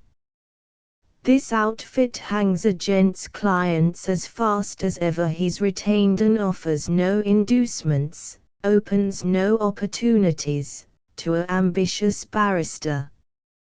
Chapter 17. Colonel Steeret relates marvels.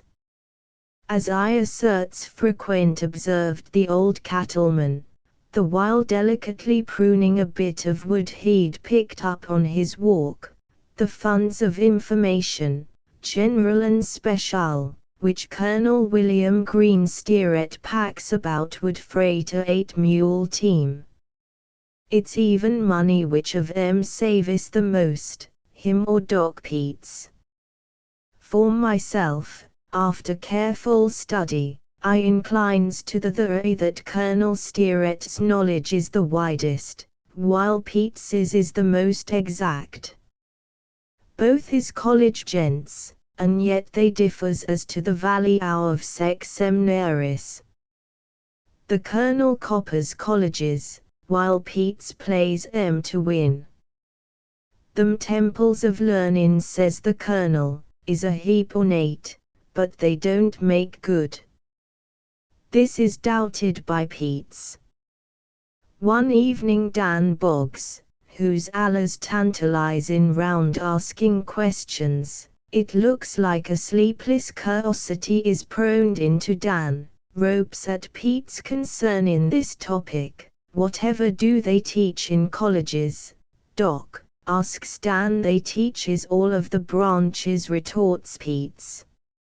And none of the roots, adds Colonel Steeret, as a cunning Yank once remarks on a occasion similar. No, the Colonel and Peets don't go locking horns in these differences. Both is a mighty sight too well brought up for that. Moreover, they don't allow to set the camp no sec examples. They entertains too high a regard for each other to take to pawing about pugnacious, verbal or otherwise. The Colonel's information is as wide-flung as a buzzard's wing. There's mighty few mysteries he ain't authorized to elucidate.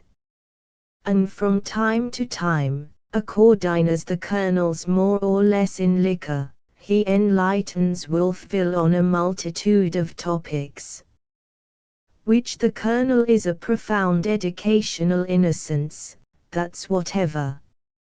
It's one evening and the moon is swinging high in the blue-black heavens and looks like a gold doorknob to the portals of the eternal beyond. Texas Thompson fixes his eyes thereon, meditative and pensive, and then he wonders, do you all reckon, now, that folks is living up thar? Whatever do you think yourself, Colonel, says Enright, passing the conundrum over to the editor of the Coyote. Do you think thar's folks on the moon? Do I think thar's folks on the moon, repeats the Colonel as calmly confident as a club flush. I don't think, I knows. Whichever is it then, asks Dan Boggs, whose hair already begins to bristle, he's that inquisitive. Simply taking a ignorant shot in the dark that away, I says, no. That moon looks like a mighty lonesome luminary to me. Just the same, retorts the Colonel, and he's a lot dogmatic, that planet's fairly speckled with people. And if some gent will recall the errant fancies of Black Jack to a sense of duty, I'll unfold how I knows. It's when I'm crowding 20, goes on the Colonel, following the ministrations of Black Jack, and I'm visiting about the metropolis of Louisville. I've been selling a parcel of running hosses, and as I rounds up a full peck of doubloons for the 14 I disposes of, I'm feeling too contentedly cunning to live. It's evening and the moon is shining same as now. I just pays 6 bits for my supper at the Galt House, and lights a 10-cent CGR. Oh, I has the bridle off all right, and I'm romancing leisurely along the street, when I encounters a party who's riding herd on one of these yer telescopes, the same being pinned at the effulgent moon. Gents, she's surely a giant spyglass. That instrument is bigger and longer than the smokestack of any steamboat between Louisville and New Orleans. She's swung on a pair of shears, each stick a CLR 90 foot of Norway pine. As I goes pirootin' by, this gent with the telescope pipes briskly up. Take a look at the moon. No, I replies, waving him off some haughty, for that bag of doubloons has done puffed me up. No, I don't take no interest in the moon. As I'm coming back, maybe it's an hour later, this astronomer is still swinging and rattling with the Queen of Night. He pitches his lariat in and now he fastens. You all better take a look, they're having the time of their serious up there. Whatever be they doing? Telling wouldn't do no good, says the savant, it's one of them rackets a gent has to see to savey. What's the ante? I asks, for the fires of my curiosity begins to burn. 4 bits. And considering the owners you'll doing going forward, it's cheaper than corn whiskey. No, I don't stand dallying round, trying to beat this philosopher down in his price. That ain't my style.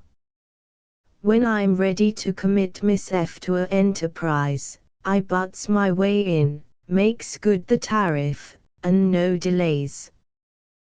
Therefore, when this gent names 4 bits, I unpouches the dynamo and prepares to take a astronomic peek. How long do I gaze for 4 bits?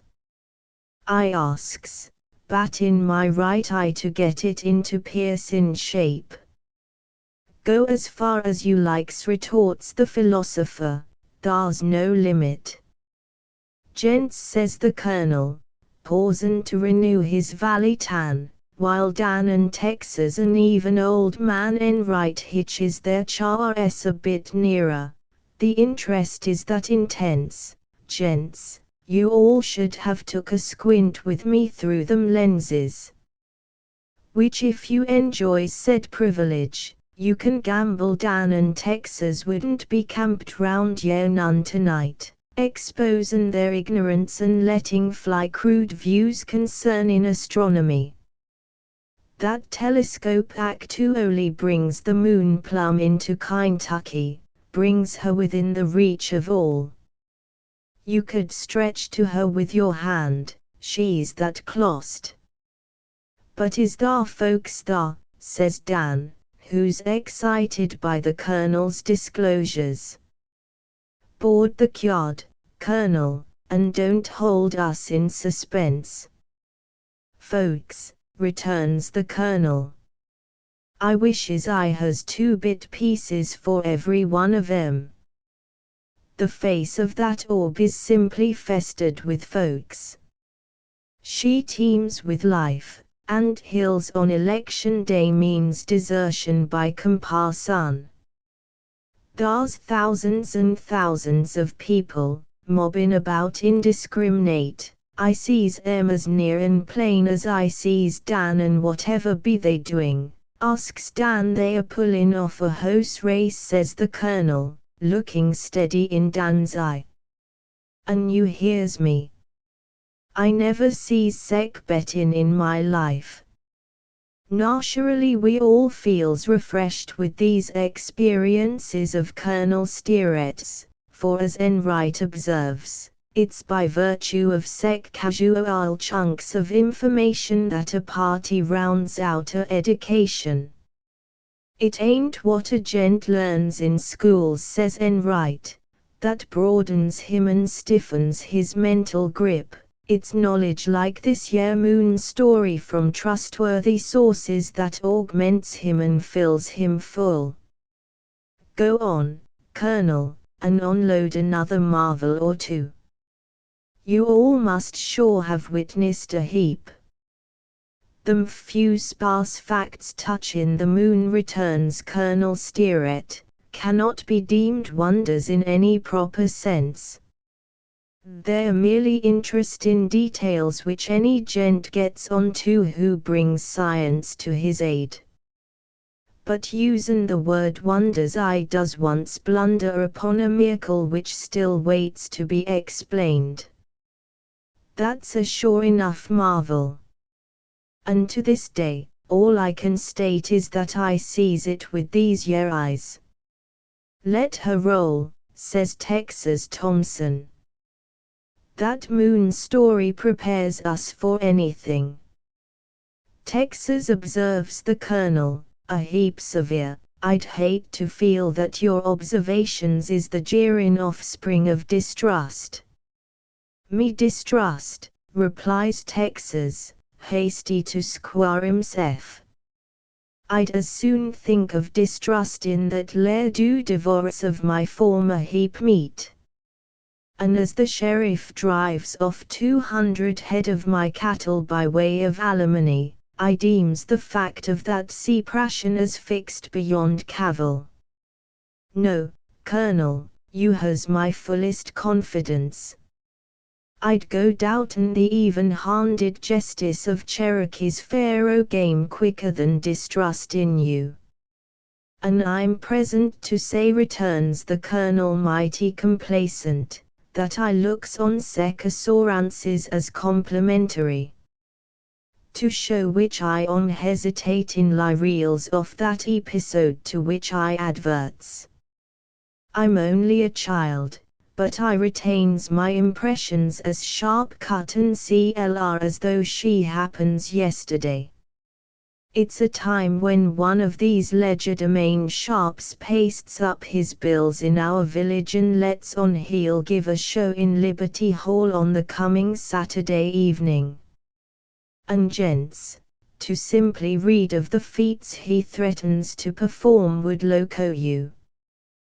Besides, there's a picture of Satan, black and fiery and frightful, where he's heaping this gifted person to foist said miracles upon the age. I don't exaggerate none when I asserts that the moment our village gets its eye on these 3 sheets it comes to a dead halt. Old Squire Alexanders is the war chief of the hamlet, and him and the 2 other select men selects themselves over their toddies and canvases whether they permits this wizard to give his fiendish exhibitions in our midst. They has it pro and con until the 13th drink, when Squire Alexanders who's agin the wizard brings the others to his views, and as they staggers forth from the tavern it's the unanimous decision to bar that Satan-aided show. Witches, wizards, elves, gnomes, bull-beggars, fiends, and devils is debarred the bluegrass country, says Squire Alexanders, speaking for himself and his fellow select men, and they are not going to be allowed to hold their black and sulphurous mass meetings here. It comes Saturday evening and the necromancer is in the tavern eating his supper. Sure. He looks like common folks at that. Squire Alexanders is waiting for him in the bar. When he shows up, carelessly picking his teeth, it's maybe half an hour before the show. Squire Alexanders don't fritter away no time, but rounds up the wizard.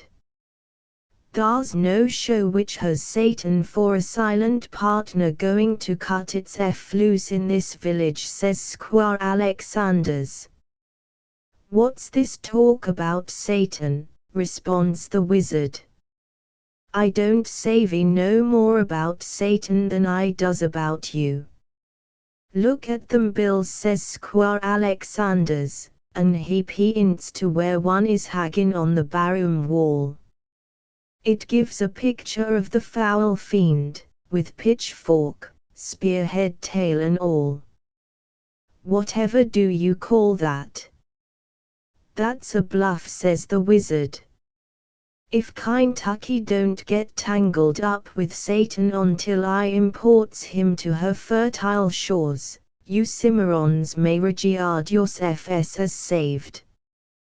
Be you all going to do the sundry deeds you sets forth in the programs? Asks Squire Alexanders after a pause. Which I surely be, says the wizard, and if I falls down or fails you can call me a abolitionist.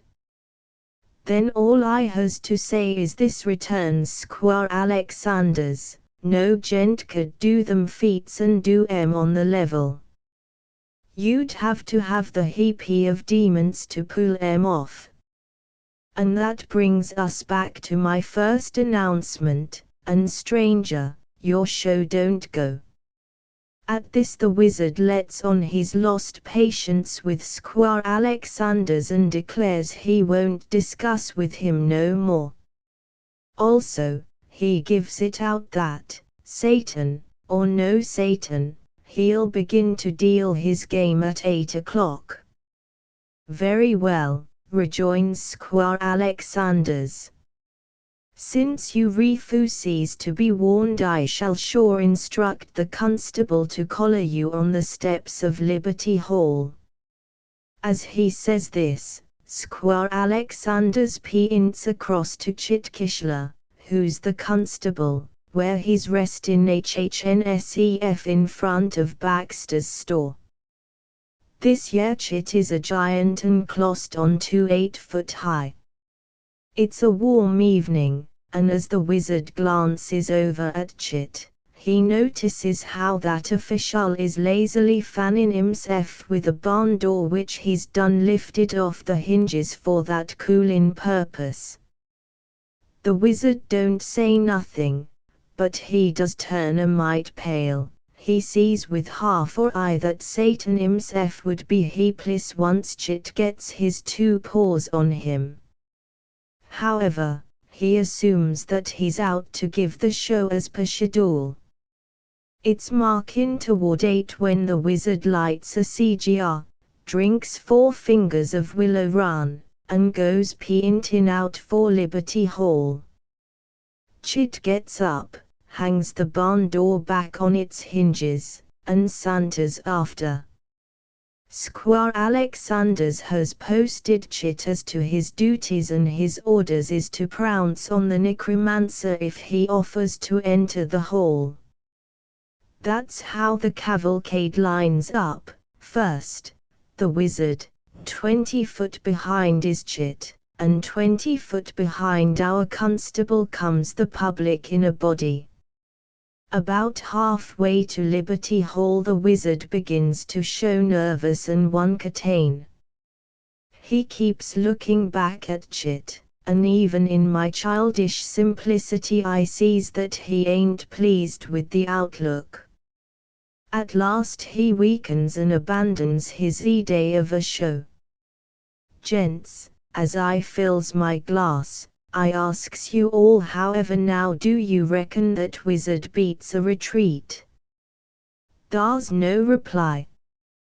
Dan, Texas, and the others, while Colonel Steerett acquires his liquor, shakes their heads dumbly as showing they gives it up.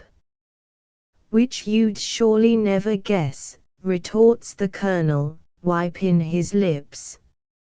Of a sudden, this wizard tugs something out in his pocket that looks like a ball of Cupid-rags. Holding one end, quick as thought he tosses the ball of Cupid-rags into the air. It goes straight up until lost to view, unwinding itself in its flight because of the wizard holding on. Gents, that ball of Cupid-rags never does come down no more. And it's all done as easy as a set-lock rifle. The wizard climbs the dangling string of Cupid-rags, hand over hand, then he drifts off and upwards until he don't look bigger than a bumblebee, and then he's lost in the gathering shadows of the July night. Squire Alexanders, Chit, and the village stands straining their eyes for 20 minutes.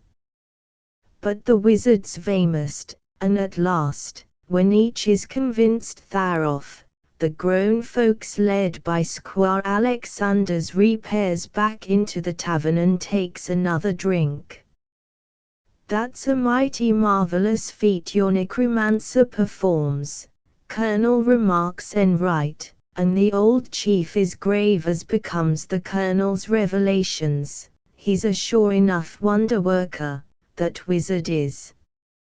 But I ain't got to the wonders none as yet, remonstrates the Colonel, who spunks up a bit peevish for him. And from the frequent way wherein I'm interrupted, it don't look much like I will. Going sailing away into darkling space with that ball of enchanted Cupid-rags, that ain't the supernatural part at all. Sure. Undoubted it's some hard to do as a feat, but still there's other fetches which from the standpoint of the marvelous overpowers it like 4 kings and a ace. That wonder is this: it's 7:45 when the wizard takes his flight by means of the Cupid-rags. Gents, at 8 o'clock sharp the same evening he walks on the stage and gives a show at St. Louis, hundreds of miles away. Chapter 19. The Luck of Hardrobe. Which I tells this year narrative first, back in one of them good old red light evenings when it's my turn to talk. The old cattleman, following this remark, considered me for a moment in silence. I had myself been holding the floor of discussion in a way both rambling and pointless for some time. I had spoken of the national fortune of Indians, their superstitions, their ill luck, and other savage subjects various and sundry. My discourse had been remarkable perhaps for emphasis rather than accuracy, and this too held a purpose. It was calculated to rouse my raconteur and draw him to a story. Did what I say lack energy, he might go to sleep in his chair. He had done this more than once when I failed of interest. Also, if what I told were wholly true and wanting in ripple of romantic error, even though my friend did me the compliment of wakefulness, he would make no comment. Neither was he likely to be provoked to any recital of counter-experiences. At last, however, he gave forth the observation which I quote above, and I saw that I had brought him out. I became at once wordless and, lighting a cigar, leaned back to listen. As I observes, he resumed, following a considerable pause which I was jealous to guard against word or question of my own. I tells this tale to Colonel Steeret, old man enright, and the others one time when we restin' from them Wolfville labours of ours and renewin' our strength with nose pine in the red light bar. Just as you does now, Dan Boggs takes up this question of luck where Cherokee Hall abandons it, and likewise the subject of savages where Texas Thompson lays 'em down, and after conjoinin' the two in fashions I deems a heap weak, allows that luck is confined strictly to the pale-face aborigines not knowing sufficient to become the target of vicissitudes, excellent or otherwise. Injuns is too ignorant to have what you all calls luck, says Dan. That gent who's to be affected either up or down by luck has got to have some mental capabilities. And as Injuns don't answer sec descriptions, they ain't no more open to luck than to enlightenment. Luck and Injuns when took together, is preposterous. It's like talking of a sycamore tree having luck. Gents, it ain't in the deck. And Tharupong Dan seals his views by demanding of Black Jack the bottle with glasses all round. When it comes to that, Boggs, says Colonel Steeret, as he does Dan honor in 4 fingers of Valley Tan, and talking of luck, I'm here to offer odds that the most poignant hard luck story on the list is the story of Injuns as a race. And I won't backtrack their game none further than Columbus at that. The savages may have found life a summer's dream prior to the arrival of that Italian mariner and the ornery Spaniards he surrounds himself with. But from the looks of the tabs, the deal since then has gone against 'em. The Injuns don't win once. White folks, that a way, is of themselves bad luck incarnate to Injuns. The savage never so much as touches 'em or listens to 'em or imitates 'em, but he rots down right thar. Which the pale face surely kills, said Injuns on the nest. As my old granddad used to say. When I recalls the finish of Hardrobe I remarks, sort o' cuttin' into the argument, the same being free and open to all, and I might add by way of a gratuity in lines of proof, the finish of his boy, Blue Jacket, I inclines to string my chips with Colonel Steeret. Give us the details concerning this Hardrobe, says Doc Peets. For Miss F, I'm prone and eager to add to my information touching Injuns at every opening. As enright and the rest makes expression similar, I proceeds to unbuckle. I don't claim much for the tale neither. Still, I wouldn't copper it none, for it's the truth, and the truth should allers be played open every time. I'll tell you all this hardrobe story as I unfolds it to them. It was here my friend began looking about with a vaguely anxious eye. I saw his need and pressed the button. I was aimin' to summon my black boy, Tom, he said. When a moment later his favorite decanter appeared in the hands of one of the bar boys of the hostelry, who placed it on a little table at his elbow and withdrew, the necessity for Tom seemed to disappear, and recurring to Hardrobe, he went on. Hardrobe is a Injun, a Osage buck, and belongs to the war clan of his tribe. He's been educated East and can read in books, and POW wows American mighty near as fluent as I does Miss F. And on that last p'int I'll take a chance that I ain't tongue-tied neither. Which this year is a long time ago. Them is days when I'm young and lithe and strong. I can heft a pony and I'm 6'2" in my moccasins. No, I ain't so tall by 3 inches now, old age shortens a gent up a whole lot. My range is on the south bank of Red River, over on the Texas side. Across on the No-th is the nation, what map folks call the Injun Territory. In the meepoks we experience is Injuns free and frequent, as our drives takes us across the nation from south to No-th the widest way. We works over the old Jones and Plummer Trail, which thoroughfare I alludes to once or twice before. I drives cattle over it and I freights over it, me and my 8-mule team. And I surely knows where all the grass and wood and water is from the Red River to the Flint Hills. Speaking of the Jones and Plummer Trail, I once hears a dance-hall girl who volunteers some songs over in a Tucson hurdy-gurdy, and that maiden sort o' dims my sights some.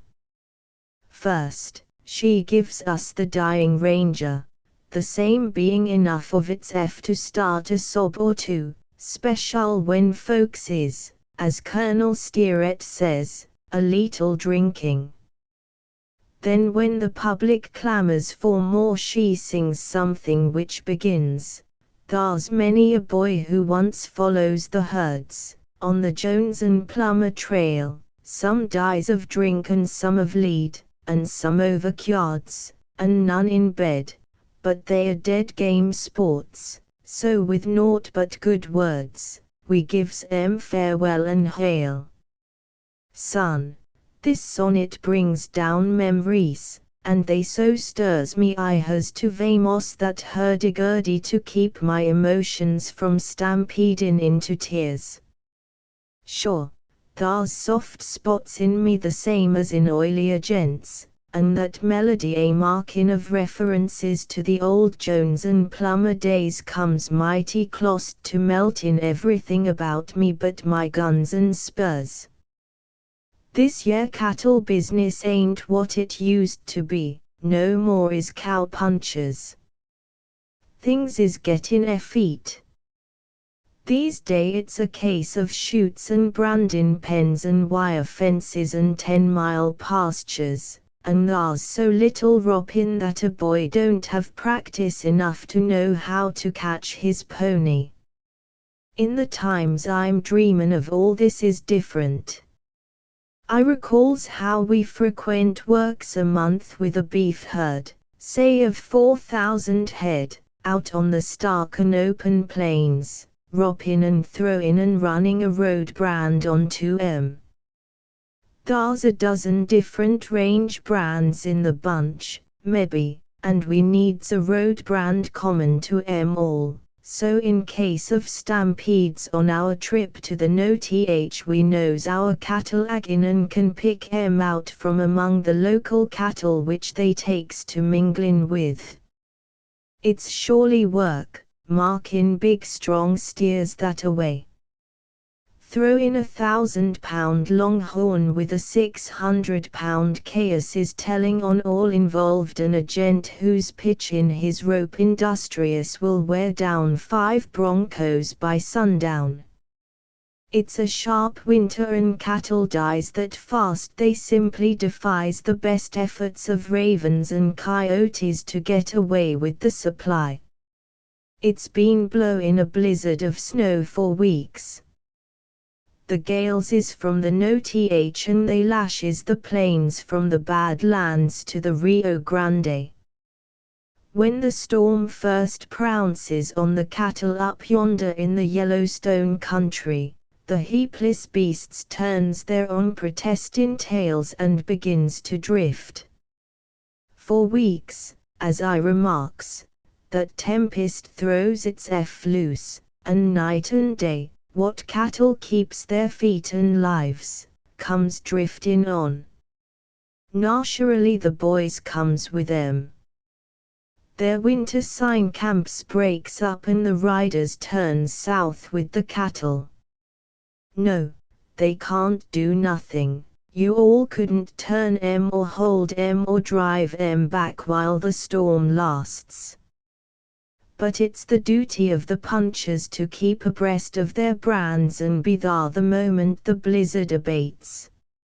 It's sure a spectacle.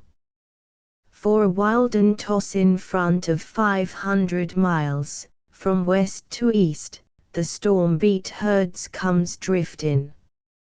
And riding an SWRin' and plungin' about comes with them the boys on their broncos. They don't have nothing more 'en the duds on their backs, and maybe their saddle blankets and slickers. But they kills beef to eat as they needs it, and the ponies paws through the snow for grass, and they exists along all right.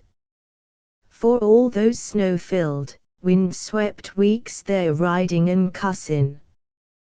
They comes spatterin' through the rivers, and swoopin' and whoopin' over the divides that lays between.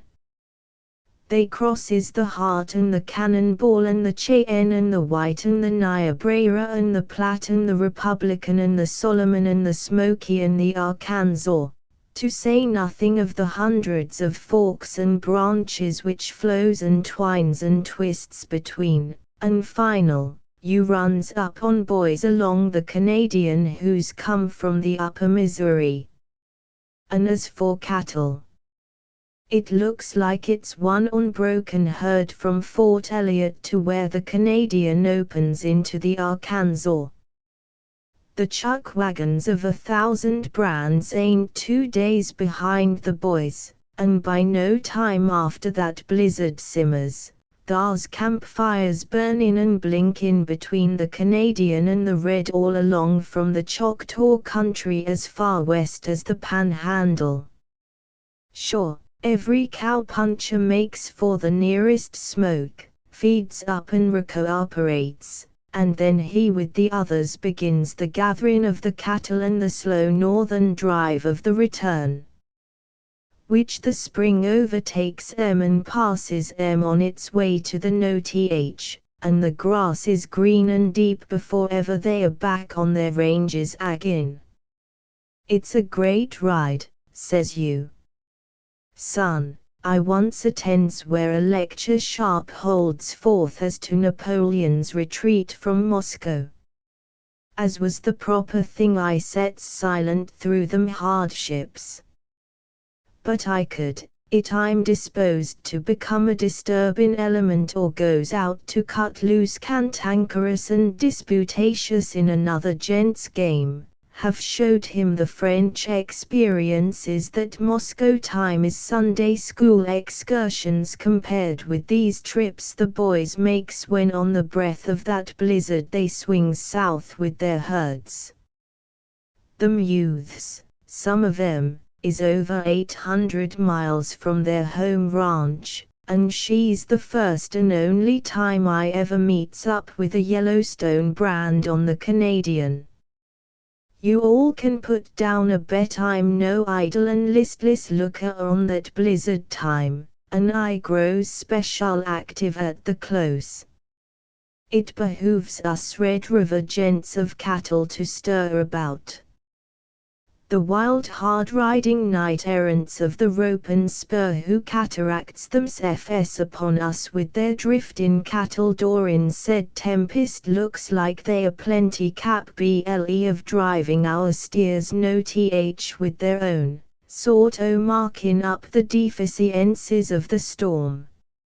I brands over 4,000 calves the spring before, which means I has at least 20,000 head, or 5 times what I brands, scalahootin' and hibernatin' about the ranges. And being as you all notes some strong on cattle, and not allowing none for them Yellowstone adventurers to drive any of them no th, I've got about 11 outfits at work, overhauling the herds and roundups, and riding round and through weeding out my brand and throwing back on my Red River range. I has to do it, or our visiting Yellowstone guests would have stole me poor as Job's turkey. Whatever is a outfit you asks? It's a range boss, a chuck wagon with 4 mules and a range cook, 2 horse hustlers to hold the ponies, 8 riders and a bunch of about 70 ponies, say 7 to a boy. These 11 outfits I speaks of is scattered east and west, maybe she's 100 miles along the no th fringe of my range, a combin' and a searchin' of the bunches and cutting out all specimens of my brand when found.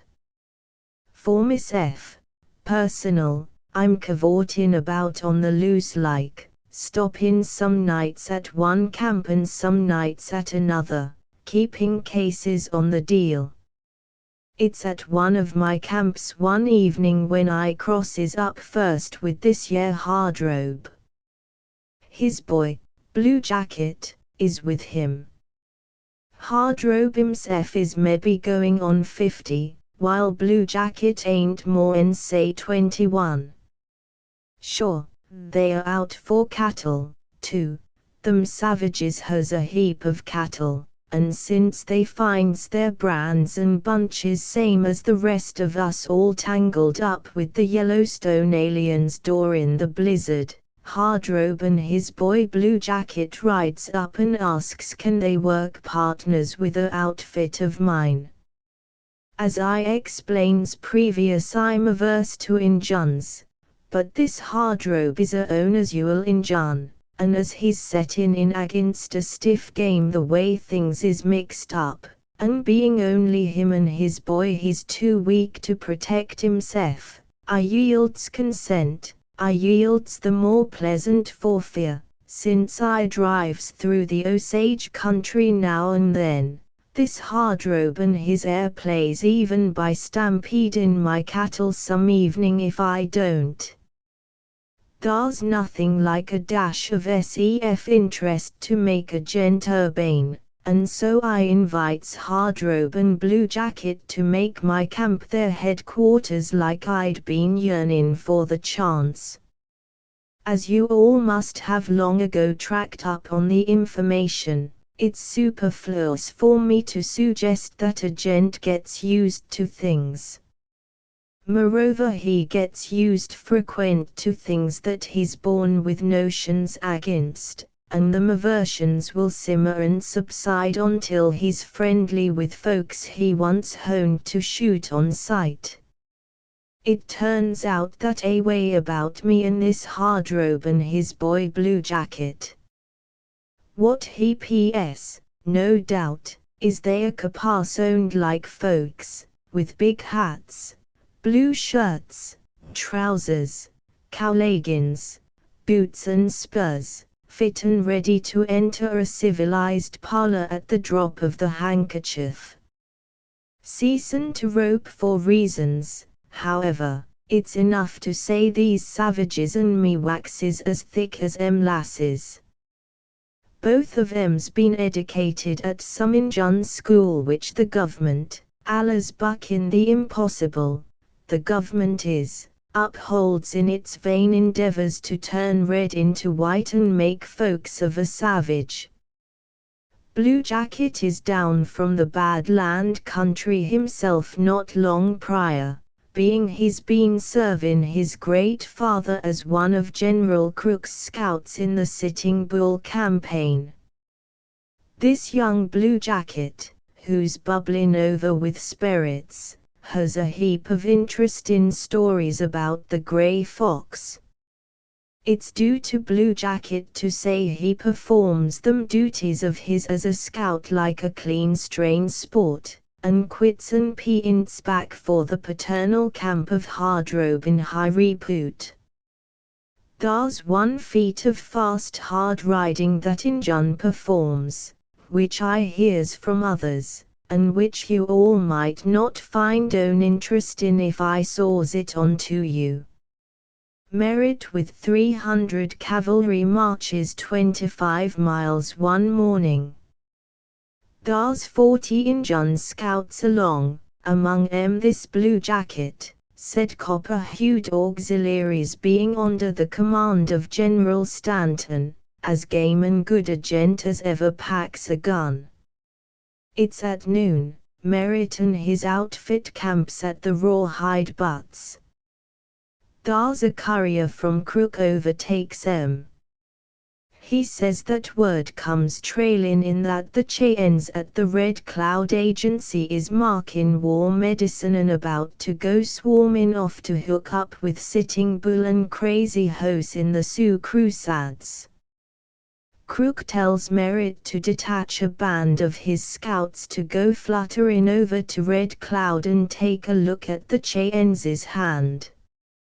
Stanton tells off 4 of his savages and lines out with them for the Red Cloud Agency, Blue Jacket being one. From the Rawhide Butts to the Red Cloud Agency is 100 even miles as a bullet travels. What makes it more impressive than 100 miles is across a trailless country, the same being as rocky as Red Dog whiskey and rough as the life story of a mule. Which Stanton, Blue Jacket and the others makes her in 12 hours even, and comes up, a crust of dust and sweat, to the Red Cloud Agency at midnight sharp. The Cheyennes has already been gone 8 hours over the Great Northern Trail. Stanton, who's a big body of a man and naturally some road weary, camps down the moment he's free of the stirrups and writes a letter on the agency steps by the light of a lantern. He tells Merritt to push on to the war bonnet and he'll head the Cheyennes off. Then he sends the Red Cloud interpreter and 4 local Injuns with lead horses to pack this information back to Merritt, who's waiting the word at the Rawhide Butts. Blue Jacket, for all he's done 100 miles, declares himself in on this second excursion to show the interpreter the way.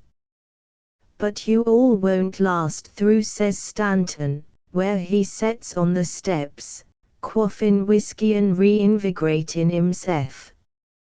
Which if I don't, I'll turn squaw, says Blue Jacket, and get in fresh horses with the others. He goes squanderin' off into the midnight sun. Them savages, having lead horses, rides in on Merritt by 5th drink time, or say, 11 o'clock that morning. 100 miles in 11 hours. And Blue Jacket someone and weary for a savage is a leadin' up the dance. Mighty fair riding that boy Blue Jacket does. 200 miles in 23 hours over a clost country ain't bad. Which it's me who says so, and one time and another I sure shoves plenty of scenery under the hoofs of a chaos Miss F. About the fugitive Cheyennes. Merritt moves up to the war bonnet like Stanton suggests, corrals them, kills their ponies and drives them back to the agency on foot. Does nothing, so lets the way out en a horseback Injun like putting him afoot, and the Cheyennes settles down in sorrow and peace immediate. While Hardrobe and his boy Blue Jacket is with me, I'm impressed particular by the love they bears each other. I never does cut the trail of a father and son who gives themselves up to one another like this Hardrobe and his Blue Jacket boy. I can see that Blue Jacket regards old Hardrobe like he's the no th star, and as for Hardrobe himself, he can't keep his eyes off that child of his. You'd have had his life long before he'd let you touch a braid of Blue Jacket's long hair. Both of 'em's plenty handsome for Injuns, tall and lean and quick as coyotes, with hands and feet as little as a woman's. While I don't go prying round this Hardrobe's private affairs, savages is mighty sensitive of sec matters, I learns, incidental, that Hardrobe is fair rich. He's rich even for Osages, and they are as opulent savages as ever makes a dance or dons a feather. Later, I finds out that Hardrobe's squaw, Blue Jacket's mother, is dead. "See thar," says Hardrobe one day. We're in the southern border of the Osage country on the Grey Hoss at the time, and he points to a heap of stones piled up like a oven and chimney, and about 4 foot high. I says thar's a defunct Osage inside. You all will behold these little piles of burial stones on every knoll and hill in the Osage country. "See thar," says this Hardrobe, "Pintin. That's my squaw. Mighty good squaw once, but heap dead now." Then Hardrobe and Blue Jacket rides over and fixes a little flag they've got in their war bags to a pole which sticks up hard south en this tomb, flying the ensign as Injuns allers does, upside down. It's 6 months later, mebbe, and it's now the hard luck begins, when I hears how Hardrobe weds a dance hall girl over to Caldwell. This maiden's white, and as beautiful as a flower and as wicked as a trantler. Hardrobe brings her to his ranch in the Osage country. The next tale I gets is that Blue Jacket, likewise, becomes a victim to the poisonous fascinations of this Caldwell dance hall damsel, and that him and Hardrobe falls out, Hardrobe going on the war path and shootin' Blue Jacket up a lot with a Winchester. He don't land the boy at that, Blue Jacket gets away with a shattered arm. Also, the word goes that Hardrobe is still gunning for Blue Jacket, the latter having gone undercover summers by virtue of the injured pinion. As Colonel Steerett says, these poor aborigines experiences bad luck the moment ever they takes to braiding in their personal destinies with a pale face. I don't blame 'em none neither. I sees this Caldwell Seraph on one occasion, Miss F. She's sure a beauty. And whenever she throws the lariat of her loveliness that away at a gent, she's due to fasten. It's a month following this division of the house of Hardrobe when I runs up on him in person. I encounters him in one of the little Jim Crow restaurants you all finds now and then in the Injun country. Hardrobe and me shakes, and then he camps down again at a table where he's feeding on fried antelope and baking powder biscuit. I'm standing at the counter across the room.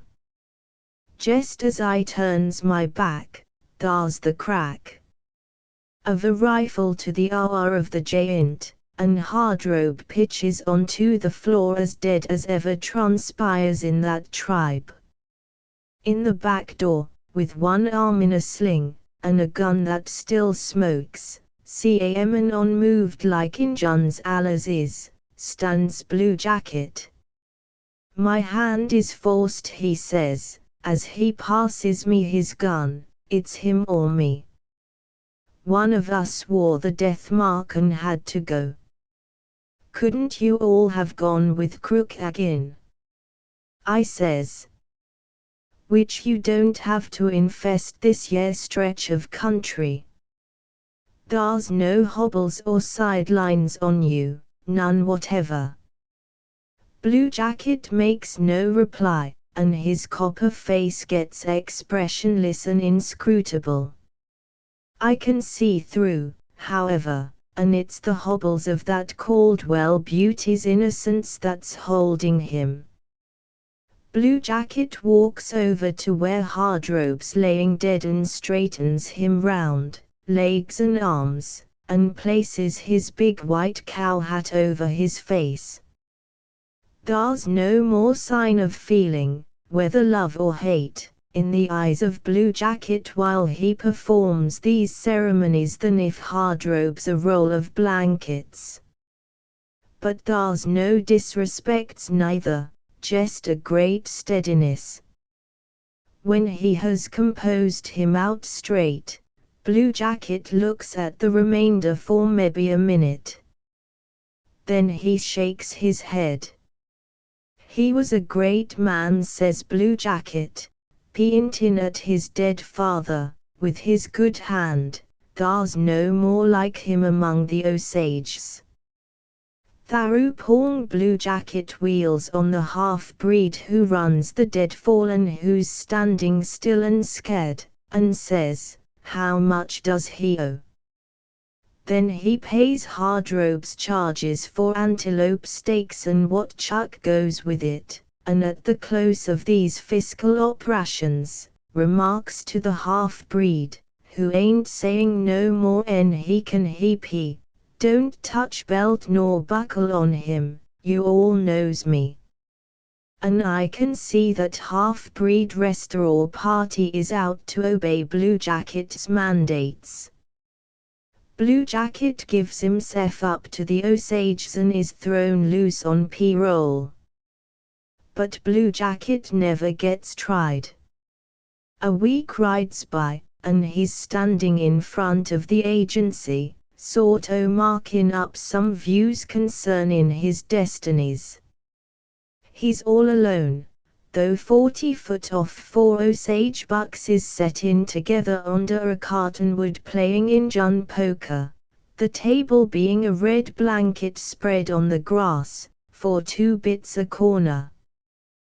These yer sports in their blankets and feathers, and rifflin' their greasy deck, ain't saying nothing to Blue Jacket and he ain't saying nothing to them. Which just the same these children of Nashare don't like the idea of downing your parent none, and it's apparent Blue Jacket's already half exiled. As he stands there ruminating with the hot August sun beating down, there's a atmosphere of sadness to go with Blue Jacket. But you all would have to guess at it. His countenance is as calm as on that murdering evening in the half-breed's restaurant. Blue Jacket is still there, and the sports under the cottonwood is still grunting joyously over their poker, when there comes the patter of a bronco's hoofs. There's a small dust cloud, and then up sweeps the Caldwell beauty. She comes to a pull-up in front of Blue Jacket. That savage glances up with an inquiring eye, and the glance is as steady as the hills about him. The Caldwell beauty, it seems she disdains morning, is robed like a rainbow, and she in blue jacket, him standing, she on her bronco, looks each other over plenty intent. Which 5 minutes goes by if one goes by, and the two stares into each other's eyes, and never a word. The poker bucks keeps on with their gamble over under the cottonwood, and no one looks at the two or seems like they heeds their existence. The poker savages is on to every move, but they are true to the injunny day of politeness and won't interfere with even so much as the tremor of a eyelash with other folks's plays. Blue Jacket and the Caldwell beauty is still gazing. At last the Caldwell beauty's hand goes back, and slow and sure, brings to the front a 8-inch 6-shooter. Blue Jacket, with his eye still on her and never a flicker of feeling, don't speak or move. The Caldwell beauty smiles and shows her white teeth. Then she lays the gun across her left arm, and all as solid as a church. Her pony's gone to sleep with his nose between his knees, and the Caldwell beauty settles herself in the saddle so's to be ready for the plunge she knows is coming. The Caldwell beauty lays out her game as slow and deliberate as trees, Blue Jacket looking on with unwinking eye, while the red blanket bucks plays along and never a whisper of interest. Which this year pistol overshoots a bit, says the Caldwell beauty, as she runs her eye along the sights. I must aim low or I'll sure make ragged work. Blue Jacket hears her, but offers no retort, he stands moveless as a statue. There's a flash and a crash and a cloud of blue smoke, the aroused bronco makes a standing jump of 20 foot. The Caldwell beauty keeps her saddle, and with never a swerve or curve goes whirling away up the brown, burnt August trail. Blue Jacket lays there on his face, and there's a bullet as square between the eyes as you all could set your fingertip. Which he's dead, dead without emotion, while the poker bucks plays CAMLY on. My venerable friend came to a full stop. After a respectful pause, I ventured an inquiry. And the Caldwell beauty? I said. It ain't a week when she's aggin the star of that Caldwell hurdy-gurdy where she ropes up hardrobe first. Her laugh is as loud and as free, her beauty as profoundly dazzling as before. She swings through 20 quadrilles in a evening from beau to your partners to all take a drink at the bar, and if she's preyed on by the Osage tragedies you sure can't tell it for whiskey, nor see if for powder and paint. Chapter XX. Colonel Coyote Clubs. Which as a rule, said the old cattleman, I speaks with deference and yields respects to whatever finds its source in our share, but this year weather simply makes sec attitude ridiculous, and any encomiums passed thereon would sound sarcastic. Here my friend waved a disgusted hand towards the rain-whipped panes and shook his head. There's but one way to meet and cope successful with a day like this, he ran on, and that is to put yourself in the hands of a judicious barkeep. Put yourself in his hands and let him pull you through. Acting on this day I just dispatches my black boy Tom for a pitcher of peach and honey, and, unless you all has better plans afoot, you might as well camp and wait developments, same as old man Wasson does when he's treed by the BR. Promptly came the peach and honey, and with its appearance the pelting storm outside lost power to annoy. My companion beamingly did me honor in a full glass. After a moment fraught of silence and peach and honey, and possibly, too, from some notion of pleasing my host with a compliment, I said, "That gentleman with whom you were in converse last evening told me he never passed a more delightful hour than he spent listening to you. You recall whom I mean?" "Recall him?" "Sure," retorted my friend as he recurred to the pitcher for a second comforter. "You all alludes to the little gent who's lame in the nigh hind leg. He appeals to me, special, as he puts me in mind of old Colonel Coyote Clubs who scares up Doc Peets that time. Old Coyote is lame same as this yer person." "Frighten Peets!" I exclaimed, with a great air, "you amaze me. Give me the particulars." "Why, of course," he replied, "I wouldn't be understood that Peets is terrorized outright. Still, old Colonel Coyote sure stampedes him and forces Peets to fly. It's either vamos or shoot up poor Coyote, and as Peets couldn't do the latter, his only alternative is to go scatterin' as I states. This yer Coyote has a camp some 10 miles to the north and off to one side of the trail to Tucson.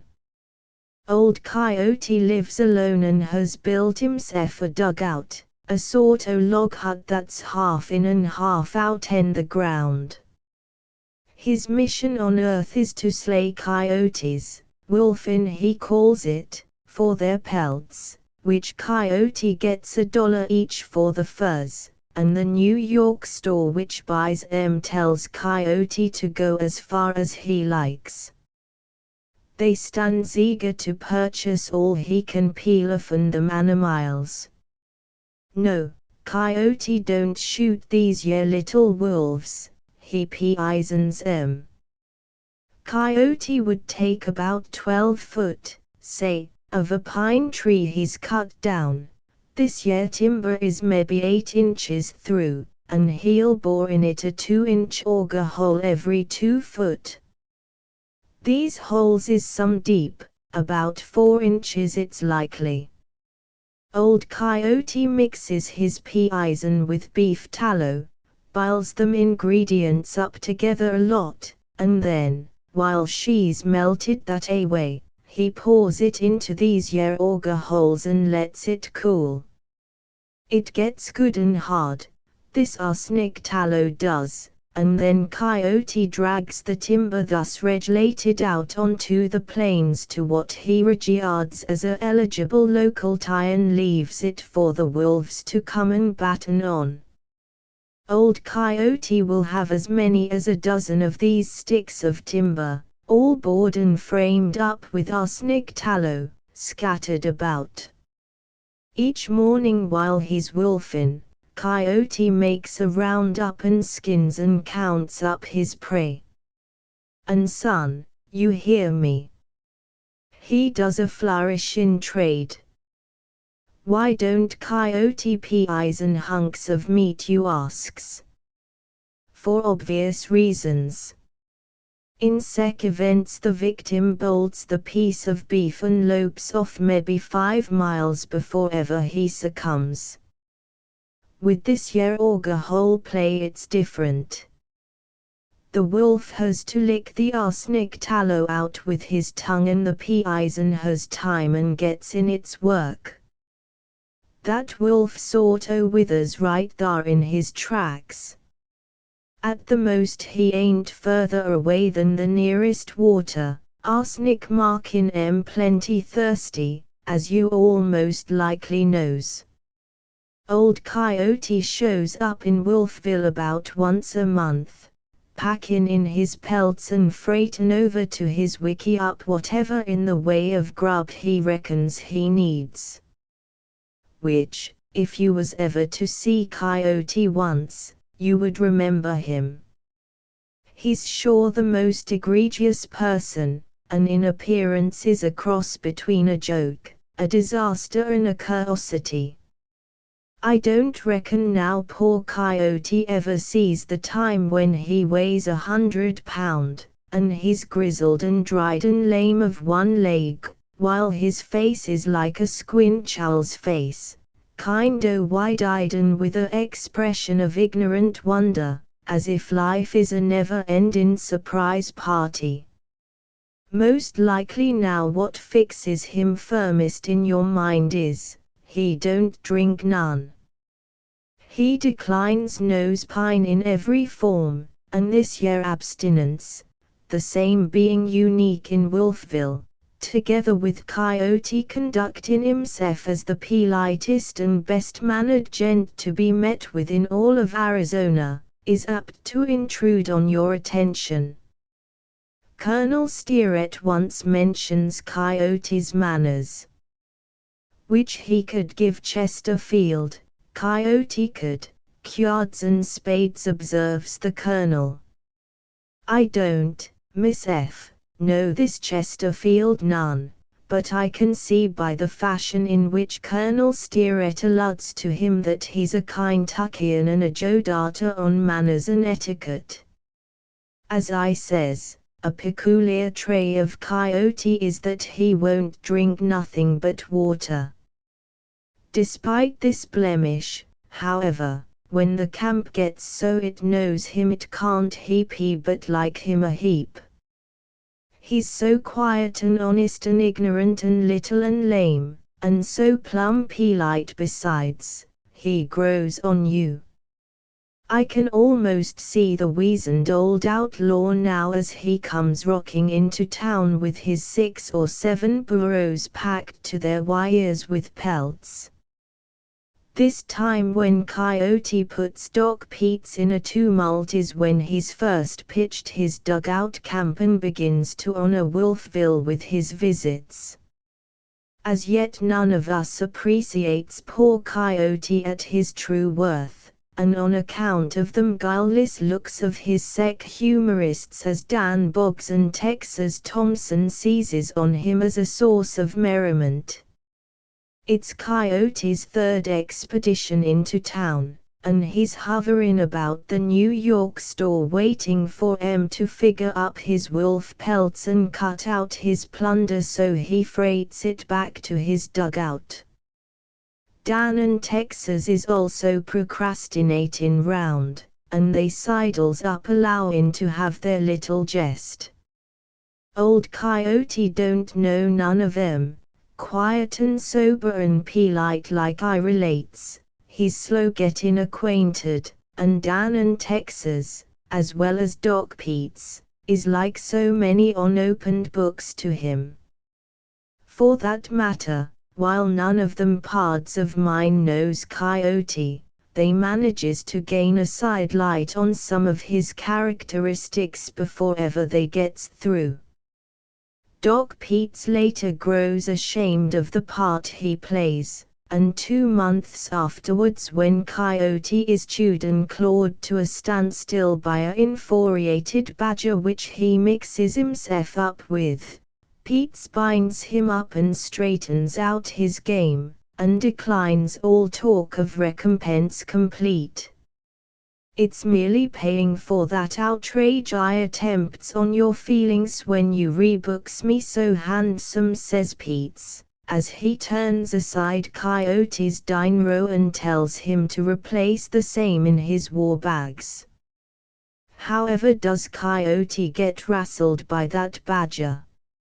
It's another yarn, but at least she's brief and so I'll let you have it. Badgers, you savis, is sour, sullen, and lonesome. And a badger's feelings is allers hurt about something, you never meets up with him when he ain't hostile and halfway bent for war. Which it's the habit of these yer morose badgers to spend a heap of their time setting half in and half out in their holes, considerin' the scenery in a dissatisfied way like they has some grudge against it.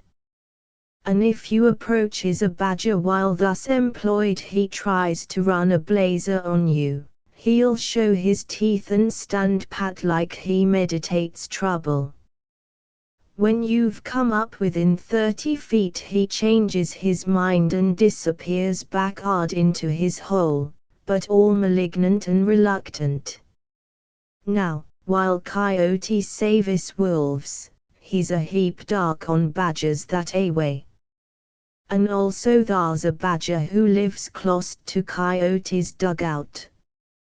One day while this yer ill-tempered animal is cocked up in the mouth of his hole, a blinkin' hatefully at surroundin' objects, Coyote cuts down on him with a sharp's rifle he's got kickin' about his camp and turns that weapon loose.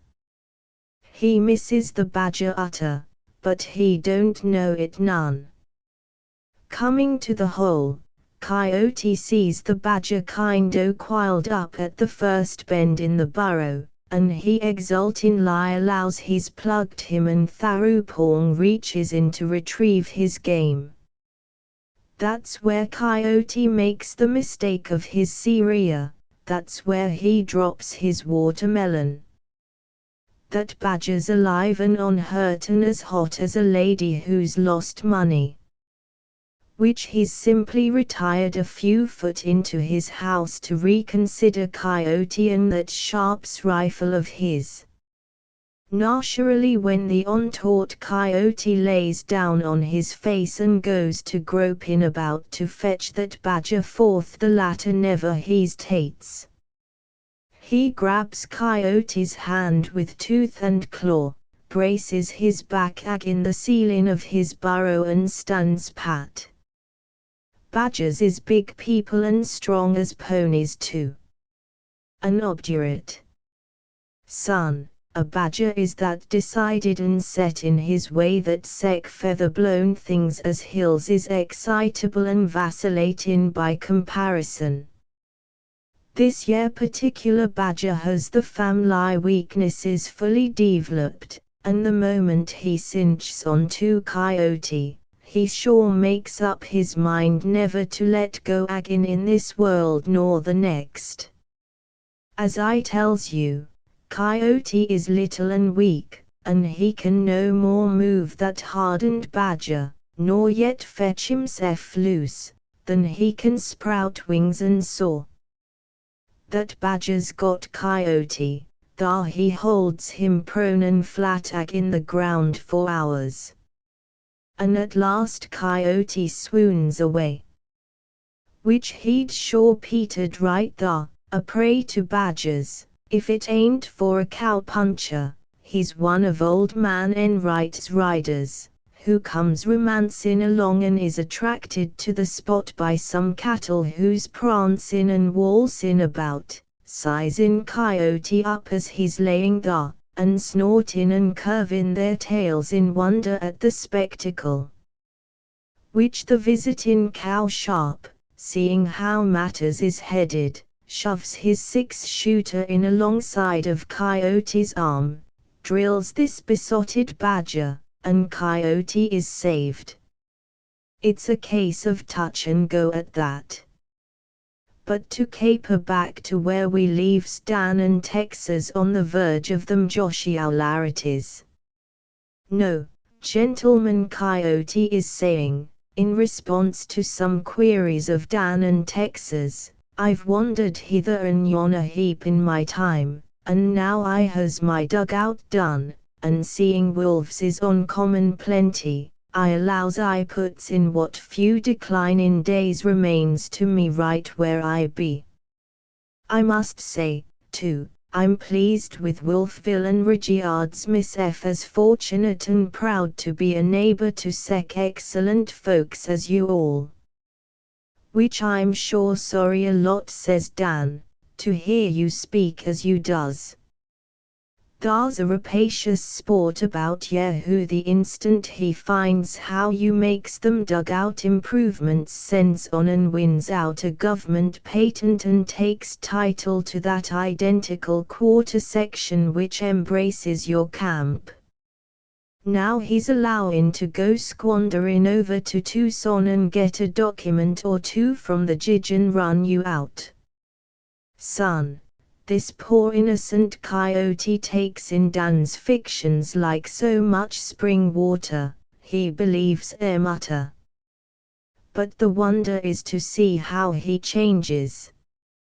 He don't say nothing, but his eyes sort o' sparks up and his face gets as grey as his ha'r.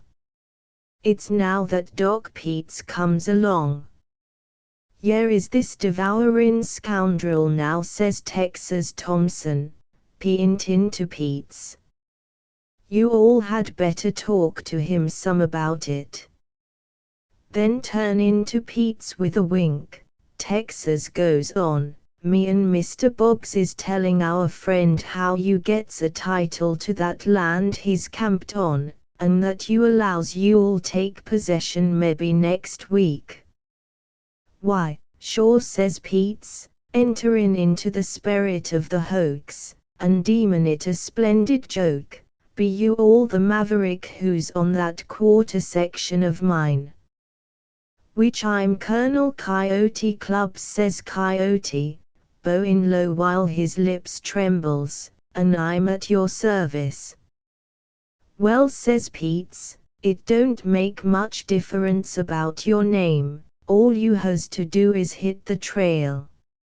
I needs that location you've done squatted on because of the water." "And do I understand, sir," says Coyote some agitated, "that you'll come with officers to put me out in my dugout?" "Sure," says Peets, in a case-hardened, pitiless tone, "and why not? Am I to be debarred of my rights by some coyote slaughterin' invader and on murmurin' lie accede tharto? Which I should sure say otherwise." "Then I hereby warns you, sir," says Coyote, gettin' pale as paper. "I advises you to bring your coffin when you comes for that land, for I'll down you the moment you're in range." "In which case," says Peets, assumin' airs of bloodthirsty truculence, "thar's scant use to wait. If thar's going to be any powder burnin' we might better burn it now." "I've no weapon, sir," says Coyote, limpin' about in a circle, "but if any of these gentlemen will favor me with a gun I'll admire to put myself in your way."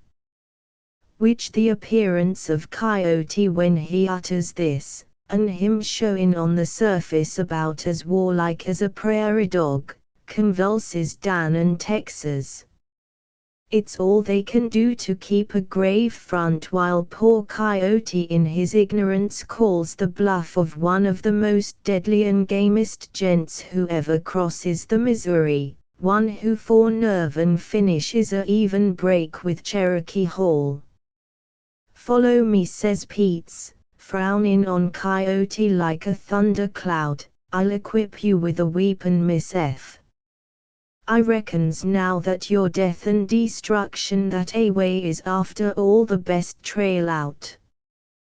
Peets moves off a heap haughty, and Coyote limps after him. Peets goes over where his rooms is at. "Take a chair," says Peets, as they walks in, and Coyote camps down stiffly in a seat. Peets crosses to a rack and searches down a 8-inch Colts. Then he turns towards Coyote. "This yer discovery annoys me," says Peets, and his words comes cold as ice, "but now we're assembled, I finds that I've only got one gun." "Well, sir," says Coyote, getting up and limping about in his nervous way, his face working and the sparks in his eyes beginning to leap into flames. "Well, sir, may I ask what you aims to propose?" "I proposes to beef you right yeah," says Pete's, as ferocious as a grizzly. "Die, you miscreant!" And Pete's throws the gun on Coyote, the big muzzle not a foot from his heart. Pete's, as well as Dan and Texas, who's enjoying the comedy through a window, undoubted looks for Coyote to wilt without a sigh. And if he had done so, the joke would have been both excellent and complete. But Coyote never wilts. He moves so quick no one ever does locate the darkened recess of his garments from which he lugs out that knife. The first pointer any of them gets is that with the same breath wherein Pete's puts the 6-shooter on him, Coyote's organized in full with a bowie. "Make a center shot, you villain," roars Coyote, and straight as adders he launches himself at Pete's neck. "Son, it's the first and last time that Doc Pete's ever runs. And he don't run now, he flies." Pete's comes pouring through the door and into the street, with Coyote frothing after him not a yard to spare. The best thing about the whole play is that Coyote's a cripple. It's this yer element of lameness that lets Pete's out. He can run 30 foot to Coyote's 1, and the result occurs in safety by the breadth of a haw. It takes 2 hours to explain to Coyote that this episode is humor, and to calm him and get his emotions bedded down. At last, United Wolfville succeeds in beating the truth into him, and he permits Pete's to approach and apologize. "And you can gamble all the wolves you'll ever kill and skin," says Doc Pete's, as he asks Coyote to forgive and forget, "that this year is the last time I embarks in jests of a practical character or gives way to humor other than the strictly oral kind. Barkeep, my venerated friend, yeah, we'll have a glass of water, but you give me Valley Tan." Chapter XXI. Long ago on the Rio Grande. "Which books that way," observed the old cattleman, "that is, storybooks, is unfrequent in Wolfville." He was curiously examining Stevenson's Treasure Island that he had taken from my hand. The nearest approach to a Wolfville Cirque Latin library I recalls is a copy of Robinson Crusoe, and that don't last long, as one time when Texas Thompson leaves it laying on a chair outside while he enters the red light for the usual purpose, a burro who's loafing loose about the street, smells it, tastes it, approves of it, and thereupon devours it a heap. After that I don't notice no volumes in the outfit, unless it's some drug books that Doc Pete's has hived over where he camps. It's just as well, for seeing a gent perusing a book that way operates frequent to make Dan Boggs gloomy, him being one educated like I imparts to you all yerito for. Whatever do we do for amusements? We visits the dance hall, not to dance, sec frivolties being for younger and less dignified sports. We goes over there more to give our countenance and endorsements to Hamilton, who runs the hurdy-gurdy, and who's a mighty proper citizen. We says how, to Hamilton, Lieberts, and maybe watches balance all or swing your partners a minute or two and then proceeds. Then there's Huggins's bird cage up our house, and now and then we all floats over there and takes in the drama. but mostly we camps about the red light, the same being a common stamping ground. It's there we find each other, and when there's nothing doing, we upholds the hours telling tales and gossiping about cattle and killings, and other topics common to a cow country. Now and then, there's a visiting gent in town who can unfold a story. In sec event he's made a lot of, and becomes promptly the star of the evening. There's a Major Serres we meets up with once in Wolfville. He's there on cattle matters with old man Enright, and I recalls how he grows absorbing touch in some of his adventures in that war. There's a parcel of us, consisting of Boggs, Toot, Cherokee, and Texas Thompson, and me, who's projecting round the red light when Enright introduces this Major Serres. Him and Enright's been charging about over by the Cow Springs and has just rode in.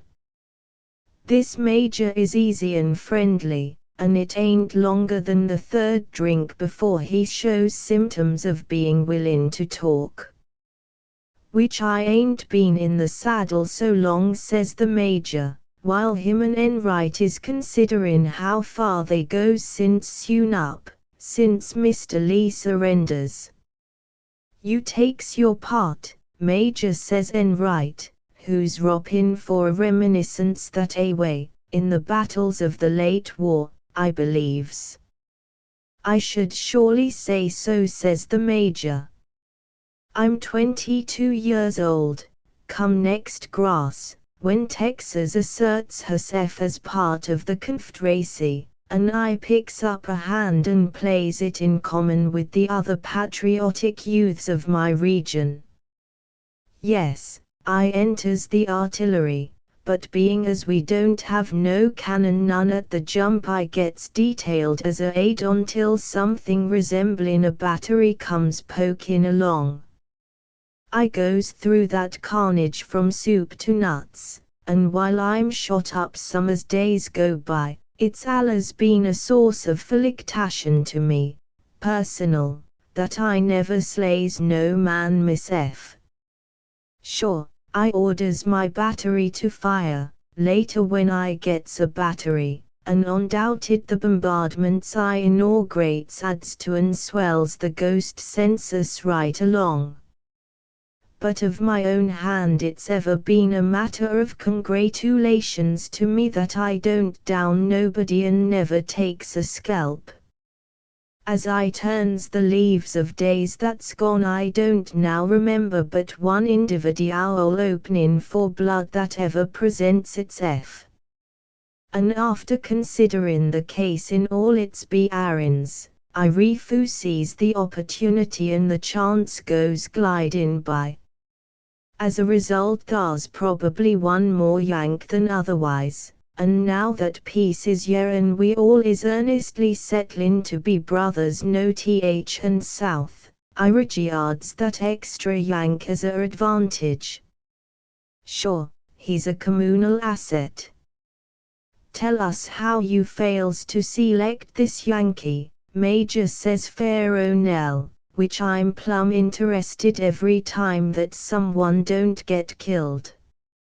I recounts that exploit with pleasure, says the Major, bowing polite as New Orleans first circles and touching his hat to Nell.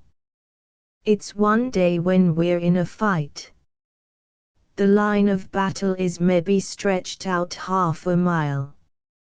As I suggests, I'm spiddling round promiscuous with no stated arena of effort, carrying dispatches and turning in at anything that offers, as handy as I can.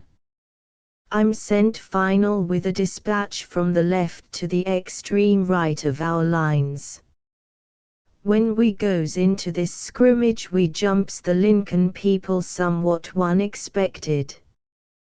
They has their blankets and knapsacks on, and as they frames themselves up for the struggle they casts off this here baggage, and there it lays, a windrow of knapsacks, blankets and haversacks, mighty near a half-mile in length across the plain.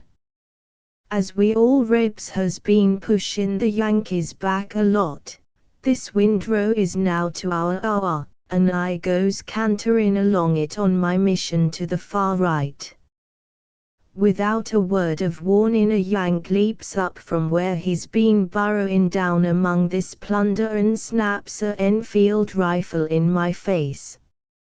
I pulls my boss back so he's almost setting on his hocks, and between us, gents, that one expected sortie comes mighty near surprisin' me plumb out of the saddle. But the Enfield don't go off none, and with that the Yank throws her down and starts to run. He surely does vamos with the velocity of jackrabbits. As soon as me and my host recovers our composure, we gives chase. Being the poor Yank is afoot, I runs onto him in the first 200 yards. As I comes up, I've got my 6-shooter in my hand. I puts the muzzle on him, sort o' pintin' between the shoulders for general results, but when it comes to unhooking my weapon I just can't turn the trick. It's too much like murder. Meanwhile, the flying Yank is stampeding along like he ain't got a thing on his mind and never turnin' his head. I calls on him to surrender. He makes a rude remark over his shoulder at this military maneuver and pelts ahead all unabated. Then I evolves a scheme to whack him on the head with my gun. I pushes my hose up until his nose is right by that northern party's wire. Steadying Miss F, I makes a wallop at him and misses. I invests so much soul in the blow that missing that away, I comes within a ace of clubs of going off my hose and onto my head. And still that exasperating Yank goes racking along, and if anything some faster than before. At that I begins to lose my temper again. I reorganizes, for at the time I nearly makes the dive out in the stirrups. I pulls the hose to a stop, and once more takes up the pursuit of my locoed prey. He's a prisoner fair enough, only he's too obstinate to admit it. As I closes on him again, I starts for the second time to drill him, but I can't make the landing. I'm too young, my heart ain't hard enough. I rides along by him for a bit and for the second time suggests that he surrender. The Yank ignores me, he keeps on running. Which second act baffles me.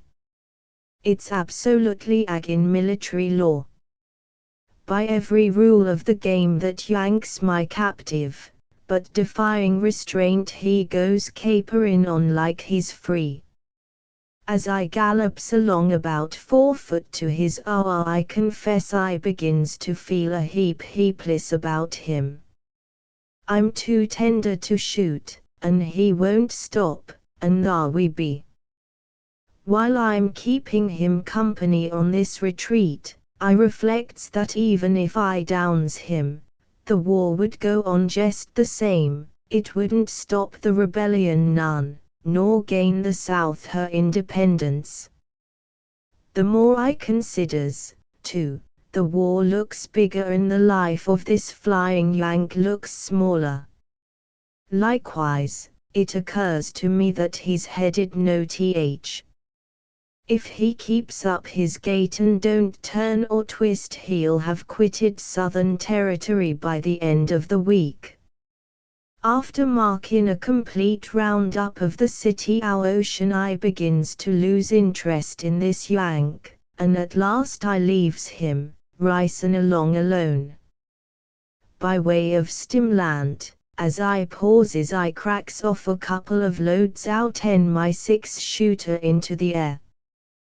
They has a excellent effect. From the jump the Yank makes at the sound I can see the shots puts 10 miles more run into him sure. He keeps up his gallop until he's out of sight, and I never after feasts my eyes on him. Which I regards your conduct, Major, as mighty humane, says Dan Boggs, raising his glass politely. I approves of it, particular. The Major meets Dan's attentions in the spirit there proposed. After a moment Enright speaks of them cannons. But you all got a battery final, Major, says Enright. 6 brass guns, says the Major, and his grey eyes beams and he speaks of them like they was 6 beautiful women. 6 brass guns, they be, he says. We captured 'em from the enemy and I'm put in command. Gents, I've witnessed some successes personal, but I never sees the day when I'm as satisfied and as contentedly proud as when I finds myself in command of them 6 brass guns. I was like a lover to every one of 'em. I'm that headlong to get action, we're in Middle Louisiana at the time, that I hauls a couple of 'em over by the Mississippi and goes prowling round until I pulls on trouble with a little Yankee gunboat. It lasts 2 hours, and I sure sinks that naval outfit and piles the old Mississippi on top of 'em. I'm so puffed up with this yer exploit that a pigeon looks all sunken and consumptive beside me. Thar's one feature of this duel with the little gunboat which displeases me, however. Old Butler's got New Orleans at the time, and among other things he's editing the papers. I reads in one of 'em a month later about me sinking that scow. It says I'm a barbarous villain, the story does, and shoots up the boat after it surrenders, and old Butler allows he'll hang me a whole lot the moment ever he gets them remarkable eyes onto me. I don't care none at the time much, only I resents this yer charge. I sure never fires a shot at that gunboat after it gives up. I ain't so opulent of ammunition as all that. As time goes on, however, thar's a day when I'm going to take the determination of old Butler more to heart. Following the gunboat episode I'm more locoed than ever to get my battery into a fight. And at last I has my hopes entirely fulfilled. It's about 4 o'clock one evening when we caroms on about 3 brigades of Yanks. Thar's maybe 12,000 of us Rebs and all of 14,000 of the Lincoln people. My battery is all the big guns we all has, while said Yanks is strong with 6 full batteries. The battle opens up, we're on a old sugar plantation, and after maneuvering about a while we settles down to work. It's that day I has my dreams of carnage realized in full.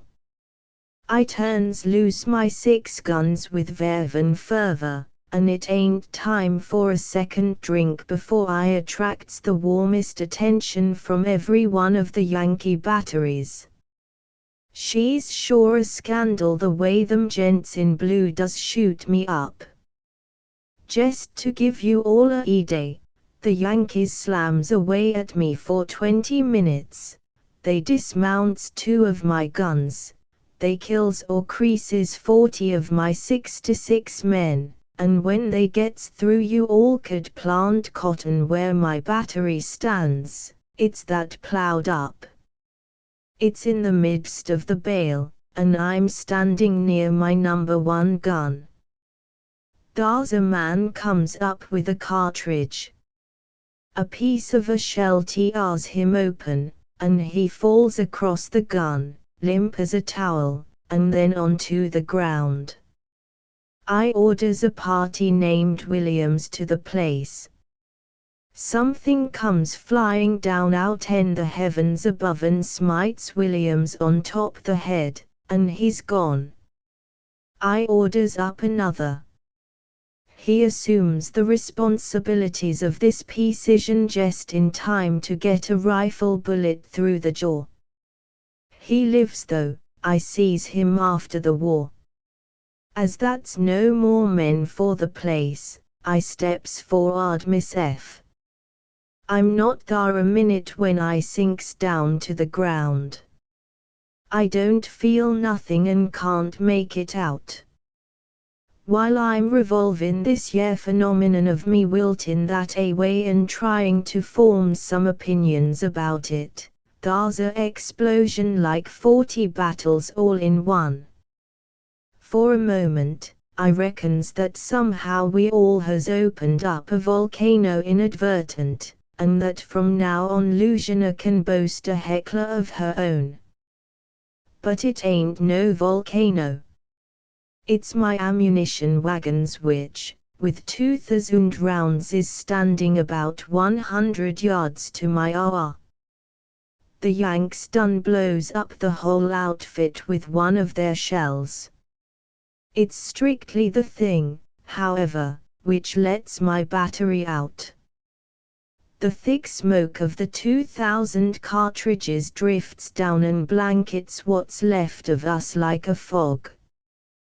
The Yanks quits us, they allows most likely they've lifted me and my 6 brass guns plumb off the earth. There's some rudiments of truth in the theory for that matter.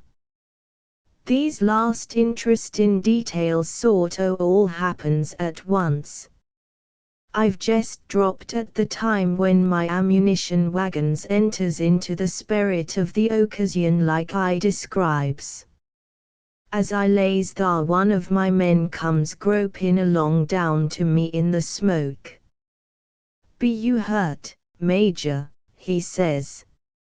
"I don't know," I replies, "my idea is that you better investigate and see." He tears open my coat, there's no blood on my shirt. He lifts one arm and then the other, they're sound as gold pieces. Then I lifts up my left leg, I've got on high horseman boots. "Pull off this moccasin," I says. He pulls her off and there's nothing the matter there. I breaks out into a profuse sweat. "Gents, I'm scared speechless. I begins to fear I ain't plugged at all, that I've fainted away on a field of battle and due to become the scandal of 2 armies. I never feel so weak and sick. I've got one chance left and trembles as I plays it. I lifts up my right boot. I win, about a quart of blood runs out. Talk of reprieving folks who's sentenced to death. Gents, their emotions is only imitations of what I feels when I finds that the Yanks done got me and nary doubt. It's all right, a rifle bullet through my ankle. That night I mowed away, with 20 other wounded folks, in a little cabin off to one side, and there's a couple of doctors sizing up my leg. Joe says that away, we've got to cut it off. But I votes no emphatic, I'm too young to talk about going shy a leg. With that they ties it up as well as ever they can, warning me meanwhile that I've got about 1 chance in a score to beat the game. Then they imparts a piece of news that's a mighty sight worse than my leg. Joe says this doctor, when he's got me bandaged, our army's got to rustle out of here a whole lot. She's on the retreat right now. The Yanks outhilled us and outplayed us and we've got to go stampeding. The worst is, there's no way to take you along, and we'll have to leave you behind. Then the Yanks will corral me. I asks. Sure, he replies, but there's nothing else for it. It's then it comes on me about that gunboat and the promises old Butler makes himself about hagging me when caught. Which these year reflections infuses new life into me. I makes the doctor who's talking go rummaging about until he rounds up a old nigger daddy, a mule and a two-wheel sugar cart. It's raining by now so's you all could stand and wash your face and hands in it. As that medical sharp loads me in, he gives me a bottle of this year morphine, and between jolts and groans I feeds on said drug until morning. That old black daddy is dead game. He drives me all night and all day and all night again, and I'm in Shreveport, my ankles about the size of a bale of cotton. There's one ray through it all, however. I misses meeting old man Butler and I looks on that as a triumph which sure borders on relief. And I reckons now, says Dan Boggs, you severs your relations with the war. No, goes on the Major, I keeps up my violence to the close. When I grows robust enough to ride agin I'm in Texas. There's a expedition fitting out to invade and subdue New Mexico, and I joins dogs with it as chief of the big guns. There's 3,800 bold and buoyant spirits rides out in Austin on these military experiments we plans, and as evincing the luck we has, I need only to pint out that 9 months later we returns with a scant 800. 3,000 of them killed, wounded and missing shows that efforts to list the trip under the head of picnics would be irony. Coming, as we all does, from 1,000 miles away, there ain't one of us who saves, practical, as much about the sand-blown desert regions we invades as we does of what goes on in the moon. That General Canby, who later gets downed by the Modocs, is on the Rio Grande at Fort Craig. While we're pirootin' about in a blind sort-o' fashion, we ropes up one of Canby's couriers who's p'intin' no th for Fort Union with dispatches. This General Canby makes the following facetious allusion, after mentioning our uninvited presence in the territory. He says, but let 'em alone. We'll dig the potatoes when they're ripe. Gents, we was the tubers. And yeah, the Major pauses for a drink. We was the potatoes which Canby's exulting over. We don't understand it at the time, but it gets clearer as the days drifts by. I'm never in a more desolate stretch of what would be timber, only there ain't no trees. There's nothing for the mules and horses, half the time there ain't even water. And then it's alkali. And nowadays teams and staggers with disgusting experiences. Once we're shy water 2 days. It's the 3rd day about 4th drink time in the evening. The sun has 2 hours yet to go. My battery is toiling along, sand to the hubs of gun carriages and caissons, when I sees the mules p'int their wires forward with looks of happy surprise. Then the intelligent animals begins a song of praise, and next while we all is marvelin' their and before ever a gent can stretch hand to bridle to stop 'em, the mules begins to fly. They yanks my field pieces over the desert as busy and full of patriotic ardor as a drunkard on election day. The whole battery runs away. Gents, the mule smells water. It's 2 miles away, a big pond she is, and that locoed battery never stops, but rushes plumbing over its wires, and I lose 16 mules and 2 guns before ever I'm safe agin on terra firma. It's sure remarkable, exclaims the Major, setting down his glass, how time softens the view and changes bitter to sweet that a way. As I brings before me in review said details, thar's nothing more harassing from soda to hock than that campaign on the Rio Grande. Thar's not one ray of sunshine to paint a streak of gold in the picture from frame to frame, all is dark and gloom and death. And yet, looking backward through the years, the memory of it is pleasant and refreshing, a heap more so than enterprises of greater ease with success instead of failure for the finish. Thar's one particular incident of this exploring expeditions into New Mexico which never recurs to my mind without leaving my eyes some dim. I don't claim to be no expert on pathos, and I'm far from regarding myself as a sharp on tears, but thar's folks who sort o' makes sadness a specialty, women folks lots of 'em, who allows that what I'm about to recount possesses peculiar elements of sorrow. Thar's a young captain, he ain't more'n a boy, who's brought a troop of lancers along with us.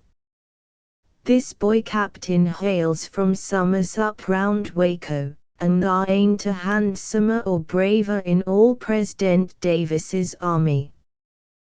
This captain, whose name is Edson, and me, being we all is both young, works ourselves into a close friendship for each other. I feels about him like he's my brother.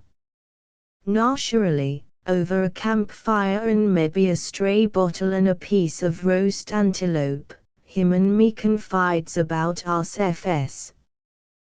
This Captain Edson back in Waco has got a old widow mother who's some rich for Texas, and also thar's a sweetheart he aims to marry when the war's over and done.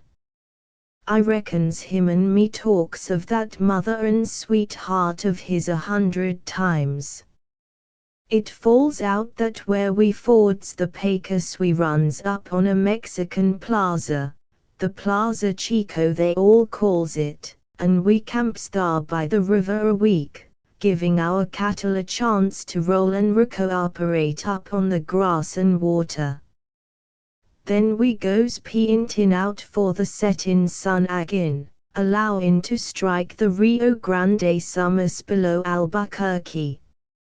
Captain Edson, while we're pesterin' round at the Plaza Chico, attaches to his retinue a Mexican boy, and as our bugles begins to sing and we lines out for that westward push, this yer boy rides along with Edson and the Lancers. Our old war chief who has charge of our wanderings is strictly stern and hard. And I reckons now he's the last gent to go marking soft allowances for any warmth of youth, or putting up with any primrose paths of gentle dalliance, of any and all who ever buckles on a set of sidearms. It thus befalls that when he discovers on the morning of the second day that this Mexican boy is a Mexican girl, he goes raging into the ambient air like a eagle. The old man claps Edson under arrest and commands the girl to saddle up and go streaking for the Plaza Chico. As it's only a slow day's march and as these Mexicans knows the country like a coyote, it's a cinch the girl meets no harm and runs no risks. But it serves to plant the thorns of wrath in the heart of Captain Edson. The old man makes him loose and gives him back his lancers before ever we rides half a day, but it don't work no mollifications with the young captain. He offers no remarks, being too good a soldier, but he never speaks to the old man no more, except it's business. Joe, he says to me, as we rides along, or maybe after we're in camp at night, I'll never go back to Texas. I've been disgraced at the head of my troop and I'll take no sec record home. You oughta not talk that way, Ed, I'd say, trying to get his sensibilities smoothed down. If you don't care none for yourself or for your future, you all should remember there's something coming to the loved ones at home. Moreover, it's weak saying you all ain't going back to Texas. How be you going to heap it, unless you piles up sure enough disgrace by desertin' them lancers of yours? Which if we has the luck, says this Captain Edson, to cross up with any Yanks who's capable of aimin' low and shootin' halfway true, I'll find a way to dodge that going back without desertin'. No, I don't make no arguments with him. It's hopeless talking to a gent who's melancholy and whose pride's been jarred. There's nothing but time can fix things up for him. And I allers allows that this boy captain would have emerged from the clouds eventual, only it happens he don't get the time.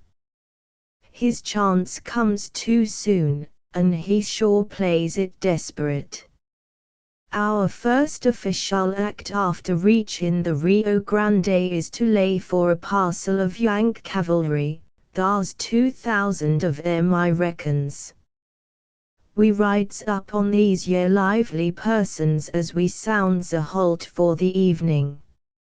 It looks like our bugles is a summons, for they comes buttin' into view through a dry arroyo and out onto the wide green bottoms of the Rio Grande at the first call.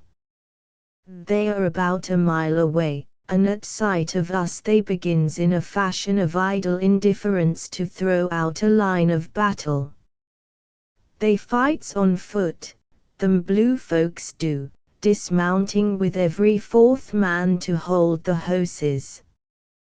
They displays a heap of insolence for nothing but cavalry and no big guns, but as they fights like infantry and is armed with Spencer 7-shooters besides, the play ain't so audacious neither.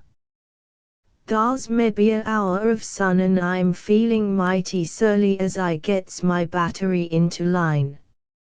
I'm disgusted to think we've got to fight for our night's camp, and swearin' to myself in a low tone, so's not to set profane examples to my men, at the day that these yer Yanks is that precipitate they can't wait till morning for their war jig.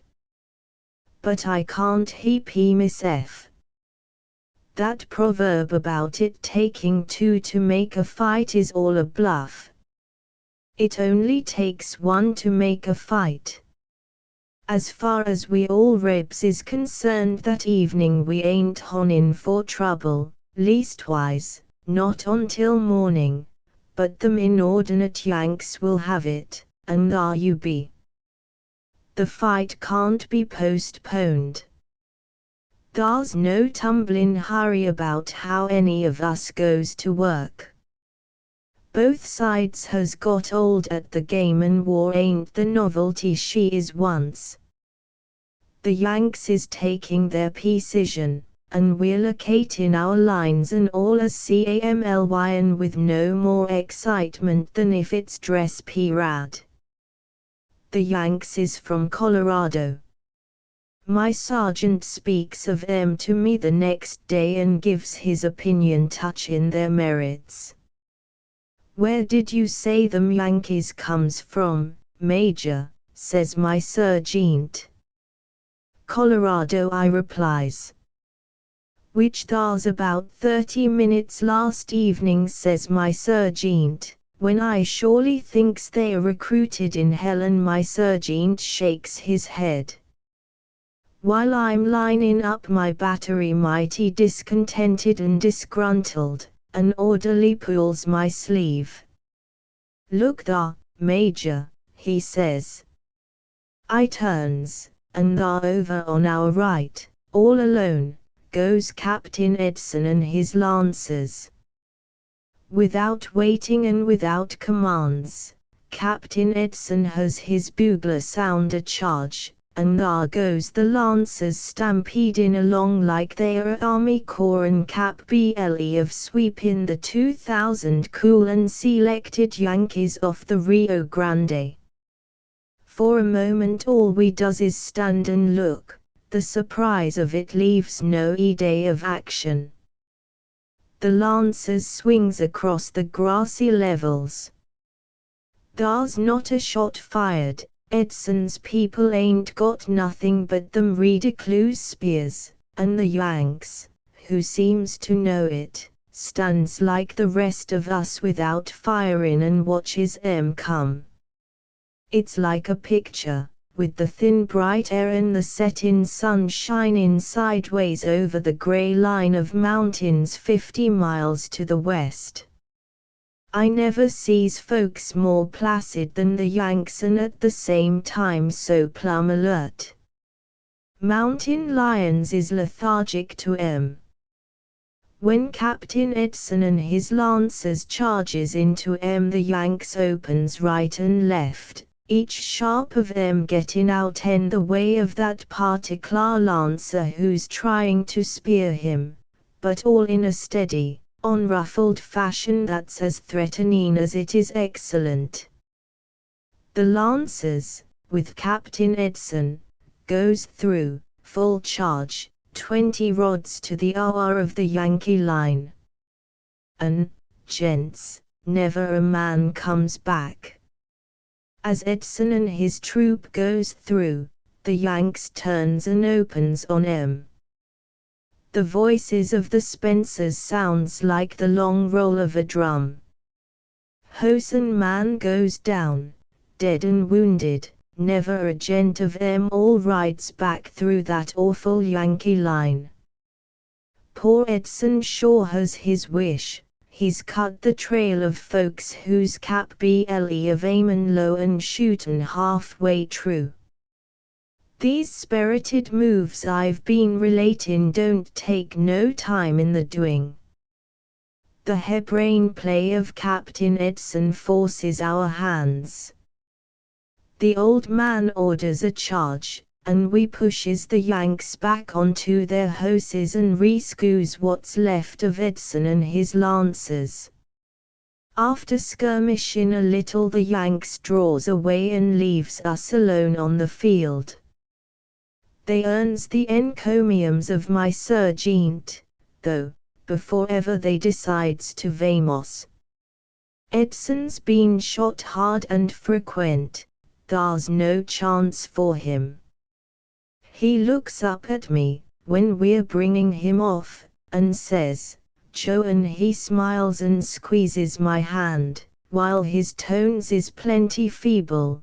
"Joe, you notes don't you that while I ain't going back to Texas, I don't have to desert?" That night we beds down our boy captain in a solitary Mexican dobe. He's laying on a pile of blankets close by the door while the moon shines down and makes things light as noonday. He's been talking to me and giving me messages for his mother and the rest of his outfit at Waco, and I promises to carry 'em safe and deliver 'em when I rides in agin on good old Texas. Then he wants his mare brought up where he can pet her muzzle and say adios to her. "For, Joe," he says, "I'm due to go at once now, and my days is down to minutes." "The medicine man," Ed I says, "tells me that you all has hours to live." "But, Joe," he replies, "I knows. I'm a mighty good prophet you recalls about my not going back, and you can gamble I'm not marking any mistakes now. It's down to minutes, I tells you, and I wants to see my mare. Which the mare is brought up and stands there with her velvet nose in his face. Her name's Ruth after Edson's sweetheart. The mare is as splendid as a picture, pure blood, and her speed and bottom is the wonder of the army. Usual a horse is locoed by the smell of blood, but it don't stampede this Ruth, and she stays there with him as still and tender as a woman, and with all the sorrow in her heart of folks. As Edson rubs her nose with his weak hand and pets her, he asks me to take this Ruth back to his sweetheart with all his love. Which now I'm going, he whispers, no one's to mention that episode of the Pecos and the little Mexican girl of Plaza Chico. Edson is still a moment, and then after saying goodbye he lets on that he desires me to leave him alone with the mare. I'll give Ruth here a kiss and a extra message for my sweetheart, he says, and then I'll sleep some. I camps down outside the dobe and looks up at the moon and begins to let my own thoughts go grazing off towards Texas. It's perhaps a minute when there's the quick crack of a 6-shooter, and the mare Ruth hours up and back hard until she's almost down. But she recovers herself and stands sweating and shivering and her eyes burning like she sees a ghost. Sure, it's over. Poor Edson won't wait, he's got to his guns, and there's a bullet through his head. The end. Asterisk asterisk asterisk end of the Project Gutenberg ebook Wolfville Nights asterisk asterisk asterisk updated editions will replace the previous one, the old editions will be renamed. Creating the works from print editions not protected by U.S. copyright law means that no one owns a United States copyright in these works. So the Foundation, and you, can copy and distribute it in the United States without permission and without paying copyright royalties. Special rules, set forth in the general terms of use part of this license, apply to copying and distributing Project Gutenberg trademark symbol electronic works to protect the Project Gutenberg trademark symbol concept and trademark. Project Gutenberg is a registered trademark, and may not be used if you charge for an ebook, except by following the terms of the trademark license, including paying royalties for use of the Project Gutenberg trademark. If you do not charge anything for copies of this ebook, complying with the trademark license is very easy. You may use this ebook for nearly any purpose such as creation of derivative works, reports, performances and research. Project Gutenberg ebooks may be modified and printed and given away. You may do practically anything in the United States with ebooks not protected by U.S. copyright law. Redistribution is subject to the trademark license, especially commercial redistribution. Start. Full license. The full Project Gutenberg license. Please read this before you distribute or use this work to protect the Project Gutenberg trademark symbol mission of promoting the free distribution of electronic works. By using or distributing this work, or any other work associated in any way with the phrase Project Gutenberg, you agree to comply with all the terms of the full Project Gutenberg trademark symbol license available with this file or online at www.gutenberg.org/license. Section 1. General Terms of Use and Redistributing Project Gutenberg Trademark Symbol Electronic Works 1.0. By reading or using any part of this Project Gutenberg trademark symbol electronic work, you indicate that you have read, understand, agree to and accept all the terms of this license and intellectual property, trademark/copyright, agreement. If you do not agree to abide by all the terms of this agreement, you must cease using and return or destroy all copies of Project Gutenberg trademark symbol electronic works in your possession. If you paid a fee for obtaining a copy of or access to a Project Gutenberg trademark symbol electronic work and you do not agree to be bound by the terms of this agreement, you may obtain a refund from the person or entity to whom you paid the fee as set forth in paragraph 1.e.8. 1.b Project Gutenberg is a registered trademark. It may only be used on or associated in any way with an electronic work by people who agree to be bound by the terms of this agreement. There are a few things that you can do with most Project Gutenberg trademark symbol electronic works even without complying with the full terms of this agreement. See paragraph 1.c below. There are a lot of things you can do with Project Gutenberg trademark symbol electronic works if you follow the terms of this agreement and help preserve free future access to Project Gutenberg trademark symbol electronic works. See paragraph 1.e below. 1.c. The Project Gutenberg Literary Archive Foundation, the Foundation or PGLAF, owns a compilation copyright in the collection of Project Gutenberg trademark symbol electronic works. Nearly all the individual works in the collection are in the public domain in the United States.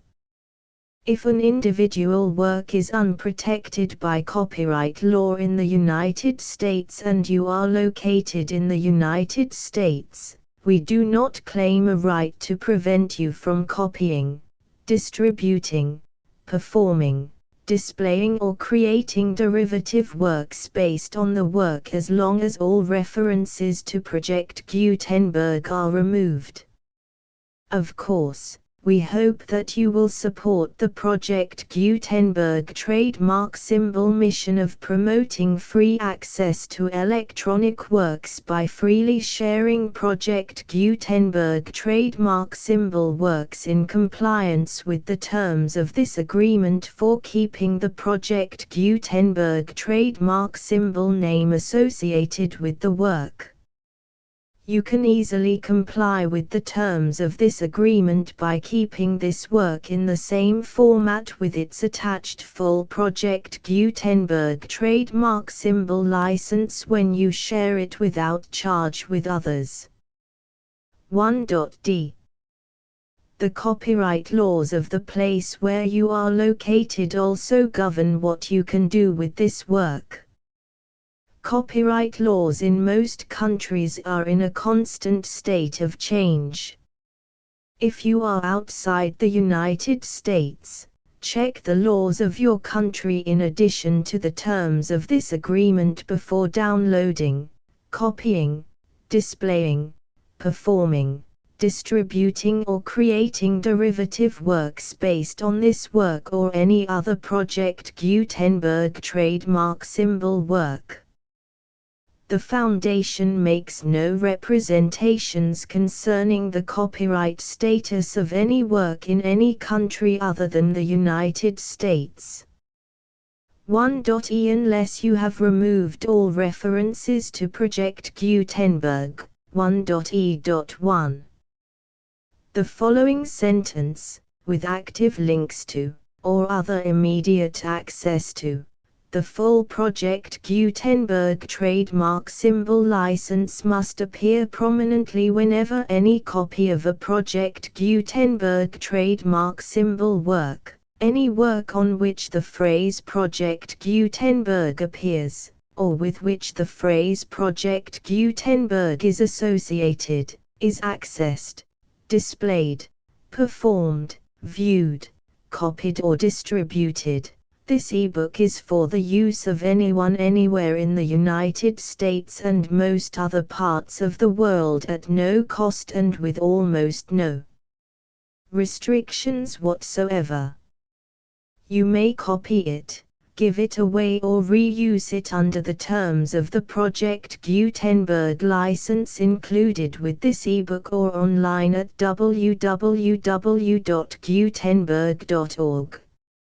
If you are not located in the United States, you will have to check the laws of the country where you are located before using this ebook.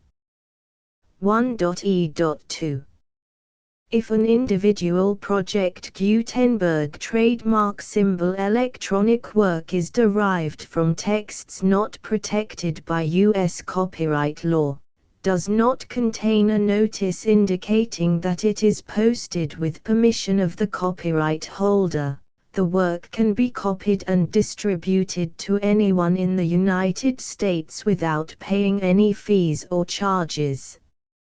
If you are redistributing or providing access to a work with the phrase Project Gutenberg associated with or appearing on the work, you must comply either with the requirements of paragraphs 1.e.1 through 1.e.7 or obtain permission for the use of the work and the Project Gutenberg trademark symbol trademark as set forth in paragraphs 1.e.8 or 1.e.9. 1.e.3. If an individual Project Gutenberg trademark symbol electronic work is posted with the permission of the copyright holder, your use and distribution must comply with both paragraphs 1.e.1 through 1.e.7 and any additional terms imposed by the copyright holder. Additional terms will be linked to the Project Gutenberg trademark symbol license for all works posted with the permission of the copyright holder found at the beginning of this work. 1.e.4.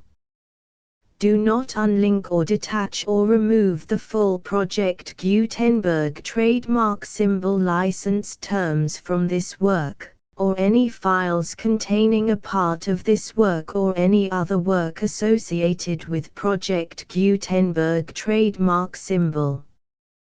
1.e.5. Do not copy, display, perform, distribute or redistribute this electronic work, or any part of this electronic work, without prominently displaying the sentence set forth in paragraph 1.e.1 with active links or immediate access to the full terms of the Project Gutenberg trademark symbol license. 1.e.6. You may convert to and distribute this work in any binary, compressed, marked up, non-proprietary or proprietary form, including any word processing or hypertext form. However, if you provide access to or distribute copies of a Project Gutenberg trademark symbol work in a format other than plain vanilla ASCII or other format used in the official version posted on the official Project Gutenberg trademark symbol website, www.gutenberg.org, you must, at no additional cost, fee or expense to the user, provide a copy, a means of exporting a copy, or a means of obtaining a copy upon request, of the work in its original plain vanilla ASCII or other form. Any alternate format must include the full Project Gutenberg trademark symbol license as specified in paragraph 1.e.1. 1.e.7. Do not charge a fee for access to, viewing, displaying, performing, copying or distributing any Project Gutenberg trademark symbol works unless you comply with paragraph 1.e.8 or 1.e.9. 1.e.8. You may charge a reasonable fee for copies of or providing access to or distributing Project Gutenberg trademark symbol electronic works provided that you pay a royalty fee of 20% of the gross profits you derive from the use of Project Gutenberg trademark symbol works calculated using the method you already use to calculate your applicable taxes. The fee is owed to the owner of the Project Gutenberg trademark symbol trademark, but he has agreed to donate royalties under this paragraph to the Project Gutenberg Literary Archive Foundation. Royalty payments must be paid within 60 days following each date on which you prepare, or are legally required to prepare, your periodic tax returns. Royalty payments should be clearly marked as such and sent to the Project Gutenberg Literary Archive Foundation at the address specified in Section 4, Information about donations to the Project Gutenberg Literary Archive Foundation. You provide a full refund of any money paid by a user who notifies you in writing, or by email, within 30 days of receipt that he does not agree to the terms of the full Project Gutenberg trademark symbol license. You must require such a user to return or destroy all copies of the works possessed in a physical medium and discontinue all use of and all access to other copies of Project Gutenberg trademark symbol works.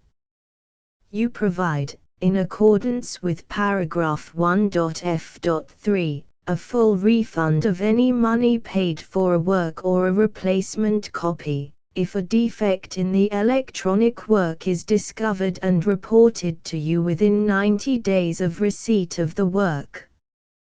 You comply with all other terms of this agreement for free distribution of Project Gutenberg trademark symbol works. 1.e.9.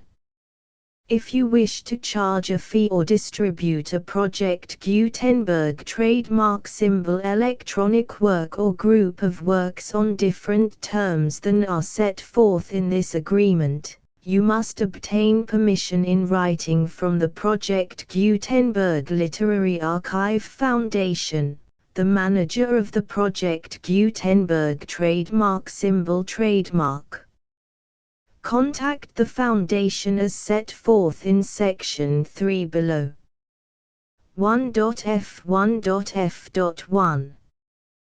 Project Gutenberg volunteers and employees expend considerable effort to identify, do copyright research on, transcribe and proofread works not protected by U.S. copyright law in creating the Project Gutenberg trademark symbol collection.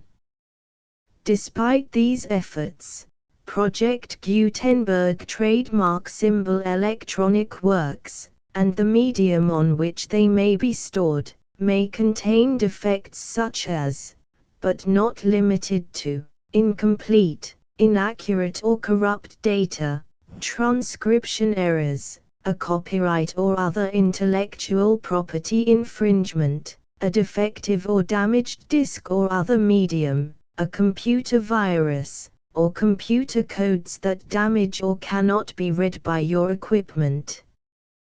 1.f.2. Limited warranty. Disclaimer of damages, except for the right of replacement or refund described in paragraph 1.f.3. The Project Gutenberg Literary Archive Foundation, the owner of the Project Gutenberg trademark symbol trademark, and any other party distributing a Project Gutenberg trademark symbol electronic work under this agreement, disclaim all liability to you for damages, costs and expenses, including legal fees. You agree that you have no remedies for negligence, strict liability, breach of warranty or breach of contract except those provided in paragraph 1.f.3. You agree that the Foundation, the trademark owner, and any distributor under this agreement will not be liable to you for actual, direct, indirect, consequential, punitive or incidental damages even if you give notice of the possibility of such damage. 1.f.3. Limited right of replacement or refund. If you discover a defect in this electronic work within 90 days of receiving it, you can receive a refund of the money, if any, you paid for it by sending a written explanation to the person you received the work from. If you received the work on a physical medium, you must return the medium with your written explanation. The person or entity that provided you with the defective work may elect to provide a replacement copy in lieu of a refund. If you received the work electronically, the person or entity providing it to you may choose to give you a second opportunity to receive the work electronically in lieu of a refund. If the second copy is also defective, you may demand a refund in writing without further opportunities to fix the problem. 1.f.4. Except for the limited right of replacement or refund set forth in paragraph 1.f.3, this work is provided to you as is, with no other warranties of any kind, express or implied, including but not limited to warranties of merchantability or fitness for any purpose. 1.f.5. Some states do not allow disclaimers of certain implied warranties or the exclusion or limitation of certain types of damages. If any disclaimer or limitation set forth in this agreement violates the law of the state applicable to this agreement, the agreement shall be interpreted to make the maximum disclaimer or limitation permitted by the applicable state law. The invalidity or unenforceability of any provision of this agreement shall not void the remaining provisions. 1.f.6. Indemnity. You agree to indemnify and hold the Foundation, the trademark owner, any agent or employee of the Foundation, anyone providing copies of Project Gutenberg trademark symbol electronic works in accordance with this agreement, and any volunteers associated with the production, promotion and distribution of Project Gutenberg trademark symbol electronic works, harmless from all liability, costs and expenses, including legal fees, that arise directly or indirectly from any of the following which you do or cause to occur. A. Distribution of this or any Project Gutenberg trademark symbol work. B. Alteration, modification, or additions or deletions to any Project Gutenberg trademark symbol work, and C. Any defect you cause. Section 2. Information about the mission of Project Gutenberg trademark symbol. Project Gutenberg trademark symbol is synonymous with the free distribution of electronic works in formats readable by the widest variety of computers, including obsolete, old, middle-aged and new computers. It exists because of the efforts of hundreds of volunteers and donations from people in all walks of life. Volunteers and financial support to provide volunteers with the assistance they need are critical to reaching Project Gutenberg trademark symbol's goals and ensuring that the Project Gutenberg trademark symbol collection will remain freely available for generations to come. In 2001, the Project Gutenberg Literary Archive Foundation was created to provide a secure and permanent future for Project Gutenberg trademark symbol and future generations. To learn more about the Project Gutenberg Literary Archive Foundation and how your efforts and donations can help, see sections 3 and 4 and the Foundation information page at www.gutenberg.org. Section 3.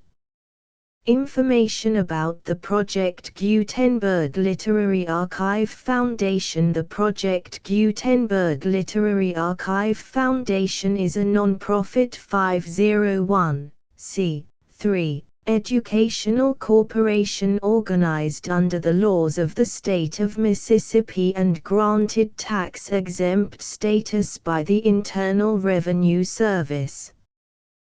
The Foundation's IN or Federal Tax Identification Number is 64-6221541. Contributions to the Project Gutenberg Literary Archive Foundation are tax-deductible to the full extent permitted by U.S. federal laws and your state's laws. The Foundation's business office is located at 809 North 1500 West, Salt Lake City, UT 84116. 801-596-1887. Email contact links and up-to-date contact information can be found at the Foundation's website and official page at www.gutenberg.org/contact section 4. Information about donations to the Project Gutenberg Literary Archive Foundation. Project Gutenberg trademark symbol depends upon and cannot survive without widespread public support and donations to carry out its mission of increasing the number of public domain and licensed works that can be freely distributed in machine-readable form accessible by the widest array of equipment, including outdated equipment. Many small donations, $1 to $5,000, are particularly important to maintaining tax-exempt status with the IRS. The Foundation is committed to complying with the laws regulating charities and charitable donations in all 50 states of the United States. Compliance requirements are not uniform and it takes a considerable effort, much paperwork and many fees to meet and keep up with these requirements. We do not solicit donations in locations where we have not received written confirmation of compliance. To send donations or determine the status of compliance for any particular state, visit www.gutenberg.org/donate. While we cannot and do not solicit contributions from states where we have not met the solicitation requirements, we know of no prohibition against accepting unsolicited donations from donors in such states who approach us with offers to donate. International donations are gratefully accepted, but we cannot make any statements concerning tax treatment of donations received from outside the United States. U.S. laws alone swamp our small staff. Please check the Project Gutenberg web pages for current donation methods and addresses. Donations are accepted in a number of other ways, including checks, online payments and credit card donations. To donate, please visit www.gutenberg.org/donate. Section 5. General information about Project Gutenberg trademark symbol electronic works. Professor Michael S. Hart was the originator of the Project Gutenberg trademark symbol concept of a library of electronic works that could be freely shared with anyone. For 40 years, he produced and distributed Project Gutenberg trademark symbol ebooks with only a loose network of volunteer support. Project Gutenberg trademark symbol ebooks are often created from several printed editions, all of which are confirmed as not protected by copyright in the US unless a copyright notice is included.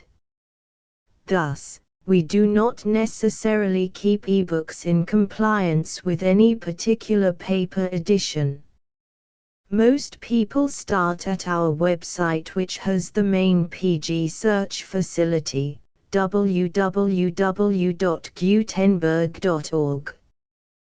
This website includes information about Project Gutenberg trademark symbol, including how to make donations to the Project Gutenberg Literary Archive Foundation, how to help produce our new ebooks, and how to subscribe to our email newsletter to hear about new ebooks.